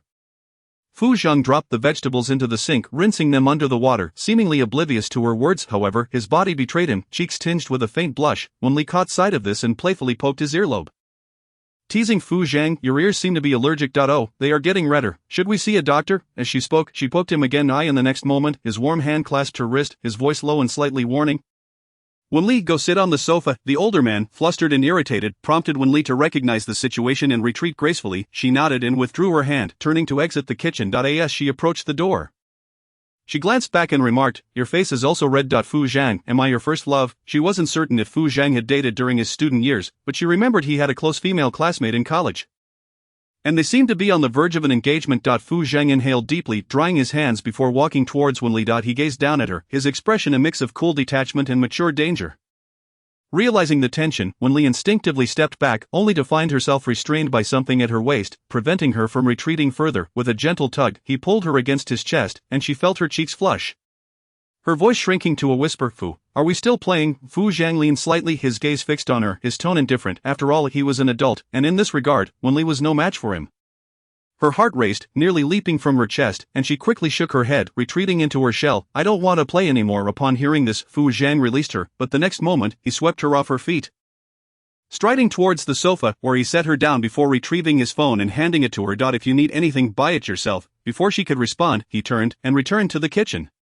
Wen Li stared at the phone, clutching her chest as she murmured the allure of an older man. The aroma from the kitchen wafted into the living room, and Wen Li peered toward the kitchen. Catching a glimpse of the man busy at work, just then Fu Zhang's phone rang. It was a call from Grandfather Fu. She immediately stood and headed toward the kitchen. Uncle Fu was calling, answer it.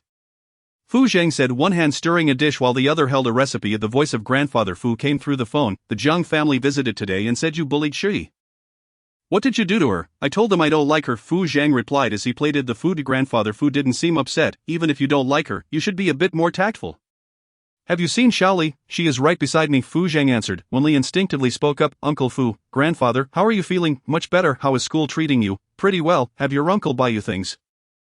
If you need anything, just ask him. Grandfather Fu continued with genuine concern. In college, don't just focus on studying. If you meet a suitable boy, you can date. Otherwise, like your uncle, he still doesn't have a suitable girlfriend. Wen Li suddenly found herself at a loss for words. She didn't want to deceive Grandfather Fu, but given his health, now wasn't the time for honesty. At that moment, Fu Zhang interjected, it's time for you to take your medicine. Don T watched TV tonight. Grandfather Fu clearly grew tired of his admonishments. Xiaoli, I'll hang up. Your uncle is rambling. Whatever you do, don't find a boyfriend like him, or he will control your life. Wen Li not only found one but one exactly like him. She felt a surge of guilt as she replied, Grandfather, please take care of yourself and rest early. Alright, don't worry about me. I am fine, Grandfather Fu responded affectionately. After ending the call, Wen Li inquired, when can we be honest with Uncle Fu? It doesn't feel right to keep it from him. Wait until you reach the legal age. Fu Zhang stated he would certainly tell Grandfather Fu, but not now. They had just begun. It would be better to wait until things were stable before informing him, for if anything were to change, Grandfather Fu would likely be the most upset. Of course, Wen Li had no way back. She was the one who sought him out. Alright, she nodded. After a while, dinner was served. Fu Zhang preferred silence during meals, creating an atmosphere that felt awkwardly quiet. Wen Li stole a glance at him and tentatively asked, could you say a few words? Fu Zhang paused momentarily, placing some food into her bowl, and casually inquired, are the boys in college handsome? Wen Li responded, some are quite handsome. Fu Zhang merely hummed an acknowledgement, ate a bite, and then stated, you don't have a chance to regret. This, Wen Li finally understood his meaning. Her eyelids fluttering, I won't regret. Afterward, Fu Zhang remained silent, and after finishing dinner, he went to wash the dishes. Seizing the opportunity, Wen Li peeked into the bedroom, discovering a wardrobe filled with brand new clothing. Almost everything was prepared. When Fu Zhang emerged, she searched for a movie to watch, a romantic drama, but was taken aback by the intense scenes at the beginning. She quickly fast-forwarded, glancing sideways at Fu Zhang, whose expression remained unfazed, as if accustomed to such things. She was still too young, having never experienced this in her past life. After an hour or two, Wen Li grew somewhat bored with the plot and fought sleepiness several times, while Fu Zhang was entirely engrossed. Once the movie concluded, she stood and announced, I'm going to take a shower. Fu Zhang didn't respond, and when Wen Li exited, the living room was empty. The door to the guest room closed, indicating that the older man had gone to bed. She looked down at her unremarkable chest and quietly knocked on the door. After several seconds, the door opened, revealing Fu Zhang in a black satin sleepwear, blocking the entrance. What's the matter? Wen Li knew they wouldn't rush into anything, as Fu Zhang, like Grandfather Fu, held somewhat traditional views. Nevertheless, she wanted to tease him. Pointing toward the room, Fu Zhang, shouldn't we sleep in the same bed? In that instant, the man's eyes narrowed slightly, alluring yet dangerous. The next moment, Wen Li felt a sharp pain in her forehead. prompting her to instinctively step back and look up at Fu Zhang, her eyes wide with disbelief. After all, who in a relationship flicks their girlfriend's forehead? She pouted. Old man. With a huff, she turned and dashed into the bedroom across the hall. Just as she was about to shut the door, a faint voice from behind her caught her off guard. If you wish to entice me, or less, wearing more is of no use to me. Such indecent words had never crossed Fu Zhang's lips before. Hearing them unexpectedly caused Wen Li to collide with the door, which she promptly slammed shut with a resounding clap. So this old man is actually a seasoned wolf in sheep's clothing. It is a mystery how he managed to suppress himself for so many years. Staring at the pristine white door, Fu Zhang leaned against the frame, a subtle smile playing on his lips as he shook his head. After a moment, he turned back to the bedroom. A while later, Fu Yu called, and after discussing the elder Fu's condition, she fell silent for a long time before finally saying, I heard from Mom that you have romantic feelings for Wen Li? Fu Zhang remained silent, yet did not deny it, simply responding with a soft Fu Yu lapsed into silence once more, rubbing her temples. How could you possibly have feelings for Wen Li? Well, matters of the heart are unpredictable. How do you plan to discuss this with Dad, or what are your thoughts? You are 8 years apart, and with Dad's current health, I know. Fu Zhang stood by the window, gazing up at the moonlight. The crescent moon shining brightly, reminiscent of a human sister. I also wish to fight for my own chance. I will bear the consequences no matter what they may be. Upon hearing this, Fu Yu sighed. You've carried a heavy burden over the years. We can discuss this matter later. I hope for your happiness. At 8 o'clock, military training began. Wen Li rose at 7, tiptoeing to avoid waking Fu Zhang. However, upon entering the living room, she found him seated on the sofa, engrossed in his phone. He looked up at her, saying, I've prepared breakfast for you, eat it before heading to school. The mature way of a man in love lacked flowery words. His serious demeanor was entirely unlike that of someone who would make such remarks as he did last night. Indeed, old men often had a hidden charm. She murmured in acknowledgement, taking a seat at the dining table, and inquired, will you be heading back later? There are matters at the company. I will come by when I can, Fu Zhang replied, setting his phone down and moving to sit beside her. Wen Li stole a glance at him. Perhaps today's fitted black suit accentuated his physique particularly well. She wondered how it would feel to touch. It seemed that birds of a feather truly flocked together. She was not the innocent girl she pretended to be. Taking a large sip of milk, she silently consumed her bread. After a few minutes, they got into the car, and in about 7 or 8 minutes, they arrived at the school gate. Fu Zhang drove directly into the campus and parked beneath the dormitory building. Wen Li unbuckled her seatbelt, saying, I'm getting out now. Be careful on your way back. Fu Zhang responded with a soft suddenly placing a hand on her shoulder, his Adam's apple bobbing as he gazed at her with soft, gentle eyes. Why not steal a kiss now? Wen Li's round eyes widened in surprise. Before she could react, she felt a gentle warmth on her lips, and in an instant Fu Zhang straightened up. You can go now. Though she was in her 20s, the youthful shyness still lingered within her, and her cheeks flushed unexpectedly. It wasn't the rigidity of an older man that frightened her, it was the fear of an older man being exceptionally skilled. How could she have thought Fu Zhang was the dull and uninteresting type? He was, without a doubt, a big bad wolf. She opened the car door and stepped out, reminding him, be careful on the way back.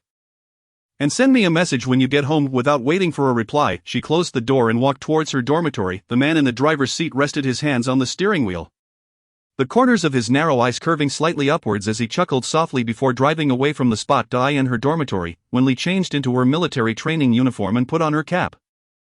Checking her phone, she noticed multiple missed calls from Wen Rongdoing, and Wen Muan. She chose to return Wen Muan's call, hearing her sleepy voice on the other end. Sister, where did you go last night? Dad called your counselor, saying you weren't in your dorm. Wen Li was not surprised. Just like during her years abroad, Wen Rong seemed to know everything she did, albeit only the negative aspects. She cleared her throat, feigning illness. I was at the clinic getting 4 fluids. Li Qin glanced at her before quickly leaving the dormitory. Wen Li's expression turned cold as she said, Sister, I have to go for military training. Alright, be careful, Wen Muan replied. By the time she arrived at the training ground, most of the attendees had already gathered. As she stepped into the formation, the instructor called her name. Wen Li, come here for a moment. Wen Li stepped out of line, and the female instructor asked softly, where were you last night? Your family couldn't reach you. I was sick and went to the clinic, Wen Li explained. The instructor nodded and said, go join the training. Wen Li returned to her spot, and at 10 o'clock, there was a 20-minute break. Lin Baozhu ran over to her, taking her hand and whispering, you weren't in the dorm last night? How did you know? Wen Li asked, surprised. I heard from a classmate that Wen Li from finance class 1 didn't return to the dorm last night, Lin Baozhu continued. I already told her not to say anything. Wen Muan and Duing were indeed trying every means to tarnish her reputation. Wen Li had grown accustomed to it, honestly admitting, I was with Fu Zhang yesterday. I guessed as much, but I didn't say anything because I was worried about others embellishing the story. Lin Baozhu expressed her confusion. Staying out overnight in college is quite normal. Why is everyone focusing on you? Wen Li shrugged and teased, perhaps it's because I'm exceptionally beautiful and outstanding. At this, Lin Baozhu burst into laughter, appreciating her spirited attitude. Let them be jealous. I have to go back now. if anything happens, you must tell me, okay? Wen Li agreed. She had intended to share the news of her relationship with Fu Zhang. But the time was too short, and she doubted Lin Baozhu would be able to process it. She decided to wait until after military training to find an appropriate moment to reveal it. After standing in formation intermittently for an hour or two, Wen Li sat down to rest and massage her legs when Li Qin approached her, squatting down to say, Wen Li, let us have lunch together. My boyfriend is treating us. Wen Li could guess she had been bribed by Wen Wan but did not refuse. She stood up and said, sure. The two walked out of the training ground. And Li Qin waved at a couple of boys in the distance. Li Qin's boyfriend, Bai Songji, was tall and slender with a slightly artistic vibe, while his roommate was strikingly handsome, embodying the popular little milk dog type with fair skin and long eyelashes. Exuding a refined charm, her assessment of him paled in comparison to Fu Zhang. Bai Songji introduced, this is my roommate Liang Wenshin. Wenshin, this is my girlfriend's roommate, Wen Li. Liang Wenshin shyly extended his hand towards Wen Li, saying, hello, I'm sorry, my hands are a bit dirty. Wen Li politely declined. As they walked towards the school gate, Wen Li couldn't help but notice Liang Wenshin's gaze. She wondered how Wen Wan thought she would be interested in such a young man lacking in substance. She had never liked that type in her past life, and certainly did not in this one either. Halfway there, she bumped into Su Muan, who was also dressed in military training attire. Su Muan glanced at Bai Songji and his friend before addressing Wen Li. I need to talk to you for a moment. Instinctively, Wen Li followed him to the side. Su Muan was not one to meddle in others' affairs, but after the last incident, he held a favorable impression of Wen Li. He spoke softly. Those two seniors from the second year are not good people. They specifically target freshman girls. Be careful. Wen Li expressed her gratitude, saying, I know, don't worry. Seeing her reassured, Su Muan said no more. But then recalled, remember my number. Call me if you need anything urgent. Wen Li could not let him feel awkward about his kindness, especially in public. She took out her phone to save his number before walking back to Li Qin and the others. Li Qin was holding her boyfriend's hand and turned to Wen Li, asking, is Su Muan pursuing you? Wen Li shook her head. How do you know him? I'm not sure, I just heard his name mentioned before. Li Qin replied, clearly reluctant to discuss Su Muan further. Wen Li did not press for more details. They arrived at a restaurant near a window, which had a slight chill. Bai Songji removed his jacket and draped it over Li Qin's shoulders. Noticing this, Liang Wenshin followed suit without asking Wen Li, casually placing his jacket over her shoulders. Thank you, Wen Li said, then sniffed the jacket, making a face as she remarked, why does it smell a bit like body odor? As soon as the words left her mouth, the table fell silent. Realizing her faux pas, Wen Li quickly added, I didn't mean to imply you smell. I meant this jacket must have absorbed other odors during military training. She took the jacket off and returned it to him, saying, there's a laundry detergent that works wonders for body odor. You should buy some at the supermarket. Liang Wenshin's fair face flushed red. Clearly at a loss for words, however, Wen Li seemed oblivious to the social cues and continued, I apologize, I'm just very sensitive to smells. Li Qin snapped back to reality and attempted to smooth things over. It is probably just the jacket picking up odors from training. Wen Li, you should order, she urged. Alright. Wen Li took the menu and officially ordered, no pig intestines, they smell too strong. She swiftly selected 2 dishes and handed the menu to Li Qin before pulling out her phone to check messages. Fu Zhang had texted her at 10, stating he had arrived at the company. She cast a glance at the silent boy beside her and quietly messaged Fu Zhang, it seems they found a little milk dog to entice me. Meanwhile, Fu Zhang was in a meeting, speaking while opening his phone. If the project isn't up to par, resign and make way. His voice abruptly halted as he fixed his gaze on the phone screen. And in the next moment, another message popped up. What little milk dog could possibly compare to your allure? Fu Zhang, you are the most captivating. His pupils narrowed imperceptibly, and his fingers gently drummed against the table. After a moment's pause, he flipped his phone onto the surface, indicating the need for revisions on the project, which were to be submitted tomorrow. Just moments ago, he had exhibited a frigid demeanor, yet now he appeared somewhat softened. Leaving the senior executives feeling slightly disconcerted, after concluding the meeting a few minutes later, Fu Zhang returned to his office and addressed Assistant Su, stating, concentrate on the matters for this afternoon before 3 o'clock.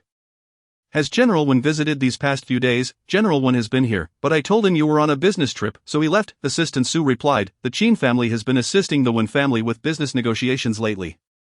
Should I mention something? No need, Fu Zhang said, pausing for a while in silence. Assistant Su, observing him intently, assumed he was contemplating work-related issues. However, the next moment, the man inquired in a businesslike tone, what do people usually gift their girlfriends? Assistant Su, initially thinking he had misheard, responded with an incredulous ah before quickly adding, I spent my salary on my girlfriend. I went to watch a movie after work and occasionally used my spare change to buy her flowers.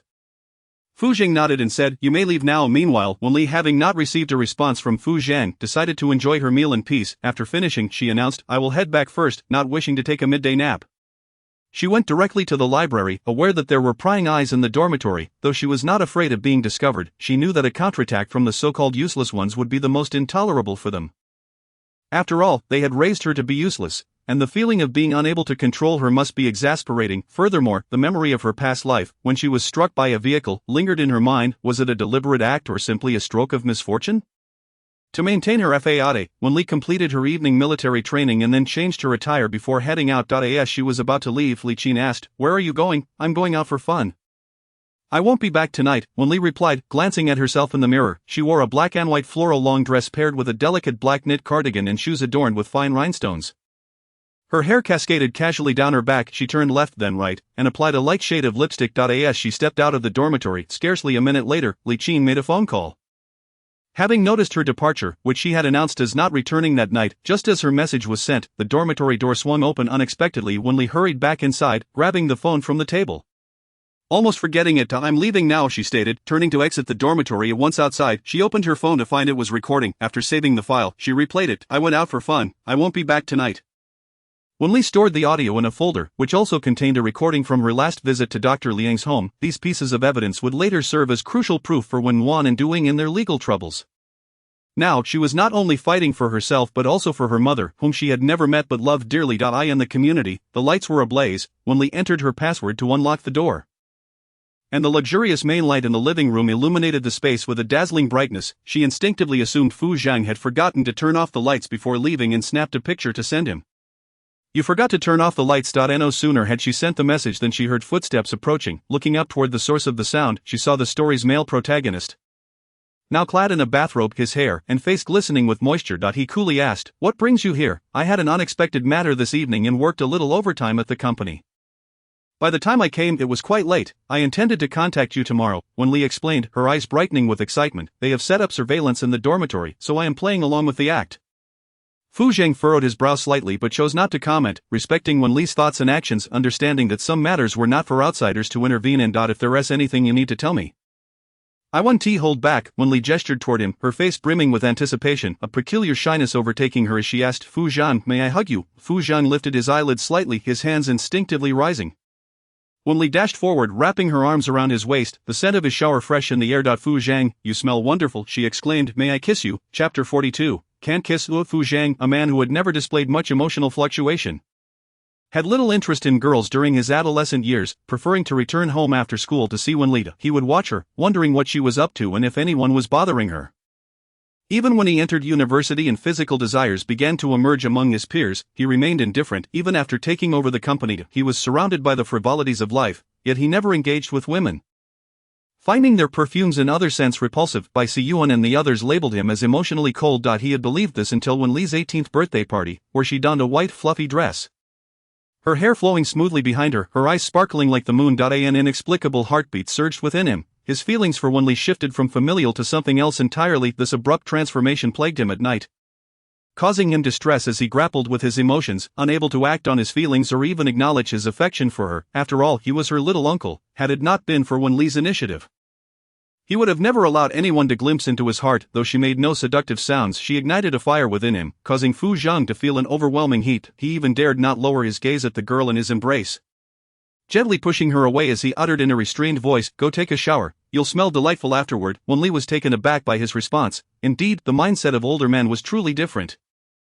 While her outfit was not overtly sensual, it was certainly well put together. Since middle school, she had garnered the attention of many boys, so she couldn't fathom why she lacked charm in his eyes. Puzzled, she tilted her head and asked, "Fu Zhang, tell me honestly, do you find my chest too small?" Fu Zhang fastened the robe's buttons and rubbed his temples, then, in the next moment, bent down to lift her, placing her atop a nearby 1-meter-high cabinet. The height difference was evident. He tilted his chin slightly, speaking in a deep, measured tone, "Wen Li, my body is normal, and you are quite attractive to me, but you are still young. Wait a few years. By then, you won't need to say anything. As he spoke, his voice gradually lowered, both restrained and rational. By that time, he would not let her slip away. Wen Li felt as if she were pinned to the wall, instantly compliant, her legs closing together as she whispered, "Put me down." Fu Zhang gently set her down, but before releasing her, his lips brushed against hers, and in an instant, Wen Li had already stepped toward the bedroom. "Fu Zhang, good night," she called out, her voice revealing a hint of triumph mixed with shyness. Fu Zhang turned to her, and with a snap, the door closed, a portion of her dress caught in the doorframe, fluttering like its owner, bold and unrestrained. In no time, the door swung open again, revealing her fair leg first, followed by her delicate face, now tinged with a rosy hue. He smiled, his voice deep and magnetic. Wen Li, good night. The door closed once more, and Wen Li flopped onto her bed, rolling back and forth in delight before crashing to the floor with a thud. She feigned nonchalance as she sought out her clothes to shower. In the adjacent bedroom, the phone was on speaker, and Bai Siyuan's voice echoed through the space. Fu Zhang, where have you been? I haven't seen you around lately. If it weren't for the fact that you're not dating, I would think you were in a relationship. Fu Zhang chose not to discuss his romantic involvement, for it was Wen Li, and he wanted to leave her an escape route. In truth, he allowed her the chance to reconsider.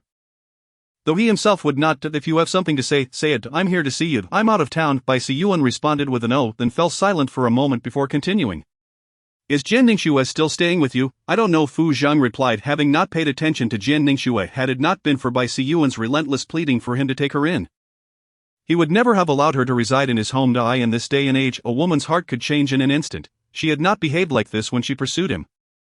Bai Siyuan was puzzled and asked, so what do I do now? She just up and left. I'm already handling things with my mother. What's the big deal if she runs away? Bai Siyuan had feelings for Jian Ningxue, but his family disapproved due to her modest background. They had quarreled countless times over this matter, leaving Bai Siyuan feeling helpless, caught between his mother and his girlfriend. Fu Zhang, hypothetically, if your girlfriend did this, how would you react? The glass window reflected the man's sturdy physique as Fu Zhang slowly changed into his sleepwear, replying nonchalantly, given my capabilities, she won't be able to escape from Kyoto. Bai Siyuan was left speechless. After a moment of silence, he pondered whether it would be particularly humiliating to be so stubborn. If he made a fuss over a woman, Gu Lianming and the others would surely mock him. I know you wouldn't, because you don't even have a woman. You're not in a position to speak, wanting to maintain your chastity while also seeking accolades. You want all the good things for yourself? Fu Zhang simply stated the facts before adding, Gu Lianming is currently too preoccupied to mock you. His life is a mess. What do you mean? Bai Siyuan's interest was piqued. Fu Zhang reached out to hang up the phone. Shortly after, a message popped up. Fu Zhang, I think I might miss you a little. Can you come off for a moment? The next message followed swiftly. Just a quick glimpse, the image of her delicate face sprang to his mind. Infusing his body with youthful vigor. He chuckled softly, his fingers tapping the screen. Open the door. As he approached to unlock the door, the opposite door swung open simultaneously, revealing Wen Li clad in a grey nightgown. Adorned with a black bow at the collar, her damp hair cascading down her shoulders, without hesitation Fu Zhang commanded, come in. Wen Li appeared momentarily stunned, seemingly taken aback by Fu Zhang's invitation to enter his bedroom. Ultimately, she was at a disadvantage in terms of action and felt a surge of nervousness, contemplating retreat. However, upon reflecting that Fu Zhang was nearly 27 years old, she reminded herself that he had taken care of her for 3 years in her previous life.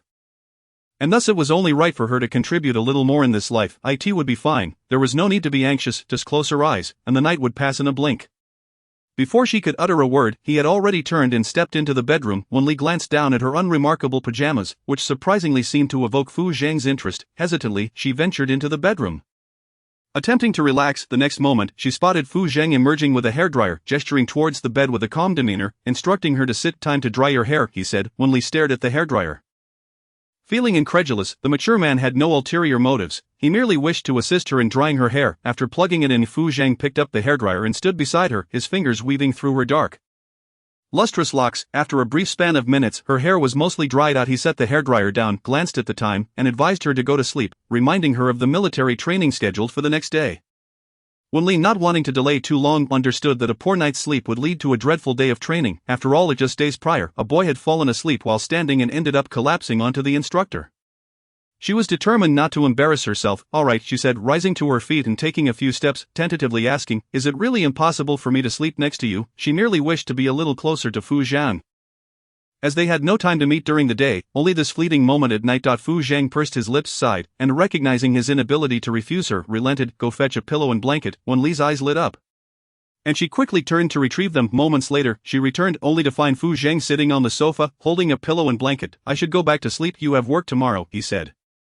Though his feet remained firmly planted, Fu Zhang's deep-set gaze remained fixed on her as he placed the pillow and blanket on the bed. Wen Li nimbly climbed into bed, pulling the covers over herself and shifting towards the edge to leave him space. Shortly thereafter, Fu Zhang joined her, turning off the main light, leaving only the bedside lamp lit. Wen Li could clearly see the man's thick eyelashes, a sight that brought her a sense of security. Perhaps it was due to the 3 years of companionship. Being beside Fu Zhang instilled a profound sense of comfort in her. Softly she murmured, Fu Zhang, I dreamt I became a vegetable, and you took care of me for 3 years.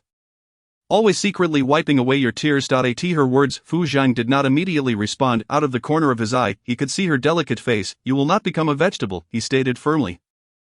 Of course not, I have my grandfather in U.N01 in Kyoto would dare to harm me, Wen Li replied with a smile, but if I really did become a vegetable, Fu Zhang, please don't cry. Okay, Fu Jing turned to face her. Wen Li, I dislike such hypotheticals, sleep now. With that, he reached out and gently ruffled her hair a few times. Okay, Wen Li said, closing her eyes. The room was filled with a faint fragrance. The essence of Fu Zhang enveloping her, causing her taut nerves to relax as she gradually drifted into slumber. However, Fu Zhang found it difficult to fall asleep. Being a normal man, it was impossible not to have certain thoughts at this moment.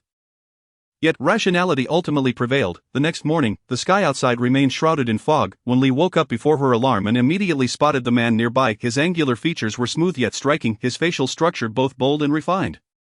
Fu Zhang was the most handsome man she had ever encountered. She propped herself up on her hands and boldly pressed a kiss to Fu Zhang's cheek. In the next instant, the man abruptly opened his eyes. Wen Li was just preparing to laugh, but her hand slipped, causing her to tumble into him. Embarrassed, she quickly rose and left the bedroom, making a swift exit. Some part of her body had already awakened. And Fu Zhang, feeling helpless, headed into the bathroom. After a brief interval, he emerged. Noticing that Wen Li was still not out, he turned and entered the kitchen, preparing hot milk and toast. Moments later, he heard footsteps behind him and glanced over.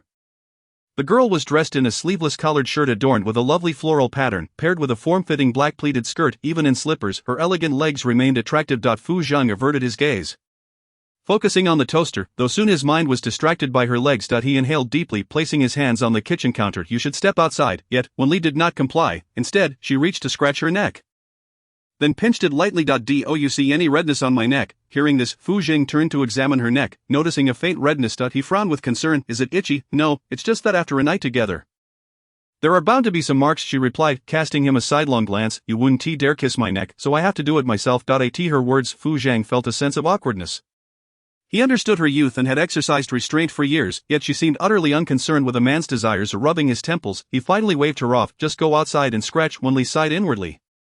Realizing that one should not have high expectations of older men, she turned to leave, only retracting her hand when she was certain her neck bore a distinct mark. After escorting her to the dormitory entrance, she didn't wait for Fu Zhang to say anything this time, instead leaning in to plant a kiss on his cheek as she got out of the car. Upon entering the dormitory, Wen Li found Li Qin just getting out of bed and watching her with curiosity. Wen Li tidily tied her hair up, revealing the mark on her neck, before changing into her military training outfit, which conveniently concealed the evidence. After all, she had no desire to tarnish her reputation throughout the school. Li Qin hopped off her bed. Wen Li, are you in a relationship? Wen Li felt a wave of shyness wash over her.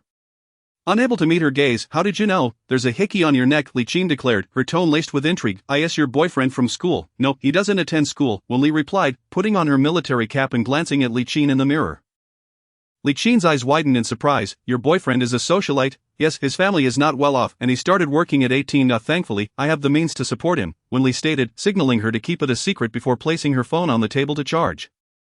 I must be off now. A month of military training concluded, leaving Wen Li 10 shades darker. Fortunately, Fu Zhang had not shown any disdain upon seeing her. During this time, they met every few nights, and their relationship progressed incrementally. At the very least, when she brought her pillow and blanket to Fu Zhang's bedroom, he no longer insisted on sleeping on the sofa. After military training, the school granted a 5-day National Day holiday, and Wen Li promptly made her way to the Fu group. Knowing Fu Zhang was at work, she was fortunate enough to encounter Assistant Su downstairs, who allowed her to accompany him to the top floor.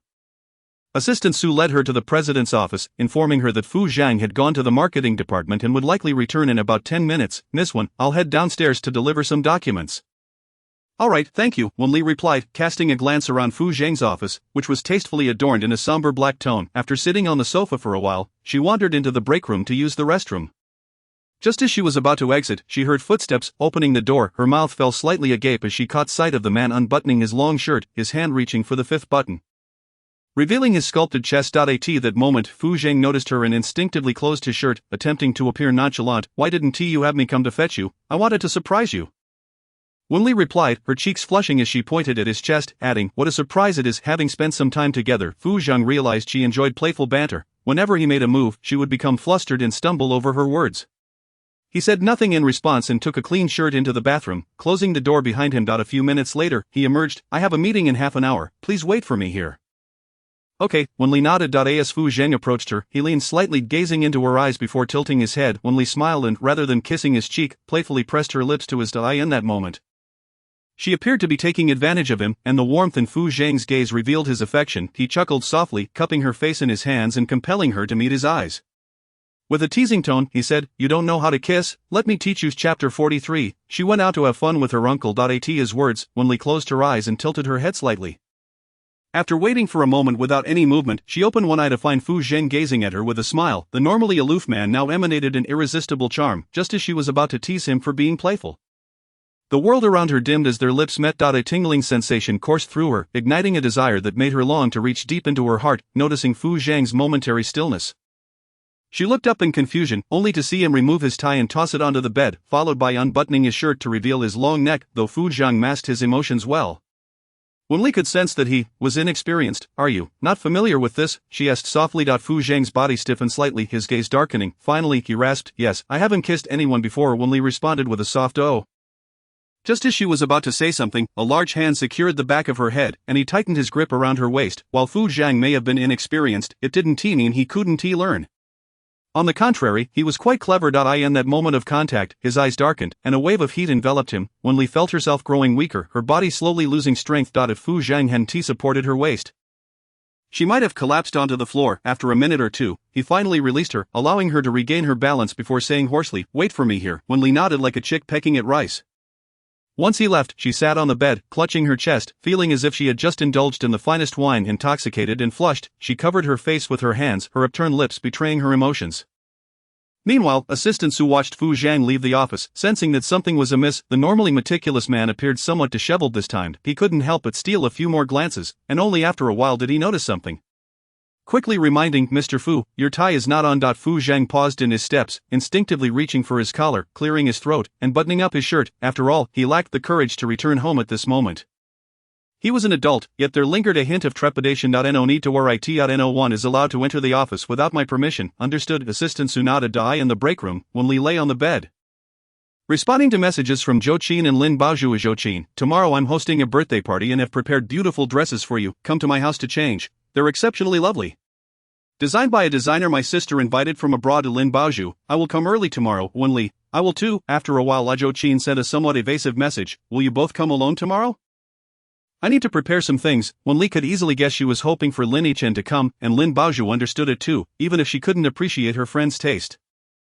Nonetheless, she would still indulge her birthday wish. Lin Baozhu, "My brother, that little tail, will surely come with me tomorrow." "Xiao Li, is your uncle coming?" Just as Wen Li stifled a chuckle, she saw the last sentence and pondered for a long while, ultimately deciding not to disclose the matter of her uncle being her boyfriend to them. After all, old Master Fu was still ill. If he were to hear this from outsiders, it could very well worsen his condition. It wasn't that she didn't trust them, it was simply that she had to be cautious. She no longer possessed the luck for a second chance at life. "I don't know." After chatting for a while, Wen Li set her phone down, feeling a bit bored. She stood by the floor-to-ceiling window, gazing at the scenery outside, unaware of how much time had passed. When footsteps approached from behind, she instinctively thought of scaring Fu Zhang, hiding behind the curtains and peeking out. If Fu Zhang were to come over, she would leap out and give him a kiss. However, the one who entered was not Fu Zhang, but Bai Siyuan, dressed in formal attire, and now it was awkward for her to step out, yet equally uncomfortable to remain hidden. After all, who would clandestinely hide behind curtains unless they were attempting to steal something? She thought to wait for Fu Zhang to come in before revealing herself. He would likely be back soon. Bai Siyuan sat on the sofa and began answering a call. A minute or two later, more footsteps echoed. Fu Zhang stared at Bai Siyuan on the sofa, furrowing his brow, and turned to walk towards the bathroom. Still not seeing anyone, he instinctively inquired, "Where's Wen Li?" Bai Siyuan responded with a puzzled and incredulously said, "You're asking me about Wen Li? Is there a mistake? My relationship with her?" Before he could finish, Wen Li's voice came from the other side, "I'm here." The two looked over to see the curtains flutter, and Wen Li awkwardly emerged, her gaze fixed on her toes, wishing to sink into the ground. Bai Siyuan remarked, "What were you hiding behind the curtain for? Stealing something?" Before Wen Li could respond, Fu Zhang interjected, "Get out." Bai Siyuan glanced at Wen Li, noting her lack of movement, and in a tone reminiscent of watching a play, reminded, "I told you to leave. I mean for you to leave." Fu Zhang said, his gaze coolly fixed on him. Bai Siyuan, taken aback, replied, "Oh, this feels like I'm the one being accused of stealing. Fine, I'll leave." Once he exited, Fu Zhang closed the door and locked it, crossing his arms with a hint of curiosity in his icy voice. "What were you hiding for? I thought it was you. I wanted to scare you, but seeing him made it awkward for me to come out." Wen Li explained. Upon hearing this, a glimmer of amusement flickered in Fu Zhang's eyes as he gently ruffled her hair, saying, "Let us go, I'll take you out for a meal." Bai Siyuan, still seated on the sofa, caught sight of them emerging and curiously glanced at Wen Li. As expected, Fu Zhang didn't seem to hold it against her. It was evident he preferred someone who could cover their eyes with a layer of mud. Fu Zhang turned to Bai Siyuan and directly stated, any matters can wait until the afternoon. Alright, you're busy. Bai Siyuan waved them off. As the two stepped out of the office one after the other, Bai Siyuan sighed, realizing Fu Zhang had likely fallen for Wen Li. Remembering something, he took out his phone and dialed. Only to be met with the cold automated voice, sorry, the number you have dialed is unavailable. He too had fallen for someone. The two dined on Western cuisine at a mall nearby. Knowing Fu Zhang was busy, Wen Li refrained from disturbing him further, suggesting, you can go back to the office. I'll buy some things for my grandfather, not in a hurry, let me buy you some clothes.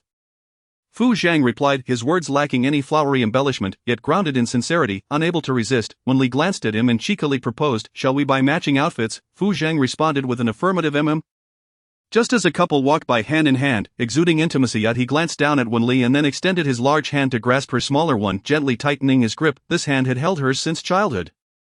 Yet it felt distinctly different now. Wen Li instinctively lowered her head, only to quickly raise it again, surreptitiously inching closer until their shoulders brushed against each other. First, they purchased a few items for Lu Zongwei. Then proceeded to browse clothing. The attendant, likely with poor eyesight or perhaps influenced by Fu Zhang's mature appearance in a suit, attempted to flatter him at the checkout but stumbled. Little sister, your brother is really good to you. Fu Zhang raised an eyebrow slightly and replied coolly, she is my girlfriend. Wen Li nodded in agreement from the side, causing the attendant's expression to falter.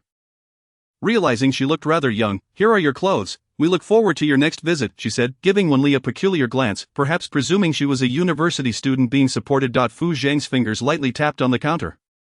His gaze icy as he fixed it on the attendant. Do you have an issue with your eyesight? The attendant's face paled, and she quickly bowed her head in apology. I'm sorry, sir. Wen Li tugged on Fu Zhang's arm as they exited the clothing store.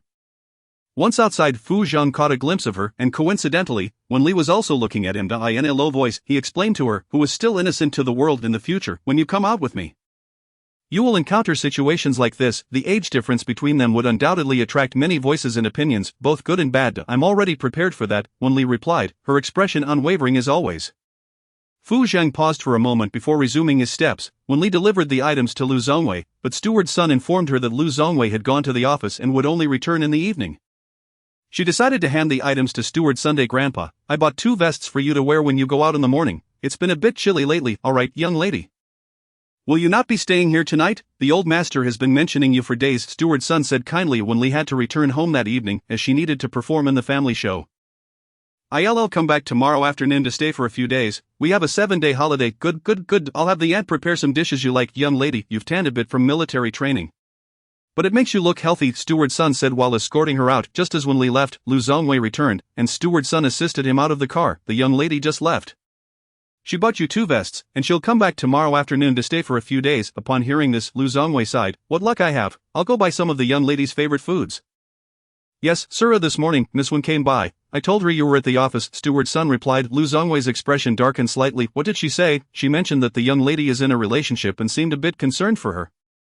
Steward Sun informed. Lu Zongwei snorted. I see that Xiao Li's reputation outside is not good. All thanks to them. Next time she comes, don't open the door for her. Understood. Steward Sun's eyes lit up. He held no good impression of Wen Li. Meanwhile, at the Wen family home, everyone was at work. After changing into a fresh outfit, Wen Li sat at her desk to study. Around 6 in the evening, when Rong and the others returned from outside, the aunt immediately announced, Mrs. back. When Rong took off his suit and handed it to Duing, instructing her to fetch the others, the aunt hurried upstairs and soon returned with Wen Li. The 3 on the sofa turned to look at her simultaneously. It was her home, yet she felt like an outsider. When Rong angrily stated, I heard you've been spending nights out for many days. Which man have you been fooling around with? He directly pinned the blame on her. Duing and Wen Nuan's behavior was largely tolerated by Wen Rong, as he did not see her as a daughter, but merely a tool suitable to take over the Wen family. Wen Nuan tried to mediate. Dad, let us talk this over calmly. Don't get angry, talk calmly. Will she listen? Wen Rong retorted, I see you've only grown in body, not in mind. He pressed further, I ask you, which man have you been fooling around with? Wen Li met his gaze. Am I supposed to admit to this? Should I confess to fooling around? Old Master Fu bought me a house near the school. Is it a problem that I live there? If you say I'm fooling around with a man, then it's with my uncle. If you don't believe me, I can call him. She pulled out her phone, but Wen Rong immediately barked, don't you dare call. Wen Li, annoyed, replied, whenever others speak ill of me, you scold me without a second thought. Can't you think for yourself? You should go to the hospital and get your brain checked tomorrow. With that, she turned and headed upstairs. Wen Rong furrowed his brow and turned to Duing and Wen Nuan, reprimanding, what nonsense are you two spouting? Don T just listened to others. Doing's expression changed, her eyes reddening in an instant. I only said something because I was worried about her, yet, you blame us instead. Wen Wan added, I told you to speak nicely. With that, she too turned and walked away, warmly whispering to comfort Wenrong. She said, Dad, it's alright. I will go comfort my sister. You should tend to Mom, as she has spent 2 hours making you chicken soup today. Wenrong sat on the sofa, rubbing his temples, and turned to the aunt, instructing, prepare some dishes that the young lady enjoys. Worm's hand secretly tightened, becoming tense for a moment before she ascended the stairs and entered Wen Li's bedroom. After closing the door, Wen Li repeatedly patted her chest, winking at Worm with an expression of having narrowly escaped disaster. Sister, that was close. I almost got scolded to death by the old duck. Fortunately, I'm clever. He surely wouldn't dare to ask Uncle. After saying this, her gaze fell on Worm's face, perhaps unaware that she too would soon resort to their usual tricks. Worm's gentle smile carried a hint of forced amusement as she gently pinched Wen Li's cheek, saying, You've learned to lie now. That's not good. Don't lie in the future. And no matter what, your mother and I will speak up for you. Wen Li shook her head. I don't want to. The old duck's scolding is unbearable. Dad is concerned about you. If you confess proactively, he won't be angry with you. What were you doing the other day when you left the dorm? Worm inquired. Wen Li shyly replied, I'm in a relationship. His family isn't well off, and he didn't go to college. He is a bit older. The old duck would definitely disapprove. I'll tell him in a few years. Sister, he said he wants to marry me. After speaking, her face radiated naivety and yearning. Worm scrutinized her expression carefully before finally chuckling, as long as you're happy, it doesn't matter if his family is struggling. Our family will support him in the future. Sister, you're so kind. Wen Li knew that Worm must be feeling reassured at this moment, but if she were to discover that the old man was Fu Zhang, it would likely be more painful than death. Worm gently patted her hand. Let us go downstairs for dinner. After saying that, she took her hand and led her out. Once Wen Li settled onto the sofa, Worm went to Du Ying's room, and soon the two of them emerged. Wenrong glanced at Du Ying and recalled something, asking, Has the young lady from the Zhou family sent you an invitation? Du Ying, clearly not still upset with him, responded, I'm not familiar with Mrs. Zhou. She is not easy to get along with. The Zhou family rarely hosts a banquet. And Worm interjected, Ask Qin Feng if he can take us. Wenrong needed to collaborate with the Zhou family for business, naturally necessitating connections. Previously, with the Fu family's support, business had been thriving, but recently, it had not been as successful. Worm shook her head. The Qin family isn't close with the Zhou family either. They've only invited families they usually get along with. This time, leaning sideways on the sofa, Wen Li spoke up, Is it Zhou Qin? She invited me to her birthday party tomorrow. She didn't glance at Worm and Du Ying, likely anticipating their frustration as she effortlessly obtained what they had desperately sought, and this was merely the beginning. Chapter 44, Fu Zhang, are you in a relationship? Immediately, Wenrong turned to her, and Worm chuckled softly, explaining, It's the Zhou family from Beihai. The young lady from the Zhou family has never shown her face in Kyoto, claiming to be abroad. Initially, Wen Li was unaware that Zhou Qin belonged to the well-known literary Zhou family in Kyoto. She only learned of Zhou Qin's older sister during their visit to the bar. Moreover, Zhou Qin always spoke with an air of scholarly elegance, soft and gentle, leading her to speculate it seemed the Zhou family had kept this under wraps to protect Zhou Qin's safety. Considering the numerous individuals wishing to associate with them, not fewer than the Fu family, its her, Wenrong likely held a poor impression of her friends, viewing them as frivolous and unambitious people. Skeptically, he asked, When did you meet the young lady from the Zhou family? I know her, my sister knows her too. We went to the library together. You told them not to bully one of my friends. Wen Li looked at Worm, seemingly forgetting this detail. It was well known that Worm was eager to cultivate good relationships, and now that she realized the person she had offended was the young lady from the Zhou family, she would likely regret it immensely. Indeed, Worm's hand stiffened, forcing a smile. Is that so? I didn't pay much attention. At that moment, the aunt entered, holding an invitation. Sir, miss, here is the invitation. Initially skeptical, Wenrong immediately raised his hand, signaling her to bring it over. Upon receiving the invitation and seeing its design, he recognized it was from the Zhou family. Only the Zhou family's invitations featured hand-painted ink wash art, crafted by the old master Zhou. Upon opening it, he indeed found Wen Li's name, affectionately referring to her as Lily. It was evident that the two shared a close bond. Wenrong looked at Wen Li, as if somewhat unfamiliar. Repeatedly, he discovered she was not someone oblivious to the subtleties of social standing. The daughter of a prominent family was not a fool and would not fawn over someone from a lesser background. He handed the invitation to Wen Li, speaking gently, Since they've invited you, you should go tomorrow. Do you have a dress? No, I'll go buy one now. I do. Wen Li nodded. Wenrong then turned to Du Ying. Go fetch that set of jewelry we photographed last time. The jewelry set, valued at over 60 million, was already considered a fortune for families like theirs. Du Ying's expression changed. Usually eager to provide anything for Wen Li, she distinctly declined. That set is meant for Worm's wedding. It wouldn't be right for Wen Li to wear it. The Qin family will surely think we don't value Worm. As expected, whenever money was involved, the truth would eventually surface. Wen Li cast a glance at Du Ying, Pretending not to understand, saying nothing. We can buy it later. Can't you tell what's more important? With the Zhou family connection, business will flourish significantly. Wenrong reprimanded. Worm's hands tightly clenched together before she quickly relaxed, empathetically suggesting, Mom, let her wear it. It represents our family. Doing had no choice but to get up and retrieve it, quickly returning with a plain black box. Wen Li reached out to take it, opening it to reveal a necklace combining white and pink diamonds, with the pink diamond pendant the size of a pigeon egg, sparkling brilliantly under the light. In her previous life, Worm had worn this set of jewelry when she married, even making it to the news, where they claimed she was the granddaughter of the Lu family. At that time, Worm had already triumphed. It is so beautiful. Thank you, Mom. Thank you, Dad, she said, her tone slightly reluctant by the end. Wenrong said nothing, only reminding, when you're at the Zhou family, be mindful of your words and actions. Tomorrow, Worm will help you with your makeup and get you ready. Alright. Worm's nails dug into her flesh, causing her some pain. After dinner, Wen Li went upstairs early. Not long after entering her room, Fu Zhang's call came through, and she immediately answered, her tone evidently joyful. Are you off work? Are you coming to the Fu residence? Fu Zhang asked. I'll be there shortly. After changing her clothes, Wen Li stepped out. Upon hearing she was going to visit the old master Fu, Wenrong said nothing. Just as she exited the Wen family home, Wen Li caught sight of Fu Zhang, dressed in a suit, standing under the streetlight, clearly having called her the moment he arrived home. The old man had always been tough with his words but could endure. She jogged over, about to take his hand when Worm's voice called from behind his sister. I'll accompany you to see Grandpa Fu. Wen Li immediately withdrew her hand, hugging her arms and rubbing them, so cold. Worm, carrying something, stepped out and spotted Fu Zhang, saying gently, Uncle. Fu Zhang cast a brief glance at her, saying nothing, while out of the corner of his eye, he observed Wen Li rubbing her hands and touching her nose. Looking somewhat guilty, yet adorable. He smirked softly, removing his coat and draping it over her shoulders. This gesture was not unusual, as Fu Zhang had always treated Wen Li well, but she couldn't just accept his coat like that. Reluctantly, she returned the coat to him. I don't want it. After glancing at the side of his face, she saw him draping it back over her once more. His cool voice carried a hint of reprimand.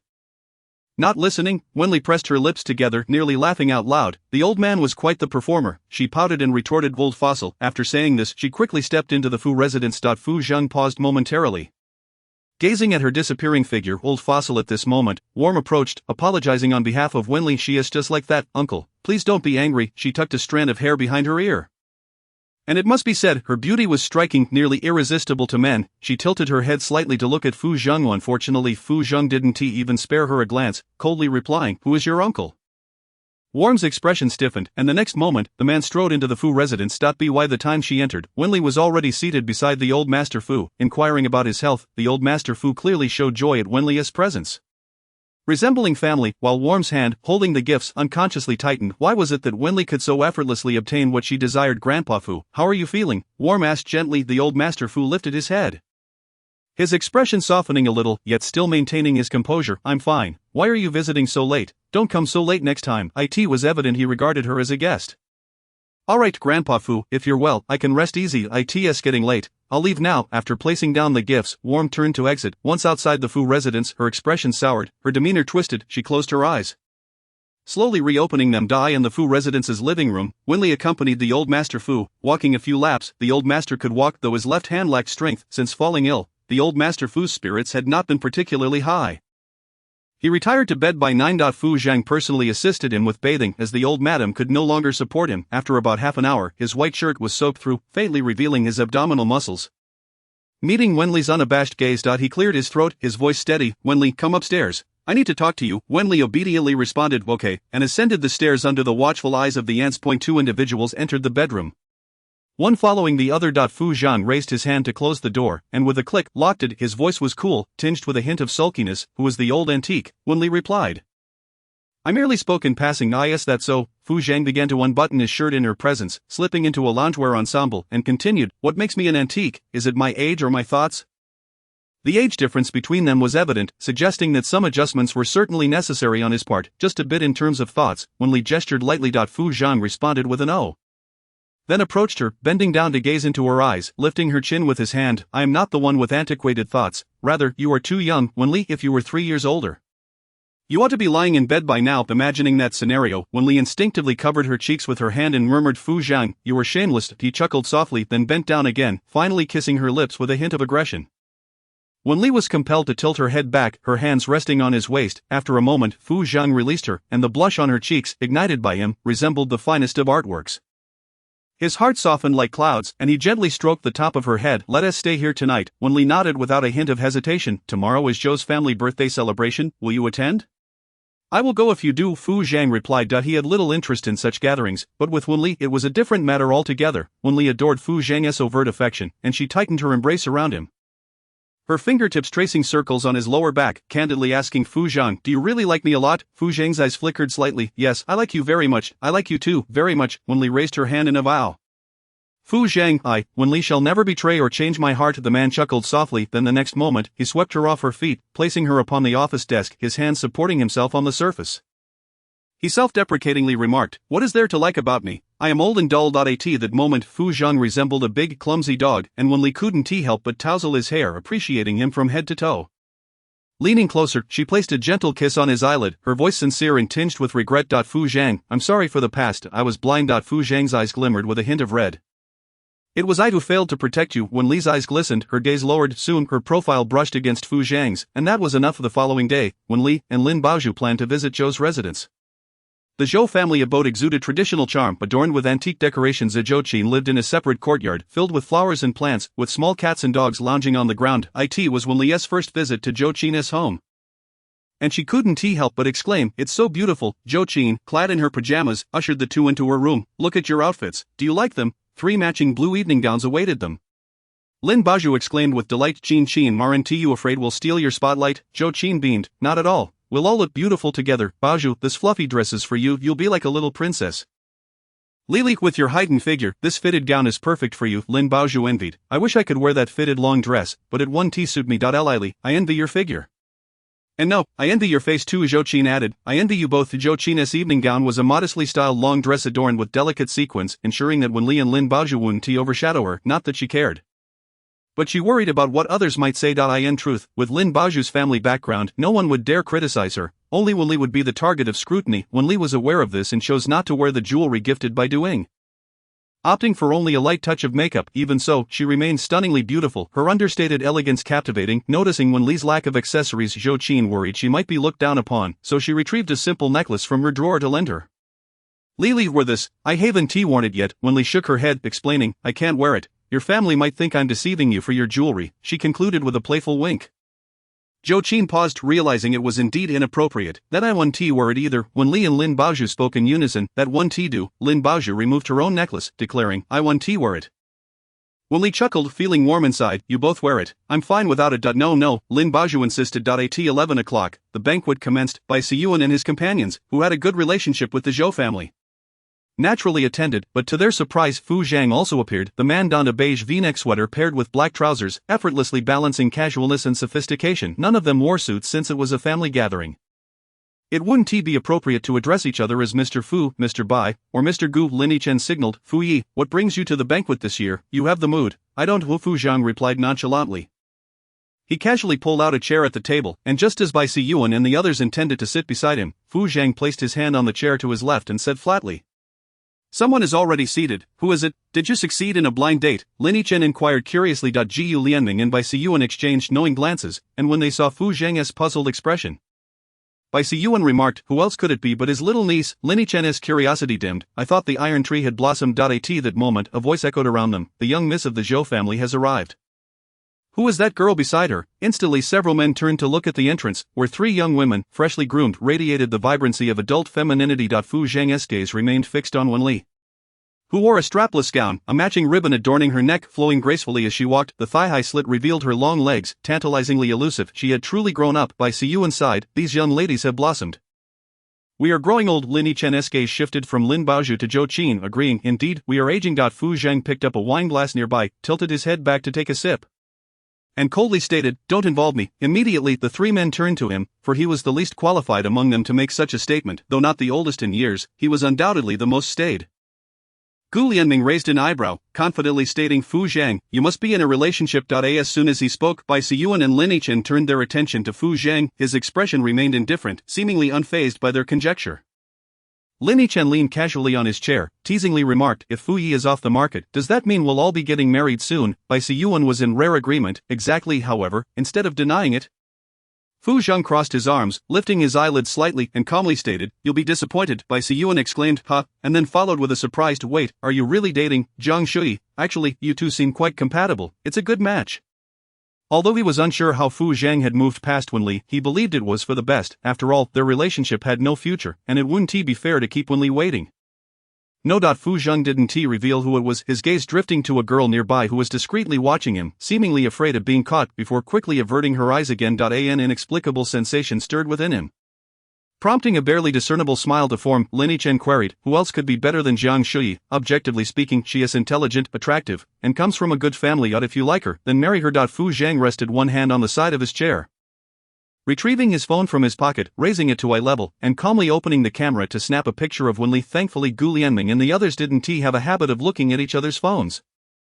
Otherwise, his unguarded action would have been exposed. Lin Yichen chuckled. "Of course, it also depends on if she is willing." At that moment, Lin Baoju's voice rang out, "Brother, hurry and wish Qin a happy birthday."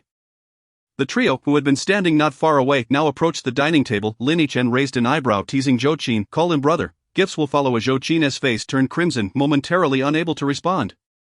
Lin Baoju playfully slapped her brother's head, exclaiming, "Hurry up and give it to her." Her brother was utterly shameless, even trying to charm an 18-year-old girl. No wonder Zhou Qin was smitten. Lin Baoju, "Who allows you to hit your brother?" Though Lin Yichen's words were playful, he was not angry. He retrieved a birthday gift from nearby and handed it to Zhou Qin, saying, "Happy birthday." Fu Zhang and the others also presented their gifts, and Zhou Qin expressed her gratitude. "Thank you, Lin Gu, Bai Gu Gu Gu." When it came to Fu Zhang, the address naturally shifted to a more familial tone. "Thank you, Uncle Fu." Fu Zhang lightly tapped his fingers on the chair, correcting her, "From now on, just call me as they do, otherwise, they'll have to call me uncle as well." While it was once acceptable to be older, it was no longer the case. Wen Li shot him a glance, his intentions as clear as day. She raised her hand to touch her nose. Zhou Qin looked between Wen Li and Fu Zhang, contemplating before stating, "I'll call you Li, otherwise, we'll confuse our seniority." Lin Yichen playfully patted Fu Zhang on the shoulder, saying, "All right, don't scare her. She is timid, speak whatever you wish, even if it's to call us uncle." Lin Baoju tilted her head to gaze at him, inquiring, "Then what shall I call you, uncle, brother?" Lin Yichen. Fu Zhang turned his attention to Wen Li, gently patting the adjacent chair, signaling her to take a seat. Wen Li explained, "We'll join you after we help Qin finish cutting the cake." Subsequently, the three of them strolled towards the cake table, which stood 1 or 2 meters high, where over a dozen members of the Zhou family gathered to sing a birthday song for Zhou Qin. Wen Li feigned indifference, recalling her past belief that she was content. Although her family was not affluent, they provided her with a loving and fulfilling life. It now felt like a cruel irony. Wen Li and Lin Baoju each carried a slice of cake away from Zhou Qin, as they were mere outsiders amidst the family's celebrations. Naturally, Wen Li settled beside Fu Zhang, with Lin Baoju sitting next to her. She had taken 2 spoons, offering one to Fu Zhang, indicating that he should have a taste. Fu Zhang accepted it, but just as he dipped it into the cake, Bai Siyuan's voice reached his ears. "Your little uncle doesn't like cake." He particularly disliked Fu Zhang's unyielding demeanor in front of Wen Li. It was hard for anyone to believe that the decisive Fu Zhang, who dominated the business world, would appear so pliant before her. He was aware that it was not his place to intervene, but he wished for Fu Zhang to realize that Wen Li was indifferent to his preferences. Unbeknownst to Wen Li, she was entirely unaware of Fu Zhang's aversion to cake, as she instinctively reached for the spoon. Fu Zhang did not release it, instead scooping a spoonful into his mouth, stating calmly, "I do not dislike it." Bai Siyuan was about to retort when Gu Lianming kicked him lightly, saying with a knowing look, "Why are you meddling? You should worry more about yourself. Don't speak to me, you're the same." Bai Siyuan shot back. When he learned a few days prior that Gu Lianming was gay, he was initially shocked, fearing he might harbor feelings for them. However, once he discovered the identity of Gu's partner, his fears dissipated. Yet, this individual was far worse than Fu Zhang, pursuing younger individuals without hesitation. The Zhao family was not to be trifled with. Renowned for their retribution, he braced himself for the fallout. A few seats at the table were vacant, and after a while, several young ladies arrived, all from affluent families. Wen Li noticed them casting glances towards Fu Zhang, and she instinctively placed her hand on the back of Fu Zhang's hand beneath the table. The next moment, with a thud, Fu Zhang's elbow inadvertently collided with the edge of the table while holding the cake spoon. Bai Siyuan, relishing the moment, remarked, "Fu Yi, is the cake really that delicious? You seem quite excited." Fu Zhang dismissed him with disinterest, scooping another spoonful of cake and placing it in his mouth, out of the corner of his eye. He noticed a nearby girl with her head bowed, her lips curving upward, slightly reminiscent of a cat that had just snatched a treat. He suddenly felt an urge to adopt a cat. After the meal, Wen Li felt somewhat bloated and decided to visit the restroom. She stood up instinctively, stating, "I am going to the restroom." Fu Zhang rose simultaneously but then sat back down upon her return from the restroom. Two women glanced her way. Before she could say anything, one of them pulled a necklace from her bag and tossed it at her feet, then approached and seized Wen Li's wrist, exclaiming, "How dare you steal my belongings?" Wen Li was taken aback. She hadn't anticipated someone would resort to such blatant accusations against her. It might not faze others, but for someone of her humble background, it was a helpless situation. The woman, Wang Ai, attempted to drag her away. But Wen Li stood her ground, reminding her, today is Zhou family's young lady's birthday. She had no intention of ruining Zhou Qin's celebration, yet the woman looked at her with derision, soon pulling her outside. Shouting, "Everyone come here, this person has stolen my necklace." Instantly, all eyes at the banquet turned towards them. Wen Li calmly asserted, "I did not steal anything." Another woman, dressed in an apricot-colored gown, Wu Qian, sneered, "Do you think we would wrongfully accuse you?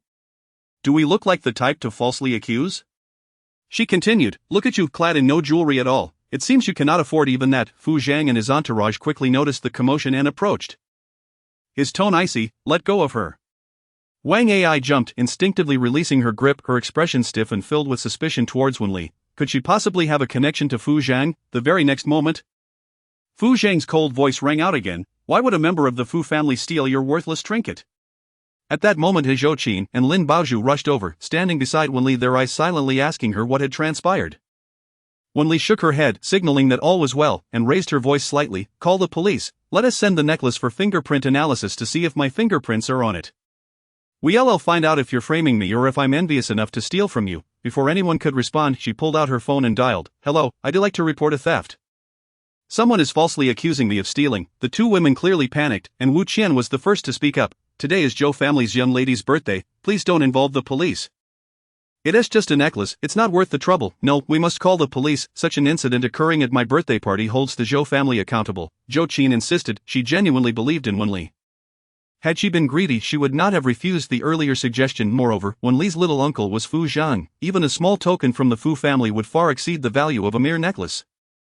Zhou Qin's older sister Zhou Qin, who was dressed in a sharp suit, approached, affirming, "My sister is right, the Zhou family bears some responsibility. We shall wait for the police to arrive. How will this be investigated? The restroom lacks surveillance cameras. She wouldn't have stolen with bare hands, she likely used a cloth to conceal it." One of the women, Wu Qian, argued. Wen Li quietly questioned, "Did you see me steal with your own eyes? Or are you merely suspicious?" "Of course we saw it with our own eyes," Wang Ai asserted without hesitation. Wen Li smiled faintly, "Since you supposedly witnessed me stealing, how would you know if I used a cloth to conceal it?" Wu Qian sensed the trap and quickly shifted her narrative. "We saw you leaving the restroom with the necklace in your hands." "Oh. I see. So I'm foolish enough to steal and then display it openly for all to see, and you imply that my hands were indeed holding the necklace." Wen Li paused momentarily, then added, "Then there's nothing stopping us from checking for fingerprints." With that, she spread her hands before the crowd, shaking them lightly, and declared, "I am not wearing any jewelry." Upon hearing this, the onlookers began to perceive the inconsistencies, casting strange glances at Wang Ai and Wu Qian. Meanwhile, Fu Zhang's attention remained fixated on Wen Li, his gaze betraying a hint of intrigue. He understood the transformation she had undergone, evolving from an innocent child to a profound adult. What had the Wen family done to her? His brow furrowed in concern. Wen Li continued, "If my fingerprints are found on the necklace, I won't hire a lawyer. I'll willingly serve my sentence. If not, then you have defamed me, and you will face the consequences." At her statement, Wang Ai and Wu Qian were taken aback, exchanging glances. Wang Ai attempted to defuse the situation. "It's just a minor issue. If you didn't steal, then there's no need for such an uproar. Let us give the Fu family some face." "What face?" Fu Zhang scoffed. "The Fu family has never required anyone as favor. Especially not from families of little significance. Just wait here." Though Bai Siyuan had his reservations about Wen Li, he knew her well enough to dismiss the notion that she would engage in theft. If she needed anything, she could simply ask Fu Zhang to buy it for her. Fu Zhang would likely go bankrupt to fulfill her wishes. Naturally, the trivial items in question were not enough to threaten the Fu family's finances. "You chose the wrong target. Sorry, you've encountered a hard nut to crack. Wen Li is our little niece. Do you think our families can't afford to buy her a necklace?" Wen Li rarely attended banquets, and since the Fu family had not officially recognized her as their niece, many were unaware of her connection to them. Had they known, they likely would not have dared to provoke her. Elder Zhou approached, leaning on his cane, and declared angrily, "The Zhou family despises this kind of underhandedness. We must get to the bottom of this." For the first time, everyone rallied behind Wen Li. In her past life, she had often found herself at a loss in similar situations, relying on others for assistance. Now she stood tall. Suddenly she felt warmth at her lower back as a man's hand gently rested there. Wen Li instinctively glanced sideways, her eyes softening into a gentle smile, after a wait of several minutes. The police arrived, sealing the necklace in an evidence bag to send for forensic analysis. An hour later, the fingerprint results arrived, revealing no prints from Wen Li, only those of Wang Ai. Wang Ai's complexion soured. But that alone was insufficient to prove her malice towards Wen Li. After taking their statements, the police departed. Wang Ai and Wu Qian hastily exited, followed by the dispersal of the remaining guests. Once Wen Li changed her clothes in Zhou Qin's room, she apologized. Qin, I'm sorry. Zhou Qin shook her head. It has nothing to do with you, but Li, you are quite clever. I was just wondering how we would manage without cameras. Lin Baozhu nodded in agreement. I was so worried, but thankfully you were sharp, otherwise they might have trapped you. Li, do you have some history with them? I'm not sure. Perhaps they are simply envious of my beauty and grace. Wen Li joked. Lin Baozhu and Zhou Qin burst into laughter, and Wen Li glanced at Fu Zhang in the courtyard, where a circle of cats and dogs had gathered. Likely familiarizing themselves with the surroundings. I must take my leave, let us meet again when time permits. As she stepped out, she called out, Fu Zhang. He turned towards her, and in the next moment, he extended his hand. Wen Li hesitated for a moment, whispering, this is too obvious. After all, she had yet to discuss this with Lin Baozhu and Zhou Qin. Such a sudden gesture would surely astonish them. Fu Zhang smiled subtly. Pointing at the bag she was carrying, Wen Li, with a fleeting expression of surprise, gently nudged him with her foot before swiftly exiting the courtyard, while Fu Zhang followed her at a leisurely pace. Inside the car on their way home, Fu Zhang occupied the driver's seat, and Wen Li sat in the passenger seat. She recalled something and glanced at him, saying, I didn't know you disliked cake. After all, every year on her birthday Fu Zhang would partake in her birthday cake, leading her to believe he enjoyed it. Fu Zhang, with one hand on the steering wheel, briefly caught her reflection in the rearview mirror before returning his gaze to the road. Only sparing her a glance afterwards, he lacked any rhetorical finesse, simply stating, it suffices for me to accompany you as you grow up. I merely do not enjoy eating others' birthday cakes. Over the years, he had never once been absent from her celebrations. Even during her years abroad, he would travel great distances to deliver cake and celebrate her birthday. At that time, she often regarded him as an overly concerned elder. A hint of sadness tugged at the tip of Wen Li's nose as she earnestly declared, Fu Zhang, I will accompany you as you grow old. It was both her debt and her affection. Chapter 46, Her Iron Tree Uncle blossomed. That afternoon, Fu Zhang had to stop by the company. After spending some time with the elder Mr. Fu, Wen Li returned home to gather her belongings before heading to the Lu family. Knowing she was coming, Elder Lu had been playing chess in the yard with Butler's son, and upon seeing her, he immediately stood up, inquiring, have you eaten? Yes, Grandpa, a friend's birthday, Wen Li replied as she approached him. Glancing at his attire with concern, Grandpa, are you wearing a vest? It's still a bit chilly today. The young may overlook it, but the elderly must take care. Elder Lu chuckled, unzipping his coat to reveal a thin vest underneath. I am wearing it. It's warm, old son, let them prepare dinner, he commanded. Of course, Butler's son responded cheerfully, pleased to see Elder Lu in good spirits, and then turned to Wen Li, lamenting, Miss, you didn't come for lunch. And the old master hardly ate anything, Grandpa, Wen Li interjected sternly. Elder Lu chuckled again, make sure to eat a couple of bowls later. Do you know how to play chess? No, but I'm smart. You can teach me, Grandpa, Wen Li replied as she took Butler's son's seat. Elder Lu sighed, your mother used to say the same thing. Wen Li complimented, Mom must have been very clever. After a moment, she hesitated and asked, Grandpa, may I inquire why Mom married Wen Rong? Upon mentioning this, Elder Lu sighed, still feeling some self-reproach after all these years. Back then, your mother was in a relationship with the Wen family. I don't know what transpired, but they suddenly broke up. Less than half a month later, she announced her marriage to Wen Rong. No matter how much she insisted, I should not have agreed. However, after marriage, Wen Rong did take good care of your mother. Although we knew his motives, the Lu family was willing to lend him a hand. I don't hold much blame against Wen Rong. It was Du Ying's appearance that sparked some resentment. I don't care if my son-in-law is wealthy or comes from a good family. I just hope he treats my daughter well. Wen Li found it hard to believe that someone could marry someone else just half a month after a breakup. If she were to part with Fu Zhang, she couldn't imagine doing so. Pooh. I will never part with Fu Zhang, Elder Lu continued. The way he treats you now, the Lu family will not support the Wen family in the slightest. Wen Li thought of a term to describe Wen Rong, a scavenger. Even if the Lu family would not assist the Wen family, it could only be while Elder Lu was alive. Once he passed away, the Lu family would ultimately fall into the hands of the Wen family. Perhaps this was why she would inherit the Lu family only to meet her demise afterward. No one would care about the truth. Maybe Fu Zhang would investigate, but it would undoubtedly take a toll on his spirits. Grandpa, you must stay healthy. I look forward to holding my great-grandchild. Yes, I will ensure my health, Elder Lu reassured her. After dinner, Wen Li sat on the sofa, keeping Elder Lu company while watching television, when she received a call from Wen Rong, his voice still laced with defiance. What is the matter? Where are you? Come home now, he demanded. I'm at Grandpa's. Wen Li replied, come back immediately. Upon hearing this, she guessed it was related to today's events. She said nothing, simply replying, all right. She understood the kind of scene that awaited her. Yet she felt compelled to witness it, reminding herself not to waver. Standing up, she declared, "Grandpa, I need to return for a moment. I'll be back later, let me drive you." Elder Lu offered. "No, you stay here and wait for me. I'll be back shortly." As she exited the Lu residence, she felt a chill and instinctively wrapped her arms around herself. Suddenly, Elder Lu's voice called from behind, "Xiaoli, take a jacket." Turning around, she saw Elder Lu holding out a coat. Likely fearing she would find it unclean. "It's clean," he assured her. Wen Li accepted the coat with both hands, grateful that it was dark enough not to reveal her reddened eyes. In the next moment, she embraced Elder Lu. "Grandpa, wait for me to return." After she got into the car, Butler's son murmured, "The young lady is becoming more and more like a lady." Elder Lu shook his head. "No, she doesn't resemble Lu Muyu."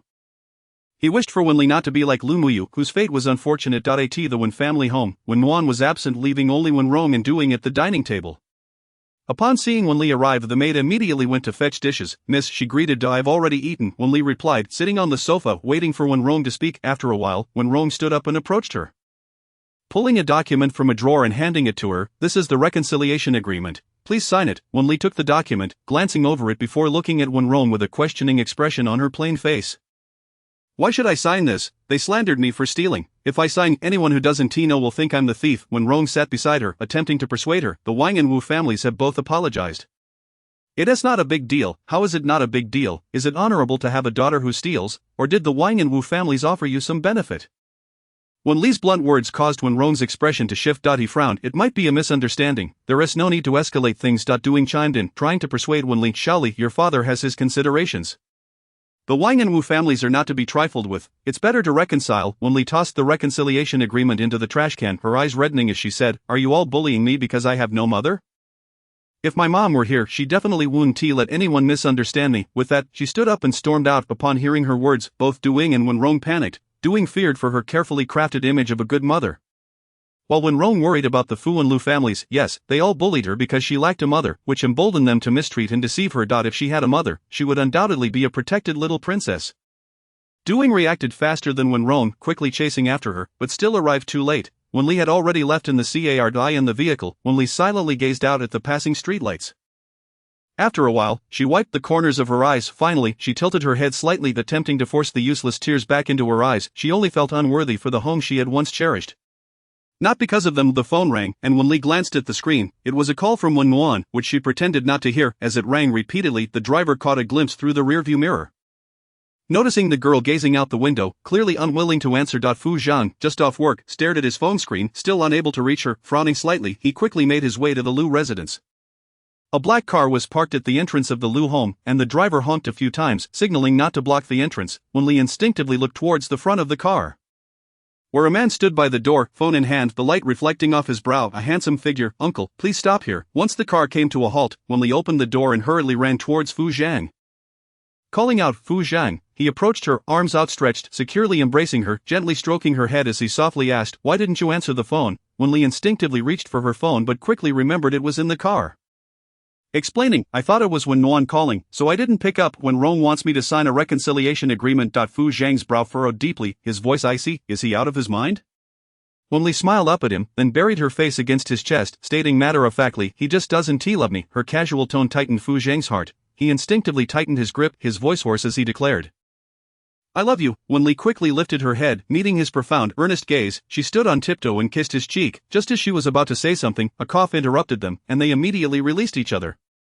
Turning to see Elder Lu standing at the door, observing them. Fu Zhang maintained his composure, though his hands awkwardly tucked behind his back. "Uncle," he greeted. "You should call him Grandpa." Wen Li corrected. Fu Zhang's brow furrowed slightly, glancing at Elder Lu, who showed no reaction, likely guessing what Wen Li had said to Grandpa. Elder Lu gestured for them to come inside, and once in the living room, he turned to Wen Li, saying, "Xiaoli, go to my bedroom and help me find a black box." Clearly, he was trying to dismiss her. Wen Li instinctively looked at Fu Zhang but ultimately trusted Elder Lu and walked towards his bedroom.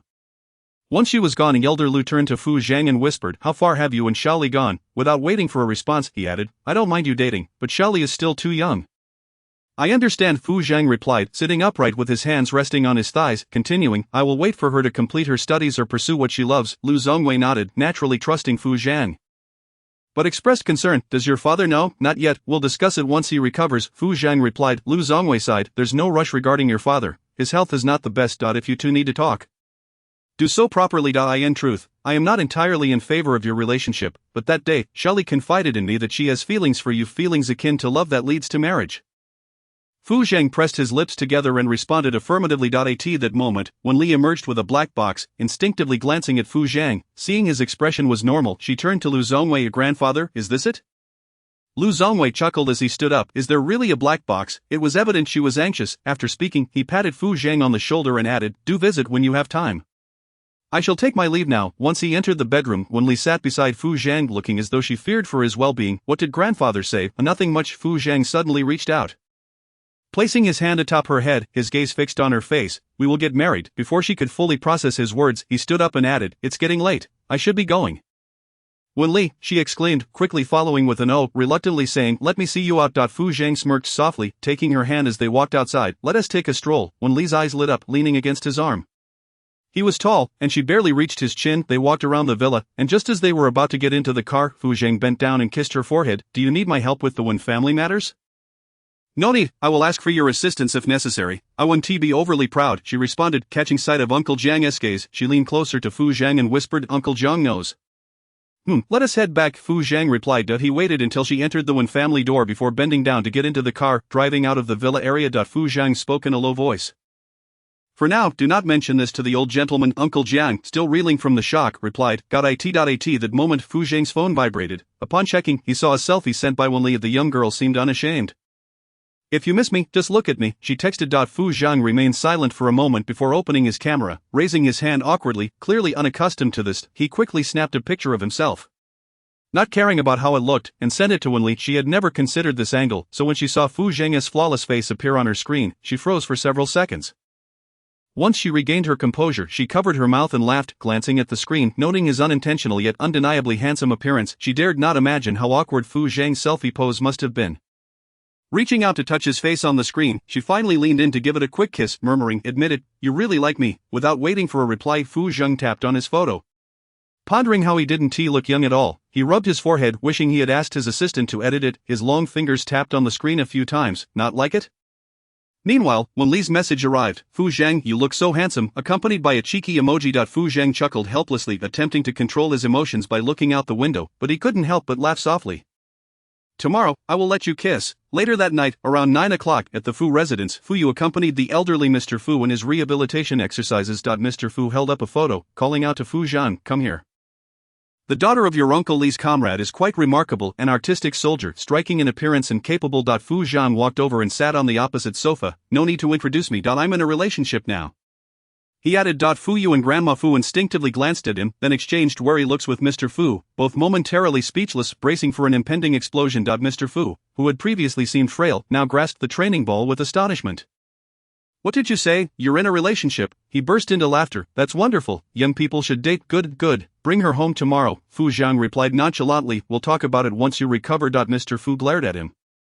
Are you trying to fool me? What is there to deceive you about dating? Leaning back on the sofa, Fu Zhang added, I'll bring her back when you're fully recovered. Mr. Fu contemplated this. Fu Zhang had no reason to deceive him. Alright, I must recover quickly. I can't let my daughter-in-law see me old and disabled. Dad, Fu Yu chided. Don't say such things. Recovery is possible. Mr. Fu continued to question Fu Zhang. What is your daughter-in-law like? What does she do? She is still in university, Fu Zhang calmly replied. Mr. Fu did not mind the age difference as long as Fu Zhang's girlfriend did not mind his age. What is her name? Fu Zhang shot him a glance. Should I tell you to look it up? Mr. Fu, feeling caught, cleared his throat and quickly reached for his phone. I must tell Xiaoli that her iron tree uncle has blossomed. Chapter 47, Your uncle is a bull-eating young grass. Wen Li had just finished speaking with Lu Zongwei and was about to call Fu Zhang when Mr. Fu's call came through. Perhaps feeling guilty, her hand trembled slightly as she quickly answered, Hello, Grandfather Fu. Mr. Fu's booming laughter echoed through the phone, his tone mischievous. Xiaoli, your uncle is in a relationship. Clearly delighted, he reiterated, he is dating. Isn't that surprising? They say she is a university student. Your uncle is quite the old bull chasing after young grass. Who knows how your aunt will feel about this, upon hearing this. Wen Li fell silent for 3 seconds, took a sip of water, and offered her congratulations. Your uncle refuses to bring her home, saying he'll wait until I'm better. Xiaoli, what do you think your aunt likes? I want to prepare in advance. Mr. Fu's words were laced with joy. Wen Li dared not imagine how furious he would be if he knew his daughter-in-law was her, but there was no turning back now.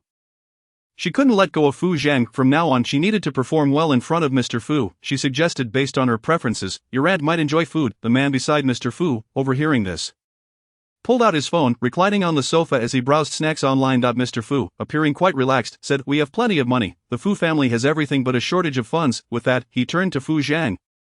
Don't be stingy with her. Be generous with gifts. Girls appreciate being pampered. Understood, Fu Zhang replied without lifting his head, adding items to his shopping cart one by one. After exchanging a few more words, Wen Li concluded with, good night, Grandfather Fu, good night, Grandma Fu, good night, Fu Zhang. Hearing this, Fu Zhang slightly raised his head, responding in a low voice to Mr. Fu's call, good night. If it were anyone else, Mr. Fu would certainly have doubts, but with Wen Li, there was no need for suspicion. Alright, good night, get some rest, he said before hanging up. Xiaoli is such a good child, he praised before standing up. Fu Zhang, help me out for a walk. The sooner I recover, the sooner I can meet my daughter-in-law. Fu Zhang tucked away his phone and offered support to him. Mr. Fu, clearly eager, hadn't walked far before he began to inquire, does she have long or short hair? Long. Fu Zhang replied calmly, long hair is good, long-haired girls are clever. Mr. Fu clearly ran out of compliments, determined to let Fu Zhang know he was pleased with his daughter-in-law. Hurry and bring her home. How tall is she? Is her family from the capital? If not, we can settle down elsewhere. The Fu family doesn't adhere to returning to 1's roots. Fu Zhang maintained his calm demeanor. She is about 167 centimeters from the capital, no need to move elsewhere. Very good, close is good. Tell her we won't be a burden, we have a maid. Once the two stepped outside, Grandma Fu chuckled and shook her head, softly saying, I wonder how he would react if he knew it was Xiaoli. However, Xiaoli had grown up under their watchful eyes, she was a good child, and with her, they felt somewhat at ease. Fuyu, recalling this matter, felt a mix of reluctance and amusement, pondering how to explain to Muyu that her daughter had been intercepted by Fu Zhang. This year, they would need to have a proper conversation. Let us go together this year. That poor child has had a rough time, Grandma Fu lamented. After all these years, Fuyu still felt a twinge of sadness. If given another chance, she would still choose Xiaoli. Wen Rong did not wait for Wen Li's consent and took the initiative to reconcile the two families. The next day, news of Wen Li allegedly stealing spread like wildfire. The Wen family made no public statement, likely prioritizing their business over her. She, however, was not disheartened. Wen Li lay in bed, scrolling through her phone before tossing it aside. She got up to wash up in the bathroom. By the time she came downstairs, Lu Zongwei had already left for work. The housekeeper had prepared a hearty breakfast for her. After finishing her meal, she announced, Grandfather son, I'm heading to the library. I'll be back before noon. Alright, the old gentleman has some matters to attend to and 1T be back for lunch, the housekeeper explained. Wen Li nodded, then please pack 2 portions of lunch for me to take to eat with grandfather. Understood, the housekeeper affirmed, then arranged for someone to drive her to the library. After finding a private study room, she sat there for the entire morning. At 11 o'clock, the alarm buzzed, prompting her to head downstairs. Outside, it was raining. The wide streets were damp, with pedestrians' pant legs getting soaked. Groups of 2 or 3 huddled under small umbrellas, chatting and laughing as they passed by. Wen Li took out her phone to call the driver. Uncle, please come pick me up. I'm at the entrance, but the rain is too heavy for me to get there. The driver responded with a hint of surprise and apologized, Miss, I've already gone back. Didn't he? President Fu come to fetch you? Butler's son instructed me to return, saying that President Fu was coming to get you. Alright, then I'll call him. Before Wen Li could finish her sentence, a shadow loomed over her. She looked up to see the underside of a black umbrella, which shifted slightly to reveal a man impeccably dressed in a suit, standing tall and straight, eye in his other hand. He held a beautifully packaged pastry. A man like Fu Zhang would likely make those who adored him fall head over heels, while those who did not would find him utterly detestable. Holding the umbrella's handle, she subtly shifted it closer to her, shielding herself from the gazes of others under Fu Zhang's watchful eye. In the next moment, she pressed her lips against his cheek, and Fu Zhang's gaze darkened. Just as she was about to pull back, he bent down and kissed her forehead. He had never been timid, it was merely his rationality that kept him in check. Let us go. The two of them walked through the torrential rain, crossing the street toward the parking lot on the opposite side. Standing next to the car, Wen Li noticed that the shoulder of Fu Zhang's suit was already damp. She reached out to pat it dry, saying, it's soaked, you should take it off. Fu Zhang nodded, gesturing for her to enter the passenger seat. Wen Li, having eagerly awaited the pastries, could no longer contain herself. Pointing at the delicacy in his hand, she shyly asked, aren't you going to share this with me? Fu Zhang chuckled softly, explaining, it's not yours, it's for Fu Sheng. Fu Sheng was the son of Fuyu, nearly 7 or 8 years old. Fuyu had no time to go out and buy it today, so she sent him on this errand. Wen Li sighed, covering her face in exasperation. This old man had no emotional intelligence at all. Minus points, 100 points off. He quickly opened the car door, and his gaze halted at a vibrant bouquet resting on the seat. Turning to Fu Zhang, her eyes sparkled with anticipation as she asked, this shouldn't be for Fu Sheng, right? It's yours, Fu Zhang affirmed. Wen Li hurriedly picked it up, fiddling with it before turning to Fu Zhang, saying, Fu Zhang, take a picture of me. She stood beside the car, tilting her head slightly with a smile, urging him to take the shot. Points added, 1,000 points added. Fu Zhang took out his phone, stepped back, and captured several pictures of Wen Li. She eagerly grabbed the phone to check the photos, only to find that her height of 1.60 m appeared as 1.50 m. Her face fell as she muttered, "Fu Zhang, do you even know how to take pictures?" "No," he replied, pursing his lips. "I'll learn tomorrow." Initially feeling a bit down about her short stature in the pictures, Wen Li's mood brightened at his words. "Then make sure you learn well." The girl's expression became particularly animated, causing Fu Zhang to unconsciously bend down to look at her. Just as he was about to lean in closer, a voice interrupted. "President Fu, what a coincidence to run into you here." Fu Zhang straightened up, glancing toward the voice, irritation evident in his tone. "Unfortunately, Kyoto is just this small." A young man approached, pulling a pack of cigarettes from his pocket and offering one to Fu Zhang. "President Fu, we have a fashion show coming up in a few days. Will you have time to attend?" Fu Zhang accepted the cigarette, holding it between his fingers as he calmly declined. "I don't have time." "All right." The young man then turned his gaze to Wen Li, seemingly unaware of her true relationship with Fu Zhang, mistaking her for a relative of the Fu family. "I'll save you a spot. If President Fu has time, he can bring this young lady along to the show. The clothes this year are quite nice." Fu Zhang merely responded with a nonchalant and the young man took his leave after exchanging a few more words. Just as Fu Zhang was about to say something, he noticed Wen Li staring at the cigarette between his fingers, prompting him to instinctively tuck it into his pocket. He hadn't been smoking lately, it was just that there was no trash bin around. Wen Li held out her hand to give me the cigarette. Fu Zhang furrowed his brows slightly, thinking she might want to smoke. Just as he was about to say something, she added softly, "Smoking shortens life. You're already 8 years older than me. If you keep smoking, I could have a new husband by the time I'm 40." She exaggerated the last part intentionally. Fu Zhang's brow tightened, and he pulled the cigarette from his pocket, placing it in her palm. "I want tea." Smoke again." Once they were in the car, Wen Li unintentionally glanced at the back seat, which was filled with large bags of snacks. "To be safe," she asked, "are these mine or Fu Zhang's?" "Yours." Fu Zhang, seated in the driver's seat, recalled something and retrieved a black bank card from the car, handing it to her. "Spend it on whatever you want." Wen Li accepted it, casting a glance at the man beside her. Old men were indeed more reliable than younger ones. After dropping her off at the Lu family's entrance, Fu Zhang drove away, as he had a meeting at the company in the afternoon. Once Wen Li brought the flowers and snacks into her bedroom, she promptly went downstairs to fetch food for the Lu family. It seemed she rarely visited the company, as the receptionist immediately stopped her. "I'm sorry, you can't go up without an appointment." Wen Li called Lu Zongwei's phone, but no one answered, leaving her to wait nearby. After a while, she saw Wen Nuan walk in, carrying a thermos. The receptionist seemed to recognize her and greeted her warmly. "Miss Wen, the chairman is in a meeting, you can go right up." Wen Nuan nodded gently, but after taking a few steps she spotted Wen Li on the sofa and walked over in surprise. "Xiao Li, what are you doing here?" clearly worried that others would discover she was not Lu Zongwei's biological granddaughter.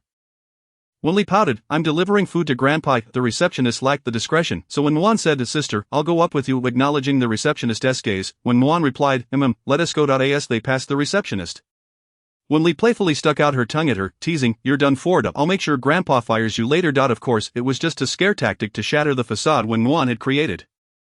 When Nuan paused, glancing at the receptionist, she asked, "Just joking, you can continue with your work." I in the elevator, when Nuan caught a glimpse of Wen Li beside her, even in heels, Wen Li was still slightly shorter. Over the past year, her features had blossomed like a lotus in water, radiating beauty. In high society, a woman's appearance was a significant asset. Combined with her family background, she wouldn't have to worry about an unsuitable marriage. Clutching the thermos tightly, when Nuan asked, "Why are you delivering food to Grandpa?" Wen Li replied earnestly, "I need to win Grandpa over. Otherwise, I won't have anyone to back me up in the future." When Nuan's expression stiffened as she gazed at the reflection of the figure beside her in the elevator doors, "I heard from Mom that what they did was wrong, but they had no choice. Otherwise, it would complicate our business dealings." "I don't care." Wen Li's expression clearly showed her lingering anger. As soon as the elevator doors opened, she stepped out. Lu Zongwei was in a meeting at that moment, and Wen Li caught a glimpse of him through the glass door, commanding the room with an imposing presence, showing no signs of illness. The one truly suffering was him. He had lost his wife early on and his daughter in middle age. Left alone to manage a vast company with no one to share the burden, he even had to worry about the future of his only granddaughter. Spotting her, Lu Zongwei smiled warmly. Wen Li returned his smile and raised the thermos. Mouthing lunch as soon, Lu Zongwei rose and approached her with affection. "What brings you here? It's pouring rain today." Before Wen Li could respond, when Nuan chimed in, "Grandpa, I made some pork rib soup for you, to warm your stomach." As she spoke, she patted her wet sleeves. "Here, I'll give you the lunchbox," she said, handing it to Wen Li. "My clothes are wet. I won't wait for you to eat. I'll go home and change." "Sister, take care of Grandpa while he eats. Let him take his time." One couldn't help but admire how well Wen Nuan performed, her demeanor devoid of any pretense if one didn't know her true nature. They might genuinely believe she was caring for her grandfather. In a previous life, Lu Zongwei had not left the company to Wen Nuan solely because she bore the bloodline of the Lu family. Without that connection, she would surely have triumphed. In the office, Wen Li opened 2 thermoses and ladled a bowl of soup for Lu Zongwei. She wasn't so petty as to deny him soup. Lu Zongwei pushed the bowl towards her, saying, "Let us eat." Wen Li blinked and pushed the bowl back towards him, whispering, "Grandpa, we're not stingy. Free soup should be enjoyed." Lu Zongwei chuckled at her words. "Alright, if it's free, I'll drink it." After a couple of sips, he remarked, "I saw the news today. I asked Grandpa Zhou about it. When Rong is truly despicable." Wen Li sighed internally, replying earnestly, "Grandpa, promise me something." "Will you?" Lu Zongwei instinctively nodded. Wen Li spoke deliberately, "From now on, don't get angry over any matter. You don't need to worry about anything else. I will handle it." Pausing, she raised her hand in a bow. "I can manage the Wen family affairs. Trust me." The maturity of the 19-year-old girl was heart-wrenching, making Lu Zongwei wish to strip the Wen family bare. He lamented how they had treated Wen Li over the years, simultaneously hating himself for getting angry with a child. Before he could respond, Wen Li placed a piece of meat in his bowl. "Grandpa, you're my only family left. I just hope you stay healthy.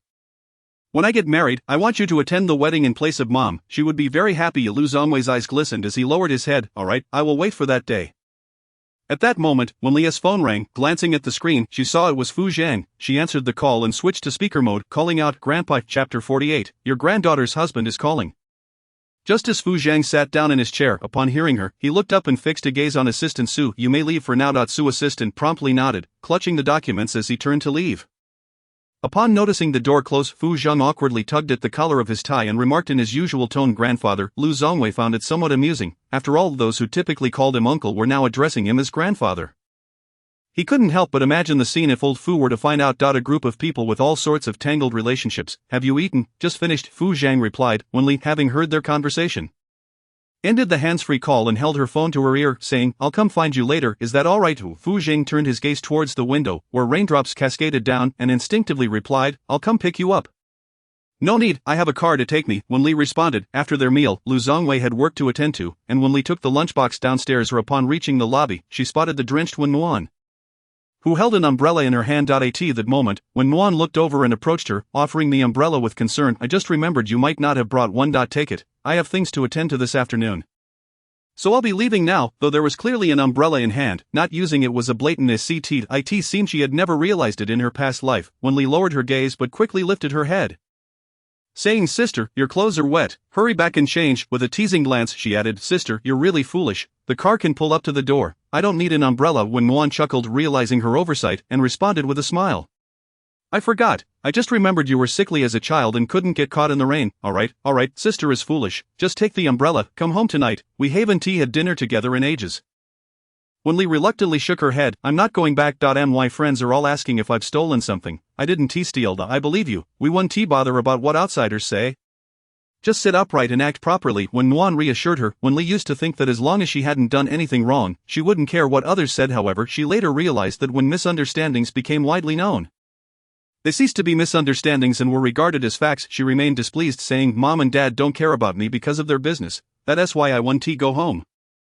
I am at grandfather's house. He bought me lots of delicious food." She deliberately revealed her opinion of Lu Zongwei, knowing that this would cause them to slip up. Sensing Wen Li's change in mindset, Wen Nuan instinctively glanced at her and almost instinctively whispered, "Didn't you say grandfather was fierce to you? Aren't you afraid now?" "Grandfather isn't fierce to me anymore. He said if I get into Kyoto University, he'll reward me with a car." Wen Li's small face displayed an unmistakable expression that whoever bought her gifts was good to her, which clearly didn't raise any suspicions from Wen Nuan.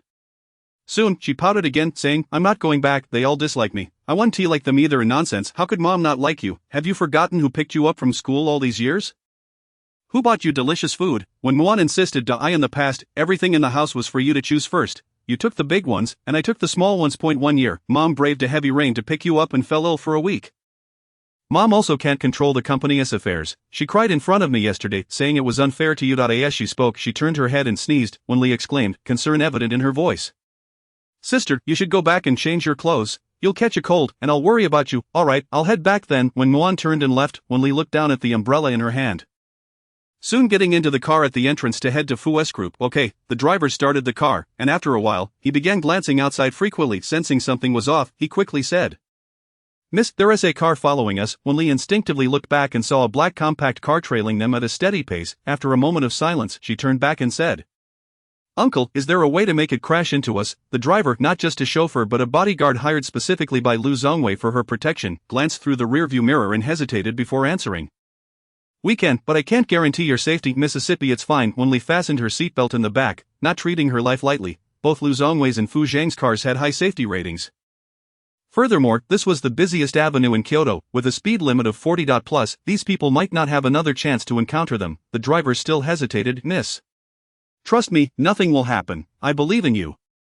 Wen Li declared resolutely. The driver said nothing more, and in the next moment, the car's speed noticeably increased, weaving through traffic before making a sharp right turn and suddenly braking. The following car, caught off guard, crashed into their rear with a loud bang. Wen Li was jolted against the back seat due to inertia, but she sustained no serious harm. Covering her forehead, she quickly said, "Uncle, call the police." The driver understood her intention immediately.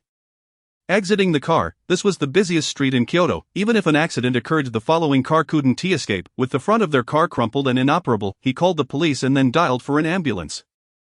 Finally confronting the man who had exited the main driver's seat, "What's wrong with you? Can't you drive?" After taking a few photos of the vehicles, he waited for the police to arrive.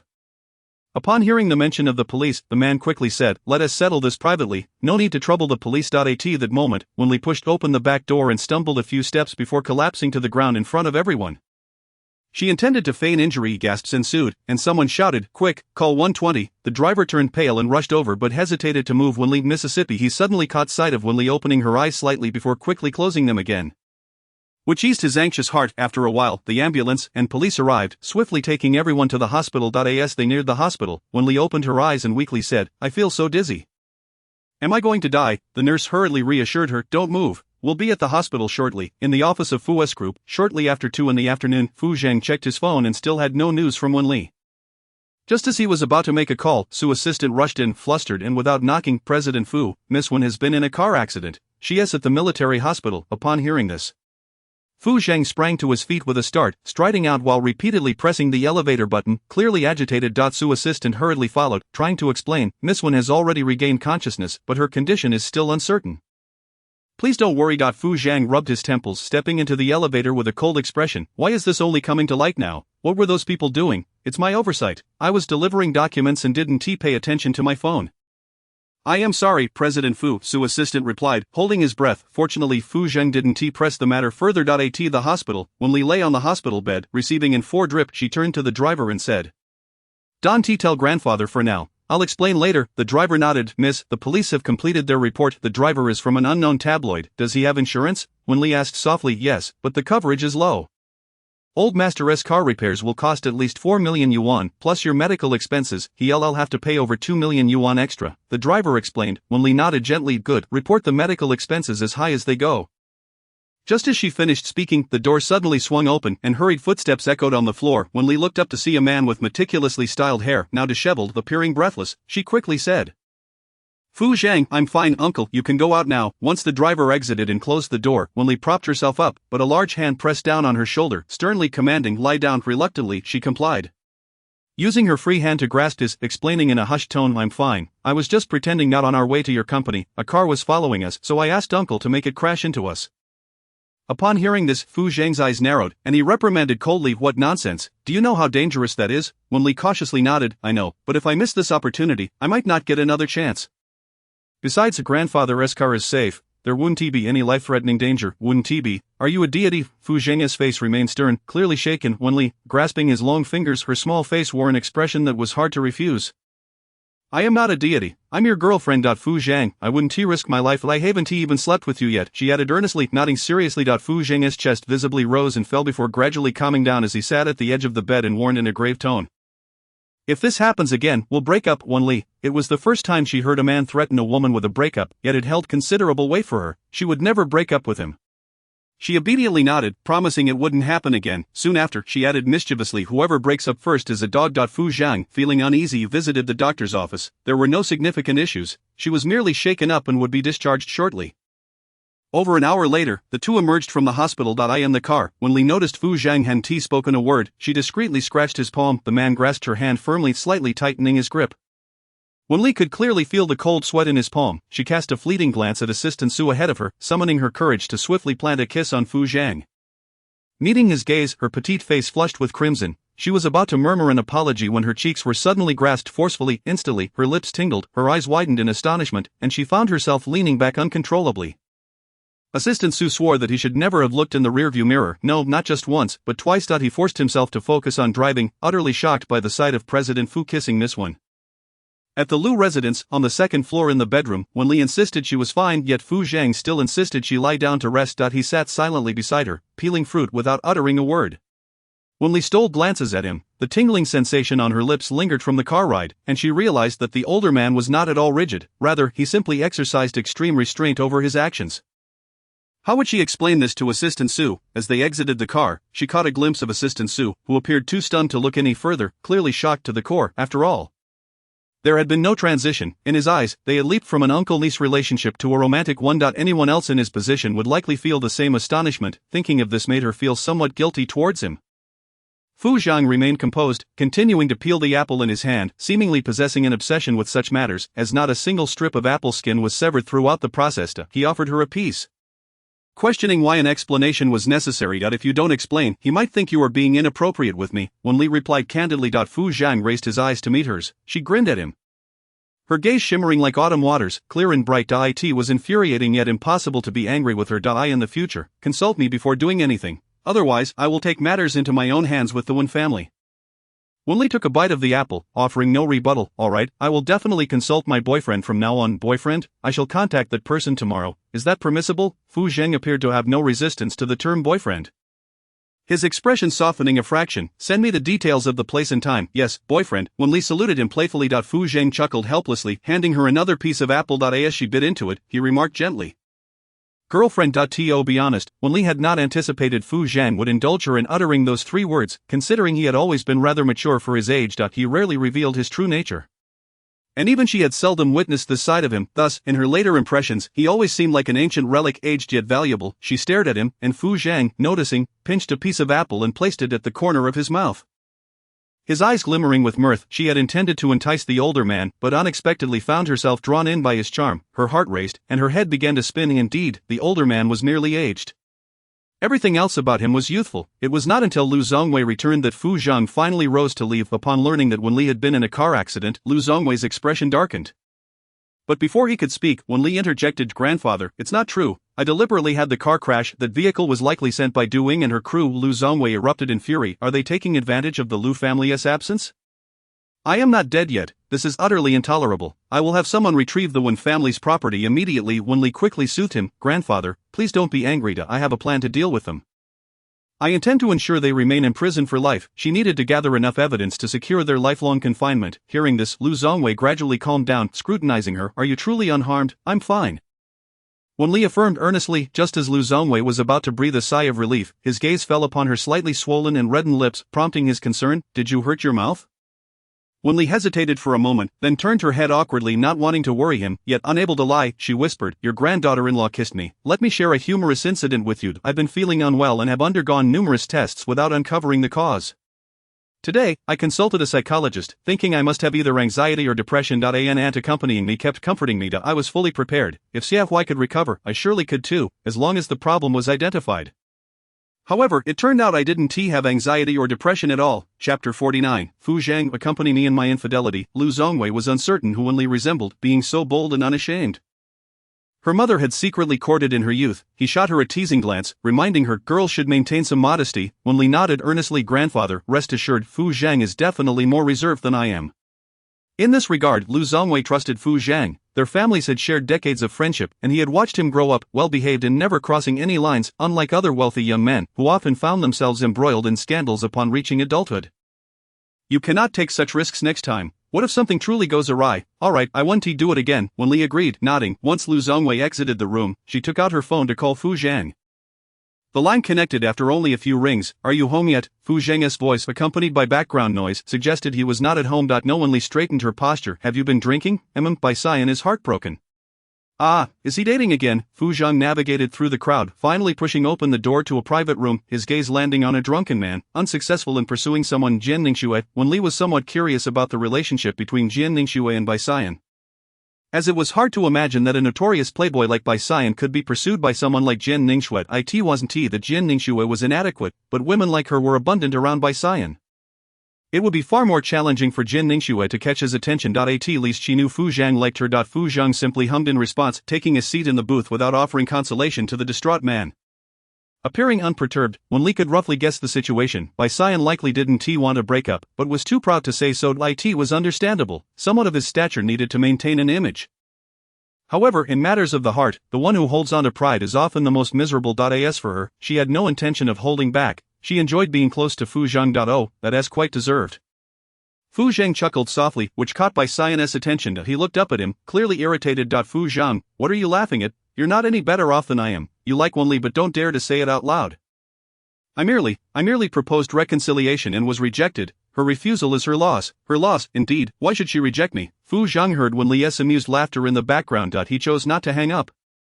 Holding the phone in his hand and refusing to engage in a battle of wits with the emotionally fragile man, it is indeed her loss. I have wealth when I desire it. People when I need them, and I live youthfully and vibrantly. Just as Wen Li heard this, the call abruptly ended, evidently due to some older man not wanting her to listen in. After hanging up, Fu Zhang glared at Bai Xian, who was flushed from drinking, muttering things that were hardly coherent. What man in this world is better than me? After breaking up with me, she will never find a better man in her life. Once she claimed to love me, now she says she feels nauseated at the sight of me. Women are no good. She is a good person. Bai Xian tipped the bottle of red wine back. His expression morose, clearly suffering from a severe heartbreak, which was probably the biggest setback of his life. Just as Fu Zhang was about to speak, his phone lit up with a new message. Fu Zhang. Drink less and I want to grow old together, dancing square dances. You wouldn't want to be in a wheelchair watching me dance with other old men, would you? He could almost envision Wen Li's adorable and lively demeanor as she sent the message. A smile crept across his lips, and just as he was preparing to reply, Bai Xian suddenly shouted, Fu Zhang, what are you doing? Fu Zhang merely glanced over casually. You're heartbroken. I'm in a relationship. It doesn't affect either of us. Under the influence of alcohol, Bai Xian's reaction was delayed. After half a minute, he retorted, don't gloat. If you're capable, try dating Wen Li. The lethal power of a white moonlight. You cannot underestimate. Fu Zhang could not be bothered to engage further, tapping on the screen to send a reply. Okay. He stood up, tucked his phone away, and addressed Bai Xian coolly, you continue drinking. I am going upstairs to work out. Bai Xian watched his retreating figure, bewildered, before taking another swig of red wine, resigning himself to drinking. After a while, he retrieved his phone and quickly dialed a number. I am about to drink myself to death. Are you reconciling or not? Where am I? I'm drinking in the heavens. If we don't reconcile, I'll descend to endure trials. Luckily, Fu Zhang had just left. Otherwise, if he were drunk, someone would have to recount his tales. The next day, he would indeed need to find a place to endure trials. The next day, at 10 in the morning, in a private hospital room. Wen Li lay on the bed in a patient gown, observing the paparazzi not far away. She touched her head and exaggeratedly exclaimed, I feel so dizzy. The paparazzo, filled with remorse, apologized. Miss Wen, I'm so sorry. I didn't mean to crash into you. The compensation amount is too much, and I can't afford it. I have children in school. A bodyguard, Chi Yuan, noticing the paparazzo's approach, promptly stepped in to block him. Standing firm, Wen Li continued to clutch her head, lamenting, my head hurts so much. After a moment, she regarded the paparazzo. Alright, take out the voice recorder from your pocket. She was certainly unaware of whether the paparazzo possessed a voice recorder. However, it was highly probable that those who engaged in such work did. The paparazzo's expression stiffened as he uttered, I do not have one, yet Chi Yuan had already approached him to conduct a search. And indeed, he found a recording device, which the paparazzo hastily discarded, crushing it beneath his foot. I will compensate you later, he stated, prioritizing the matter at hand. Wen Li slightly propped herself up, tilting her head to gaze at him. I know you did not intentionally collide with me, but you certainly followed me with intent. I can forego your compensation. I trust you understand the implications of my words. She was aware that if it were not for Du Ying's reluctance to part with this sum, the paparazzo would not have sought her out. A few million was no trivial expense for Du Ying and her associates, especially since the card was a supplementary one under Wen Rong's name. The paparazzo, a man in his 30s with a family of his own, held the weight of such financial burdens as a significant hardship, even to the point of having to sell his home. Miss Wen, what do you mean by that? He inquired. I can not only forego your compensation, but I can also offer you a sum. Wen Li continued without even glancing at him. Not if I were to provide the police with the footage from the dashcam. I would firmly assert that you were stalking me. This would no longer be an ordinary car accident. It would escalate to a matter of attempted murder. The paparazzo immediately denied. I did not follow you. Wen Li responded with a casual "oh," then turned to Chi Yuan asking, what is the daily cost for a hospital stay? Without saying a word, Chi Yuan retrieved the fee details from a drawer and handed them to the paparazzo. Upon glancing at the figure, the man's demeanor shifted dramatically as he exclaimed, 500,000, 50,000 a day. I could offer much more. This amount is merely a trivial expense for me. However, your earnings might take you a decade or more to accumulate. Wen Li feigned an air of nonchalance regarding her financial situation, though it was impossible to spend that much on a single meal. Such wealth was reserved for families like the Fu family, which had been established for centuries. However, the Fu family would soon be her own, so perhaps it wasn't entirely disingenuous. Miss Wen, you are making this quite difficult for me, the paparazzo said, his expression shifting to one of alarm. Wen Li held her head and remarked, I am not trying to complicate matters, I am merely stating the truth. My head is throbbing, I need the doctor to check on me again, Miss Wen. He exclaimed. The paparazzo hesitated before continuing. If I tell you, Miss Wen, will all expenses be waived? Judging by his tone, Wen Li did not immediately agree, yet the recording device hidden beneath the covers had secretly activated. The paparazzo lowered his head and disclosed, a lady approached me, asking me to follow you and capture photos of your meetings with men. Noticing Wen Li's silence, he elaborated, the lady is not as tall as you, with straight black hair. After a moment of contemplation, he added, she seems to be the fiancée of the Qin family. I saw her in a report before. Wen Li nodded slightly, gesturing for him to continue. She offered me 200,000. If I captured a photo of you with a man, she would pay me an additional 100,000. Wen Li could easily deduce the intentions of Wen Nuan. She merely wished to expose her romantic endeavors to the people of the capital, thereby undermining any future plans for a marriage alliance. She concluded the recording. In a few days, I will provide you with some photos to give to her.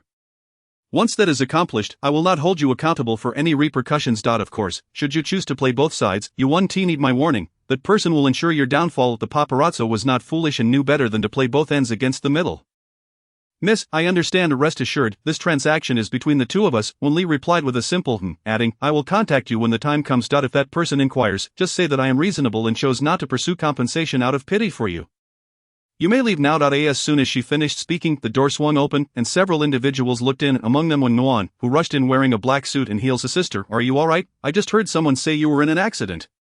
She quickly glanced at the paparazzo before her gaze settled on Wen Li. Wen Li felt a moment of panic but quickly regained her composure, knowing Wen Nuan must not have overheard anything. Otherwise, she would not have entered so calmly. I'm fine, just feeling a bit dizzy. Sister, I've had such bad luck to be hit by a car. Rest well and refrain from speaking, Wen Nuan advised. Turning her attention to the paparazzo, was it him who hit you? Yes, he claims he cannot afford such a sum, so I told him not to worry about it. After all, I am not lacking in funds.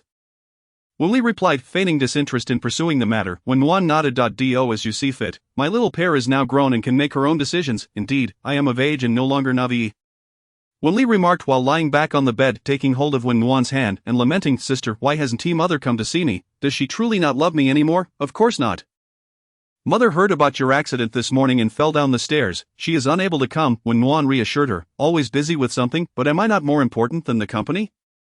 Wen Li retorted sulkily, her earlier maturity fading as she sounded like a child. Wen Nuan gently adjusted her hair and added, has grandfather and uncle not come either? They are also preoccupied, Wen Li mumbled. Wen Nuan gently caressed her face with both hands. The company matters are significant, they cannot revolve around you alone. Besides, I am here, am I not? With your sister by your side. Isn't that enough?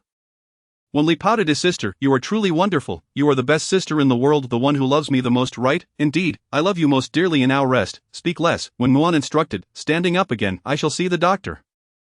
At that moment, the paparazzo interjected, Miss Wen, I will take my leave, thank you for your kindness. The two exited the ward in succession. Once they were certain he had left, Wen Li turned to Qi Yuan and instructed, please check the corridor surveillance footage to see how long she lingered. She will undoubtedly be more cautious now. Downstairs in the hospital, the paparazzo and Wen Nuan entered the same vehicle. Wen Nuan asked as she drove, did she notice anything? No, Miss Wen is kind-hearted. I followed your instructions, claiming my family was in dire straits, and she agreed to forego compensation, the paparazzo replied from the back seat. Wen Nuan nodded. Be careful, ensure she remains oblivious. Have you captured any photos of her in recent days? None. Miss Wen has been at the Lu residence and has not gone out, likely on holiday. We should be able to get some shots once she returns to school in a few days.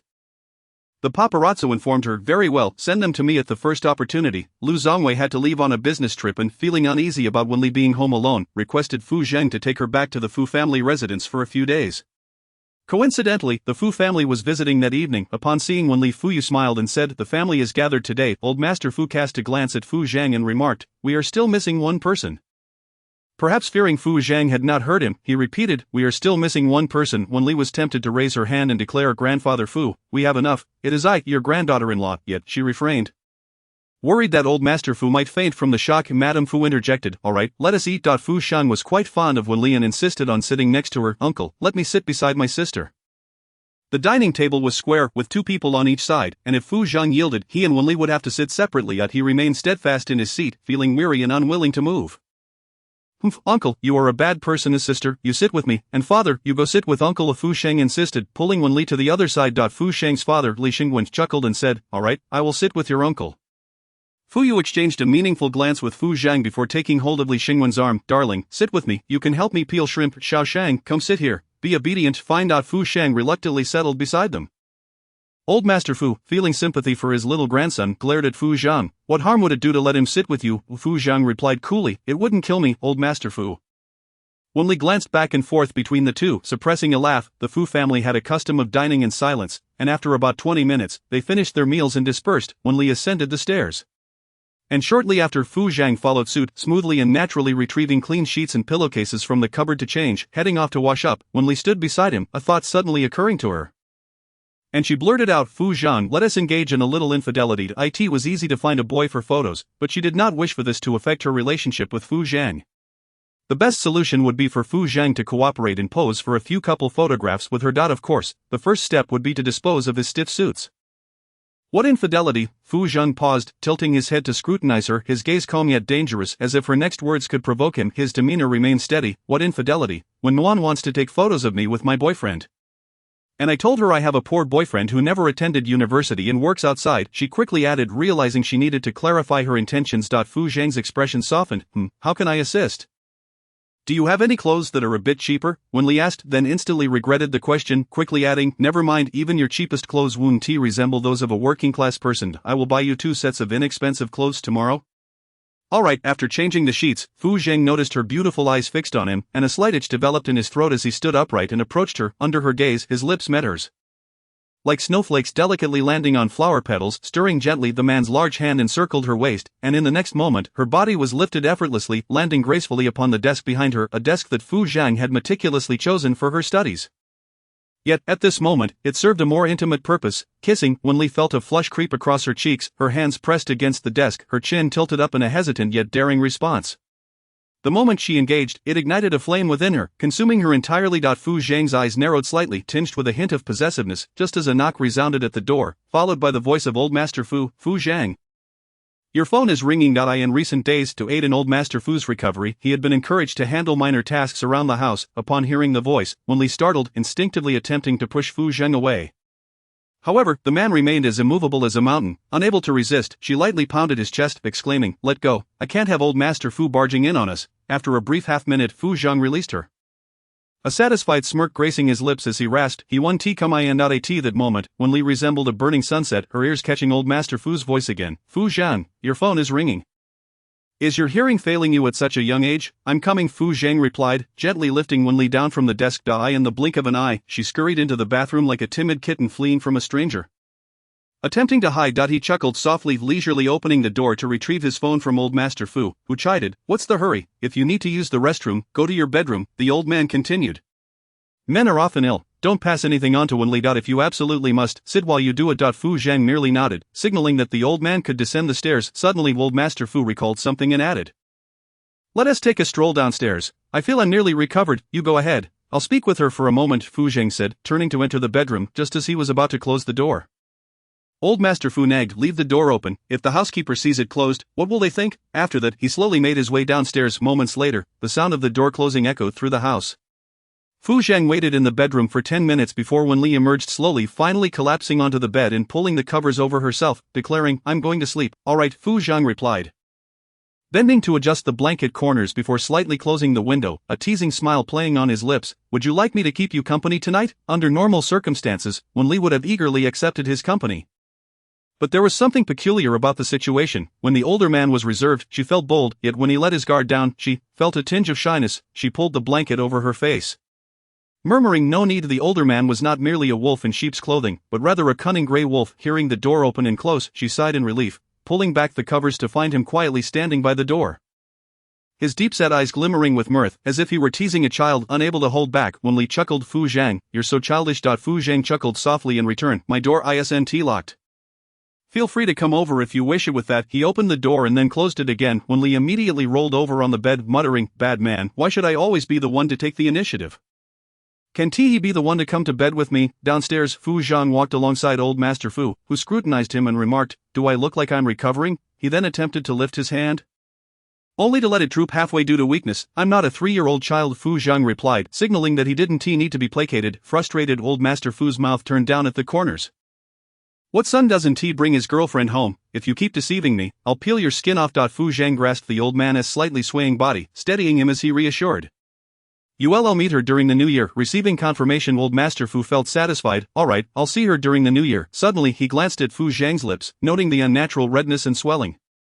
"Why is your mouth swollen? Haven't you seen a doctor?" Fu Zhang paused for a moment, responding coolly, "Have you never been in love?" Old Master Fu seemed to recall something. After a few steps, thunder suddenly rumbled, slicing through the night sky with a flash. Fu Zhang halted, then squatted down, urging, "Get on." Old Master Fu looked up, taken aback. "There is no need to worry. The thunder won't bring rain right away." Just as the words left his lips, Fu Zhang hoisted him onto his back and dashed toward home, the jostling making old Master Fu feel somewhat uncomfortable, yet he laughed heartily. "You cheeky brat. Always arguing with me, yet you care for me when it counts." Minutes later, they arrived at the Fu residence, where onlookers mistakenly assumed that old Master Fu had fallen. Fu old lady immediately stood concerned. "What happened?" Nothing. I'm just worried about the rain due to the thunder," old Master Fu replied as he dismounted from Fu Zhang's back. And the next moment, Fu Zhang dashed upstairs. Realization dawned on old Master Fu, who, feeling a twinge of jealousy, thought, "I had thought he was worried about me getting wet. Instead, he has concern for Wen Li. Well, at least he will be responsible for his partner." In the living room, Fu Yu and Fu old lady exchanged glances, uncertain of what to say. After all, Fu Zhang was not merely bringing home a child but a wife. Upstairs, Fu Zhang opened Wen Li's bedroom door and turned on the light, only to find the room empty. He strode toward the bathroom, still finding no one. Turning back, he entered his own bedroom, where the lights were already on, and the blanket was slightly stirred. He closed the door behind him, his deep voice infused with gentle reassurance. "I'm back." Before long, the head peeked out from the blanket. Wen Li's hair was tousled, sticking to her face as she blinked and murmured, "Fu Zhang, I'll keep you company while you sleep." A smile flashed across Fu Zhang's eyes as he moved toward the window, drawing the curtains. "Alright, let us sleep." Suddenly, a loud clap of thunder echoed, causing Wen Li to jump up, leaping into Fu Zhang's embrace. He covered her ears with his hands, only releasing her once the thunder subsided. "It's over," he said gently, though Wen Li had been trying hard to suppress her fear, reminding herself not to be frightened. She felt she could let her guard down with Fu Zhang nestled in his arms. She listened to the rhythm of his heartbeat and softly confessed, "Do you know why I'm afraid of thunder?" Fu Zhang chose not to probe further. He only knew that Wen Li had been afraid of thunder since childhood, assuming it was simply a sign of her timid nature. "Why? When I was in elementary school, someone snatched the toy you bought for me, and they bullied and hit me. That day the thunder roared so loudly, I hid in a corner crying, calling for you countless times." Wen Li's memories were somewhat hazy, as that incident had occurred long ago, and she didn't understand why her classmates had always tormented her. They had taken her belongings. During those times, warmth would always come to her rescue, and she had relied heavily on it. Now, reflecting on it, perhaps she had inadvertently incited the bullying. It was likely from those moments that she began to distance herself from Fu Zhang, feeling he could not protect her. Fu Zhang's brow furrowed deeply. He had assumed she had grown up without being bullied, only to discover that she had indeed suffered. Before he could respond, the girl in his arms murmured, "Fu Zhang, I am too easy to deceive. They set me up since childhood, but it was all for money. They had no love for me. I once cared deeply for them." Fu Zhang pulled her closer, bending slightly to whisper soothingly, "It's their loss. This is not your fault. I know it's not my fault. It's because their intentions were impure." Just moments ago, feeling despondent, Wen Li lifted her head to smile at him earnestly, saying, "Fu Zhang, don't pity me." She didn't want Fu Zhang's pity. She merely wished to share her experiences with him. "Alright, I won't pity you," he replied, gently stroking her hair. The next morning, Fu Zhang left for work while Wen Li spent the morning at the library. After a light lunch, she wandered into a vibrant old street bustling with life. Signs proclaimed clearance sales, rock-bottom prices, buy one get one free, and the lowest prices in history. She entered a shop offering a buy one get two deal, where an enthusiastic shopkeeper exclaimed, "Little sister, are you looking for clothes? Come see, these are this year's new styles, princess, lowly, and mature styles. You'll look stunning in a dress." Wen Li quickly waved her hands. "I'm not buying for myself. I'm shopping for my boyfriend, who is about 6 feet tall and weighs around 150 pounds. Do you have a black hoodie that would fit him?" "Yes, we have various sizes. Nowadays girls pamper their boyfriends. This black one is great, imported in only 88 yuan, buy one get two, top quality." The shopkeeper displayed the fabric to demonstrate its quality.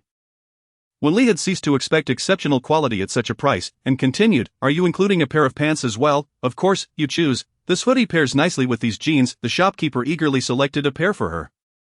Wen Li found the combination satisfactory, nodded, and pointed to a black hat. "Can I have that one too?" Alright, I can give you that, but I can't offer anything else, the shopkeeper agreed cheerfully. Wen Li sensed the shopkeeper was making a killing.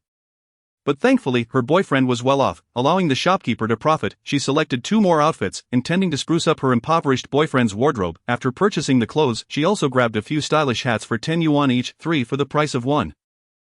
As Fu Zhang was about to finish work, Wen Li decided to visit him at the office. It seemed Assistant Su had given her a heads up, as the receptionist readily opened the elevator meant for the president. Upon seeing her, Assistant Su immediately recalled the scene from the other day and pretended to be busy organizing files. Miss Wen, President Fu is currently in the office attending to matters. You can have some coffee over there while you wait. Okay, thank you. Wen Li made her way to the reception room and took a seat. After a brief moment, Assistant Su arrived bearing coffee. Half an hour later, Fu Zhang emerged from the office, accompanied by a woman similarly attired in a suit. As they walked, the woman graciously remarked, President Fu, it has been a pleasure collaborating. This project will not disappoint the Fu Group. Fu Zhang acknowledged her with a nonchalant hum and added, Su, please see President Ruan out. As he spoke, his gaze lifted and fell upon Wen Li. He instinctively approached her, inquiring, when did you arrive? Just now, waiting for you to finish work, Wen Li replied softly. Fu Zhang glanced at his watch. Poised to speak, when President Ruan turned to look at Wen Li with a hint of surprise, saying, it's you. Wen Li stared at her in astonishment, as President Ruan continued with a smile, I remember you from the classical dance competition in freshman year. I was one of the judges. You wore a flowing white costume, performing between mountains and waters. I was quite impressed and had reached out to your parents, hoping you would continue your studies in classical dance. However, they prioritized your academics and declined. Suddenly, Wen Li recalled participating in a dance competition in her freshman year, where she had secured first place. Unfortunately, her grades had declined thereafter, prompting her guardian, Wen Rong, to prohibit her from pursuing dance. Before she could respond, President Ruan further inquired, are you still studying? Your talent is remarkable. Teacher Li Chunyun has expressed a desire to take you as a student, but has yet to find a suitable apprentice in recent years. When Li understood the significance of being Li Chunyun's disciple, it would be an immense honor and stroke of luck. She stood up and boldly declared, I am still practicing. Do I still have a chance? I could perform a piece. President Ruan paused, not wishing to let this opportunity slip away. She turned to Fu Zhang asking, President Fu, is it permissible? In the office, Fu Zhang gestured for them to enter, though Wen Li felt a twinge of nervousness. Unprepared as she was, she did not wish to miss this chance. Approaching Fu Zhang's computer, she opened the music software, located the appropriate track, and asked, Fu Zhang, would you please press play for me, positioned at the center. Wen Li slightly bowed to President Ruan before turning to Fu Zhang, signaling him to start. As she began to dance, her silhouette moved gracefully, delicate hands raised, with her gaze lowered, culminating in a light leap that exuded an ethereal purity. Capturing the audience's attention. Fu Zhang's eyes remained fixated on her, his previously cold demeanor slowly softening, revealing a hint of undeniable affection. In that moment, one's emotions are difficult to conceal. His fondness for her had surfaced and could not be suppressed. As the performance concluded, President Ruan regarded Wen Li with admiration, exclaiming, that was splendid. If Teacher Li Chunyun were to know of your willingness, she would surely be delighted. Please share your contact information. I will have her reach out to you. Wen Li promptly provided her phone number, earnestly stating, you may contact me anytime. President Ruan nodded and stood to leave, saying, President Fu, I shall not take up more of your time.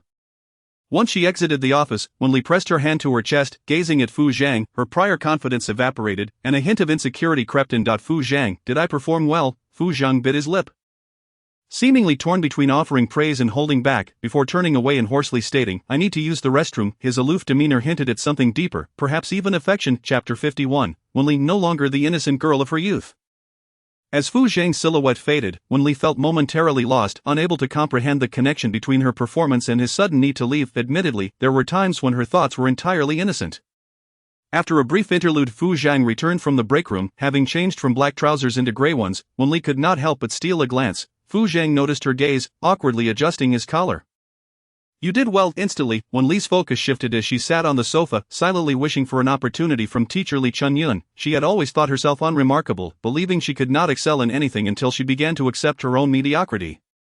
In her past life, she had been little more than a pawn in the game. Fu Zhang, seated in the leather chair, remarked nonchalantly, President Ruan is not one to engage in pleasantries. His implication was clear. President Ruan's interest was genuine. Not merely out of courtesy. Wen Li was confident in her abilities, though anxious she knew she possessed some skill. That was a suitable age for me then. It may not be now unless Teacher Li Chunyun has a strong interest in me. Perhaps I still have a chance, she mused. With that thought she inquired, is it possible to practice in the break room? The break room was somewhat cramped, but Fu Zhang pointed to the open space in front of the floor-to-ceiling windows. Saying, "Go ahead, will I be disturbing your work?" Wen Li asked with concern. Fu Zhang replied in a low tone, "Not at all." Afterward, as Fu Zhang returned to his work, Wen Li practiced basic movements nearby. She performed a split, her head slightly raised. The elegant curve of her long neck captured Fu Zhang's attention, causing him to neglect signing documents for several minutes. It was only when a knock sounded that Fu Zhang snapped back to reality.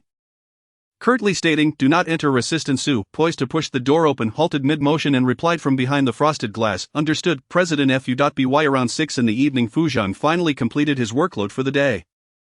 Meanwhile, when Li's face was flushed, her hair damply clinging to her forehead, upon seeing Fu Zhang rise, she quickly stood and asked, "Are we done for the day?" Fu Zhang nodded, his gaze falling on the beads of sweat at her neck. "Go take a shower. There are clothes for you in the cabinet." Wen Li looked at him in surprise, for this was Fu Zhang's office, not the Fu residence, and she instinctively questioned, "How could you have my clothes here?" "You tend to come here often," Fu Zhang replied in a low tone. Wen Li exclaimed in realization and hurried to the break room, opening the wardrobe to find half of it filled with Fu Zhang's clothes. The other half with her own. As she pulled open the lower drawer, she discovered even new undergarments. This did not astonish her. Every few months, Fu Zhang would have someone measure her size and deliver clothing. The older man was both mature and affluent. She selected an outfit and showered, emerging shortly after to find Fu Zhang sitting on the edge of the bed, looking up at her. "Returning to school tomorrow?"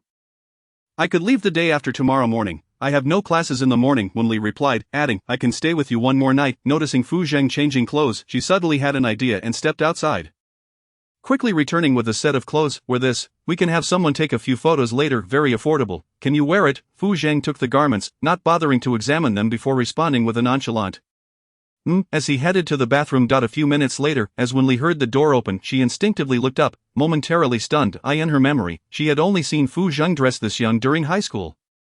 The inexpensive black hoodie and jeans on him appeared anything but cheap, accentuating his handsome features. She finally understood why brands sought celebrity endorsements. Poorly designed clothing looked unattractive on anyone. Beneath the cap, the man's jawline was sharp and defined, his thin lips forming a handsome line. The thought that such a man belonged to her filled her with a sense of satisfaction. With a playful smile, she extended her hand toward him, unabashedly saying, "Boyfriend, come here for a hug." Fu Zhang's eyelids lifted slightly as he observed her innocent face, those clear and lively eyes glimmering with intent. He found himself drawn to her subtlety, striding toward her. In the next moment, Wen Li leaped into his embrace, the pungent scent of the new clothes somewhat off-putting, but she adored it simply because it was worn by Fu Zhang. Fu Zhang had a penchant for ruffling her hair, finding it soothing like petting a cat. "What would you like to eat?" Wen Li released him and mysteriously replied, "I'll take you to a secret base." Upon hearing this, Fu Zhang said nothing but motioned for Assistant Su to follow. It was Assistant Su's first time sitting in the back seat, and he appeared somewhat out of place, as if he were the one in charge. Wen Li directed from the front passenger seat, guiding them into a narrow alley and parking beneath a tree. Once parked, the trio exited the vehicle, and Wen Li handed her phone to Assistant Su, reminding him, "Please be careful not to capture his face." Assistant Su accepted the phone, assuring her, understood. Though outwardly calm, he was inwardly anxious. The once impeccably groomed President Fu now resembled an ordinary college student. To be honest, he was quite curious about what Wen Li could have done to persuade President Fu to dress this way. Wen Li tugged Fu Zhang's cap down slightly, obscuring his brow and eyes, before wrapping her arms around him and signaling to Assistant Su to take the picture. After a few minutes, satisfied with the photos, Wen Li confirmed that none revealed Fu Zhang's identity and nodded in approval. Assistant Su let out a sigh of relief and asked, "President Fu, am I off the clock?" considering that Assistant Su's home was an hour's commute away. Fu Zhang replied, "Yes, drive the car away." President Fu, "There is no need. I'll take the light rail home." Assistant Su insisted, waving his hand. Fu Zhang replied coolly, "We will be taking a walk shortly." The implication was clear. President Fu and Miss Wen were indeed in a romantic relationship. Assistant Su gasped in realization, promptly nodding, "Understood, President Fu." Wen Li, observing Assistant Su's eagerness to leave, could not help but chuckle, glancing at Fu Zhang and asking, "Do you think Assistant Su will be scared into resigning? He is more likely to worry about being dismissed." Fu Zhang replied, removing his cap and holding it in his hand, his long fingers exceptionally elegant. As Wen Li contemplated, she turned and made her way toward the shop, ordering 2 bowls of sour vegetable rice noodles, one without spice and the other without scallions. The National Day holiday attracted many students to this area, and Fu Zhang, who usually exuded a sense of maturity, appeared less pronounced at this moment, almost radiating a charming senior aura. Several girls at the adjacent table frequently glanced in their direction, whispering and nudging one another. Eventually, one girl, her cheeks flushed, stood and approached, asking, "Senior, could I add you on WeChat? My friend says you're quite handsome." Wen Li, biting through the noodles in her mouth, swallowed and replied bluntly, "He is my boyfriend. Tell your friend to wait for the next lifetime." Had she not feared sounding overly harsh, she would have added that there was no need for her to wait. With her presence, Fu Zhang would never belong to anyone else. The girl cast a glance at her, then at Fu Zhang, embodying the modern youth's audacity that believes if one wields their tools well, no corner can remain untouched, unperturbed. Wen Li turned to Fu Zhang and playfully demanded, "Kiss me." Concerned that he might hesitate, she subtly tugged at the hem of his shirt. A glimmer of amusement danced in Fu Zhang's eyes as he leaned in and pressed his lips against hers in front of onlookers. The girl beside them swiftly turned and departed. Wen Li was momentarily taken aback. She had only requested a kiss on the cheek, not on the lips. Lowering her gaze, she took a bite of noodles. But perhaps due to her haste or embarrassment, the noodles unexpectedly splattered oil onto her face. She gasped and quickly grabbed a tissue to wipe her face, but the more she wiped, the spicier her eyes became. At that moment, a large hand grasped her wrist, offering a soothing presence. "I'll take care of it." The damp, cool tissue gently caressed her face, and after some time, the sting in her eyes subsided. Wen Li's eyes glistened with unshed tears as she blinked rapidly. Fu Zhang tilted her chin up and softly blew on her eyes, alleviating their fiery discomfort. Coincidentally, Bai Siyuan arrived just then to attend to some matters. Idly glancing out the window, he caught sight of Wen Li leaning closely toward a boy, unsure if they were kissing or engaged in some other intimate act. Frowning, his impression of Wen Li soured to the utmost degree. Previously, he had merely disapproved of her attitude toward Fu Zhang, but now, he felt a deep-seated loathing for her, as she appeared to be manipulating Fu Zhang's affections. Fortunately, Fu Zhang seemed impervious to her charms.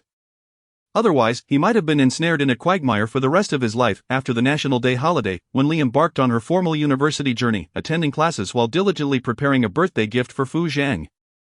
Having never lacked for expensive items, she pondered and decided to knit him a scarf. Inspired by trends she had seen online, time was of the essence, and for an entire week, she and Fu Zhang barely communicated, not out of neglect, but because she returned to her dormitory right after class to knit. In her busyness, she even forgot to eat. Moreover, since Fu Zhang hadn't reached out to her, she assumed he must be quite occupied with work. If he weren't, surely he would have come to see her. However, Assistant Su observed that Fu Zhang had not been in good spirits lately, maintaining a cold demeanor during meetings and contract signings.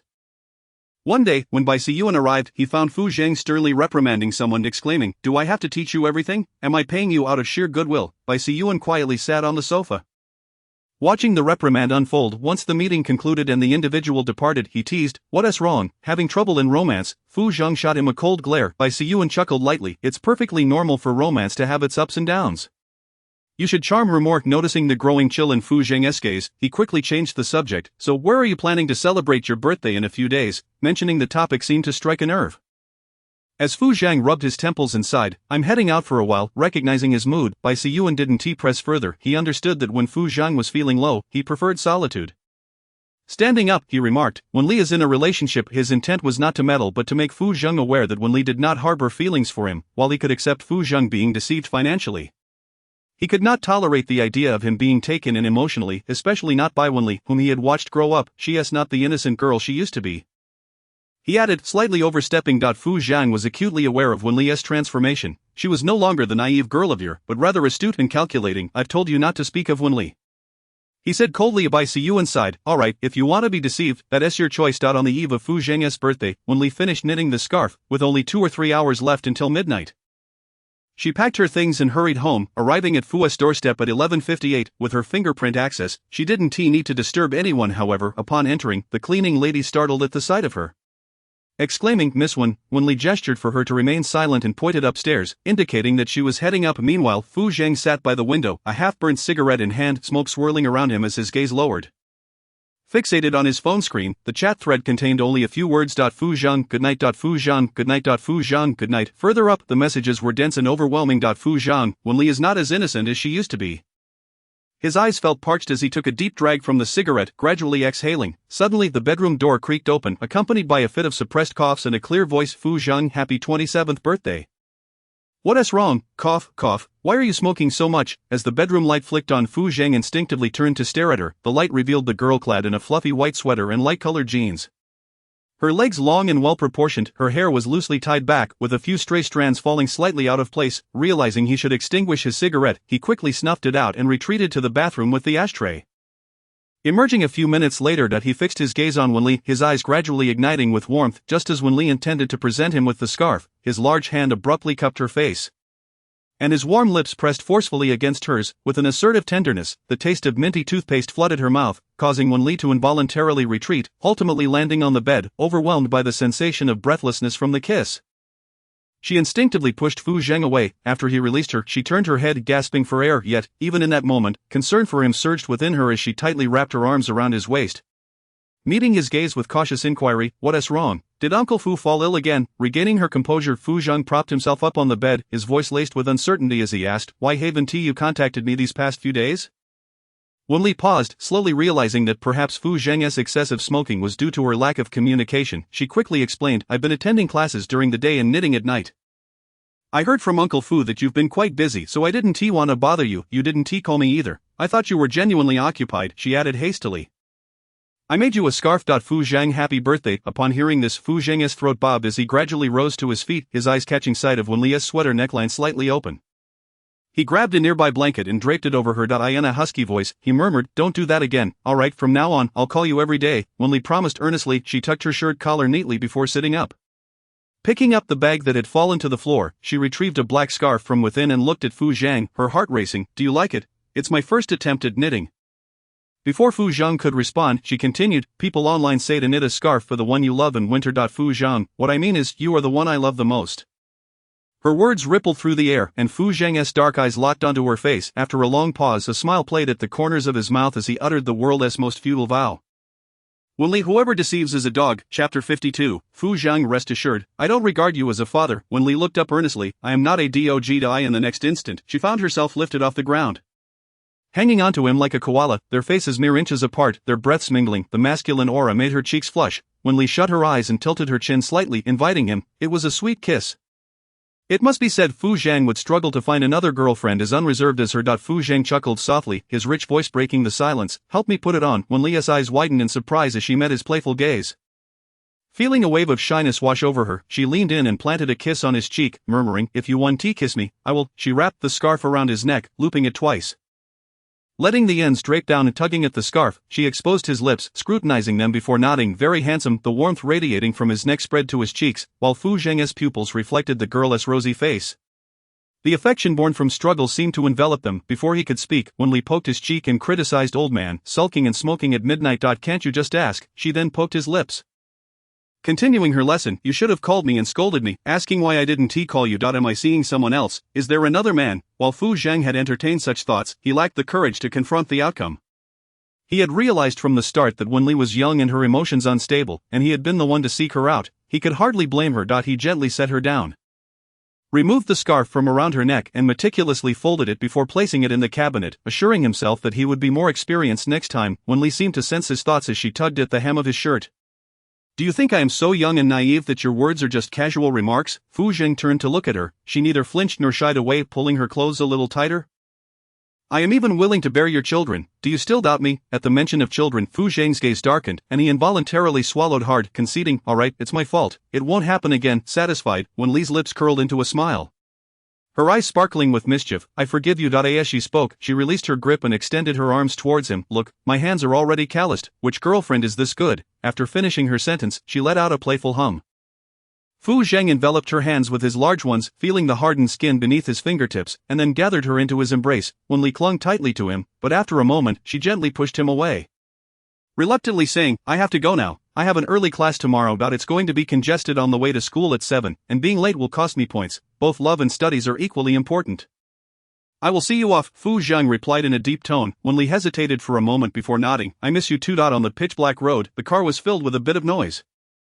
The girl's voice intermittently floated through, "Our professor talks too fast, and if you're not careful you can miss an entire page." They arrived at the parking lot around 2:30 in the morning. Fu Zheng unfastened his seatbelt, noticing that Wen Li had already fallen asleep against the car window, her plump lips slightly parted. In the dim light of the car, he noticed her prominent dark circles, and his gaze softened, soon replaced by a surge of affection. He took off his coat and gently draped it over her before adjusting the passenger seat to a flat position. Then, he reclined the driver's seat slightly, turning his body to face her, his cheek only a palm's breadth away. He had once adored her enchanting eyes, but now he found himself enamored with her soothing voice. It was only when his eyes began to feel dry that he finally closed them. A sudden beam of light jolted Fu Zheng awake, and instinctively he reached to shield Wen Li's eyes. Once the brightness faded, he withdrew his hand and pulled his clothing up a bit. Wen Li stirred, attempting to turn over, but bumped her head against the window, grasping her forehead in pain. She took a moment to realize she was in the car. Instinctively she sat up, glancing around, but found no one in the vehicle. Through the window, she saw the parking lot of the complex. She tried to push the car door open, only to find it locked, so she called Fu Zhang. The ringing echoed through the narrow gap of the window. Gradually becoming clearer. In her line of sight, Fu Zhang's tall figure emerged from behind a pillar, one hand carrying breakfast and the other holding a bouquet of unwrapped lilies. Soon after, the driver's side door opened, and Fu Zhang bent down to look at her, calmly saying, "If you're awake, go upstairs to wash up and have breakfast." Wen Li pushed the car door open and stepped out, clutching Fu Zhang's black suit. She jogged to his side, her lips curving into a smile before she could speak. "Why don't you carry me upstairs to sleep?" Fu Zhang responded with a curious as Wen Li wrapped her arms around his, clinging to him like she did when she was little, recalling how male protagonists in novels would carry the female leads upstairs to sleep. A smile flickered in Fu Zhang's eyes as he glanced at her. You would only be startled. Wen Li had always been prone to waking up easily, so she quietly rested her head on his shoulder, her gaze captivated by the fragrant lilies. "Did you buy these for me?" "Yes," Fu Zhang replied, his peripheral vision on her as he slowed his pace, adding, "Can I accompany you to class?" Wen Li's eyes sparkled with delight, eager to agree, but then she remembered something and asked, "Aren't you working today?" "It's my birthday, I'm taking a break. That's fine, but you can't wear a suit." Fu Zhang responded with a simple and as they entered the house, he noted that it remained tidy after a week of his absence. Wen Li wasted no time and headed straight to her room to freshen up. By the time she emerged, Fu Zhang had already changed into a new outfit, a black turtleneck sweater and black trousers. His hair was tousled, and his bangs fell over his brows, shedding any semblance of maturity for a more youthful vibe. Resembling a well-groomed wolf dog, Wen Li couldn't help but steal glances at him, whispering, "Why didn't you dress like this before?" If he had, perhaps she would have noticed him sooner. After all, who could hold a crush on someone who wore suits daily and had a cold demeanor? "I never dated an 18-year-old before," Fu Zhang said, gesturing for her to hurry and eat breakfast. Surprised that he could tease, Wen Li chuckled lightly and corrected him, "I'm about to turn 19, once I'm 20. We can get our marriage certificate." After saying this, she quickly ate her meal. By the time they reached the classroom, there were no seats left in the back, only in the front. Fortunately, Wen Li was accustomed to sitting up front, while Fu Zhang, wearing a baseball cap, took out a pair of glasses from his pocket. If he weren't familiar, one might not recognize him at all. Sensing Wen Li's gaze, he turned slightly, his deep-set eyes narrowing. "What?" Wen Li leaned in a bit closer, even raising her book, and quickly kissed his cheek before retreating just as the professor walked in. Fu Zhang was taken aback, momentarily stunned, then instinctively touched his warm cheek, quickly lowering his hand, a smirk forming at the corner of his lips. After a morning full of classes, as Wen Li stood up, Li Qin approached her, whispering, "Boyfriend," while glancing at Fu Zhang's attire, which bore no brand logos. Wen Li nodded. "He took a day off to accompany me." Li Qin stole a few more glances at Fu Zhang before she left. Shortly after they departed, she reappeared behind them, snapping a few pictures of their backs to send to someone. At noon, the school gate was bustling with people, yet Wen Li instantly spotted Wen Yuan. She instinctively pulled Fu Zhang to turn around, but Wen Yuan had already seen her, calling out, "Lili." Wen Li could only softly say, "You go ahead." Fu Zhang replied with an walking into the crowd while Wen Yuan approached, casting a few curious glances in his direction. He looked somewhat familiar but not entirely. She turned to Wen Li, asking, "Boyfriend?" Wen Li shyly nodded, and Wen Yuan shot her a playful glare. "Why didn't you show him to me? It's not stable yet. Let us wait until it is," Wen Li replied, waving her hand to signal her sister not to press the issue. "Sister, why are you here?" "I have some matters to attend to here and thought I'd drop by to see you. I'd been away for 7 days during the National Day holiday." "You've been so upset?" Wen Yuan handed her an exquisite box, her tone teasing. Wen Li pouted, opening the box to reveal a stunning new ring. "Is this the latest style?" "Yes, Mom said you would like it, so she bought it for you." "Over $1 million. She just bought it without hesitation." "Is she still angry with Mom?" Wen Yuan laughed. Wen Li chuckled and quickly shook her head. "I'm not angry anymore, but I'm still mad at old Duck. I want to talk to him." All right, you can do as you please. Today is Uncle's birthday. Dad wants you to come back for a visit." Before Wen Li could respond, Wen Yuan added, "If you don't want to go back, I can visit the Fu family for you. You can go." "I don't want to." Wen Li shook her head. Fu Zhang wouldn't be home today, and the Wen family wouldn't be able to see anyone. Wen Yuan gently patted her hand, saying, "I brought gifts. I have to get back to my tasks." After watching her get into the car and leave, Wen Li immediately called Fu Zhang. "Where are you?" "In the car." "Come over," Fu Zhang replied. When Wen Li entered the car, Fu Zhang was on the phone with Bai Siyuan. Upon seeing her get in, he switched to speaker mode and leaned over to fasten her seatbelt. "You're not coming back today?" Bai Siyuan remarked, puzzled. "You have such a strange mindset. You're only 27 and aren't celebrating your birthday? People in their 70s or 80s still throw parties." Fu Zhang started the car, replying coolly, "It's not that I'm not celebrating. I just want to be celebrating with you all. I'll be celebrating with my girlfriend." Bai Siyuan gasped in surprise. "Who is she? Can you let me know? I'm so curious about who has captured you in just a few days." At the red light, Fu Zhang turned his head to signal Wen Li to speak up. It is me, Wen Li could almost hear the stunned silence on the other end of the line. After a long pause, Bai Siyuan finally spoke, his tone quite displeased. Wen Li, I used to think you were just young. But now I see you are quite cunning, dangling Fu Zhang while playing with other men. That you're even more formidable than those in the Wen family. Shut up, Fu Zhang frowned, instinctively reaching to hang up the phone. But Wen Li was quicker, snatching it from him and earnestly asking, what man am I playing with outside? Bai Siyuan scoffed, a few days ago, over at Old Street, you were kissing a guy in a black hoodie. Did I not tell you not to deceive Fu Zhang's feelings? Can't you understand? His frustration escalated towards the end. Why deceive anyone's feelings? If she deceived Fu Zhang physically, he wouldn't be this angry. Bai Siyuan apologized. After Fu Zhang's stern reprimand, he added, the guy in the black hoodie is me. Bai Siyuan, show her some respect. That he parked the car by the side of the road. He cast a glance at Wen Li, who remained unperturbed, and she earnestly replied, I will not deceive him regarding my feelings. The phone fell into silence, and Bai Siyuan seemed to be grappling with a headache as he retorted, Fu Zhang, could you refrain from assuming everything on her behalf? Have I not known you for over 20 years? Do you possess tattered clothing? Do not tell me you wish to be Wen Li's mistress? If that is the case, let us sever ties for this lifetime. I refuse to acknowledge it. Is there anyone else who will? Fu Zhang coldly responded, when have I given you the impression that I desire to be a mistress? On the other end of the line, Bai Siyuan gradually calmed down, though still irate. So, your girlfriend is Wen Li, he scoffed. No wonder they say love is merely love. Your affairs are none of my concern. Pursue your happiness. With that, he ended the call. Fu Zhang furrowed his brow, setting down the phone and turning to Wen Li. I am sorry. Wen Li could indeed understand Bai Siyuan's perspective. In the eyes of their circle of friends, she was a heartless traitor, and thus, they would never easily trust her. She shook her head and said, it has nothing to do with you, it is my issue. Fu Zhang, if everyone urged you to break up with me, would you do it? She asked, her voice tinged with apprehension. No, Fu Zhang replied without a hint of hesitation. He knew himself well. Unless he wished to end it, no one could persuade him otherwise. Wen Li breathed a sigh of relief and raised her hand in a vow. I assure you, I will be a better girlfriend than anyone else. I will do the laundry and cook. Fu Zhang's voice was laced with disbelief. Wen Li quickly realized she had exaggerated and corrected herself, saying, I will work hard to earn money so that auntie can handle the cooking and laundry. Is that acceptable? Fu Zhang was silent for a moment before finally responding in a low voice. I do not require you to do anything. As long as you are happy. Wen Li's eyes instantly glistened with tears. She lowered her head to wipe away a tear from the corner of her eye and whispered, Fu Zhang, you are even more like my father than Wen Rong. In her life, Fu Zhang played the roles of both father and mother, a singular person embodying a whole family. Fu Zhang's brows twitched, and unable to resist, he gently tapped her forehead with his right hand. I do not wish to be your father. Wen Li immediately covered her forehead and turned to stare at him, chuckling awkwardly. Fu Zhang, I promise I do not see you as a father, so do not worry. Chapter 53. He is the man Wen Li plays with outside. At noon, Wen Li ordered a cake and sang a birthday song for Fu Zhang. When she looked up, even though the older man had his head down, she could still see a hint of moisture in his eyes. Sometimes she really wanted to slap herself. In her past life, Fu Zhang might have waited many birthdays, yet she always seemed reluctant, often running off right after the meal. Some things should not be probed. Once delved into, the guilt and remorse within her became suffocating.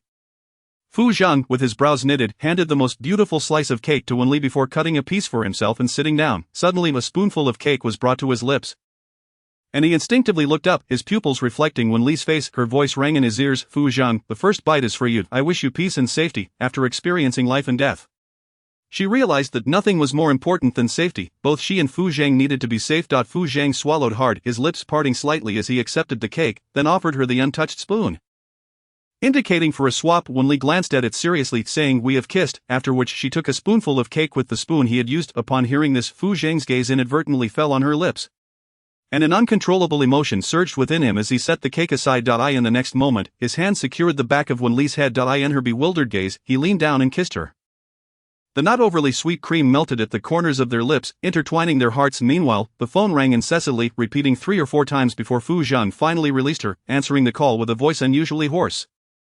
What is it? What are you doing? Came the voice of old Master Fu from the other end. Resting. Fu Zhang pulled out a tissue to wipe Wen Li's mouth. Wen Li's face flushed suddenly as she took the tissue to clean herself, her gaze inadvertently darting to the man opposite her, who had a bit of cream on his lips, a striking sight that made her heart race. Suddenly old Master Fu's voice interrupted her thoughts, asking, which floor is the house near Shaoli's school? I am downstairs with some snacks for her. 5th floor. As soon as Fu Zhang finished speaking, Wen Li's tissue fell from her hand, and she hurriedly wiped her mouth. A bit flustered. He chuckled softly and leaned in closer. Old Master Fu, bemused, noted that Fu Zhang had always been somewhat peculiar. Since childhood, he rarely smiled. What could possibly make you happy? What did your daughter-in-law give you? Just then, there was a knock at the door, causing Wen Li to startle. Fu Zhang hung up the phone and grasped her wrist, saying, "What are you afraid of? I will handle it. I am concerned about his health." If old Master Fu were in good health, Wen Li would not wish to deceive him. Just as the knocking persisted, she promptly rose to open the door. Old Master Fu entered with a middle-aged man.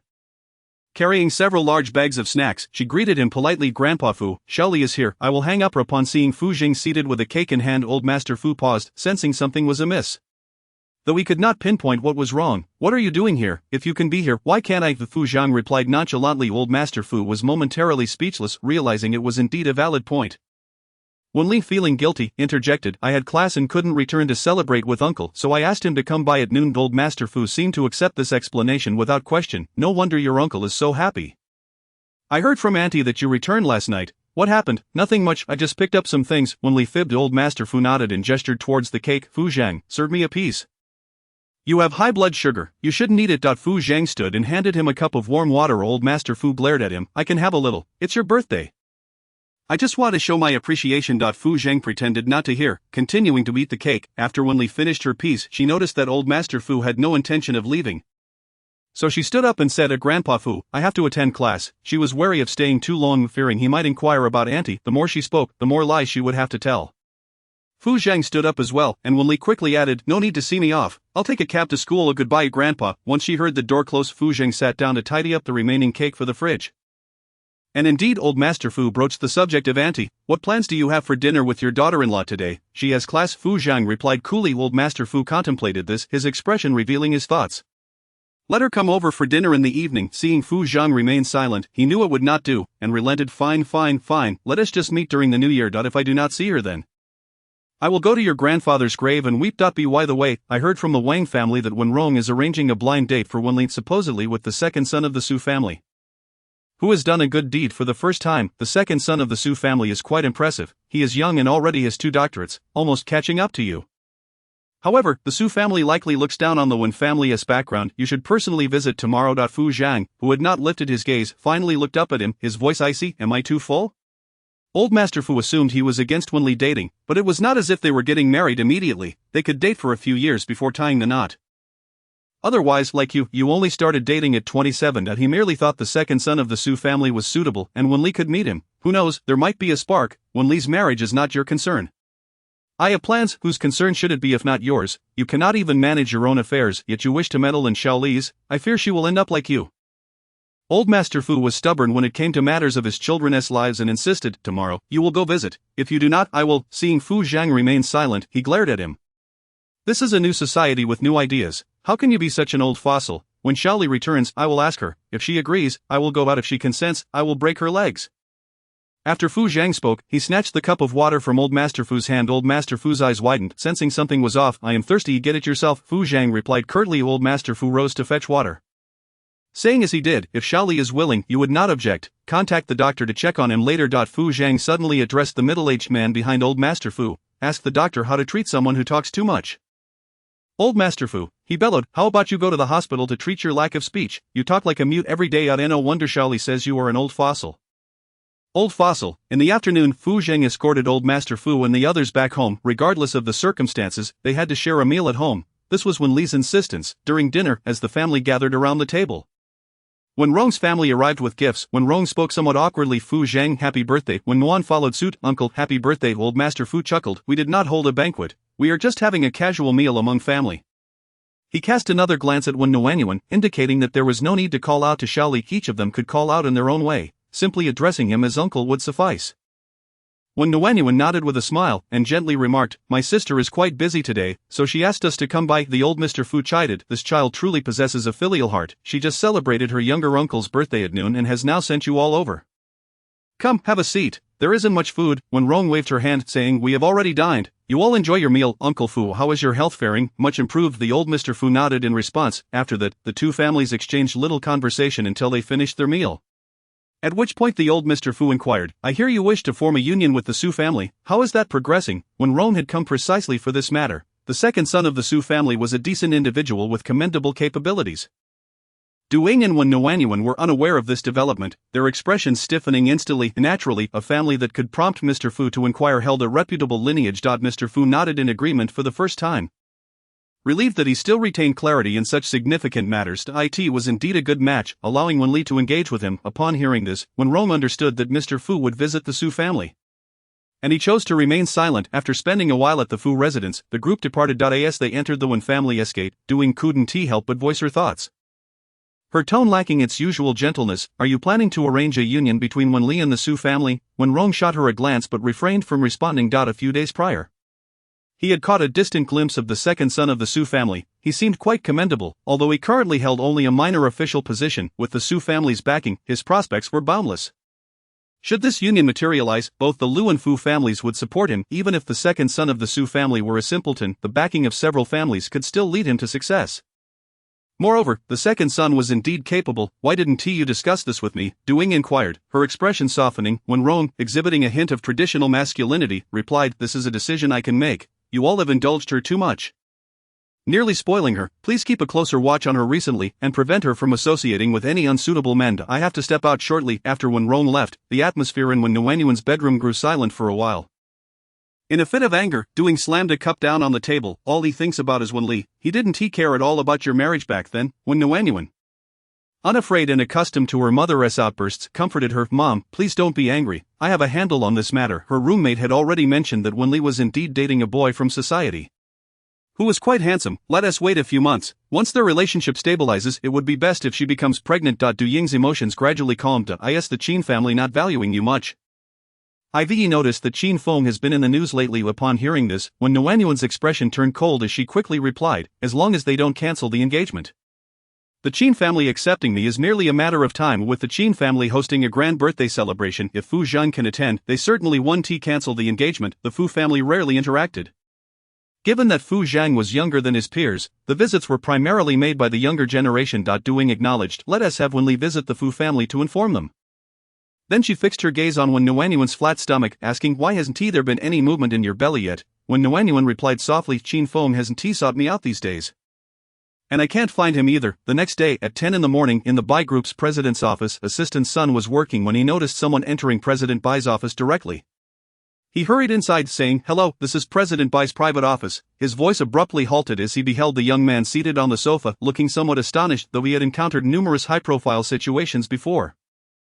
President Fu Zhang responded with a casual crossing his legs and looking down at his phone, replying to Wen Li's message. At the company, Wen Li, I have classes all weekend and can't go home. Fu Zhang, I'll come. He then looked up at Assistant Sun, inquiring, when will Bai Siyuan arrive? President Bai is in a meeting. It has been over an hour, and there should be about 10 minutes left. Assistant Sun added, President Fu, would you like coffee or tea? Recently, Wen Li had been overseeing Fu Zhang's diet, forbidding him from drinking coffee or tea in the morning, insisting on warm water instead. Assistant Sun turned to head towards the tea room.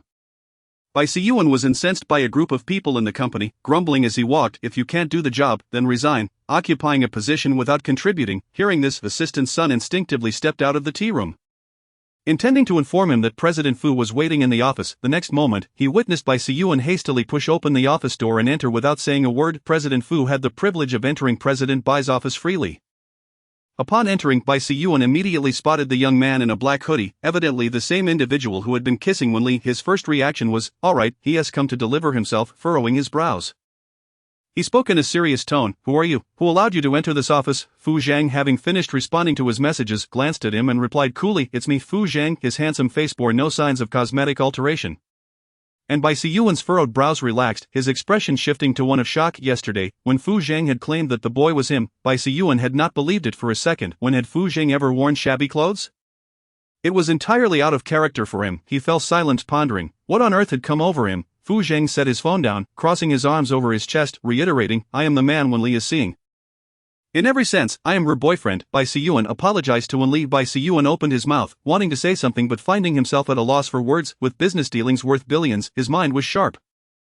Yet he found himself tangled in this situation. When did you and Wen Li start dating? The day the old man fell ill. Fu Zhang spoke in a low tone. Bai Siyuan, regardless of how Wen Li and I fare in the future, do not interfere in this matter, nor utter a word. Whatever the outcome, it is my choice alone, and she bears no responsibility. It is not she who is holding me, it is I who am drawn to her. I am not a teenager. I fully understand what I am doing. Fu Zhang had never been the type to confide in his friends. He usually shouldered his burdens alone. His affection for Wen Li likely stemmed from a time of confusion. Prompting him to share his feelings, Bai Siyuan began to comprehend his meaning. Regardless of Wen Li's circumstances, she was blameless. It was Fu Zhang who was aware of the potential consequences and chose to proceed.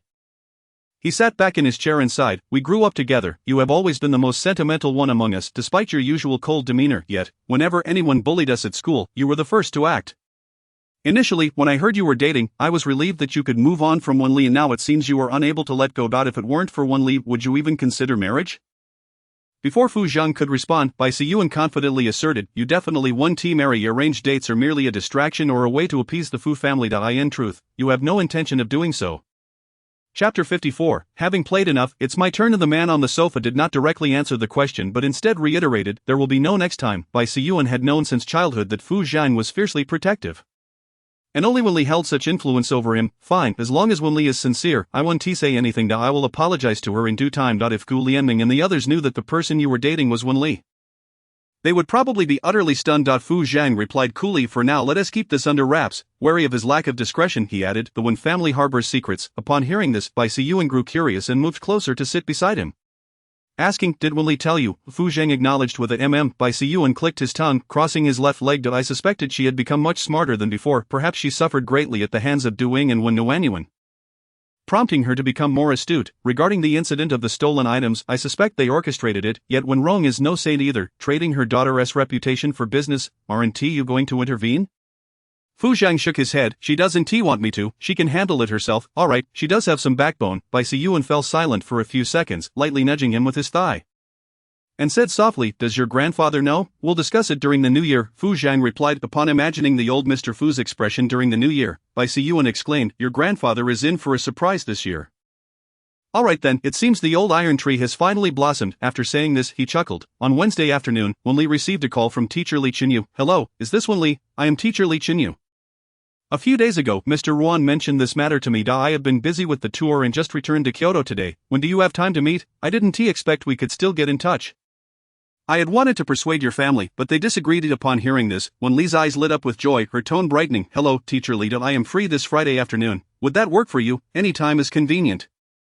I will call you then. Teacher Li's voice was warm and enthusiastic, but she was evidently busy. As she hung up after just a few exchanges, Wen Li realized that teacher Li would surely want to see her perform. With her studies consuming her time, she hadn't had the chance to practice her dance. After considering it, she decided to stay out for a few nights. With no classes that evening, she got up to pack some things. Planning to head out after her class, nearby Li Qin noticed her packing and teased, are you going out to stay with your boyfriend again? Yes, he tends to be quite clingy. Wen Li exhibited a somewhat bashful demeanor. Li Qin enviously remarked, your boyfriend is truly wonderful, unlike mine who only knows how to play basketball every day. However, precautions must be taken, otherwise an unintended pregnancy would be quite troublesome. With an air of secrecy, she retrieved several condoms from her drawer and handed them to Wen Li, saying, here, these are for you. Wen Li, however, did not assume her intentions were purely benevolent. After all, a box of condoms costs over 100.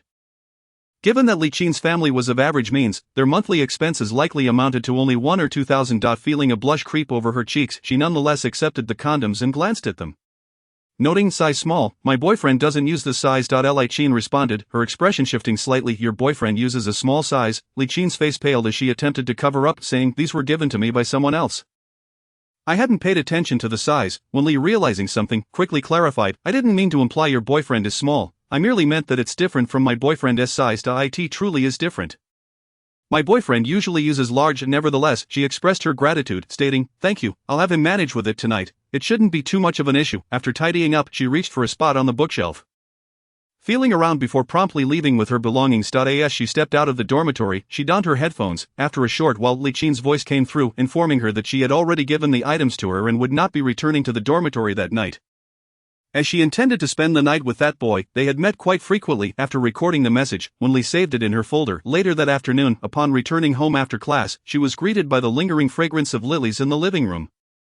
She wondered what Fu Zhang might be doing at that moment. She had previously struggled to comprehend how couples could be so attached, but now understood that affection is indeed uncontrollable. Spraying a bit of water, she then took out the condoms Li Qin had given her, holding them up to the light, where she could faintly discern several tiny pinholes. It seemed as though they were anticipating her pregnancy. This sudden thought reminded her of her previous life abroad, where she was often pursued by boys in a rather open-minded society where one-night stands were commonplace, though she had considered dating. The thought of those boys having been with numerous women made her hesitant to engage with them. Looking back, she felt a sense of relief, otherwise she would have no face to pursue Fu Zhang now. She preferred a relationship that was both spiritually and physically pure. Upon hearing the door open, Fu Zhang emerged from the bedroom and immediately noticed Wen Li examining the condoms. He paused momentarily.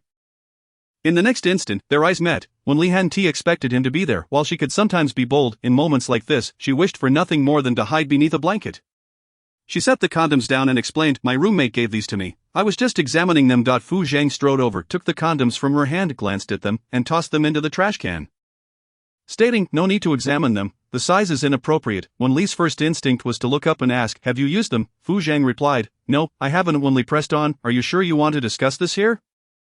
Sensing a hint of urgency, she instinctively shrank back but nodded, saying, "If you have needs, I can accommodate." Pausing for a moment, she added softly, "But please be gentle, I am afraid it might hurt." Fu Zhang's gaze deepened, and he rubbed his temples, his tone becoming more serious. Wen Li responded with a soft lowering her head, "We are already adults, we must face this eventually." Just as she finished speaking, a sharp pain shot through her forehead as she clasped her hands over it. Looking up at him with a hint of dependence, "Fu Zhang, I miss you." In the next moment, she opened her arms to embrace him. Fu Zhang bent slightly, effortlessly lifting her up, and they held each other face to face. The man's lips parted slightly, then "Kiss me." The older man had but this modest request. Wen Li, naturally willing, cupped his face and planted a kiss on his lips, followed by a more fervent one. "Fu Zhang, when do we go to bed?" At 27, Fu Zhang had normal physiological needs, and Wen Li felt reluctant to have him suppress them any longer. If he continued to hold back, it could lead to real issues. His deep gaze bore into hers as he spoke in a husky voice, "You are still young, wait a few more years, focus on completing your studies. I am not a child, I will soon be 19. And I have developed some," Wen Li asserted earnestly. Fu Zhang, responding almost instinctively, took a deep breath and gently placed her on the sofa before turning to leave. Wen Li sensed the shift, taking a deep breath. She summoned a bit of courage and followed him. However, as soon as she stepped into Fu Zhang's room, he pushed her back out and closed the door, stating, "I won't be coming in for the next month." Wen Li, it was unclear whether it was her lack of allure or his steadfastness that led to this. Covering her flushed face with her hands, she realized her courage had evaporated and dashed into the bedroom. Shutting the door behind her and diving into the covers, "Wen Li, you might as well forget your face." Half an hour later, a knock sounded at the bedroom door, accompanied by Fu Zhang's calm voice. "Come out for dinner." Wen Li responded with an "Oh," and after a moment of hesitation emerged from her room, feeling somewhat embarrassed to face Fu Zhang. During dinner, she kept her head down, observing her eating only plain rice. Fu Zhang's gaze lingered on her face until he finally broke into a light chuckle, saying, "So now you feel embarrassed." Wen Li immediately lifted her head and, without missing a beat, shoved a piece of vegetable into his mouth. Declaring no more comments, Fu Zhang slowly chewed the food, serving her some vegetables as he explained in a low voice, "I hope you consider these matters carefully before proceeding." Wen Li was about to respond when he interjected, "Even if you've thought it through now, it won't work. Your body is not fully developed." Her ears reddened at his words, and she buried her head deeper into her bowl. "Old-fashioned, please stop talking." Fu Zhang, rising to fetch a glass of warm water, he placed it beside her and added, "I will be going abroad this weekend and will return next Wednesday." Upon hearing this, Wen Li naturally had nothing to say.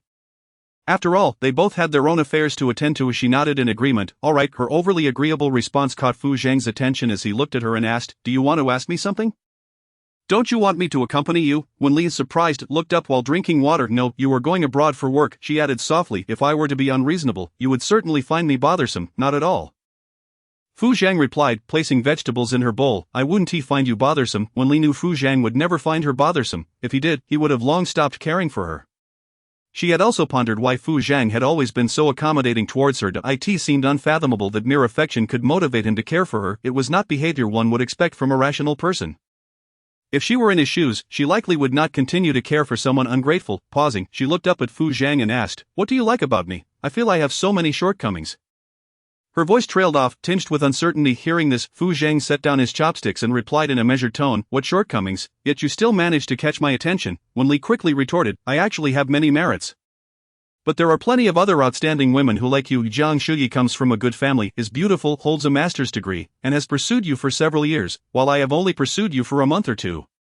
Why did you choose me? Perhaps it was a woman's nature to seek clarity about why they were favored, to understand what made them better than others, though she knew Fu Zhang liked her.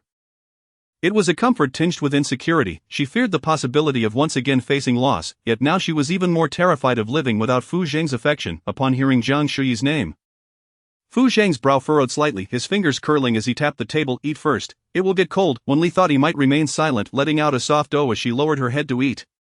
Once they finished, she stole a glance at Fu Zhang, who was clearing the dishes. Before she could finish tidying up, Fu Zhang took the bowls from her hands. I don't like her. Why would I agree to her? He stated coldly. Do you think that because I am older, I would casually agree to things? Using her words against her, Wen Li found herself momentarily speechless, her mouth opening but no words coming out. The bowls on the table were stacked together as Fu Zhang held them, looking at her. Wen Li, I am 8 years older than you. Simply saying I like you is not responsible. We will definitely get married in the future. Wen Li's eyes widened in surprise as she looked up at him. The man maintained his usual composed demeanor. She quickly moved around the table and, in the next moment, wrapped her arms around his waist. Fu Zhang, still holding the dishes, could only look down at her, pressing his lips together. Go sit on the sofa, I will wash the dishes. I'll do it, Wen Li replied, considering how he had been cooking and cleaning for days. She couldn't allow him to bear the burden alone. As she reached for the dishes, Fu Zhang set them on the table, and in the next instant, he swept her up into his arms. Carrying her towards the sofa. He gently placed her down, saying nothing, and walked towards the kitchen. Wen Li tilted her head to watch him as he calmly rolled up his sleeves, his head slightly bowed. The bridge of his nose creating a perfect line. She quickly grabbed her phone from the table and sneakily took a couple of pictures. When they were alone, Fu Zhang habitually tidied up the house. As she saw him emerge from the kitchen and walk into her bedroom, she noticed him carrying freshly changed bedding into the laundry room. After resting for half an hour, Wen Li returned to her room to change into a dance practice outfit.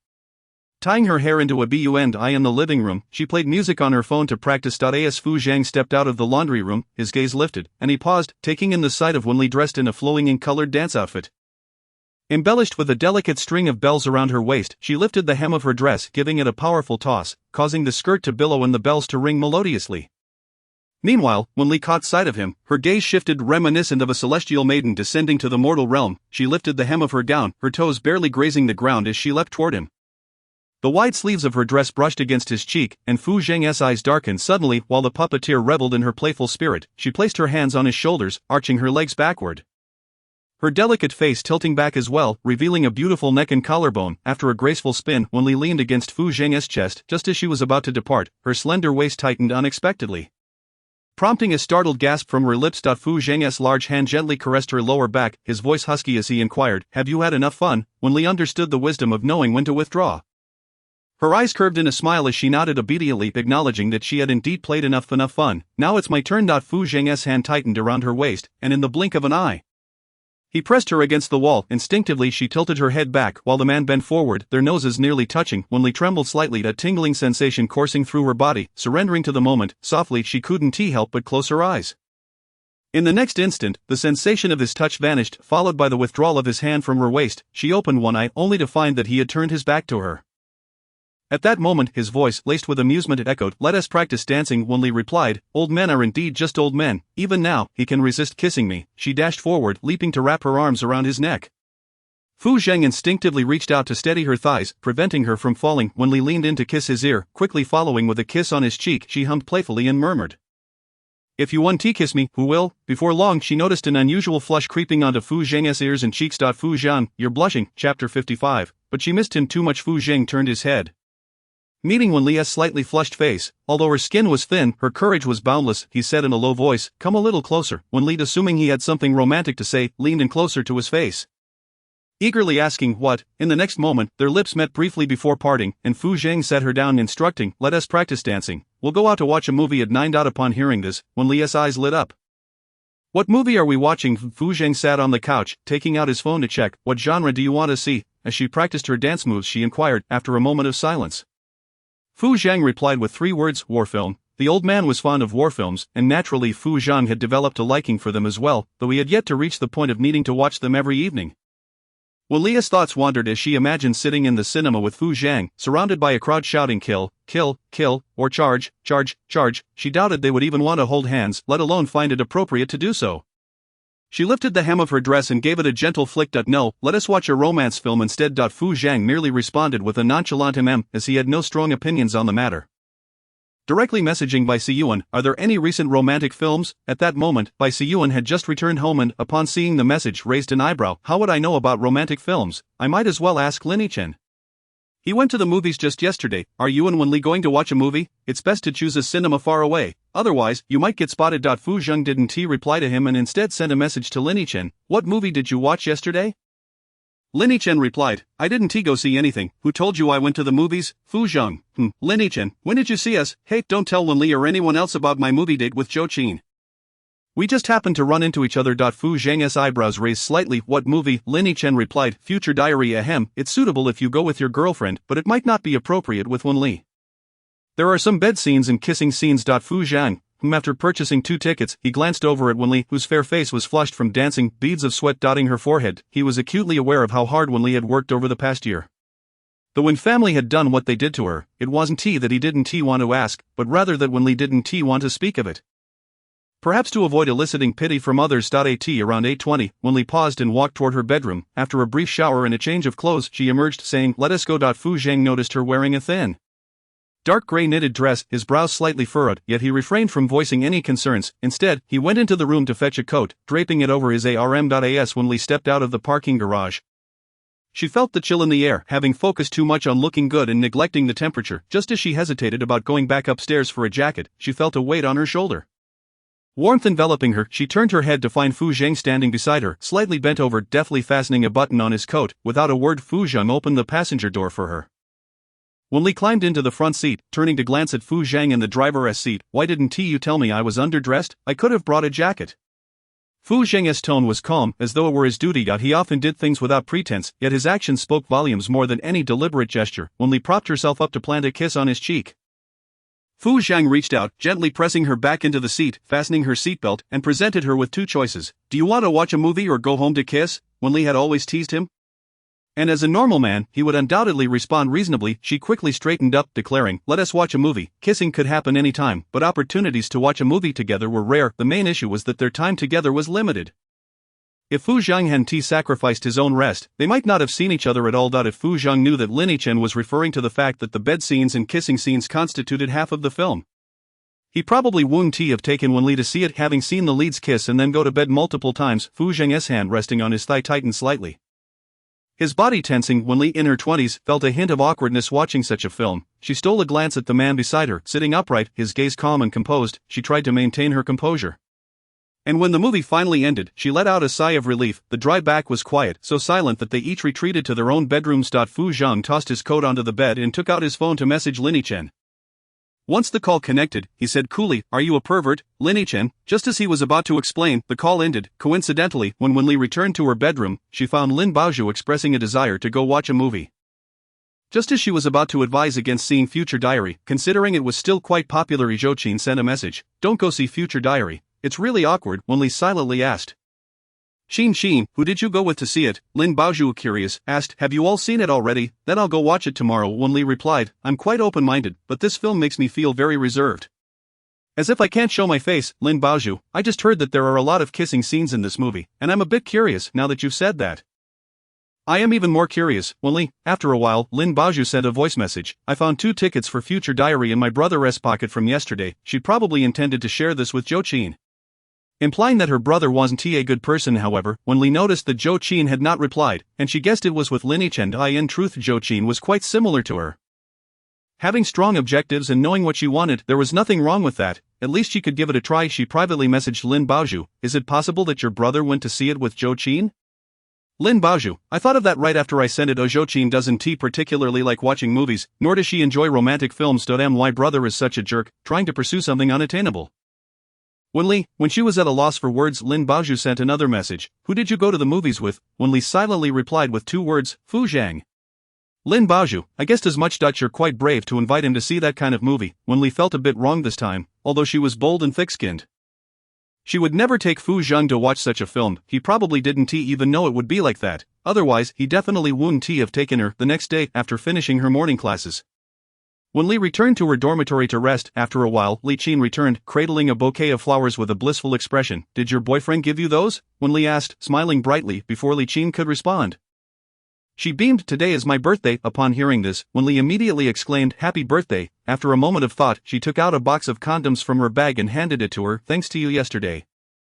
My boyfriend didn't wear a condom. He said it was too tight, but we may do check if I bought the wrong size. I asked the attendant for the small sized. I just found out that small sizes are cheaper than large ones. If my boyfriend hadn't said it was too tight, I would have him buy the small size next time. It's a way to save money. Li Qin's smile froze on her face. While Wen Li, oblivious, stuffed the item into her hands saying happy birthday, no need to thank me. At that moment, her phone rang, and a glance revealed it was Wen Nuan. She quickly answered, playfully saying sister. Wen Nuan's voice came through the phone. Filled with concern, I had Uncle Li send you some clothes and snacks. You can go downstairs to pick them up later. Thank you, sister. I'm so exhausted lately. There are too many classes. I'm tempted to skip. But if it weren't for the old duck giving me money, I wouldn't want to attend, Wen Li complained. Wen Nuan chuckled softly, suggesting, it's alright to skip a class or two now and then. Come home this weekend. Your brother-in-law is celebrating a big birthday. Come back to have some fun. She paused momentarily and continued, by the way, let's call Uncle, as he has been taking care of you these days. We should express our gratitude. How has he taken care of me? Wen Li replied reluctantly, he has gone abroad and probably won't return. We can thank him next time. Wen Nuan's tone grew noticeably urgent. No, such a significant matter at home requires us to reach out. Regardless of whether Uncle comes or not, we must adhere to basic etiquette. Besides, if you call him, he will surely come. Alright, I'll ask him. After hanging up, Wen Li hesitated before making the call, fully aware of Wen Nuan's clear intention to have Fu Zhang provide her with a sense of faith. In her previous life, she had always been deceived. Repeatedly calling out to Fu Zhang, who perhaps understood their intentions but still arrived punctually each time to uphold the Wen family's reputation. Upon reflection, Fu Zhang's affection had indeed manifested in tangible ways. However, this time it was imperative for Fu Zhang to cooperate, as dealing with someone like Wen Nuan and doing required them to be elevated just enough to taste victory before delivering a decisive blow. Fu Zhang had pressing matters, and Wen Li certainly wouldn't sacrifice him for her own benefit. She sent Fu Zhang a message. Wen Nuan wants me to bring you to the Qin family banquet this weekend. May I bring Fu Sheng along? He can represent the Fu family. After all, everyone knows that old Master Fu treats his adopted daughter, Fu Yu, as if she were his own. Fu Zheng quickly replied, I'll come back for a while. Just as Wen Li was about to say it wasn't necessary, she saw he sent another message. I don't feel at ease about you. It wasn't that he was worried about her bringing Fu Sheng, but rather about whether she would be bullied by others. Wen Li looked at her phone screen, sniffed slightly, and boldly typed, Fu Zhang, when you return, I want to kiss you. Meanwhile, Assistant Su noticed that President Fu was looking at his phone and was about to remind him when he saw the phone slip from Fu Zhang's grasp. Landing on the floor face up, revealing a few words, instinctively he bent to pick it up, but in the next moment, a black leather shoe stepped on the expensive phone, and Fu Zhang calmly instructed, continue the meeting. Wen Li didn't receive a reply from Fu Zhang and could only guess that the older man was at a loss for words. She imagined his momentary astonishment upon reading her message. Unable to suppress a light chuckle that escaped her lips, she looked up to meet Li Qin's gaze, instinctively poking her in the chest and teasing, is it because the condom size was wrong? No one wants to hear that their boyfriend is a small size, and Li Qin felt a flicker of annoyance but managed to stifle it, forcing a smile. No, I have something to attend to, so I'll leave first. On Friday, as soon as class ended, Wen Li hurried to the address provided by teacher Li Chunyun, which was the finest dance training institution in Kyoto. Not only was the tuition exorbitant, but it also required innate talent in dance. Upon her arrival, Li Chunyun was already in a private studio, her age in the 40s but possessing the physique of someone in their 30s, well-proportioned and youthful. Wen Li politely greeted, Teacher Li. Li Chunyun smiled and nodded, her gaze appraising Wen Li's figure, noting her growth. You've grown taller, just right. She then asked, are you ready for some improvisation? Naturally, Wen Li could not refuse. She displayed no sign of trepidation and confidently replied, I can. And with that, she removed her long coat to reveal her dance attire. Li Chunyun's eyes glimmered with appreciation, recognizing that opportunity favors those who are prepared. She took out her phone and began playing a fast-paced song, pulsating with the energy of 1,000 troops. The girl responded quickly, moving in sync with the rhythm, her actions both graceful and powerful. Initially, when Wan had mentioned this to her, she hesitated, feeling the weight of wasted years. No matter how talented a student might be, stagnation is not an option. After dancing for a while, Wen Li sensed that this child had likely been practicing diligently. After the performance, Li Chunyun clapped and praised, you can participate in the National Classical Dance Competition in December. Wen Li intended to take part, as continuous competition was essential for enhancing her or some in the dance world. Li Chunyun's implication was clear, she was willing to take her on as a disciple. Li Chunyun nodded, given your talent, I doubt anyone else could teach you better. You should know I am quite strict. For the foreseeable future, aside from studying, you will be in the dance studio. If you miss practice 3 times, I will no longer teach you. Without a moment's hesitation, Wen Li nodded, alright, exiting the dance studio.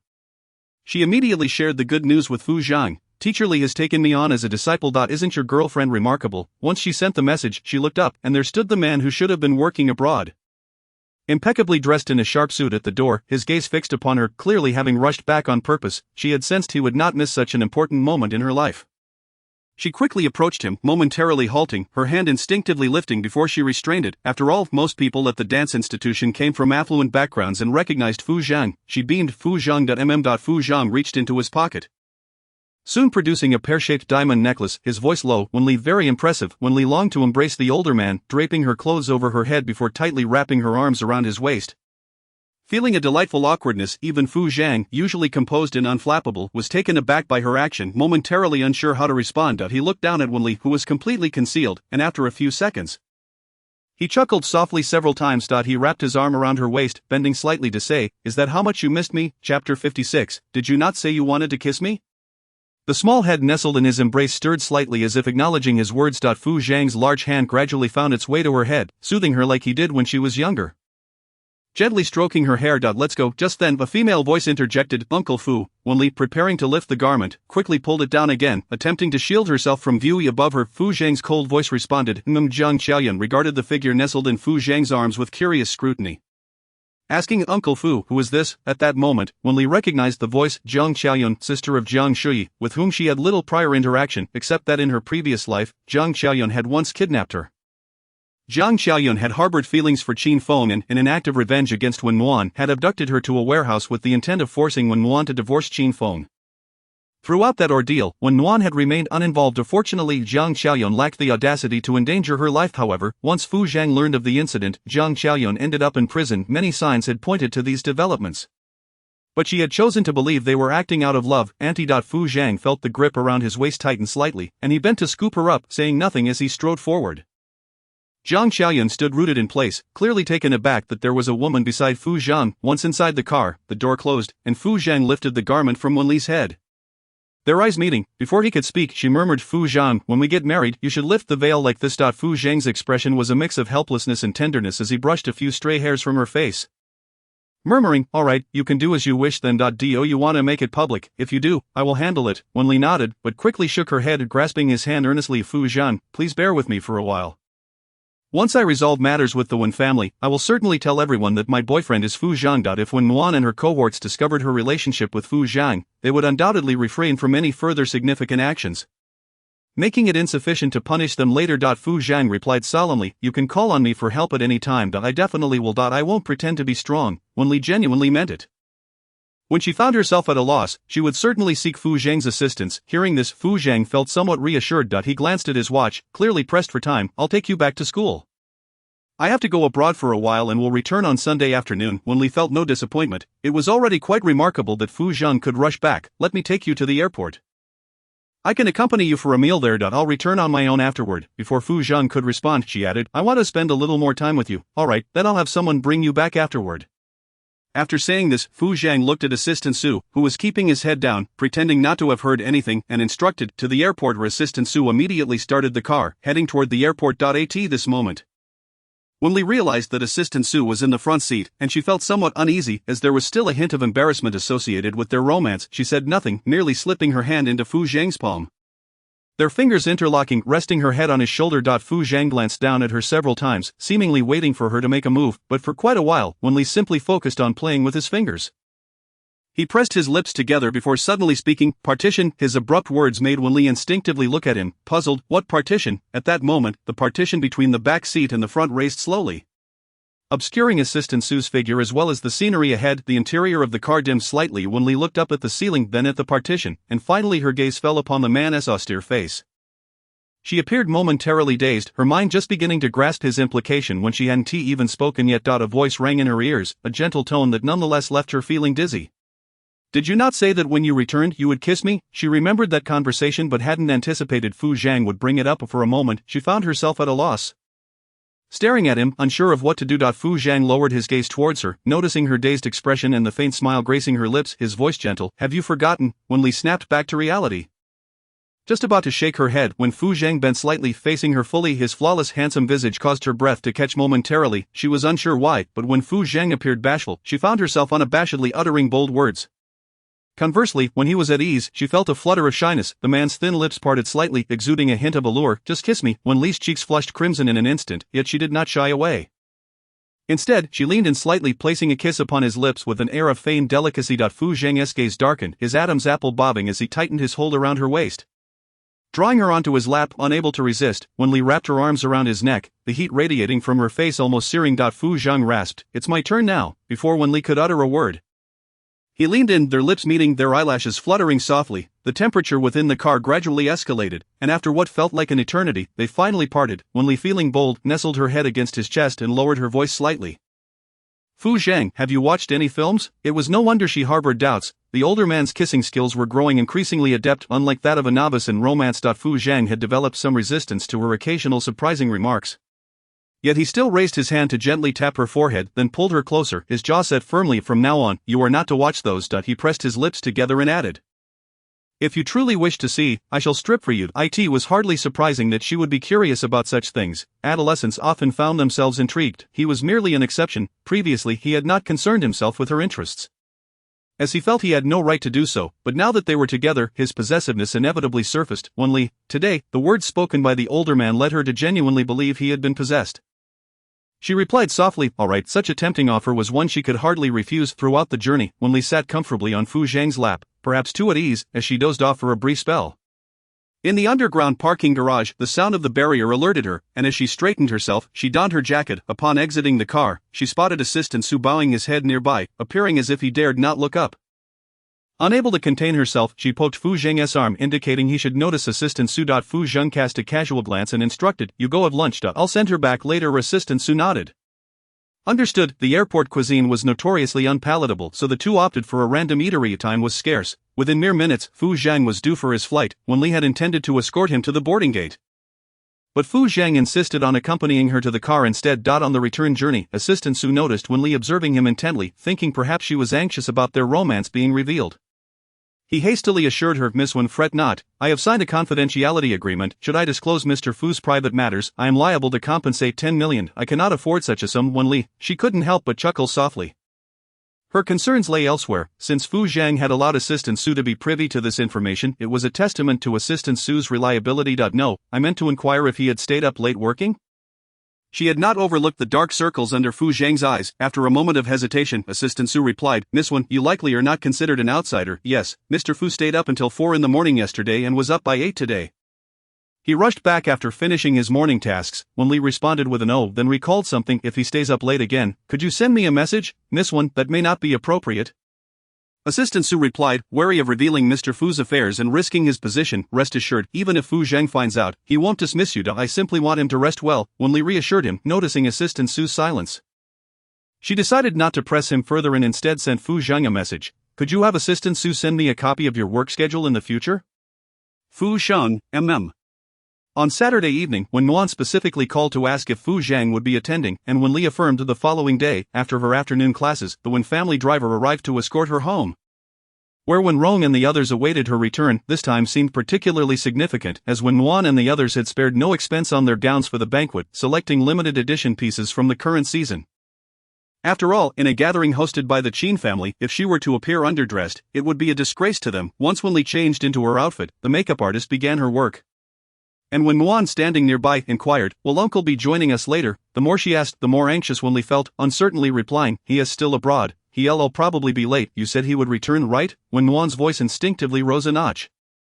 Wen Li turned to her, feigning innocence. He said he would come back. Sister, why are you scolding me? When Nuan paused, regaining her composure, and smiled gently, I'm not scolding you. How could I? I'm just tired. So my voice got a bit loud. Please let the makeup artist do a good job. With that, she exited the room. An hour later, when Rong and the others headed towards the Qin residence. This time, the occasion was grand, celebrating the elder Qin's 80th birthday, with a plethora of guests in attendance. Qin Feng's father, Qin Sun, greeted guests at the entrance, given the Wen family's relatively lower status, when the four of them arrived. Qin Feng ignored them, turning his attention to others. Wen Li instinctively glanced at Wen Nuan, who maintained her gentle demeanor. It was no wonder that Wen Nuan could command respect within the Qin family. Enduring such coldness must have taken a toll. When Rong's expression soured slightly, regardless of status, the Qin family ought to extend some courtesy to their relatives. Wen Nuan took the initiative to address him. Uncle Qin. Only then did Qin Sun turn his gaze towards them, giving a faint nod, lacking the warmth he had shown to others moments prior. You may enter. Alright, Uncle Qin, you carry on. It's a bit chilly. Dress warmly, Wen Nuan said with a smile, then took a few steps before turning back. Uncle Qin, my uncle will be coming later. Please keep an eye out for him. I fear I might overlook him. At her words, Qin Sun's demeanor softened considerably, and his tone grew kinder. Alright, you may go, and Qin Feng is inside. See if there's anything you can assist with. Understood. Wen Nuan linked her arm with Wen Rong. softly suggesting, "Dad, let us head inside, Uncle Chin is busy, we shouldn't trouble him." It must be said that Wen Nuan was quite articulate, while Wen Li, with the heart of a child, murmured, "That's very disrespectful." Wen Rong's previously relaxed expression stiffened at her remark, and doing gently tugged at Wen Nuan, whispering, "Uncle Chin is just busy." Wen Li, undeterred, continued, "He is not busy, he simply looks down on us." The expressions of both Duing and Wen Nuan soured at her words. Yet Wen Li pressed on, "A sister is his daughter-in-law, how could there be no welcome for her? It's too much. Can I go home?" At this, Wen Rong's face darkened further, even letting out a huff. Duing gently patted her hand. "The Chin family is likely very busy today with the celebrations. He'll attend to us later. Family doesn't fuss over such matters." Wen Li, somewhat understanding, responded with an "oh." And the group proceeded into the Chin family hall, which was bustling with activity and lively chatter. The Wen family appeared the most inconspicuous, with no one making an effort to engage with them. Had it not been for Wen Nuan's tireless efforts to marry into the Chin family, such connections would have been utterly unattainable. Wen Li found a quiet corner to sit, observing the Wen family members smiling and mingling at the banquet. Realizing that their position was not easily attained, they were putting on a facade to earn their keep. She picked up a small piece of cake to eat and sent a message to Fu Zhang. Waiting for a reply for several minutes with no response, tired of waiting, she began sampling various dishes. Just as she was halfway through her meal, Wen Nuan, perhaps feeling anxious, approached and leaned down to ask, "Has uncle arrived yet? Is the Fu family not coming?" Wen Li was about to respond when she overheard someone exclaiming, "Fu Zhang has arrived." Instantly both she and Wen Nuan turned their attention to the entrance. Compared to others, Fu Zhang's attire today was rather simple. He wore a classic black suit. As he entered, many people flocked to greet him, yet he made a beeline for Wen Li and Wen Nuan. Stopping before them, in her line of sight, Wen Li had a bit of cake residue at the corner of her mouth. He instinctively raised his hand, slightly revealing his silver watch, only to lower it again. Meanwhile, when Nuan chimed in, "Uncle," at her words someone nearby exclaimed in surprise, "Does Fu Zhang have a niece? I thought he only had a nephew." Fu Zhang merely cast a fleeting glance at Wen Nuan. Neither confirming nor denying her statement, Wen Nuan breathed a sigh of relief. "Sister, you greet uncle. I'll go lend a hand." Wen Li responded with an "oh," then shifted slightly to make room for Fu Zhang to sit beside her. As he settled into the space next to her, he noticed Wen Li stealing glances at him, a slight smile gracing his lips before he quickly returned to his usual demeanor. At that moment, when Rong approached Fu Zhang greeting him, "Just returned from abroad," Fu Zhang replied with a mild while his peripheral vision caught sight of Wen Li again indulging in cake. Perhaps the plate was unbalanced. As it tilted toward her skirt, he instinctively reached out to steady the plate, resulting in his hand becoming smeared with cake frosting. Before Wen Li could react, when Rong, fearing Fu Zhang's displeasure, immediately scolded her.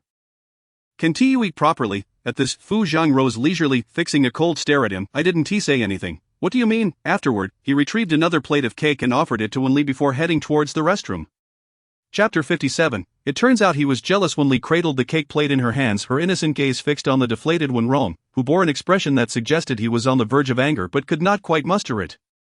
She silently took 2 bites of the cake, which was deliciously sweet. At that moment, someone approached Wen Rong and inquired, "Are you a relative of President Fu?" Wen Rong's demeanor immediately softened as he raised his wine glass to clink with the other person's, replying, "Yes, my daughter is Fu Zhang's niece." Upon hearing this, the other party lowered their posture slightly, curiosity evident in their tone. "This is the first time I've heard that President Fu has a niece.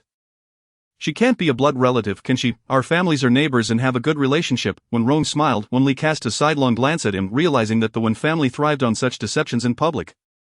It was truly remarkable that Fu Zhang had tolerated them in his past life. He must have really cared for her. With this thought, she decided to leave the strawberries on the cake and began consuming the surrounding portions instead. After a while, Fu Zhang strode over with long strides, brisk and purposeful. Others attempted to engage him in conversation but failed to seize the opportunity. He once again settled beside her, casting a fleeting glance her way. Seemingly on the verge of speaking but then noticing the gazes of others for the first time, he found himself detesting social gatherings, leaning back against the sofa with one arm draped over its edge. He exuded an aura that discouraged any approach, likely because everyone was aware of his aversion to mingling with strangers. Consequently, no one approached. However, Wen Li had no chance to offer Fu Zhang the vibrant strawberries from her slice of cake. And soon the plate contained only 1 strawberry smeared with cream. Fu Zhang naturally noticed her actions and assumed she disliked strawberries, which was indeed true, yet her reluctance to offer them stemmed not from her distaste but from her awareness that he favored them. Just as he was about to reach for one, Bai Xian and a few others arrived, with Lin Yichen naturally taking a seat beside Fu Zhang, prompting Wen Li to instinctively shift slightly to the side. Attempting to create some space. Fu Zhang turned his head to glare at Lin Yichen, feeling the encroachment. Lin Yichen glanced around and observed, "There's ample space. Is it really cramped? I can shift a bit." Bai Xian, ignoring him entirely, tugged at Lin Yichen, suggesting, "Let's sit over there, that sofa is more spacious." "No, I prefer sitting here." Lin Yichen remained unmoving, seemingly with a purpose. Just then, Lin Baozhu and Zhou Qin approached, clad in elegant dresses. Lin Baozhu spotted Wen Li and exclaimed, "Wow Li, your figure is incredible. We tried on that feather dress, but I'm too short, and Qin is too slim." Upon hearing this, everyone's gaze fell upon Wen Li. And Fu Zhang's attention naturally shifted to her as well. He had been so focused on her subtle movements that he had not paid much attention to what she was wearing. Now he noticed her beautiful collarbone and shoulders exposed, the dress accentuating a full curve at her chest, causing his brow to furrow slightly. He then scanned the men around him and coldly remarked, "You're blocking my view." The implication was clear. "Leave." Bai Xian readily grasped the hint, clearing his throat before moving with Gu Lianming to another area. Lin Baozhu urged Lin Yichen to stand, stating, "Brother, move aside. Qin and I will sit here." She then turned to Fu Zhang, whispering, "Uncle Fu, could you make some space?" Lin Yichen glanced at Zhou Qin and stood, saying, "Come sit." Initially, it was assumed Fu Zhang would yield, given his status as an elder, but instead, he pointed to an empty sofa nearby, indicating there was space there. He then settled comfortably onto the sofa. Lin Baozhu was left speechless, pondering what Wen Li saw in him. And similarly, she could not fathom what Zhou Qin found appealing about her brother. Aside from his age and good looks, what other virtues did he possess? Just as she was about to voice her thoughts, Xin Feng's voice rang out, "First, I welcome you all to my father's 80th birthday celebration." Instantly, everyone's attention converged at the front, providing Wen Li the perfect opportunity to lean closer to Fu Zhang and whisper, "Fu Zhang, open your mouth." Fu Zhang instinctively glanced at her just as she popped a strawberry into his mouth, which he unconsciously bit down on. So the strawberry had been reserved for him. Lin Yichen turned back and noticed Fu Zhang chewing on something. Yet he saw nothing in his hands, curiously asking, "What are you eating?" At that moment, Lin Baozhu and Zhou Qin regained their focus, looking at Fu Zhang. Wen Li, feeling guilty, lifted the cake plate as if to finish the last morsel, saying, "Uncle, you can go now. I'll chat with them." Fu Zhang acknowledged with a grunt, standing up and giving Lin Yichen a gentle kick. Shortly after, the two settled on the sofa across from them. Lin Baozhu and Zhou Qin quickly took their seats, with Lin Baozhu sitting in the middle, leaning against Wen Li's shoulder, whispering, "This is so boring. I thought you would definitely return, so I came with Qin to keep you company." She then muttered softly, "How could your sister get engaged to Qin Feng? He is notorious for being a playboy. And no matter how handsome he is not worth it." While she didn't particularly like Wen Li's sister, she still felt compelled to show concern for her friend, given Qin Feng's dreadful reputation. Wen Li yearned to share the truth with them but found it too complex to explain. Perhaps it was just a matter of affection. Lin Baozhu pondered this, noting that feelings of affection are often unpredictable. "Therefore, the three of us must keep our eyes wide open when it comes to love, right, Qin?" Wen Li noticed Zhou Qin visibly flustered. Turning her gaze elsewhere to feign ignorance, it was evident that Zhou Qin was reluctant to discuss her feelings for Lin Yichen. Indeed, it was impossible to hide one's affections, except in Fu Zhang's case. If possible, he would conceal his feelings until the end of time. Zhou Qin, startled, nodded earnestly, "Yes." She then changed the subject, saying, "My cousin just returned and is likely to arrive shortly." Lin Baozhu's eyes brightened at this news, her excitement palpable as she exclaimed, "Really? I haven't seen your cousin in ages. Li, you have no idea how handsome Qin's cousin is." Soon after, she lamented, "But unfortunately he is gay." When the topic of gay men arose, Wen Li's thoughts naturally drifted to Gu Lianming. Knowing he was indeed one, how handsome could he possibly be? Among Fu Zhang's circle, there was not a single unattractive man. In fact, they were all quite striking. She was intrigued, though she found it hard to articulate. His handsomeness was exquisite, becoming more so the longer one looked, and he was quite adept at playing the piano. A simple online search would reveal much. As Wen Li prepared to put her phone away, Zhou Qin called out, "Cousin," she turned to see a man in a simple black suit, his face exceptionally refined, exuding an air of cultured gentility. He was indeed handsome, though she didn't fancy that style. She preferred the mature, composed nature of Fu Zhang. Zhao Qingyao approached, his voice warm. "Sister, why didn't you come?" "She had something to attend to. I'm here in her stead." Zhou Qin replied. At this moment, Fu Zhang approached, and Zhao Qingyao raised his wineglass, greeting President Fu. Fu Zhang acknowledged him with a nod, but his gaze drifted toward Wen Li, who remained focused on Zhao Qingyao. He tilted his head back, downing his drink in one go. Having noticed Gu Lianming glancing over for the third time, Wen Li began to speculate who ranked first in Fu Zhang's mind when suddenly her vision was obscured. She looked up to meet Fu Zhang's cold, imposing gaze, instinctively smiling at him. As the gathering concluded, once Fu Zhang departed, the Wen family naturally followed suit, the two families arriving at the entrance to await their vehicles. Fu Zhang's car arrived first. As he opened the door, he turned to Wen Li and said, "I'll drive you back." This gesture was not unusual, as it happened frequently when Rong, still occupied with matters, smiled and remarked, "Sister, you and your uncle can head back first. My parents are going for a walk." This served as an excuse for Wen Rong and Du Rong's inability to ride in Fu's vehicle, while also signaling to others that the Wen family maintained a close relationship with the Fu family.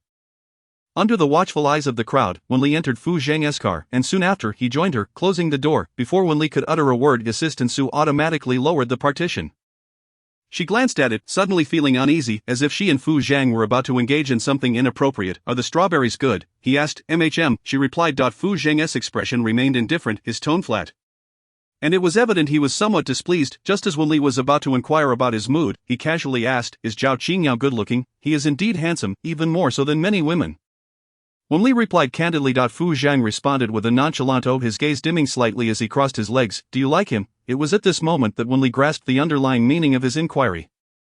She tilted her head and couldn't help but chuckle softly, leaning closer to him. "So this is what jealousy looks like for you." Acknowledging that she had seen through him, Fu Zhang did not conceal his feelings.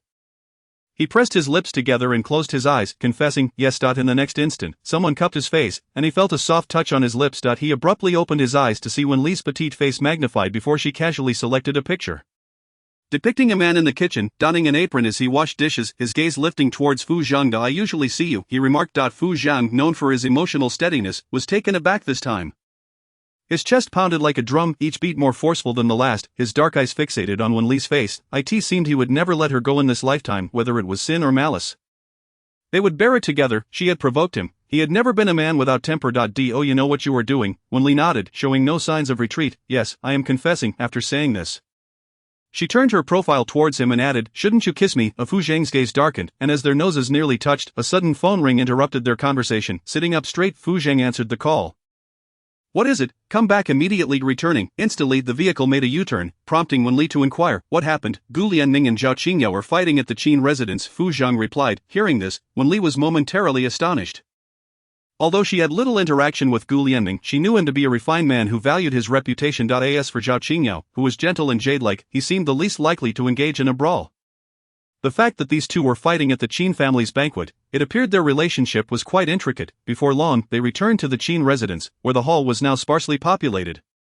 Consisting mainly of the Qin family and Gu Lianming's group, Zhou Qin and Lin Baozhu were also present. Gu Lianming adjusted his collar and mockingly addressed Zhao Qingyao, "You shouldn't be playing the piano.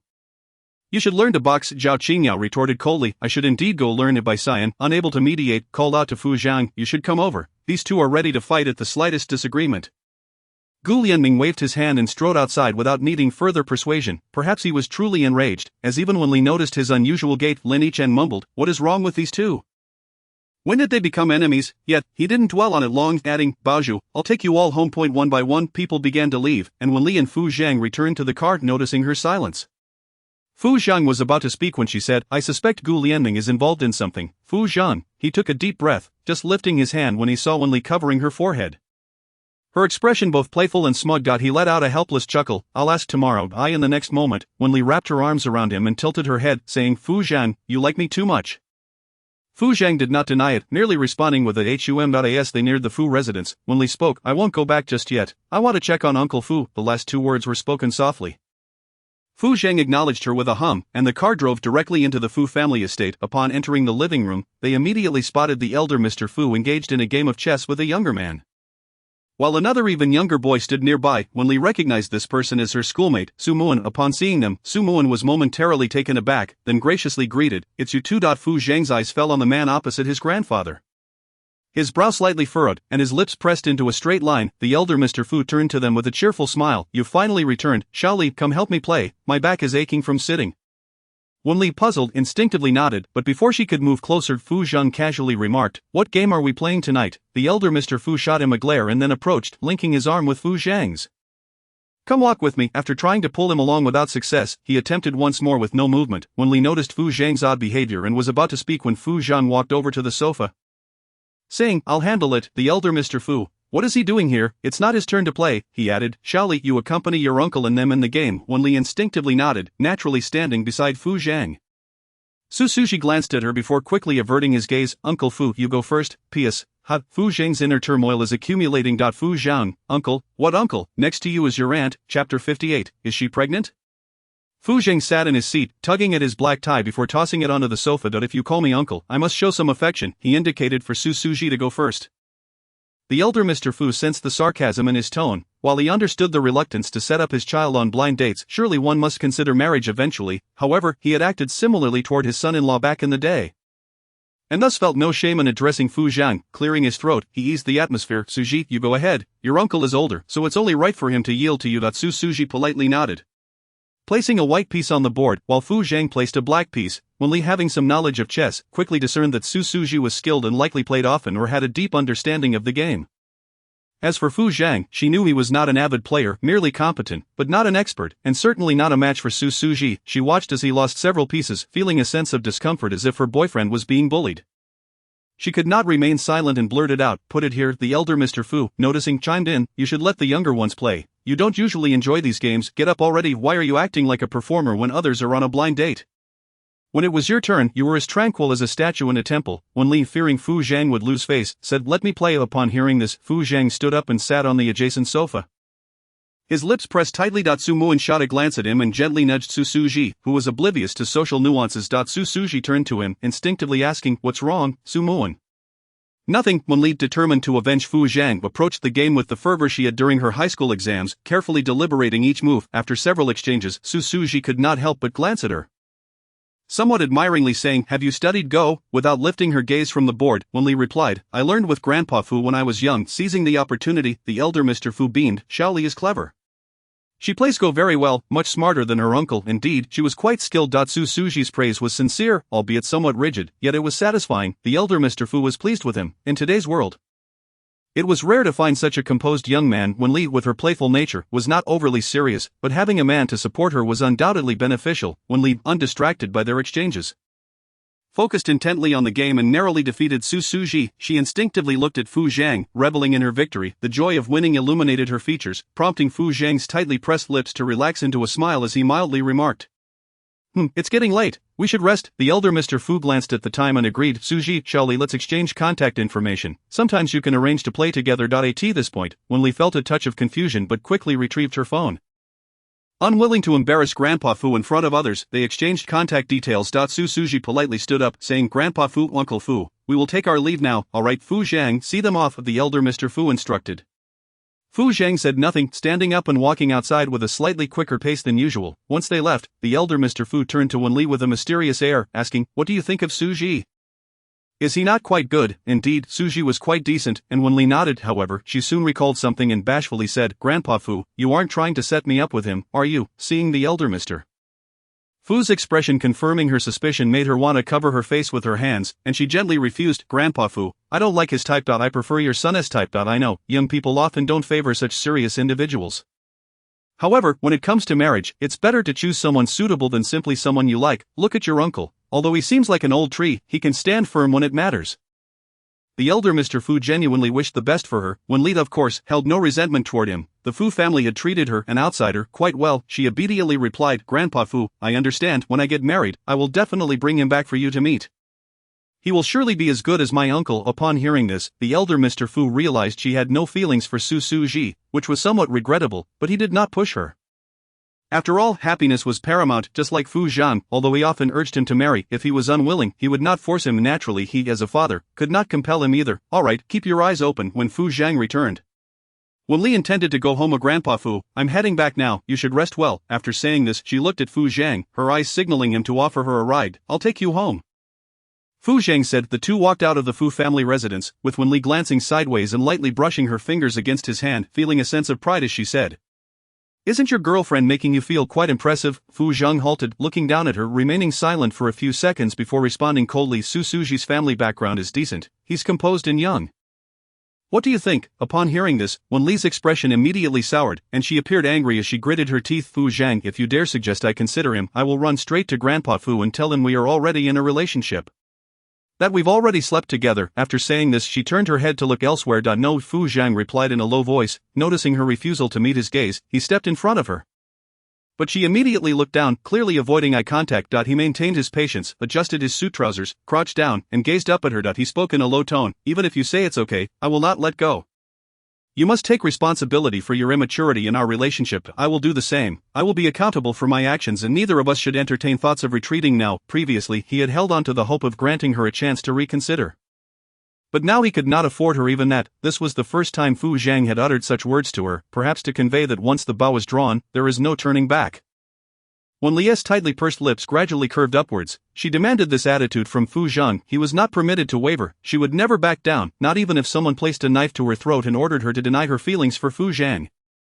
She would rather perish than renounce her affection for him. In her past life, the love of an older man had been profoundly deep, but in this lifetime, she intended to respond to him with fervor and flamboyance. She raised her hand slightly bent at the waist, and fixed her gaze upon Fu Zhang's eyes, enunciating deliberately, Wen Li, if I ever falter or fail to love Fu Zhang, let me be struck by lightning. Drowned, and, before she could finish, a large hand firmly covered her mouth. The man's handsome face bore a hint of seriousness, yet he playfully spat 3 times. Wen Li never utter such words again. Wen Li was utterly enamored with this older man. Her lips slightly pouting as she leaned into his warm palm, her exposed brows and eyes resembled the crescent moon against the dark night. Fu Zhang's rugged features softened momentarily. He released his grip. The restraint within him momentarily subdued, and leaned down to kiss her lips. Wen Li had an uncanny ability to dissolve his self-control and rationality. At that moment, a beam of light fell upon the two, causing Wen Li to instinctively push Fu Zhang away, tucking a stray lock of hair behind her ear, exclaiming, "It's so hot today." Before long, Grandmother Fu and Fu Yu stepped out of the car. Casting a glance at the two, clearly having seen everything, Wen Li felt a surge of panic. Unsure of how to react, her first instinct was to hide. Lowering her head, she stammered, "Grandma Fu, Aunt Fu, I'm heading home.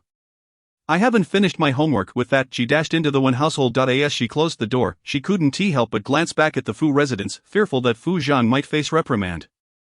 After a moment's hesitation, she reopened the door and rushed back to Fu Zhang's side, gazing at Wen Li, who had returned. Fu Zhang lifted his chin slightly, questioning, "What is wrong?" Wen Li nervously glanced at Grandmother Fu and Aunt Fu, then clasped her hands tightly together, softly admitting, "Grandma Fu, Aunt Fu, it was I who seduced my uncle." The moment her words escaped, a hush fell over the surroundings, as if they were taken aback by her confession. Fu Zhang found the situation both amusing and exasperating. He removed his suit jacket and draped it over her shoulders, speaking with a hint of coaxing, "Go home now, I will handle this." Wen Li remained unmoved. She would not let Fu Zhang bear the burden alone, declaring, "He has rejected me many times. It was I who insisted on pursuing a relationship with him. It is all my fault, and he is not to blame." Fu Yu, regaining her composure, reached out to gently ruffle Wen Li's hair, reassuring her, "We are already aware. He has spoken to us. We may not agree with your relationship, but since you both like each other, we will support you." Wen Li was momentarily stunned, glancing towards Fu Zhang and then at Grandmother Fu and Fu Yu. Grandmother Fu, with a tender expression, said, "As long as you both are happy, there is no need to worry about anything else. Now go home and finish your homework." Finally, Wen Li returned to the Wen household, still feeling dazed as she made her way upstairs to her room, rubbing her face in disbelief. She had not anticipated that Fu Zhang had already addressed the matter. Had it not been for her feelings, Fu Zhang might have revealed their relationship much earlier. He indeed bore the consequences of his actions. He never spoke empty words to deceive others. Meanwhile, after escorting Grandmother Fu into the living room, Fu Yu stepped back out and quietly addressed Fu Zhang. "When will you tell Dad? During the new year. He tends to handle stress better than." Fu Zhang replied, a smile lingering on his lips as he recalled Wen Li's earlier behavior. Fu Yu felt a bit more reassured, stating, "As long as you have a plan, that's good. I'm just concerned that Dad might be suddenly overwhelmed." She paused before adding, "I'll return home now. Take Wen Li out to dinner sometime." She hesitated momentarily, unable to resist advising him as Wen Li's godmother. "Wen Li is still young. Be cautious with certain matters." "I understand," Fu Zhang assured her, not shying away from the responsibility. Fu Yu smiled at him, suggesting, "This year, you should visit Lu Jia and give her an explanation. If she were still alive, she would support your relationship. She always liked you." "All right," Fu Zhang nodded. After she left, he returned to the living room where Grandfather Fu was discussing the day's events with Grandmother Fu. The second son of the Su family is quite young, yet remarkably composed. It's a pity that Wen Li does not favor him. Grandmother Fu shot Fu Zhang a glance, admonishing him, "You need not worry about the children's marriage. Young people have their own plans."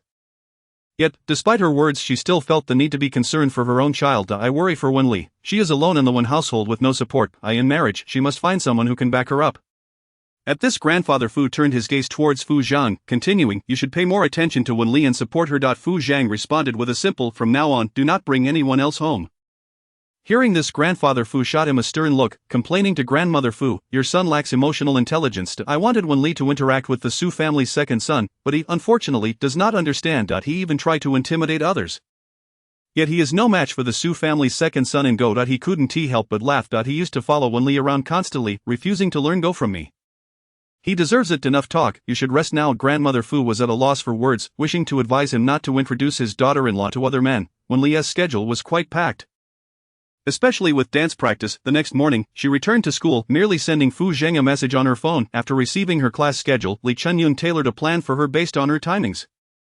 Even renting a dance studio nearby and giving it a simple makeover, this arrangement maximized her comfort. Wen Li felt a bit guilty for the expense, considering offering her money, but Li Chunyun refused.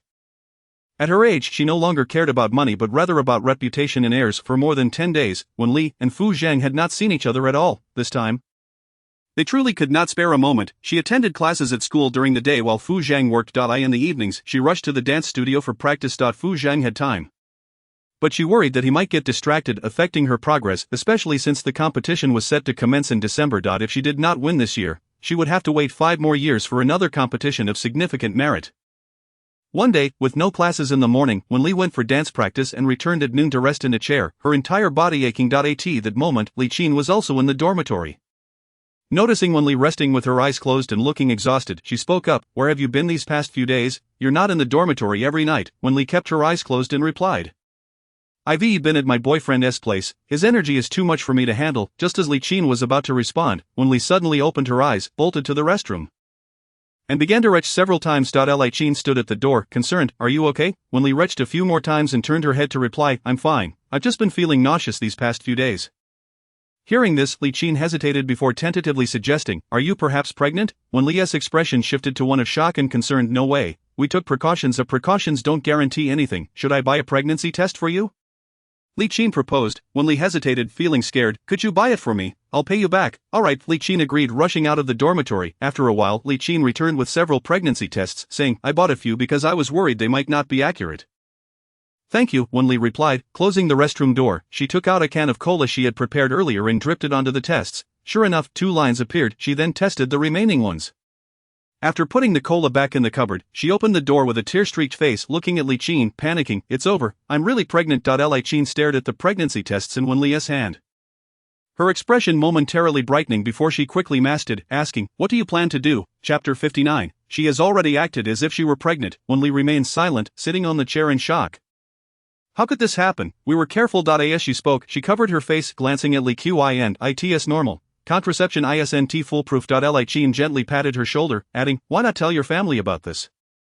It's a serious matter." Wen Li remained silent, then shook her head resolutely. "I can't tell my family. I need to go to the hospital to get rid of it." Li Qin quickly urged, "Think it over. At least talk to your boyfriend about it. What if he wants to keep it?" "That's true. I'll ask him," Wen Li replied as she stood up, grabbing her phone and heading out.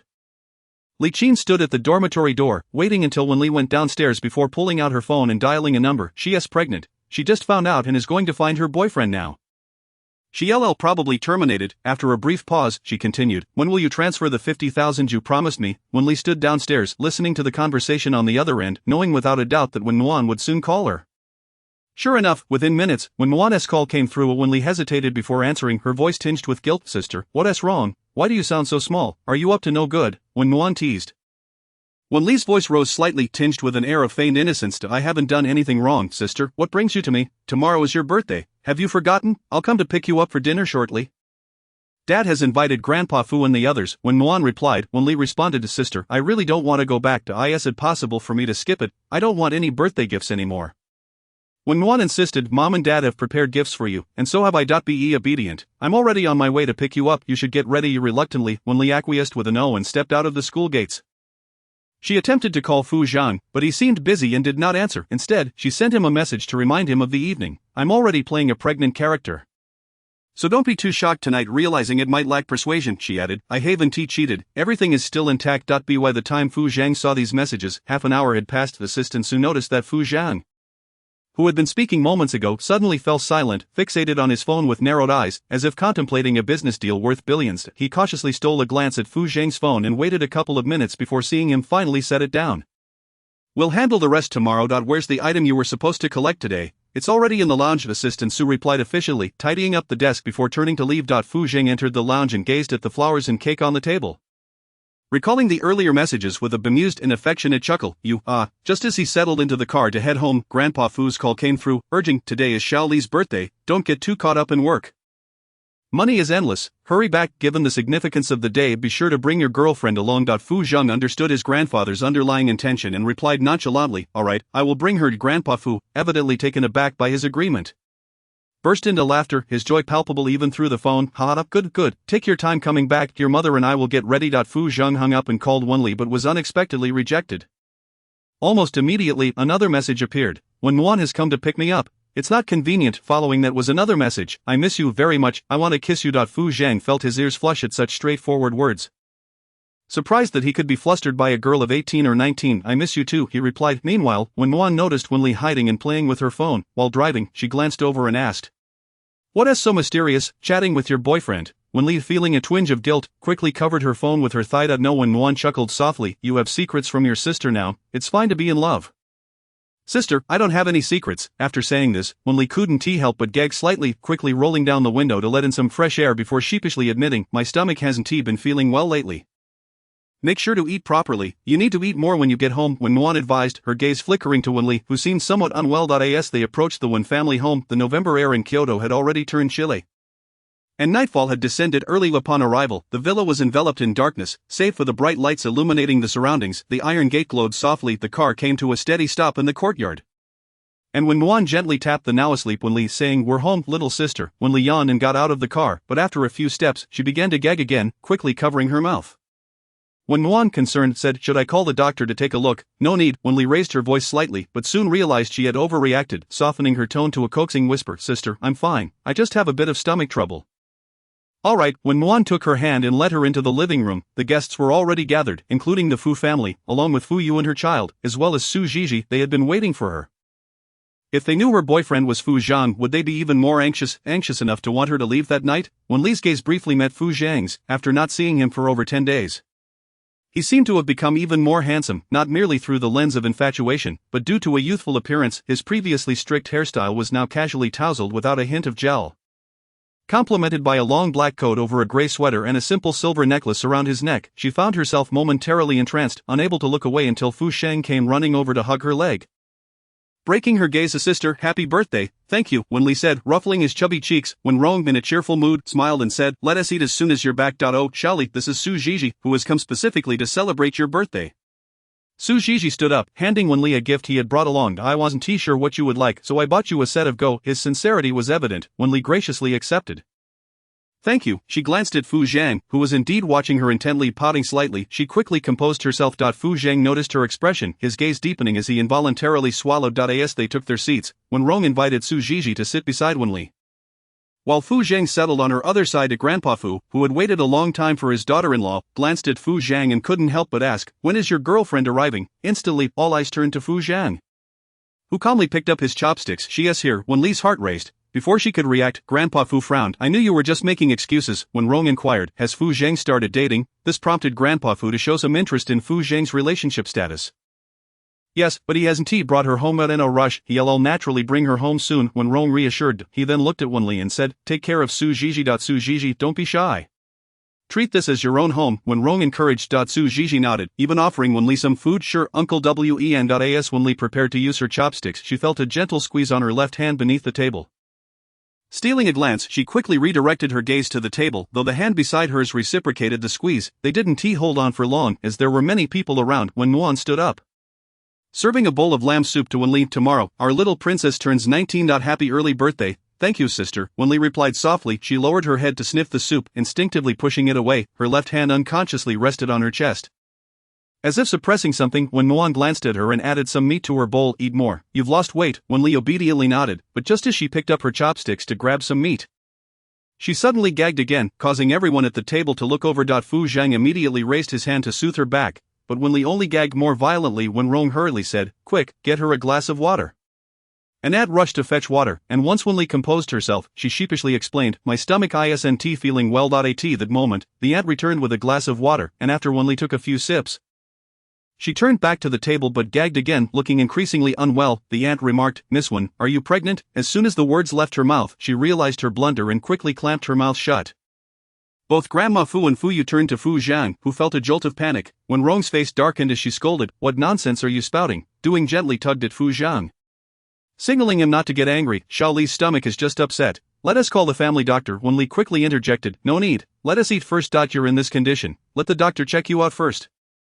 When Muan insisted, not waiting for anyone else to speak, she took out her phone and called the family doctor. "Dr. E, could you please come over? My sister isn't feeling well." After hanging up, she added, The doctor will be here shortly. Turning to the aunt, she reproached, "Aunt, some things shouldn't be spoken of lightly. Xiao Li has grown up in front of you. She wouldn't do something like that." The aunt looked at Wen Li and quietly said, "Miss Wen's symptoms are very similar to when I was pregnant. I'm sorry, I just blurted it out." Grandpa Fu frowned. Blurted it out? What a convenient excuse, discussing something that is not even confirmed. When Rong's expression soured further, especially since Su Zhizhi was present. "What nonsense are you saying? Starting tomorrow, you're no longer needed." He then turned to Su Zhizhi, assuring him, "Don't misunderstand. Xiao Li is a good girl and wouldn't act recklessly. Why are you firing me, Mr. Wen? Miss Wen frequently goes out with male classmates and even to bars. I'm only concerned about her." The aunt argued. "If she is pregnant, wouldn't it be better to know early? She could go to the hospital to terminate it." The aunt's angry retort left Wen Rong speechless, gasping for breath. Doing quickly intervened Sister Wang, "Please step outside. I want tea leave. I'm just concerned for Miss Wen. She is definitely pregnant. If she is not, I'll go to jail." The aunt declared defiantly. Grandpa Fu could not tolerate anyone slandering Wen Li and slammed his hand on the table. "If she is not pregnant, I'll send you to jail myself. I've never seen such a slanderous maid. I am uncertain about the appearance of my child at home." Fu Yu hurriedly comforted him, saying, "Dad, please don't be angry." As she spoke, she glanced at Fu Zhang, hoping he would provide a solution. She too harbored a tinge of worry that Wen Li might genuinely be pregnant. Standing in place, Wen Li allowed tears to flow from her eyes as she plaintively declared, "I am not pregnant, I am merely unwell." When Muan, standing beside her, reassured, "Sister, I believe you. Once the doctor arrives to examine you, you won't be wronged. And Wang, if my sister is not pregnant, I will certainly hire a lawyer to take action against you."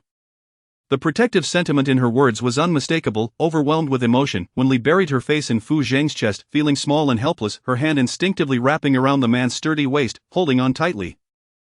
"Why must I be examined? I am not pregnant. Sister, why do you not believe me? I clearly am not. Why must I prove it? If someone accused me of murder, would I need to prove my innocence?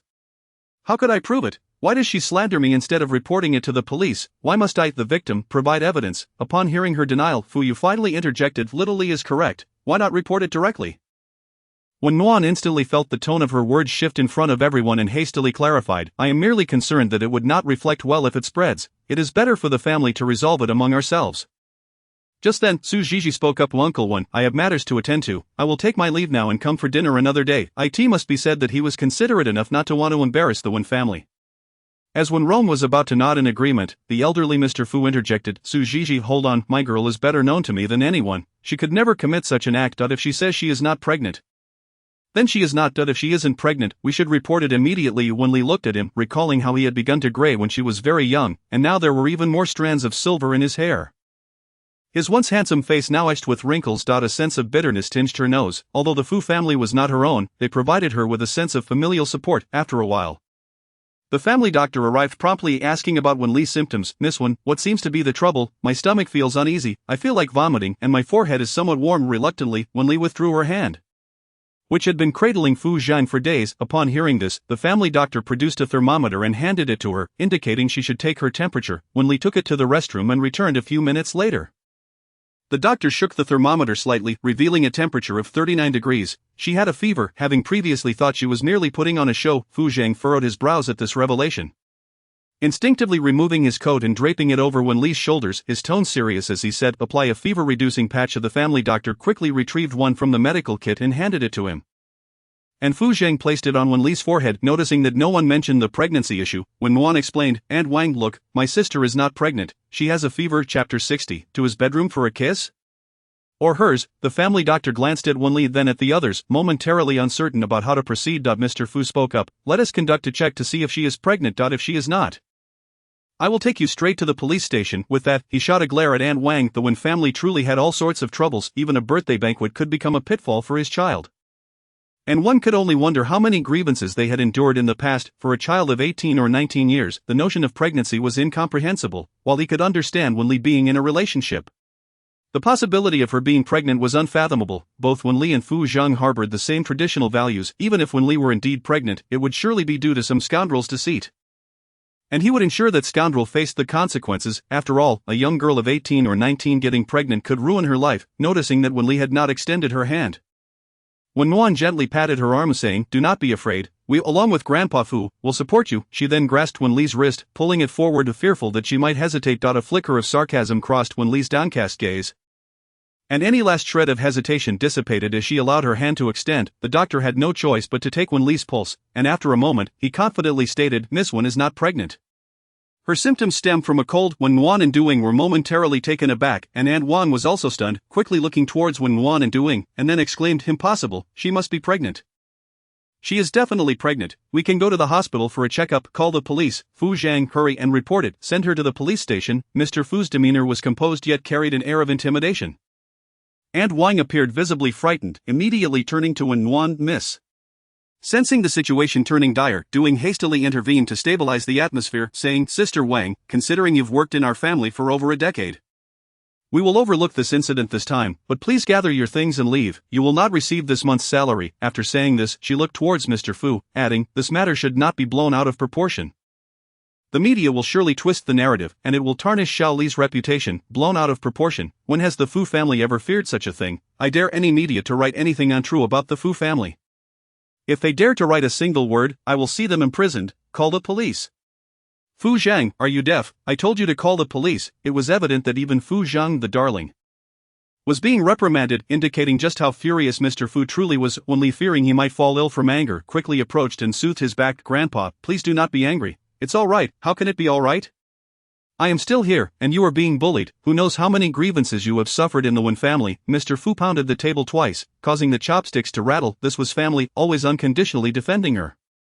Wen Li couldn't help but sniffle. "Grandpa, I am fine." Upon hearing Mr. Fu's words, Wen Rong feared he might think they were mistreating Wen Li, and now it seemed better to handle the matter through the police. "Wen Yuan, call the police." Wen Yuan nodded. Just as she was about to dial, she hesitated. "Dad, Aunt Wang might have spoken out of turn. She has had her share of hardships after years of service in our family. Let us take a step back and resolve this quietly." "What? She has no salary? What retreat? If I say you are carrying another man's child, would you be willing?" It was a ridiculous notion. I cannot believe how twisted human reasoning can become. Mr. Fu retorted. Wen Li shot a glance at Wen Yuan, who she guessed must be nearly panicking now. Lowering her head to wipe her tears, she plaintively asked, "But why did she slander me, Aunt Wang? Do you truly dislike me?" "Dislike? I see it as deliberate." Knowing there were guests, she still spoke such words. Either she is foolish or it was intentional, Mr. Fu stated without holding back. Wen Rong frowned instinctively, glancing at Duing and Wen Yuan, who appeared stiff with surprise at Mr. Fu's directness. Her eyes reddened, and she said pitifully, "Then let us call the police. I was only considering Xiao Li's youth. If her reputation is tarnished, it will be difficult for her to find a suitor. I am feeling unwell. I will return to my room to rest." With that, she turned to leave, clearly feeling wronged. Wen Yuan approached Aunt Wang and softly urged, "Aunt, please stop talking. Just go downstairs for now." "Grandpa Fu, Dad, shall we eat? Today is my sister's birthday banquet. Suku must be hungry too." Wen Rong thought the same and was about to say something when Su Zhizhi interjected. "Do not worry about me. These matters must be dealt with. Reputation is crucial for a young woman." Mr. Fu glanced at him with appreciation. This child was indeed commendable. Soon, however, he glared at Fu Zhang. "What is wrong with you today? Are you reluctant to report it? Do you want me to top up your phone?" Fu Zhang. Wen Li would certainly not allow them to report it, otherwise, Wen Yuan and the others would reveal their true colors, and there would be no way to continue the charade. "Grandpa, let us eat first. Aunt Wang may not have meant it." With that, she reached out and wrapped her arm around Mr. Fu's, gently scratching his arm. Mr. Fu looked up, fell silent for a few seconds, cleared his throat, and the anger within him diminished somewhat. "Then let us eat first. We can address this matter later." Wen Yuan secretly breathed a sigh of relief, saying, "I will go check on Mom." After saying this, she walked towards the bedroom, locking the door behind her. Seeing Duing with red-rimmed eyes, she softly said, "Mom, you shouldn't have left earlier. The Fu family might think we are guilty."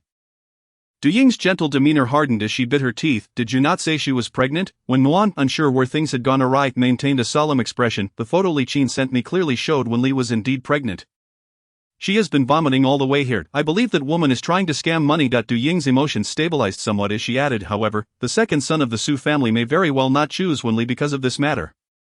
You must handle Aunt Wang carefully, ensuring she keeps her mouth shut. She nearly exposed us earlier. I have already cautioned her. I will ask her to leave shortly." Although Wen Yuan felt a bit anxious, she was somewhat reassured, especially since Aunt Wang's son still worked at the Wen family company. Before long, the two emerged one after the other, and no one else spoke of the matter. After dinner, everyone sang a birthday song for Wen Li. Mr. Fu generously gifted Wen Li a limited edition car, but Fu Zhang, surprisingly, did not show any reaction. He cast a curious glance at him but did not voice his thoughts. Feeling the awkwardness between him and Wen Li. Su Zhizhi, showing great understanding, suggested it was time to leave, and when Rong instructed Wen Li to see him off, "Xiao Li, please escort Su Zhizhi out." Wen Li naturally nodded, and under Fu Zhang's watchful gaze, the two made their way out of the living room. After helping Su Zhizhi into the car, and once he closed the door, she softly said through the window, Thank you for today. I am sorry, but I already have a boyfriend. She was acutely aware that Suji's visit this time was undoubtedly fueled by a hint of fondness for her. He was genuinely a good person, and naturally, she had no intention of deceiving him. Moreover, it was not right to involve an innocent individual in their affairs, although Suji's cooperation in their little charade would have been more beneficial. She was unwilling to leave Fu Zhang, this older man, in a state of anxiety. Revenge could wait, but she could not afford to lose Fu Zhang, nor could she allow herself to become someone who resorted to unscrupulous means. Upon hearing her words, Suji appeared somewhat taken aback, yet he refrained from displaying any signs of anger. As the car pulled away from the entrance, Wen Li turned and returned to the living room. When Rong spoke up, "You should escort Grandpa Fu and the others back. It's getting late." Wen Li readily agreed and immediately went to assist Grandpa Fu, with a group of people gradually making their way outside. After a brief moment, when Rong cast a stern glance at Wen Nuan and declared, "Starting tomorrow, you need not go to the office anymore. If you don't know how to resolve matters, it is best you remain silent." Wen Nuan was momentarily stunned, her expression tinged with urgency as she replied, "Dad, I'm just worried about my sister's health. I know she wouldn't act recklessly." "What do you know?" When Rong retorted, "You're not oblivious to her usual behavior. If it turns out she is pregnant, the Su family will certainly withdraw from this engagement." Deep down, Wen Rong understood that, following these events, the Su family might indeed refuse their proposal. This thought only fueled his anger, causing his words to become sharper. "I see that as you grow older, your judgment becomes increasingly clouded. You should return to school and take some time to reflect." Duing, maintaining a serious demeanor, interjected, "How can you blame Wan Nuan for this? She was merely concerned for Xiao Li's well-being and would naturally call right away. Wan Nuan works at the company, coming and going at early hours. How can you expect her to stop working because of this? What will others think? She is your daughter, not your servant. Mom, please don't side with Dad.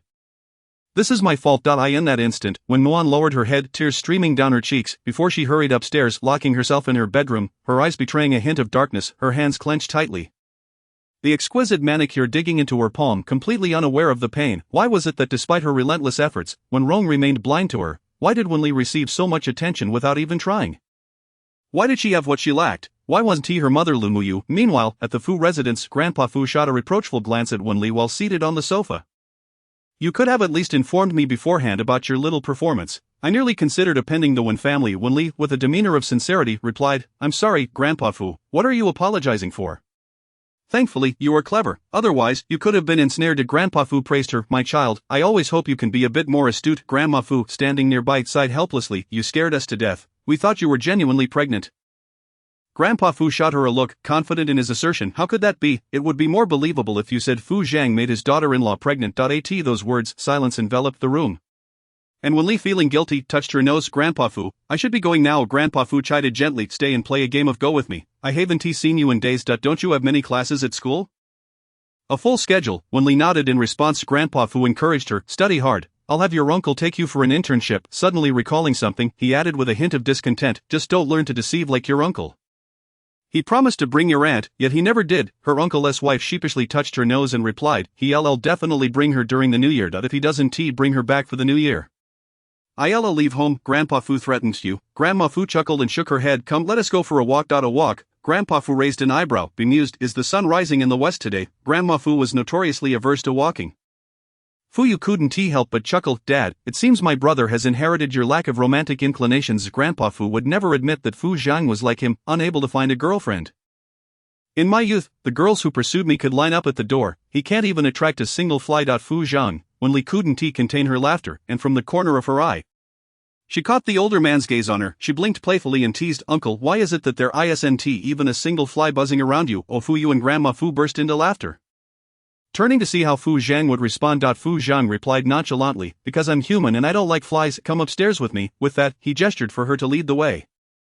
Wen Li hurried ahead, and upon reaching the second floor, she stood between two rooms, turning to Fu Zhang with a mix of shyness and boldness. "So should we go to your bedroom or mine?" In truth, she wasn't the type to be so brazen, but she always yearned to respond passionately to Fu Zhang, at least to convey to him her deep affection. Fu Zhang crossed his arms, his elongated eyes narrowing slightly, a smile playing at the corners of his mouth. "Here will do, Wen Li." She turned and playfully poked his arm. "Fu Zhang, you become a bad influence. What is there to fear with a child on the way?" Fu Zhang bent down to meet her gaze, their noses almost touching. Wen Li's eyelids fluttered, unable to resist licking her lips. "So shall we sleep?" Fu Zhang, the warmth in his gaze intensified, his restrained throat working up and down. And eventually he could no longer withstand the temptation, raising his hand to cover her eyes. Be a little more reserved, Wen Li responded with a soft "okay," her eyelashes fluttering against his palm, her voice tender and gentle. "I'll be more reserved next time." In the next moment, her vision cleared, and her wrist was seized, followed by his palm enclosing hers, cutting off the chill in the air. A surge of strength pulled her towards a certain direction. Gazing at the broad shoulders before her, Wen Li was unsure when others felt their hearts flutter, but at that moment, she felt a bit intoxicated, her heartbeat quickening, her head spinning. She even entertained the thought of cupping Fu Zhang's face and kissing him fiercely. Surely he had cast a spell on her. As Fu Zhang opened the door and stepped halfway into the bedroom, he heard her voice, somewhat ethereal. "Fu Zhang, I really like you." Her heart raced violently. In the next instant, a powerful force yanked Wen Li into the bedroom, the door slamming shut with a thud. Pressed against the cold door, she instinctively looked up, meeting Fu Zhang's gaze, which resembled that of a night wolf. Filled with unmistakable desire. In that moment, she felt entirely his possession, not an object, but a person. The heat radiating from him made her inexplicably fearful, yet she still reached out to wrap her arms around his neck. Rising on her tiptoes to kiss him. Fu Zhang's kiss was more fervent than any previous encounter, seemingly devoid of reason, driven purely by his primal instincts to claim her. Time seemed to stretch on. And soon enough, Wen Li began to feel lightheaded, her body growing warmer, vaguely sensing movement at her waist. Then, she froze as Fu Zhang's hand ventured beneath her clothing, landing on a soft spot. Tremors coursed through her. Yet she did not retreat. Instead, she turned her head to gasp for air, her earlobes flushed, whispering, "Fu Zhang, unbutton the back for me." Chapter 61, "You've touched me, I must ask," feeling the coolness of the buttons beneath his fingers. Fu Zhang paused, his awareness gradually returning. The sight of her delicate face, now blushing like a peach blossom, awaited his touch. His pupils contracted, and he immediately withdrew his hand, pulling her top down. "Let us wait a few more years." After all, she was still quite young, and experiencing certain things prematurely would not be beneficial for her. Furthermore, once they crossed that line, he knew he wouldn't be considerate of her feelings. Wen Li stared at him in confusion. Perhaps not expecting that he would halt at such a moment. "Does he not desire?" She buried her face into his chest, concealing her shyness, murmuring, "Actually, it's fine. Society is quite open now. I'm no longer a minor. And you wouldn't be breaking the law. I'm traditional. Let us discuss it after we're engaged." As Fu Zhang spoke, his breaths remained shallow, clearly suppressing something. For him, maintaining restraint at that moment was exceedingly difficult. However, he refused to indulge in momentary pleasure at her expense. It had to be legitimate, not merely a clandestine affair between an uncle and his niece, which could lead to scandal if discovered. He wouldn't care for himself, but her reputation would be tarnished. Facing the pressures of public opinion, Wen Li sighed softly and wrapped her arms around his waist, burying her head deeper against him. After a few seconds, she whispered, "Is my chest not small?" Her measurements had increased slightly, transitioning from an A to a B cup, though still far from Jiang Shudi's. Upon hearing this, Fu Zhang instinctively tightened his grip, the heat radiating from his hand causing him to release it in a flustered manner, unsure how to respond, perhaps embarrassed to remain silent. It was his first encounter with a woman's body. After a prolonged silence without receiving a reply, Wen Li, casting aside her shyness, looked up at his handsome face, pouting in dissatisfaction. "Are you saying I'm small? What kind of man are you, to touch and yet still complain?" Before she could finish her thought, her lips were covered by a large hand. Fu Zhang, fearing she might utter something more explicit, spoke in a husky and exasperated tone, "Why can you say anything? You've already touched, so of course, I must ask." Wen Li removed his hand and softly continued, "So, what do you think? Am I small?" She was somewhat fixated on this, as it was the only flaw she perceived in herself. A point of contention. Fu Zhang, momentarily tempted to smoke, restrained himself, finally pursing his lips to say, "Not small." Wen Li's eyes lit up, her lips curling into a delighted smile, "As long as it's not small. That is good." After that, she sniffled slightly. "Fu Zhang, whereas my birthday gift, first, take your medicine." Fu Zhang turned, pulling open the drawer of the bedside table, which contained the medications Wen Li needed during her illness. Wen Li's physique is somewhat unique. She is prone to allergic reactions from certain medications, thus she always keeps the necessary vials on hand. It is likely that only he comprehends this in the entire world. Every time Wen Li notices these easily overlooked details, her heart is pierced by an unnameable pain, reflecting on the years of neglect and pondering what he might have thought during that time. After Fu Zhang retrieves the medication, he hands her a cup of warm water, waiting until she has finished before solemnly stating, "You must not jest with your health from now on." In truth, Wen Li did not deliberately fall ill. It was likely due to the cool breeze she caught upon returning that chilled her heart, rendering her oblivious to such matters. She obediently nodded, affirming, "I would never joke with my health. I still wish to bear children with you." Fu Zhang found himself at a loss for her unabashedness and ultimately raised a hand to rub his temples. He soon retrieved something from his pocket and handed it to her. A small red triangular pouch that he typically carries, without needing to look. Wen Li knew it contained a talisman for safety. She had received one in her past life as well, though she had forgotten its whereabouts. Cautiously she placed it in her pocket, whispering, "I will be safe." Fu Zhang replied with a soft pursing his lips as he asked, "Will you be sleeping here tonight, or returning home?" Wen Li remained silent, instead lying down on the bed and pulling the covers over herself, clearly indicating her preference. Although Fu Zhang harbored a mild case of obsessive cleanliness, it was something he could overlook when it came to Wen Li. He chuckled softly, saying, "Then go change into something more comfortable." Having not seen each other for over 2 weeks, Wen Li rushed over without even drying her hair, practically clinging to Fu Zhang like an octopus. Their bodies intertwined in warmth. Fu Zhang's own body tensed up, and he reached out to tuck the covers around her more securely. Finally, he brushed his fingers against her cheek, relieved to find her temperature was not alarmingly high. At that moment, a sudden knock at the door disrupted the atmosphere, followed by the voice of old Master Fu announcing, "I'm coming in." Upon hearing his voice, Wen Li instinctively sprang up, leaping off the bed and hiding within the wardrobe. Her reaction was so swift that by the time Fu Zhang realized what had transpired, it seemed as if Wen Li had vanished from the room. Gazing at the closed wardrobe, he shook his head with a chuckle before responding to the voice at the door. "She is asleep. We can discuss this tomorrow. You're quite clever, knowing I would come to find you trouble, yet you still managed to close the door today," old Master Fu grumbled, growing increasingly frustrated. He had gone through the trouble of dressing up just to see his daughter-in-law, unaware that she was not only present but also sharing a bed with his son. Meanwhile, Wen Li pressed herself against the wardrobe, her heart racing with anxiety, genuinely fearful that old Master Fu might uncover their relationship, which could potentially cause him distress. She did not want old Master Fu to fall ill. Suddenly, the wardrobe door creaked open, and she instinctively looked up, her delicate, glistening eyes resembling those of a timid little rabbit. Fu Zhang, unable to suppress a smile, crouched down to meet her gaze and gently pulled her out of the wardrobe. "Don't worry, there won't be any surprises." He would not disregard old Master Fu's health simply because of romance. Nor would he introduce Wen Li to him under such circumstances. Once back on the bed, Wen Li sighed in relief, whispering, "You scared me to death." Just then, old Master Fu's voice carried in from outside. "What did you say?" He had clearly not yet left. Wen Li quickly covered her mouth, terrified of making a sound. Fu Zhang remained unfazed, stating calmly, "I was speaking with your daughter-in-law." All right, I'm heading downstairs." Old Master Fu replied contentedly, satisfied as long as they were in a relationship. He would wait a little longer. After all, the new year was only a few months away, and his daughter-in-law should be feeling more at ease by then.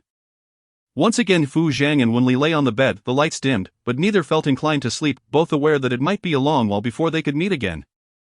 They exchanged no words, simply listening to each other's breathing. After midnight, Fu Zhang's voice resonated in her ear. "Wen Li, happy 19th birthday." Resting her head on his shoulder, Wen Li replied, "My birthday wish is to be with Fu Zhang every day and night." The moonlight spilled across the bed, illuminating the contours of the man's enigmatic face, his cool voice resolute. "It will come true." The following morning, Wen Li awoke to find it was already past 9 o'clock. And Fu Zhang had vanished. She picked up her phone and, predictably, saw a message from him. "I'll be back at noon to take you to the dance studio." It was evident he was working overtime to clear his schedule for her. Wen Li planned to practice dancing in the afternoon, meaning they would only have a brief moment together on the way. After breakfast, she visited a nearby flower shop, scanning the vibrant blooms yet struggling to speak. Eventually, the shopkeeper approached her, inquiring, "What kind of flowers are you looking to purchase?" Snapping back to reality, Wen Li felt a lump in her throat and replied, "Please wrap up a small bouquet of every flower you have." The shopkeeper, taken aback, wondered if that might be too much. "Who is this for?" "For my mother." Wen Li's voice trembled slightly. "Carnations, then, they are traditionally given to mothers," the shopkeeper suggested. Wen Li shook her head. "Just wrap up one of each for me." "I am unsure of her preferences." "That seems rather wasteful," the shopkeeper remarked, attempting to save her money. "It's not wasteful. She has already passed away," Wen Li replied, her voice slightly elevated. The shopkeeper fell silent, quickly wrapping up the several bouquets into a large bundle. After paying, Wen Li cradled the flowers in her arms and drove towards the cemetery, feeling an overwhelming sense of anxiety and guilt as she drew nearer. She wondered if Lu Muyu would scold her. This was her first visit to her mother's grave, and she couldn't help but ponder if Lu Muyu would have regretted sacrificing her life had she known the kind of daughter she would have. Countless tombstones surrounded her as Wen Li struggled to lift her foot, eventually pausing at a particular step. Turning her head, she spotted the photograph on a nearby tombstone. It was a black and white image of a woman with lustrous black hair. Her eyes arched with a gentle curve and her lips slightly upturned, exuding both beauty and confidence. She should have had a splendid life, yet it had been cut short. It seemed so unjust. Tears welled in Wen Li's eyes as she lowered her head to wipe them away, only to notice a middle-aged man standing in front of the tombstone, Wen Shirting, clad in black and devoid of any adornments. He appeared even more desolate than the gravestone of Lu Muyu. It seemed he had only just noticed Wen Li glancing at her before taking a step back, likely surprised to find someone visiting Lu Muyu today. The Wen family had never paid their respects. Only old Master Lu would come yearly, but only at the beginning of the year. Wen Li approached the grave, placing the flowers gently in front of the tombstone. Murmuring softly, my mother probably wouldn't want you to visit her. It was clear that for Lu Muyu to remarry within a month, Wen Ting must have done something that she found intolerable, leading her to abandon all prospects of a future. Perhaps it was a lifetime of resentment that drove her to that choice. Regardless of the outcome, Lu Muyu likely did not wish to see him. Please do not come again. Wen Ting stiffened, the wind biting at his face, his throat tightening, rendering him speechless as his gaze fixated on Wen Li's face. In that moment, she bore a striking resemblance to Lu Muyu, and he briefly envisioned her as she had been in college. I'm waiting for her to be willing to hear my explanation, though Lu Muyu had passed away, making it impossible for her to hear his words. It felt as if he were waiting for the dead to speak. Wen Li could not help but steal a glance at him. His simple attire conveyed a mature yet cultured demeanor, but his eyes were cold, devoid of emotion. For a brief moment, she imagined how Fu Zhang might appear after her death, standing at her tombstone every day. Had she not been reborn, would Fu Zhang have remained there? Day after day, you can't hear her anymore. You too should let go. Perhaps her mother, like herself, did not wish for anyone to be ensnared by her memory. Without a word, Wen Ting turned to leave, pausing a few steps later to softly say, she loved pear blossoms, but she would have cherished any flower you brought her. Then he gradually faded from sight. After a minute or two, Wen Li slowly knelt on the ground, raising her gaze towards the woman on the tombstone, her voice laden with guilt. Mom. Silence greeted her, yet she continued to speak to herself. I'm sorry I didn't know what flowers you liked. So, you loved pear blossoms. You truly loved me. It was her first realization that the love given by the deceased could be just as profound as that from the living. The cold wind swept through her clothes, her skin turning icy, yet it felt as though something was embracing her. Time slipped away, and she remained there until a heavy coat was draped over her shoulders. Upon instinctively turning her head, she caught sight of Fu Zhang, his eyes glistening with warmth. Fu Zhang, this is my mother. She had never introduced her mother as Lu Muyu to anyone before. Fu Zhang pressed his lips together, and the next moment, he knelt beside her, affirming, Wen Li reached out her somewhat chilly hand, grasping his, lifting it slightly as she attempted to appear cheerful. Mom, this is your son-in-law. He will protect me from now on, so you need not worry, Louis. I will protect her. Fu Zhang vowed, his voice low and steady. Wen Li inhaled deeply, urging Fu Zhang, call her mom. Mom. Fu Zhang replied. After what felt like an eternity, the two descended the mountain and entered the car.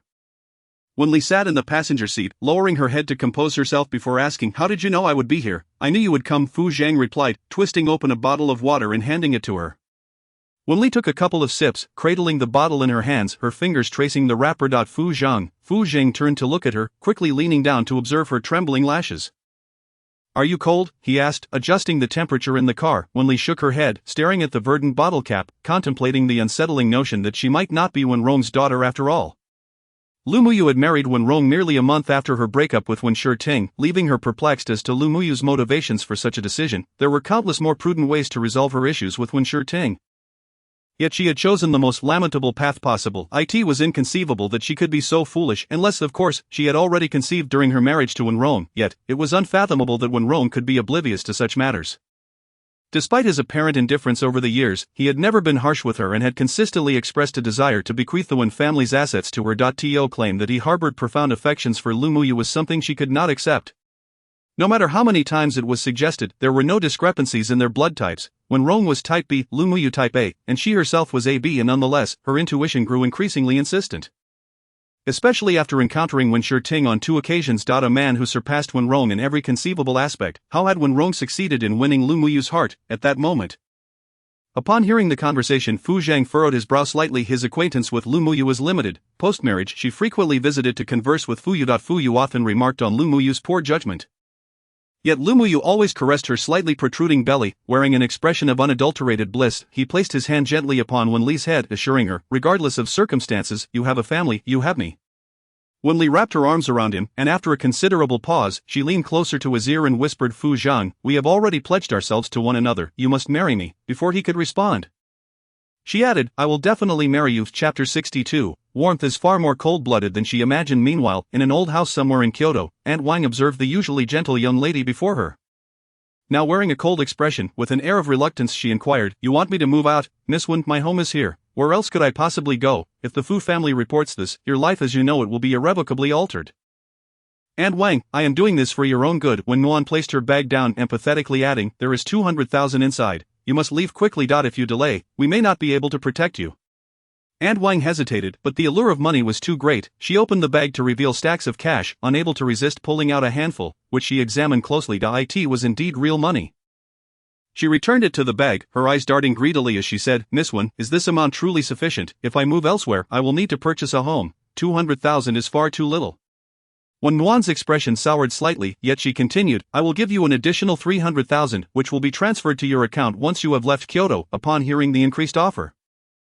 And Wang's greed intensified. Miss Wen, you are clearly wealthy, several hundred thousand is a trifling sum for you, how about this? If you provide me with 2 million, I will leave Kyoto immediately and ensure no one discovers you were the one who instigated this against me. Upon hearing the threat, Wen Nuan's demeanor hardened, but Aunt Wang remained oblivious, continuing, otherwise I fear that should I arrive at the police station I might inadvertently reveal your involvement. Very well. Wen Nuan clenched her hands at her sides. Quickly mustering a smile that appeared harmless, Aunt Wang, unable to suppress a chuckle, suddenly recalled something, saying, the food in my kitchen is still warm, Miss Wen. You haven't eaten yet, have you? You should have a meal before you leave. Before Wen Nuan could respond, Aunt Wang strode into the kitchen, only to discover that the food had already caught fire. She let out a startled cry, rushing to find a lid, just as she grasped it. A sharp pain struck the back of her head, causing her to stumble and fall. As she lay on the ground, she caught a glimpse of a woman wielding an object, struggling to rise. In the end, she succumbed to unconsciousness. Wen Nuan coldly regarded her, an unprecedented malice flickering in her eyes, even as a hint of satisfaction tugged at her lips. As the flames in the kitchen roared to life, she turned to retrieve a fire extinguisher from the corner of the living room. By this time, the inferno had spread beyond the kitchen, and as she coughed several times, she called out, help, help, there's a fire. Soon, a middle-aged man emerged from the opposite door, witnessing Wen Nuan holding the fire extinguisher, seemingly incapable of using it. He swiftly snatched it from her hands and dashed into the living room. But the flames had grown too fierce, thick smoke billowed, forcing him to retreat, urgently urging, hurry, leave. Wen Nuan choked back her tears, declaring, I can't. Aunt Wang is still in the kitchen, I must save her. Without hesitation, she dashed back into the living room. Disappearing into the smoke, the middle-aged man quickly followed, managing to pull her back just in time, exclaiming, it's too dangerous. As he uttered these words, a woman collapsed on the ground. Without a second thought, he scooped her up and ran outside. Kyoto's Old District, Building 2 fire incident, 1 deceased, 1 unconscious. The news rapidly surged to the trending topics. Wen Li in a vehicle stumbled upon this headline, her heart inexplicably racing, for she recalled that Aunt Wang had been in the Old District. Her hand hesitated for a moment before she clicked on the article, her breath hitching as she read the name of the deceased. Wang Fen. A tremor coursed through her as she shut her eyes tightly. She could not fathom such a swift and coincidental tragedy. Fu Zhang sensed her distress and immediately pulled over to the side of the road, inquiring, what is it? Wen Li turned to him. Her eyes opening for a brief moment before lowering them again, her voice laden with complexity, Aunt Wang has passed away. Fu Zhang's expression faltered, his brow furrowing deeply, evidently taken aback by the notion that Du Ying and Wen Nuan could be responsible for a death. However, his concern shifted solely to Wen Li. He spoke in a grave tone, you will stay at the Fu residence from now on, but if I go to the Fu residence, I won't be able to gather evidence. Wen Li composed herself before replying, Fu Zhang, do not worry. I will be safe until I inherit the Lu family's estate. Wen Nuan and the others will not dare to take my life. I am secure for the time being. After a prolonged silence, Fu Zhang insisted, wherever you go, whoever you meet, inform me at the earliest opportunity. Understood. Wen Li nodded. Before they could return to the Wen residence, Du Ying called, her voice tinged with an unmistakable urgency. Lily, your sister is in the hospital, unconscious, and calling your name. You must come immediately. What happened to my sister? Wen Li's expression turned cold, though her voice betrayed her surprise and concern. Du Ying choked back tears, explaining, this morning, she went to see Aunt Wang, hoping to persuade her not to speak out, fearing it might tarnish her reputation. Then Aunt Wang's kitchen caught fire. I am on my way. Wen Li concluded the call and turned to Fu Zhang. Unfastening her seatbelt, you should return. It is best if you do not go, they are merely putting on a show. Fu Zhang also recognized that he was ill-suited for a hospital visit. This incident would undoubtedly attract significant media attention. And even the police would be present. The Fu family commanded respect in Kyoto, and his presence could hinder the investigation. It was likely that Du Ying and Wen Nuan sought not just her presence, but also his. Fu Zhang understood this, yet was reluctant to let her go, and before he could voice his concerns, Wen Li produced a peace talisman from her pocket, waving it lightly as she assured him there will be no issues. With that, she exited the vehicle. As Fu Zhang watched her enter the hospital, he pulled out his phone and dialed, instructing Officer Li to investigate the fire incident in the Old District thoroughly. In the hospital, Wen Li hurriedly pushed open the door, her breath coming in quick gasps as she exclaimed, Sister, what happened? Are you alright? On the hospital bed, Wen Nuan lay with an oxygen mask, her head tilted to regard her sister. Though her strength was diminished, she managed a faint smile, replying, I'm fine. Wen Li's eyes glistened with unshed tears as she sat beside her, grasping her hand. Sister, how did you end up like this? I'm fine. Please don't cry. Are you still angry with me? Wen Nuan struggled to lift her hand to caress Wen Li's cheek. Wen Li shook her head vigorously. I would never be angry with you. Sister, what about Aunt Wang? Wen Nuan turned her head away, her voice choked with emotion as she confessed, Aunt Wang has passed away. I wanted to save her, but I couldn't. With an appearance so innocuous and pitiable, It was easy for many to misjudge her. Wen Li lowered her gaze, shocked. How could this happen? Standing nearby, offered comfort. This is not your fault. It was an accident that no one could have foreseen. And one, she truly had a stroke of bad luck. She lost her job just yesterday. At that moment, a knock echoed at the door, and 2 police officers entered. One of the female officers gently asked, "Are you able to provide a statement now?" Wen Nuan nodded weakly, her first question being, "Has Aunt Wang been laid to rest? If there are expenses, we will cover them." Her voice faltered as she spoke, tears welling in her eyes. Clearly distraught, the female officer's expression softened. "Please accept my condolences. For now, let us focus on stabilizing your emotions." Wen Nuan nodded slightly, and the officer stood at the bedside, inquiring, "What were you doing when the fire broke out?"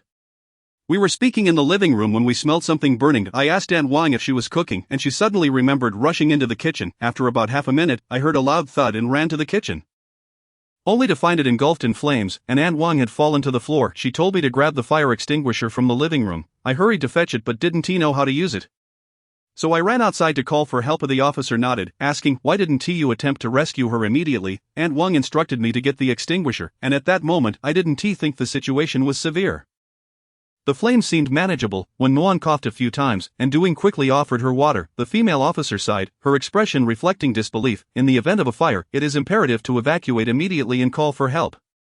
As she gazed upon the impeccably crafted responses from Wen Nuan, Wen Li felt a tumult of shock and chill within her heart. She could hardly believe that this matter bore no relation to her. Wen Nuan's cold-heartedness surpassed her expectations by a significant margin. With her fingertips slightly chilled, a thought crossed her mind, prompting her to reach into her pocket and grasp her talisman tightly. Gradually restoring her composure, following the departure of the police, a number of individuals came to visit Wen Nuan, for she possessed an admirable charm, attracting many acquaintances from within their circles. Wen Li gradually withdrew from the hospital room and made her way to the doctor's office. "Doctor, how is my sister? Is she in a serious condition?" "She is stable now, but had you delayed any longer, her life would have been in peril," the doctor replied. Wen Li nodded, expressing, "Please take extra care of my sister." With that, she turned to leave. Had she not been reborn, and if the car accident in her previous life had indeed been orchestrated by Wen Nuan and Duing, it would likely have unfolded in a similarly meticulous manner. If not for her rebirth, Duing and Wen Nuan would certainly be flourishing on the wealth of the Lu family. In this world, sometimes it appears that evil deeds go unpunished, with some wrongdoers thriving even more. Upon exiting the hospital, she took a taxi to the Lu residence. The elder Mr. Lu had originally intended to visit the Wen family today, but Wen Li insisted he await her at home. Upon entering the living room, she was greeted by a towering cake, half her height. The moment the elder Mr. Lu spotted her, he promptly lit the candles atop the cake, his wrinkled face beaming with joy as he sang, "Happy birthday to you, happy birthday to you." Wen Li hastened towards him, wrapping her arms around him and playfully saying, "Thank you, Grandpa." Lu Zongwei gently patted her back, chuckling, "Little princess, blow out the candles." Wen Li released her embrace, clasped her hands together, and fervently wished, "I hope Grandpa remains healthy and accompanies me for a lifetime." She deliberately spoke these words for his ears alone, for Lu Zongwei was burdened with unspoken worries that, if left unresolved, would only deteriorate his health. All right, Grandpa will accompany you for a lifetime," he replied with a smile. "Whoever lies is a little dog." Wen Li cut a small piece of cake and offered it to him, subsequently taking a piece for herself. Once they had finished eating, Wen Li broached the subject of Aunt Wang, wishing to draw their attention to it. "Grandfather's son, please be cautious in your daily lives." Lu Zongwei was not particularly worried about himself, but rather concerned for her, echoing sentiments similar to those of Fu Zhang, suggesting that she should stay at the Lu residence from now on. Wen Li interlaced her arm with his, shaking her head earnestly. "Avoidance is futile. It is better to confront matters directly." It was evident to the elder Mr. Lu that Wen Li had grown significantly more composed. He looked at her and inquired, "Have you suffered many grievances while at the Wen household?" Wen Li blinked her eyes playfully. "Grandpa, I am clever. It is they who receive grievances from me. Justice shall ultimately triumph over darkness," she proclaimed, clenching her fist. Lu Zongwei chuckled at her spiritedness and, recalling something, retrieved a bank card from his pocket, handing it to her. "Purchase whatever you desire. There is no need to be frugal." Naturally, Wen Li accepted it without hesitation, placing it in her pocket. "Once I earn money, I shall take care of Grandpa." "Very well." Lu Zongwei laughed heartily at her words. After a moment, he inquired with concern, "And how is your relationship with Fu Zhang? Does he mistreat you?" "He dares not mistreat me. He treats me like a revered ancestor," Wen Li replied with utmost seriousness. Lu Zongwei chuckled lightly, nodding in agreement. "I have watched Fu Zhang grow since he was young. He truly is a remarkable young man. These days, he comes by to play chess with me every few days. His chess skills are rather dismal. I hardly wish to play with him anymore." "You should teach him when you have the time." Upon hearing this, Wen Li could not help but chuckle, but she defended the older man, saying, "Grandpa, do not belittle him. He used to be like a father to me." In their youth, Fu Zhang rarely had time for himself, Upon returning from school, he would immediately seek her out, taking her out to play, and on several occasions, even brought her to his classroom during middle school. At that time, when Rong and Duing were not home, Fu Zhang, worried about his grandfather and Fu Yu, would take her along to class. She remembered sitting between Fu Zhang and his deskmate, doodling with watercolor pens while they attended lessons. During class, Fu Zhang would even take the time to feed her water. One particularly vivid memory was when she complained about being uncomfortable lying down and insisted that Fu Zhang hold her while she slept. And so he did, throughout several lessons. Reflecting on it now, she realized that her debt of affection towards Fu Zhang was one that she could never fully repay. Mr. Liu was well aware of Fu Zhang's deep care for Wen Li. Otherwise, he would not have agreed to their relationship, especially considering their 8-year age gap. While maturity in a man is not inherently a negative trait, a significant disparity can lead to a lack of common ground. He sighed. You used to call him little uncle right from the start. Back then, he was so smug, carrying you around, reveling in you calling him little uncle. Each time you did, he would reward you with a piece of candy, nearly ruining your teeth. After conversing with the elder Mr. Liu for a while, Wen Li eventually rose to leave, as she had afternoon classes to attend. Before departing, she cut a piece of cake to take with her, saying, "Grandpa, I'm bringing this for your granddaughter's husband." The elder Mr. Liu shot her an exasperated glance, half amused. "You child, show some restraint. If anything arises, just call me." Not long after arriving at the Wen household, Fu Zhang called her. Shortly thereafter, he appeared in her bedroom. Wen Li was busy organizing her winter clothes, knowing she would have to return soon and likely wouldn't have time afterward. Observing her haphazard folding, Fu Zhang unbuttoned his suit jacket, naturally extending his hand to take over, calmly stating, "Let me handle this." Wen Li obediently stood by, watching him tidy up, and finally pointed to a few colorful undergarments on the bed, saying, "You can fold those too." She touched her nose playfully, her lips curling into a smile, clearly teasing the older man. Chapter 63. When he grows old, I will help him change his diapers. She had forgotten that all her clothes, from the inside out, had been personally purchased by Fu Zhang. The man calmly took the undergarments, folded them, and placed them into the suitcase. His long, slender fingers brushed against the curvaceous fabric, causing Wen Li to feel an inexplicable sense of embarrassment. She quickly crouched down and insisted, "I'll do it." Fu Zhang stood beside her, looking down at her with a slight smile, casually remarking, "When you were little, I changed your diapers." Wen Li felt a strong urge to jump up and cover his mouth. She closed the suitcase and whispered, "When you grow old, I will help you change your diapers." Fu Zhang's brow furrowed, opting for selective deafness. He bent down to lift the suitcase, resting his palm on the handle. "Let us go." As soon as they got in the car, Wen Li spotted Duing rushing back. Naturally, Duing noticed them too and approached, asking, "Is little uncle taking you to school? Your sister was worried you'd have no one to take you, so she sent me back to arrange it." Fu Zhang, "There is no need for you to bother. I'll have someone take her," she said. "Shall we get out of the car?" Fu Zhang did not lift his head, starting the engine, asserting, "No trouble, Mom, don't worry about me. I'm off to school. Just take care of my sister." Wen Li waved to her, hoping to prevent her from saying anything further that might hinder their outing. Upon hearing this, Duing affectionately patted her cheek, saying gently, "Take care of yourself at school, and call us if you need anything." "Okay." Wen Li suppressed the unpleasant feelings within her and managed to smile. As the black sedan drove away from the Wen residence and onto the main road, Wen Li wiped her face, attempting to erase Du Ying's scent. If Duing and Wen Nuan were to act, they would undoubtedly win accolades for their performances. One could only wonder if they were even aware of their true selves. Fu Zhang caught a glimpse out of the corner of his eye, pulled over, and retrieved a wet wipe. Just like in their childhood, he meticulously cleaned her face. Wen Li blinked her beautiful eyes lightly, then leaned in, pressing her lips against his cheek before quickly withdrawing, softly saying, "I felt nauseous earlier, but now I'm fine." Fu Zhang said nothing, merely tossing the used wipe into a small trash bin. In an unexpected moment, he pressed his lips against hers, deepening the kiss.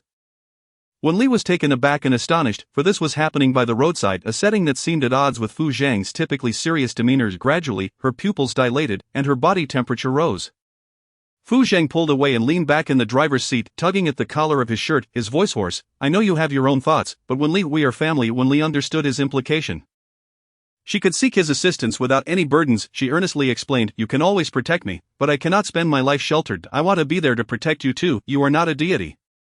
You will fall ill and encounter challenges beyond your control. I may not always have the answers, but during those times, I can strive alongside you." She could not live as carelessly in this life as she had in her previous one. At the very least, when Fu Zhang fell ill or grew old, she wanted to step up for him, rather than having him continue to shield her with an umbrella in times of sickness or frailty. As his girlfriend, it was fair to enjoy the comforts of their relationship, but it could not be a lifetime of unearned ease. That was not love or marriage, it was merely finding someone to endure suffering on her behalf. Fu Zhang was willing to do so because he loved her. She was unwilling for the same reason. Fu Zhang's maturity stemmed from the awareness that his parents were significantly older than his peers.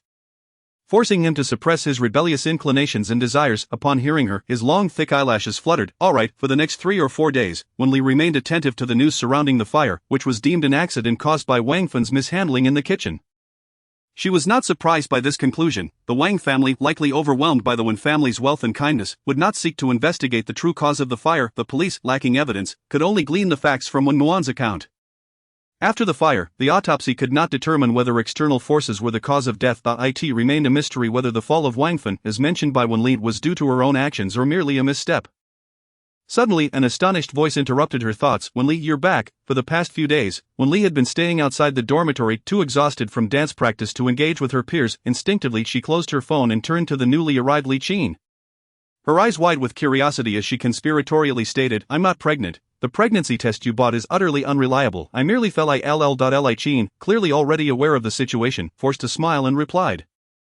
That's a relief. I was worried you might drop out if you were pregnant. If she were indeed pregnant, dropping out would be inevitable. My boyfriend's family was eager for a child, and they gathered 30 to 60,000 for me, believing I was expecting. Wen Li's expression revealed a mix of gratitude and infatuation as she remarked, though they aren't wealthy, they treat me exceptionally well. Li Qin agreed, such boys are a rarity these days, lacking in wealth and education, yet possessing a good heart is sufficient. I share the same sentiment. By the way, I saw your boyfriend dining with another girl today. Why weren't you with him? Wen Li inquired, adopting a distinctly gossipy demeanor. Bai Songqi had been frequently mentioned in the school group chat, with many girls lamenting his infidelity. Typically, one would refrain from probing into another's wounds. Yet Li Qin's expression darkened, and she fell silent, seemingly suppressing her emotions. Wen Li, embodying a somewhat spoiled demeanor, blurted out, he wouldn't cheat on you, would he? But before Li Qin could respond, she indignantly declared, that's outrageous, I'll expose him in the group chat. Li Qin hurriedly interjected, no need for that, thank you, absolutely not, you're my best roommate, and I'm genuinely furious. Wen Li insisted, her fingers flying over the keyboard as she swiftly composed a message. Bai Songqi, I am Li Qin's roommate, you have no shame. What sort of man cheats while in a relationship? You have the audacity to cheat using a fake account. Li Qin's vision darkened, and raising her voice, she exclaimed, retracted. Initially only a handful of people knew about her being wronged by Bai Songqi, but now the entire school would be aware, even of their past intimacy. Wen Li appeared momentarily stunned by her outburst. Hurt as she gazed at her and said, are you upset? I was merely defending you. I know you're kind-hearted and Wen Ti wanted. I'm sorry, it was presumptuous of me. I'll take it back immediately. In her haste, she dropped her phone, bending down twice without success, muttering apologies, I thought we were good friends. I overstepped. As she retrieved her phone, she lowered her head to retract the message only to find it had surpassed the 2-minute limit. Exclaiming in exasperation, I can't take it back, Li Qin, teetering on the edge of an emotional outburst, inhaled deeply but ultimately couldn't restrain herself, who asked for your help. With that, she turned and slammed the door behind her. Wen Li recoiled slightly, yet her visage bore no trace of fear or guilt. It was Li Qin who had harbored ill intentions first, prompting her to retaliate. She rubbed her face and softly praised herself. Wen Li, you're truly remarkable. And now she could legitimately request a dormitory change. With her belongings swiftly packed, she approached her counselor to apply for the transfer. Once that was settled, she immediately called Wen Nuan. Her voice choked with indignation. Sister, I want to change dorms. My roommate's boyfriend cheated on her, and in my frustration, I exposed that scoundrel in the school group. She is furious. I was only trying to help her. As she continued, her voice grew more pitiful. I don't care. I want to change dorms immediately. Sister, I want to listen. I'm changing dorms. Okay sister, you're the best. On the other end, Wen Nuan hung up the phone and took several deep breaths before succumbing to the impulse to throw her phone to the ground. Frustration mounting after several failed attempts to contain her emotions. Doing entered just in time, carrying a bowl of chicken soup, her gaze fixed on the phone at her feet, with a frown. She closed the door behind her. Why are you becoming increasingly unable to control your emotions? Wen Nuan turned her head away, gripping the blanket tightly. Wen Li wants to change dorms. Doing set down the soup and asked, what prompted her to do that? We had a quarrel. I've spent a fortune on this, yet I haven't gained any useful information. Wen Nuan's hands tangled in her hair, her emotions unraveling. When Rome was currently preventing her from entering the company, rendering all her efforts futile. Doing rushed over, gripping her wrist with a hint of reproach. What have I taught you? Never show your emotions outwardly. Instead of losing your mind here, you should carefully consider your next steps. You've acted impulsively this time. Gradually regaining her composure, Wen Nuan let her hands drop to her lap. What can I do?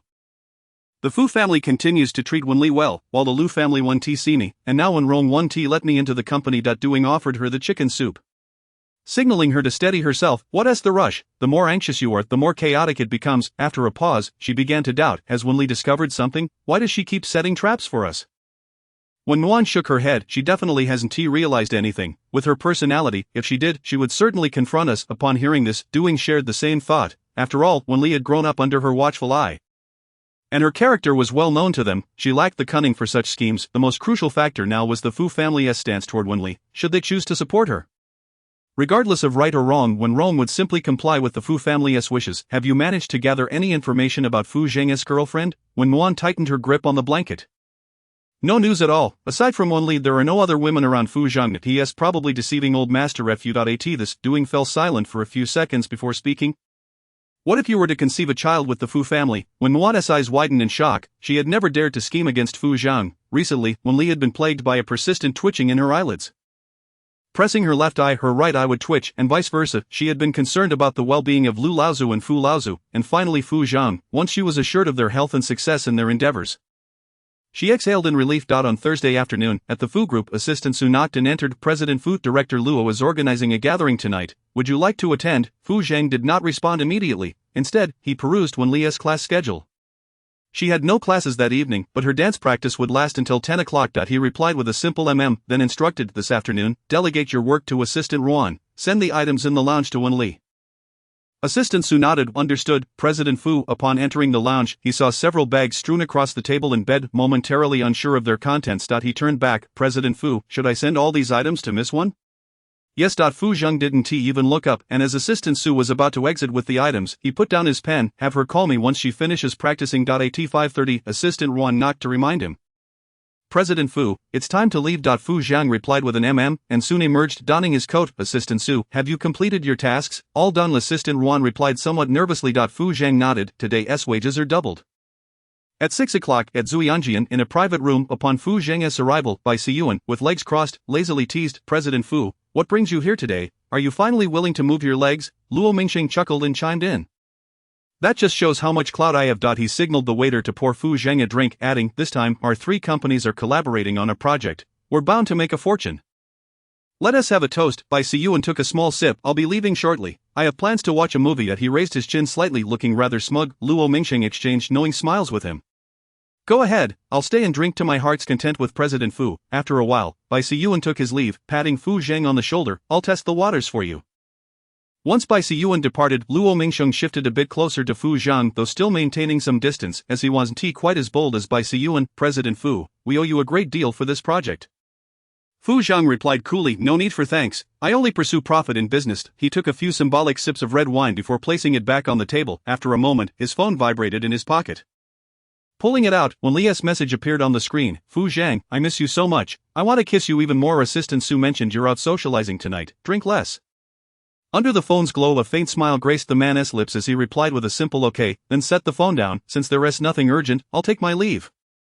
Luo Mingxing, about to discuss the next project, paused at his words, chuckling awkwardly. There is something urgent. President Fu, are you aware that there is road construction happening in Bian Tower, though it's somewhat remote? The scenery is beautiful, making it a prime tourist destination. Would you be interested in investing? Bian Tower has never been developed. Once it is, it will require substantial funding, not something one or two companies can manage. And there would be no short-term benefits. After contemplating for a moment, Fu Zhang replied, I'm not interested. Luo Mingxing urged, this project is quite promising. President Fu should consider it. I'll have someone send you a document tomorrow for your review. Suddenly, he tugged at his collar. This wine tastes a bit off. Fu Zhang turned to look at him, noticing the rapid flush spreading across his face, and frowned. What did you drink? As he spoke, he pulled out his phone. Intending to call for medical assistance. At that moment, he was acutely aware of the heat radiating from his body. Instinctively, he rose to his feet and strode outside, addressing Assistant Ruan at the entrance. Call 120 and arrange for President Luo. I will wait for you in the garage. As he spoke, the veins on his forehead throbbed visibly, his steps quickened, and as he approached the elevator, a sense of disorientation washed over him, making everyone appear as if they were Wen Li. Just then, a soft voice drifted into his ear. Uncle, Chapter 64. Be good, your girlfriend will protect you. His body moved almost instinctively toward the source of the voice. Fu Zhang's voice, strained to its utmost, rasped, what are you doing here? His large hand nearly grasped the woman's wrist but suddenly recoiled, taking a significant step back. It was not Wen Li. Wen Li would not call him uncle anymore. The warm figure in a white dress stepped forward, scrutinizing him with concern. Uncle, what is wrong? Let me take you home. Fu Zhang raised a hand to his heavy head, attempting to regain some clarity. Yet the strangeness only intensified. He floated toward the elevator doors, ultimately unable to resist tugging at his shirt collar, revealing his alluring yet restrained collarbone. However, his expression remained frosty, devoid of any semblance of affection.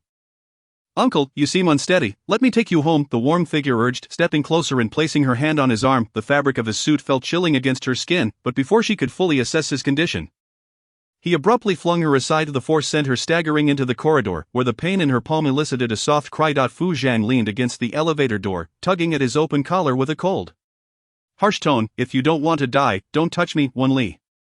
He yearned to see Wen Li. This singular thought consumed his mind. At that moment, Assistant Ruan arrived just in time, swiftly supporting Fu Zhang.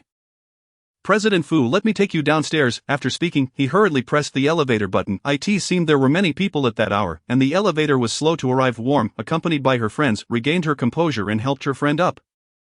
Though she recognized Fu Zhang's identity, she couldn't help but exclaim, "You push people away after kindly inquiring about their well-being. Nuan, let us ignore him. It's fine. My uncle is just drunk. Xin, you enjoy yourself. I'll take him home, or else Grandpa Fu will worry." Warm displayed a thoughtful demeanor as she stood brushing off her dress. This time, she refrained from offering Fu Zhang assistance, instead choosing to follow them. Assistant Ruan recognized Warm and, while pressing the elevator button, apologized. "Miss Wen, President Fu is unwell. I apologize for the inconvenience." "It's alright." Warm tucked a stray hair behind her ear, shaking her head in concern. "I can drive you."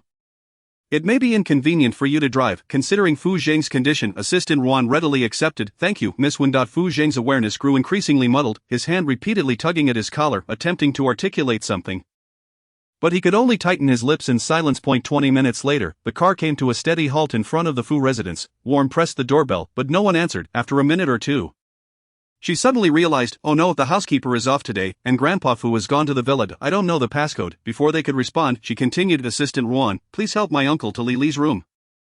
Sensing Fu Zhang's rising temperature, Assistant Ruan grew anxious but refrained from immediate agreement, instead asking Fu Zhang, "President Fu, is it alright to go to Miss Wen's bedroom?" The man remained silent but did not resist.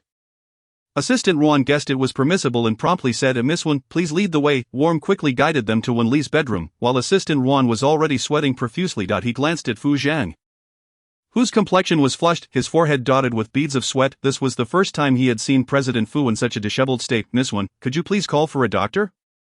Warm immediately retrieved her phone. "Uncle Li, could you come over my sister's room, please hurry." After hanging up, she added, "Assistant Ruan, you should go back. I'll take care of this. It's late, and you should be off work." Assistant Ruan wiped the sweat from his brow. He certainly wouldn't leave now. If anything happened to President Fu, he would never forgive himself. "It's fine, Miss Wen, you should step outside. President Fu likely wants to remove his clothing." Warm nodded and stepped out, glancing back at Fu Zhang as she closed the door. Once she left, Assistant Ruan quickly removed Fu Zhang's jacket, attempting to lower his temperature, and asked, "President Fu, are you alright?" Fu Zhang parted his lips, leaving deep imprints on them, his voice noticeably strained, yet he retained some semblance of rationality. "You will stay here tonight." After speaking, he stood up, somewhat laboriously, and entered the bathroom. As Assistant Ruan stood at the bathroom door, he watched Fu Zhang stand beneath the shower, cold water cascading over him, completely soaking his clothes. In mere moments, realizing he had no spare clothing, he hurriedly called Assistant Su, "Have you returned? Please bring a set of clothes for President Fu."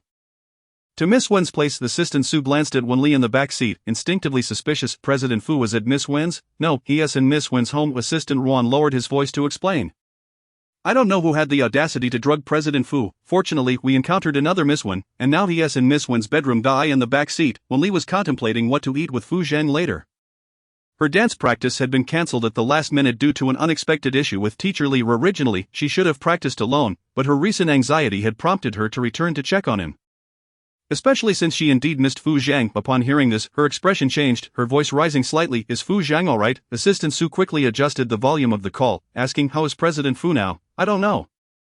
He is currently in the shower under cold water. Miss Wen has gone to call the doctor." Su, remember to bring President Fu's clothes. Just as Assistant Ruan finished speaking, there was a knock at the door. Instinctively, he hung up and hurriedly opened the bedroom door. Warm appeared, flustered. "Assistant Ruan, Dr. E slipped at the front door and says he sprained his ankle. You need to help him." Assistant Ruan nodded reflexively. After all, President Fu needed the doctor urgently. He dashed out a few steps before turning back, worry etched on his face. "Miss Wen, please listen." For President Fu's voice at the door. "Alright, don't worry. I'll be here." Warm watched him disappear at the staircase before quickly pushing open Wen Li's bedroom door, then shutting it again. Listening to the sound of water in the bathroom, a flicker of fear crossed Warm's eyes.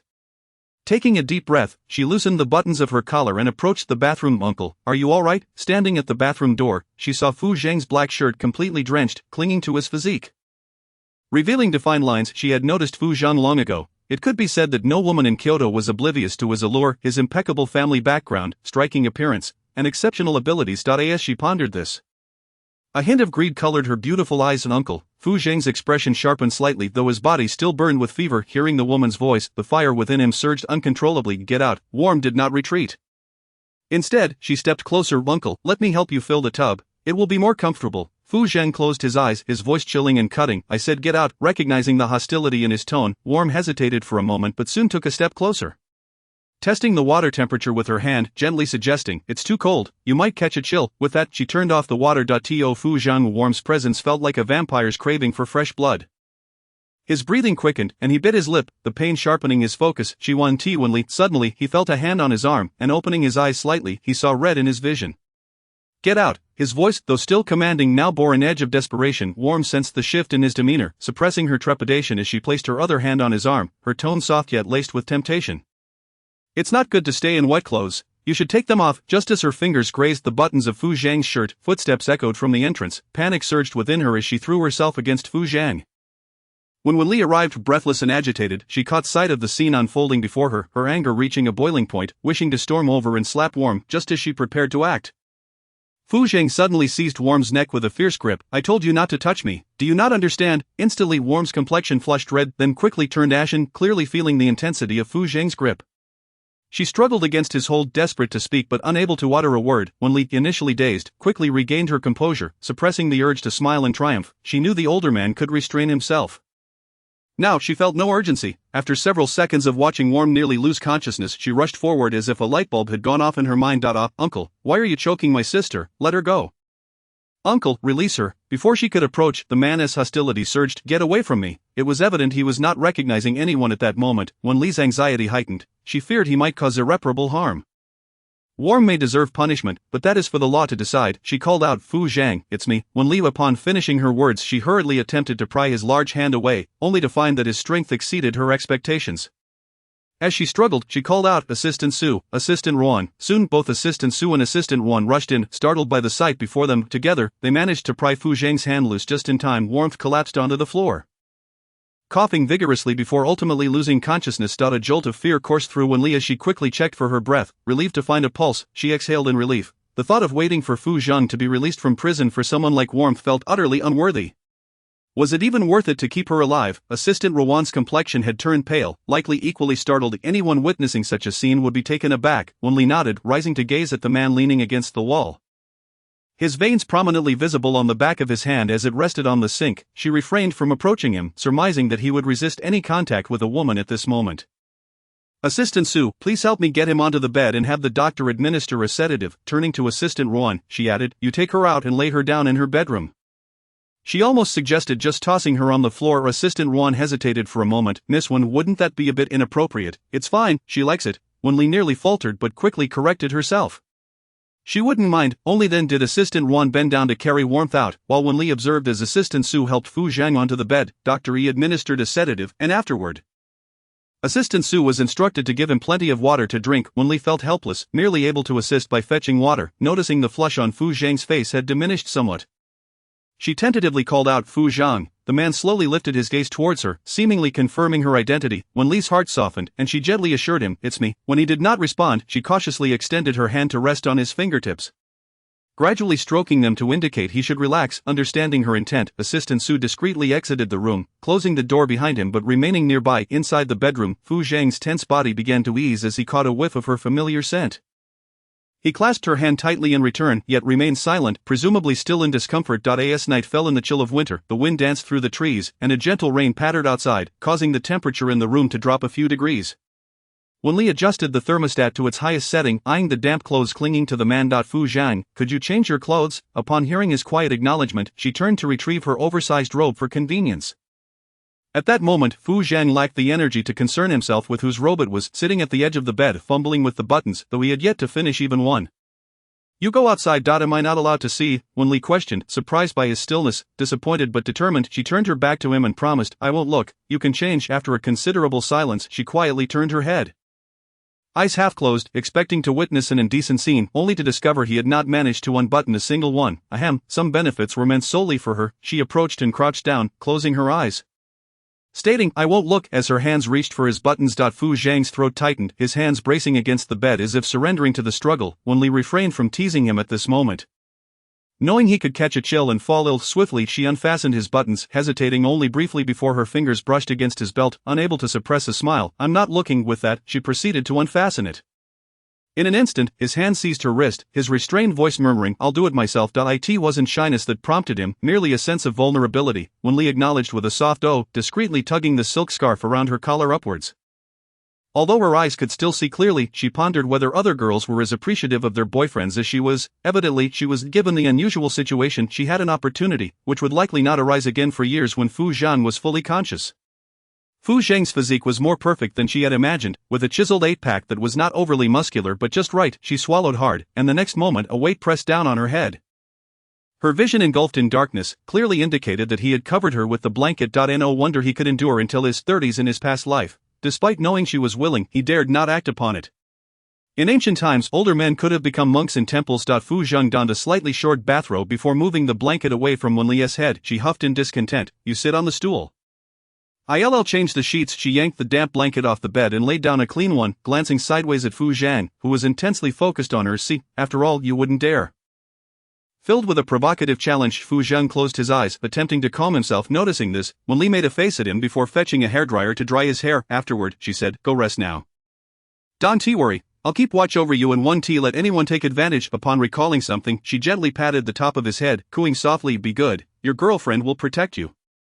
Rest assured, my male lead won't allow any other woman to tarnish him, and he possesses a will of iron." Chapter 65. Would it be excessive if I kissed you twice? All of Warren's painstaking efforts paled in comparison to Wen Li's one simple sentence, causing the veins on Fu Zhang's forehead to bulge instantly. His long fingers rested on his temple. He dared not utter any threats towards Wen Li. He could imagine that after saying such a thing, she would immediately remove her clothes and join him in bed. He had no intention of testing his own limits, pulling the blanket over him and covering his head, his body tense to the extreme.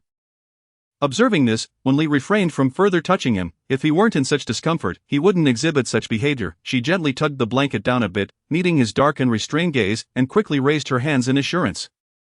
"I won't take advantage, just sleep." That moment, being a little more proactive might have yielded results, but Fu Zhang was not like other men. He would not experience pleasure after such an act. Instead, he would feel guilt and find it hard to face her. Before he could say anything, she reached out to switch off the light, and the room gradually fell silent, with the sound of his heavy breathing becoming distinctly audible. After a while, his breaths became slightly lighter, and Wen Li, leaning against the light from the window, could vaguely see the man's tightly shut eyes, allowing her to relax a bit. She never expected Duing and Warmth would dare to take action against Fu Zhang. Considering his status and position, once offended, the Wen family would be unable to compensate for it unless they believed that old Master Fu desired grandchildren and were willing to gamble. If they truly conceived a child with the Fu family, the situation would be even worse. Despite his apparent wish for grandchildren, what old Master Fu truly desired was for Fu Zhang to settle down with someone he loved. His greatest concern was that Fu Zhang would be left alone after their passing. If Warmth became pregnant, old Master Fu would intervene before Fu Zhang could even get involved. He would not allow Fu Zhang to face any trouble. Truly, her ambitions were growing larger, an insatiable void that could not be filled. And even if they gained the Lu family in the future, they would likely still covet the Fu family. Such individuals were only fit for imprisonment. Half an hour later, she cautiously exited the bedroom, locking the door behind her to ensure no one could enter. Assistant Su and Assistant Ruan remained waiting outside, likely still dazed by the day's events. Appearing somewhat flustered, Wen Li pointed ahead, and once they were a good distance from the bedroom door, she spoke. "He's asleep. You two can head back." Her Assistant Ruan, still shaken, fearful that Fu Zhang might choke her, insisted, "Miss Wen, I'll stay here and keep watch. If anything happens, we'll take our leave. The rest is up to you." Miss Wen. Assistant Su was unperturbed, certain that with Wen Li present, Fu Zhang would be fine. Once they exited the Wen residence, Assistant Ruan remained apprehensive, worried. "Is it really okay for us to leave like this? What if Fu Zhang—" "Don't worry, he wouldn't dare harm Miss Wen." Assistant Su walked a few paces before adding, "You might not need to sleep tonight. Write a self-reflection report on your negligence." Assistant Ruan, realizing the gravity of the situation, thought they should not have left Fu Zhang alone, especially given his delicate condition. Had things gone awry with another Miss Wen, he might have been in deep trouble. He cautiously asked, "I shouldn't get fired, right?" "Not likely." Assistant Su understood Fu Zhang's character and wouldn't easily dismiss his employees unless they committed a grave error. Meanwhile, in Warmth's bedroom, Wen Li turned on the lights. Assistant Ruan, being quite the gentleman, tossed her onto the bed without even covering her with a blanket. Of warmth remained unconscious, her collar unbuttoned and revealing a small portion of her curves. Wen Li glanced down at her own chest. Feeling somewhat lacking in comparison, after a moment of silence, she reached for the air conditioning remote, setting it to the lowest temperature of 16 degrees. Before turning to close the door, she administered the drug and adjusted the temperature. Ensuring fairness in the situation, returning to her own bedroom, she opened the door to find Fu Zhang sitting up, his bathrobe slightly ajar, exposing his chest. He looked at her, his gaze as deep as ever, clearly indicating the effects of the medication had worn off. He adjusted his robe. No dance practice today? Teacher Li had matters to attend to. I thought you would return with Assistant Su. Wen Li playfully pointed to his chest and sweetly added, Fu Zhang, I want to hug you. Fu Zhang raised his hands, and in the next moment, Wen Li tightly embraced him. Before he could say anything, the girl in his arms began to nuzzle against him. The softness of her touch unmistakable. She seemed entirely unconcerned for his well-being. His throat tightened, hands resting on her shoulders, he hoarsely instructed, Don't move. Wen Li silently raised her head and declared with utmost seriousness, I have wiped away her scent. She was acutely aware that Fu Zhang would certainly take issue with it, not because he adhered strictly to marital propriety, but rather due to his lifelong aversion to the touch of women. Fu Zhang's brows softened as he reached out to gently ruffle her hair, his breath noticeably heavier than before, and he spoke in a deep voice, If you continue to do that, I truly might need to go to the hospital. Upon hearing this, Wen Li obediently replied with a soft "oh," and blinked her eyes. Did you really have no reaction at all before? Although she knew he most likely did not, she felt compelled to ask. Fu Zhang fell silent for a few moments, his breath becoming more labored. There was indeed a reaction now. Wen Li instinctively loosened her grip and couldn't resist stealing a glance. However, the blanket obscured any discernible details.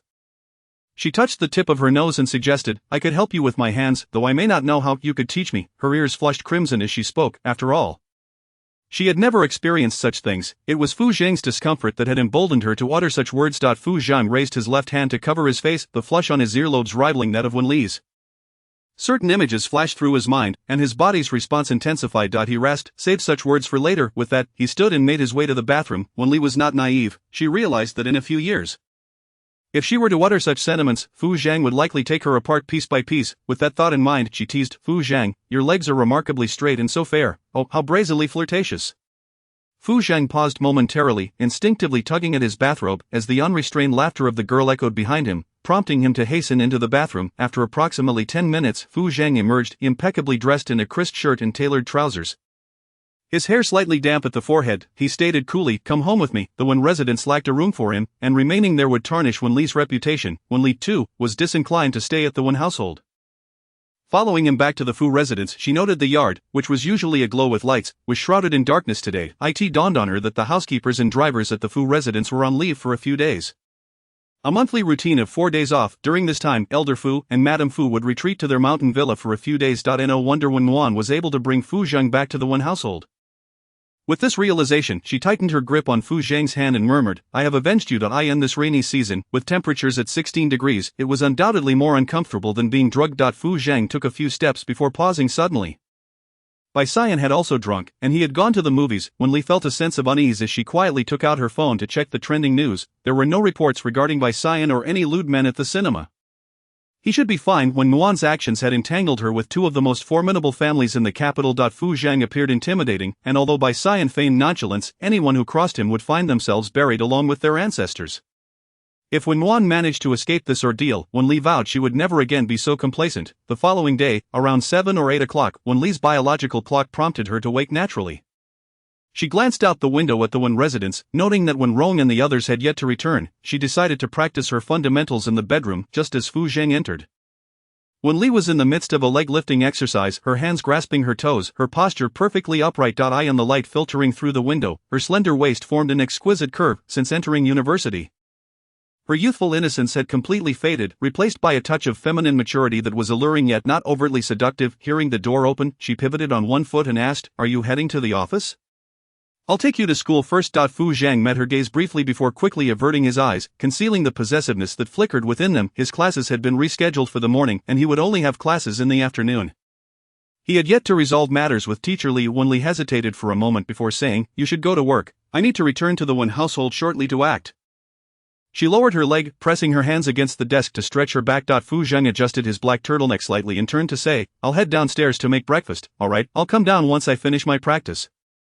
Unbeknownst to her, at that moment, she appeared to him as a delectable morsel, her waist sinking lower. Half an hour later, she descended the stairs for breakfast. Just as she took a few bites, the sound of an ambulance pierced the air. She rushed to the entrance, spotting Wenrong carrying Wen Nuan out. The once fair complexion of her sister was now drained of color. She couldn't possibly be dead, as Doing was not crying. Anxiously, she dashed over and inquired, "What happened to my sister?" Doing was too preoccupied to respond, hurrying to place Wen Nuan in the ambulance before several of them boarded it to the hospital. On the way, Wenrong noticed the strangulation marks on Wen Nuan's neck and asked gravely, "What exactly transpired?" Doing, holding Wen Nuan's hand, replied worriedly, "I have no idea." Wen Li interjected, "It was our uncle who choked her. Yesterday, I don't know who drugged him, but when I returned, he was choking my sister, telling her to go away." Anyone hearing this would assume that Wen Nuan had seduced Fu Zhang, prompting Wenrong's face to change with palpable anger. "I think she has lost her mind. It's not my sister who seduces our uncle. She would never do such a thing." Wen Li raised her voice in defense of Wen Nuan, noticing the gaze of the medical personnel. Doing clasped her left hand with her right, reproaching Wenrong, "What are you saying? How could Nuan do such a thing? If the Qin family hears this, they might take it the wrong way." "Wen Li, don't say such things in the future. Others may misunderstand," Doing cautioned. Wen Li responded with a soft "oh," her displeasure evident as she retorted, "But when I returned, our uncle was indeed choking my sister and telling her to go away.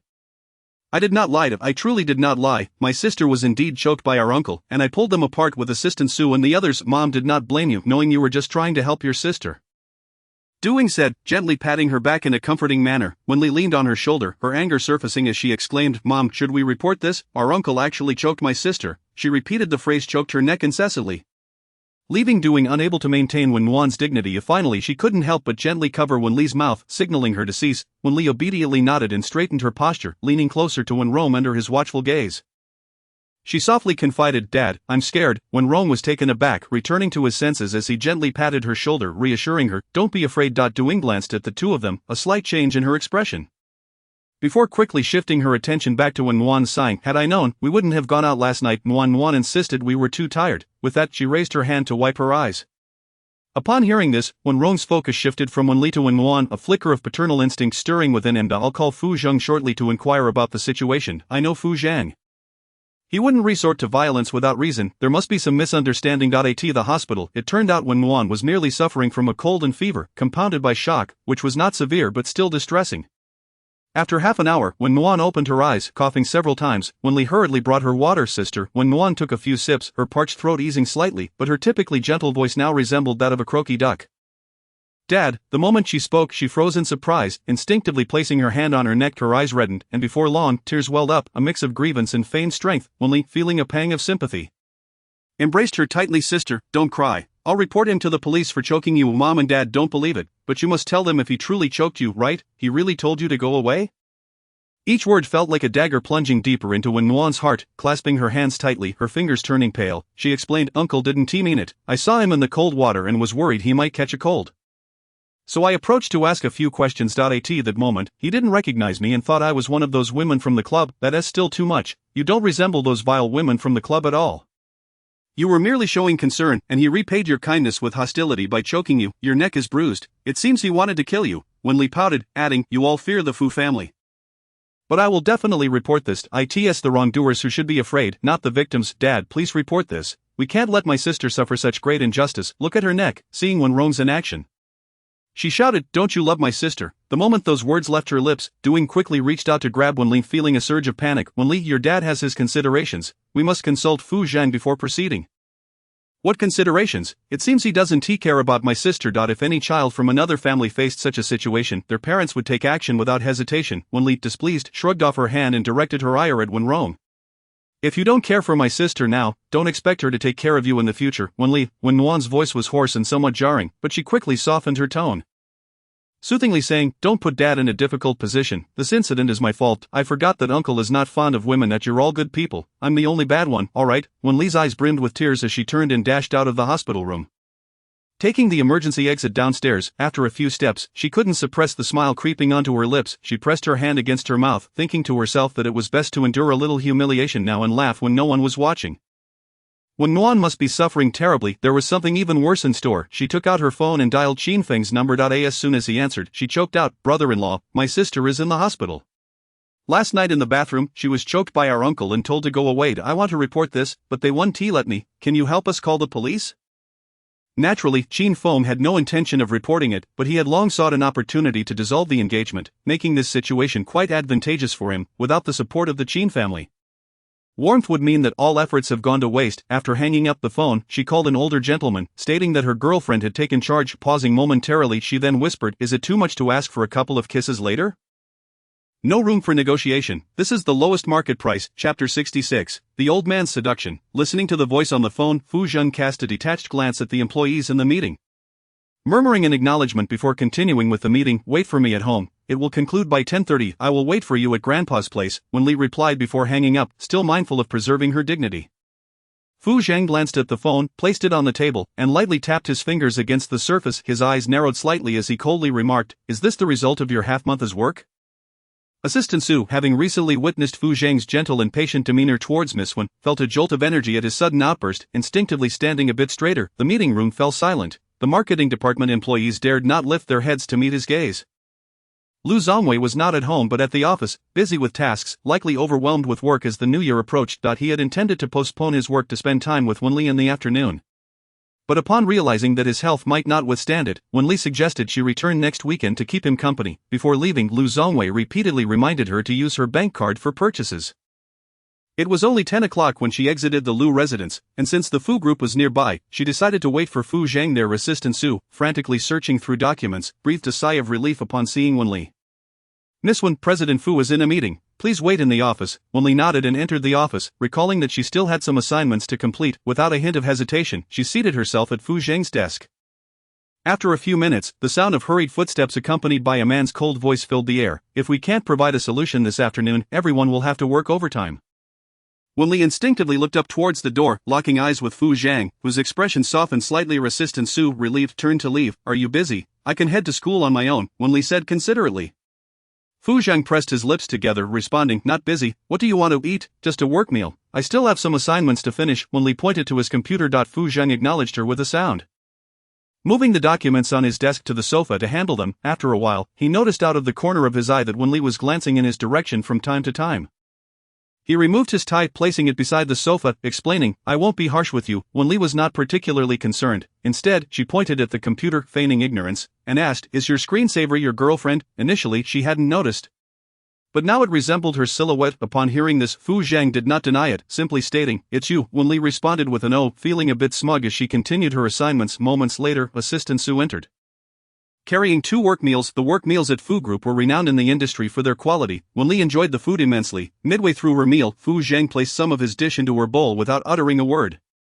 Were it anyone else, they would likely have expressed some gratitude. The old man often faltered in silence. In her previous life, she had become a vegetable, allowing her to quietly probe his affections. After finishing their meal, Fu Zhang went to the lounge to change clothes. When he emerged, he found Wen Li standing by the floor-to-ceiling window, her profile lost in thought, revealing nothing of her inner musings. At some point, he had distinctly sensed that the current Wen Li was not the same as before. She now bore a prickly demeanor. In a gentler tone than usual, he called out, "Li Li." It had been many years since he had used her nickname.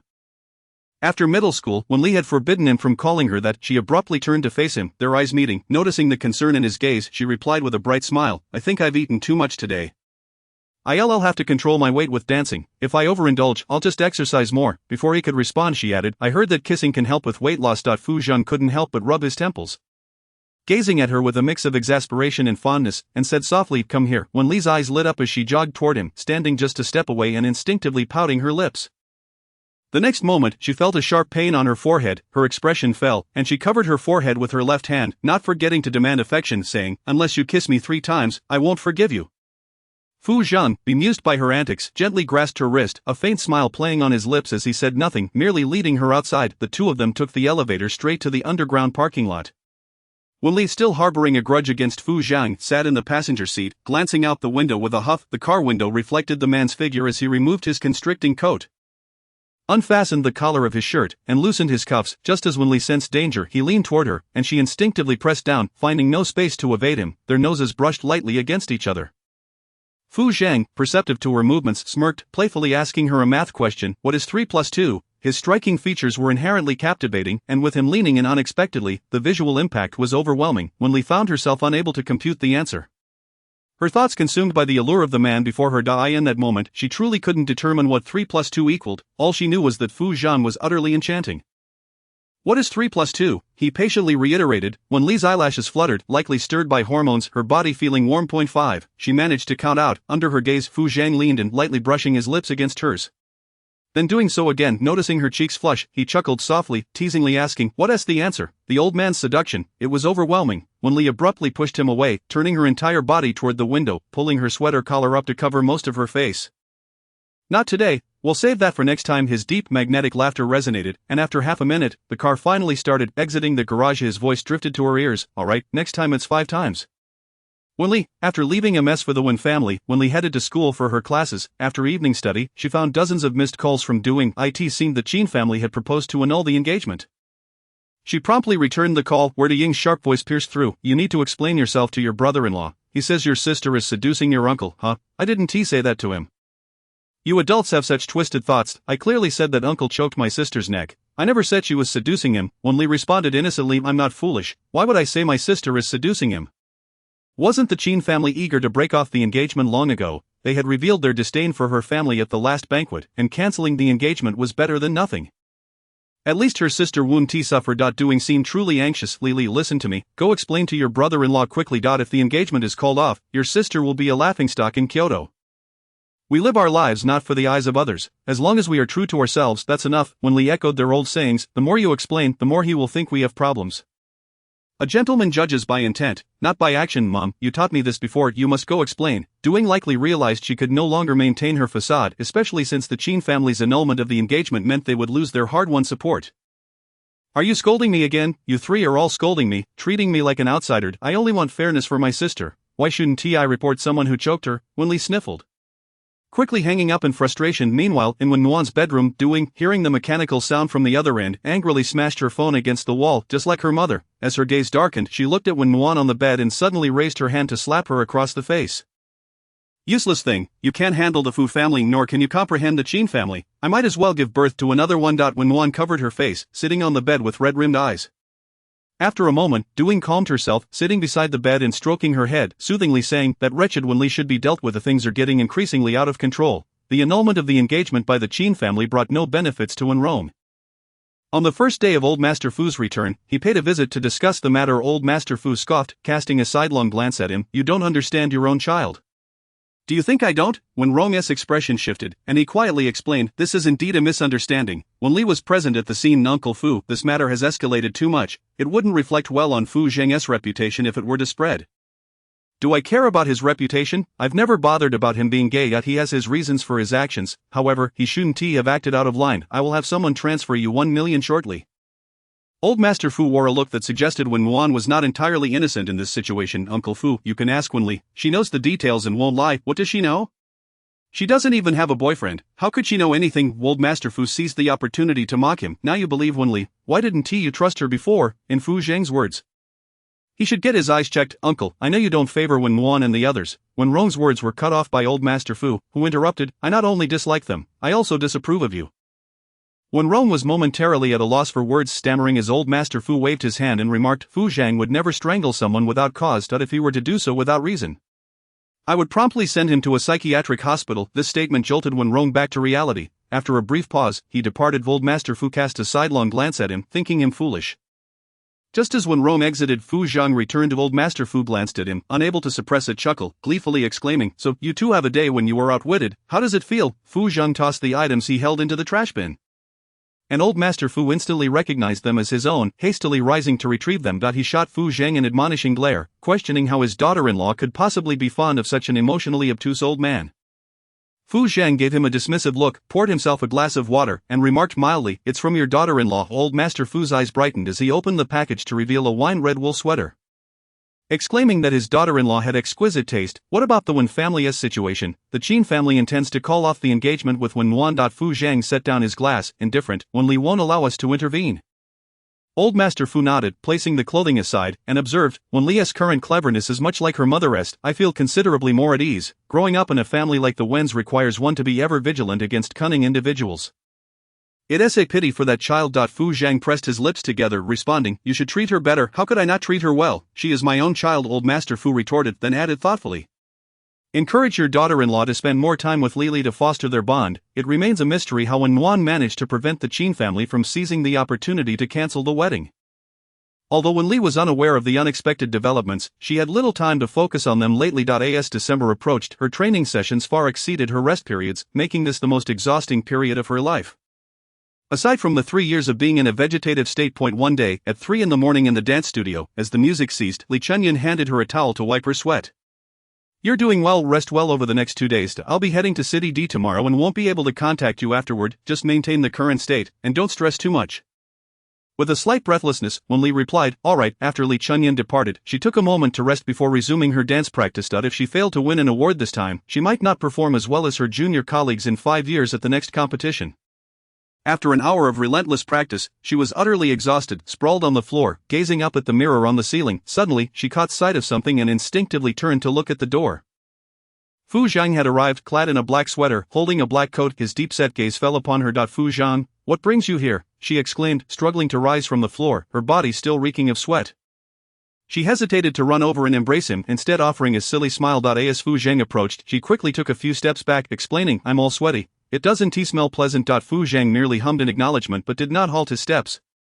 In fact, he quickened his pace, and before she could react, he enveloped her in his arms. "Do you remember when you covered me in filth when we were children?" Wen Li snapped back to reality. Tilting her head up from his embrace, blinking in surprise, "Did you miss me that much?" Fu Zhang responded with a low hum, gently caressing the back of her head. "Are you still practicing?" "No more practicing," she replied just as she was lifted into his strong arms, her head pressed against his chest. "Sleep now." In the past, she had thought men like Fu Zhang were unappealing, yet he was undeniably alluring. Wen Li wrapped her arms around his shoulders, exerting a bit of pressure, and planted a kiss on his neck. "Fu Zhang, you smell wonderful." The warmth lingered on his neck, a tingling sensation sweeping through her. Fu Zhang hesitated for a moment, lowering his gaze to meet her sparkling eyes. Wen Li, one should not kiss a man's neck. Wen Li, already drained, nestled into Fu Zhang's embrace, her body relaxing as drowsiness overcame her. She closed her eyes and asked, "Why not?" When no answer came, she opened one eye. Under the soft light, his handsome features were tinged with a rosy hue, even his neck blushing, just as she was about to speak. She noticed his beautifully shaped lips parting slightly, as if he were about to respond. Yao, I just noticed some adorable little ones sending gifts." "Sweetheart, just send something that doesn't cost money. Consistent updates are the greatest support for me, but thank you for the gifts. I truly appreciate it." Chapter 67. Wen Li's affection is always braver than his. In her foggy consciousness, Wen Li suddenly felt invigorated and closed her eyes again. Seeking a more comfortable position in his embrace, she stated earnestly, "You can't hold it in." "I can't hold it in either." Fu Zhang. Before they reached the garage, the girl in his arms had already succumbed to sleep. Fu Zhang laid her flat on the back seat, draping his coat over her. He took the driver's seat and glanced at the time. It was already past 4 in the morning, through the rearview mirror.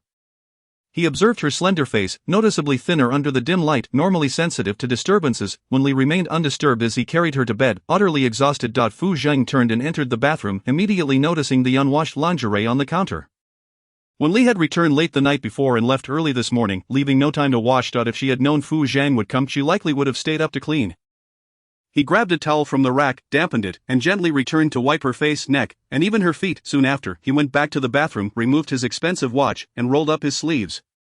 He took the nearby lingerie, soaked it, and began to wash it gently. At 7 o'clock, the alarm rang, and Wen Li instinctively got out of bed, stumbling toward the bathroom. While brushing her teeth, she caught sight of the lingerie hanging by the window. She froze for a moment, then quickly covered her face with her hands, realizing that throwing them away would have been better than leaving them there. However, this awkward situation was not new to her. Gripping her toothbrush, she dashed out and headed straight to Fu Zhang's bedroom. Upon pushing the door open, she found only an empty bed. Turning to leave, she spotted him sitting on the sofa, folding clothes. Unable to resist a smile, she slurred, "Fu Zhang." Fu Zhang looked up at her. "Why didn't you call for Auntie to come and clean up?" "I was planning to call her today, but I didn't expect you to come." Wen Li turned back to the bathroom, finished brushing her teeth, and glanced at the clean lingerie. Her Fu Zhang was truly a good man. Half an hour later, having finished her shower and changed clothes, she found breakfast already laid out on the table, with Fu Zhang sitting beside it, waiting for her. Wen Li jogged over, cupping his face in her hands and planting several kisses on him. The man appeared momentarily taken aback, his eyelids lifting in surprise. The next second, warmth met his lips as she kissed him without logic. Coming back to her senses, he smiled, his eyes sparkling with affection. Although he felt stirred, he was more rational than Wen Li, suppressing the urge to kiss her back. He couldn't allow his desires to interfere with her affairs. "Let us eat. You have class soon." Wen Li released him and sat beside him, taking a sip of warm milk while casting sidelong glances at him, her expression clearly admiring her handsome boyfriend. Fu Zhang noticed her gaze, reminiscent of when he used to feed her as a child. His large hand rested on her head, signaling her to eat. Wen Li hastened her eating, and once finished she inquired, "Why hasn't the Qin family cancelled the wedding?" Fu Zhang stood, retrieving her coat and car keys. Old Master Qin had a health crisis. Wen Nuan saved his life, and he has declared that Qin Feng is not to cancel the engagement with Wen Nuan. They are set to marry early next year to bring good fortune.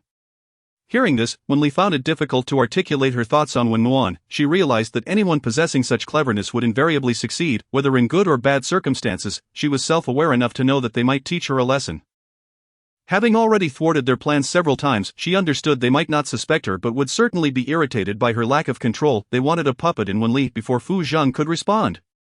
She added, "Fu Zhang, they might try to sow discord between us, but you mustn't believe them." Seeing him nod in agreement, she felt a wave of relief wash over her. Her current vulnerability was not fear of death, but rather the concern of drifting further away from Fu Zhang. No one could take Fu Zhang away from her. At noon, after finishing her morning classes, Wen Li sought a 2-day leave from her advisor.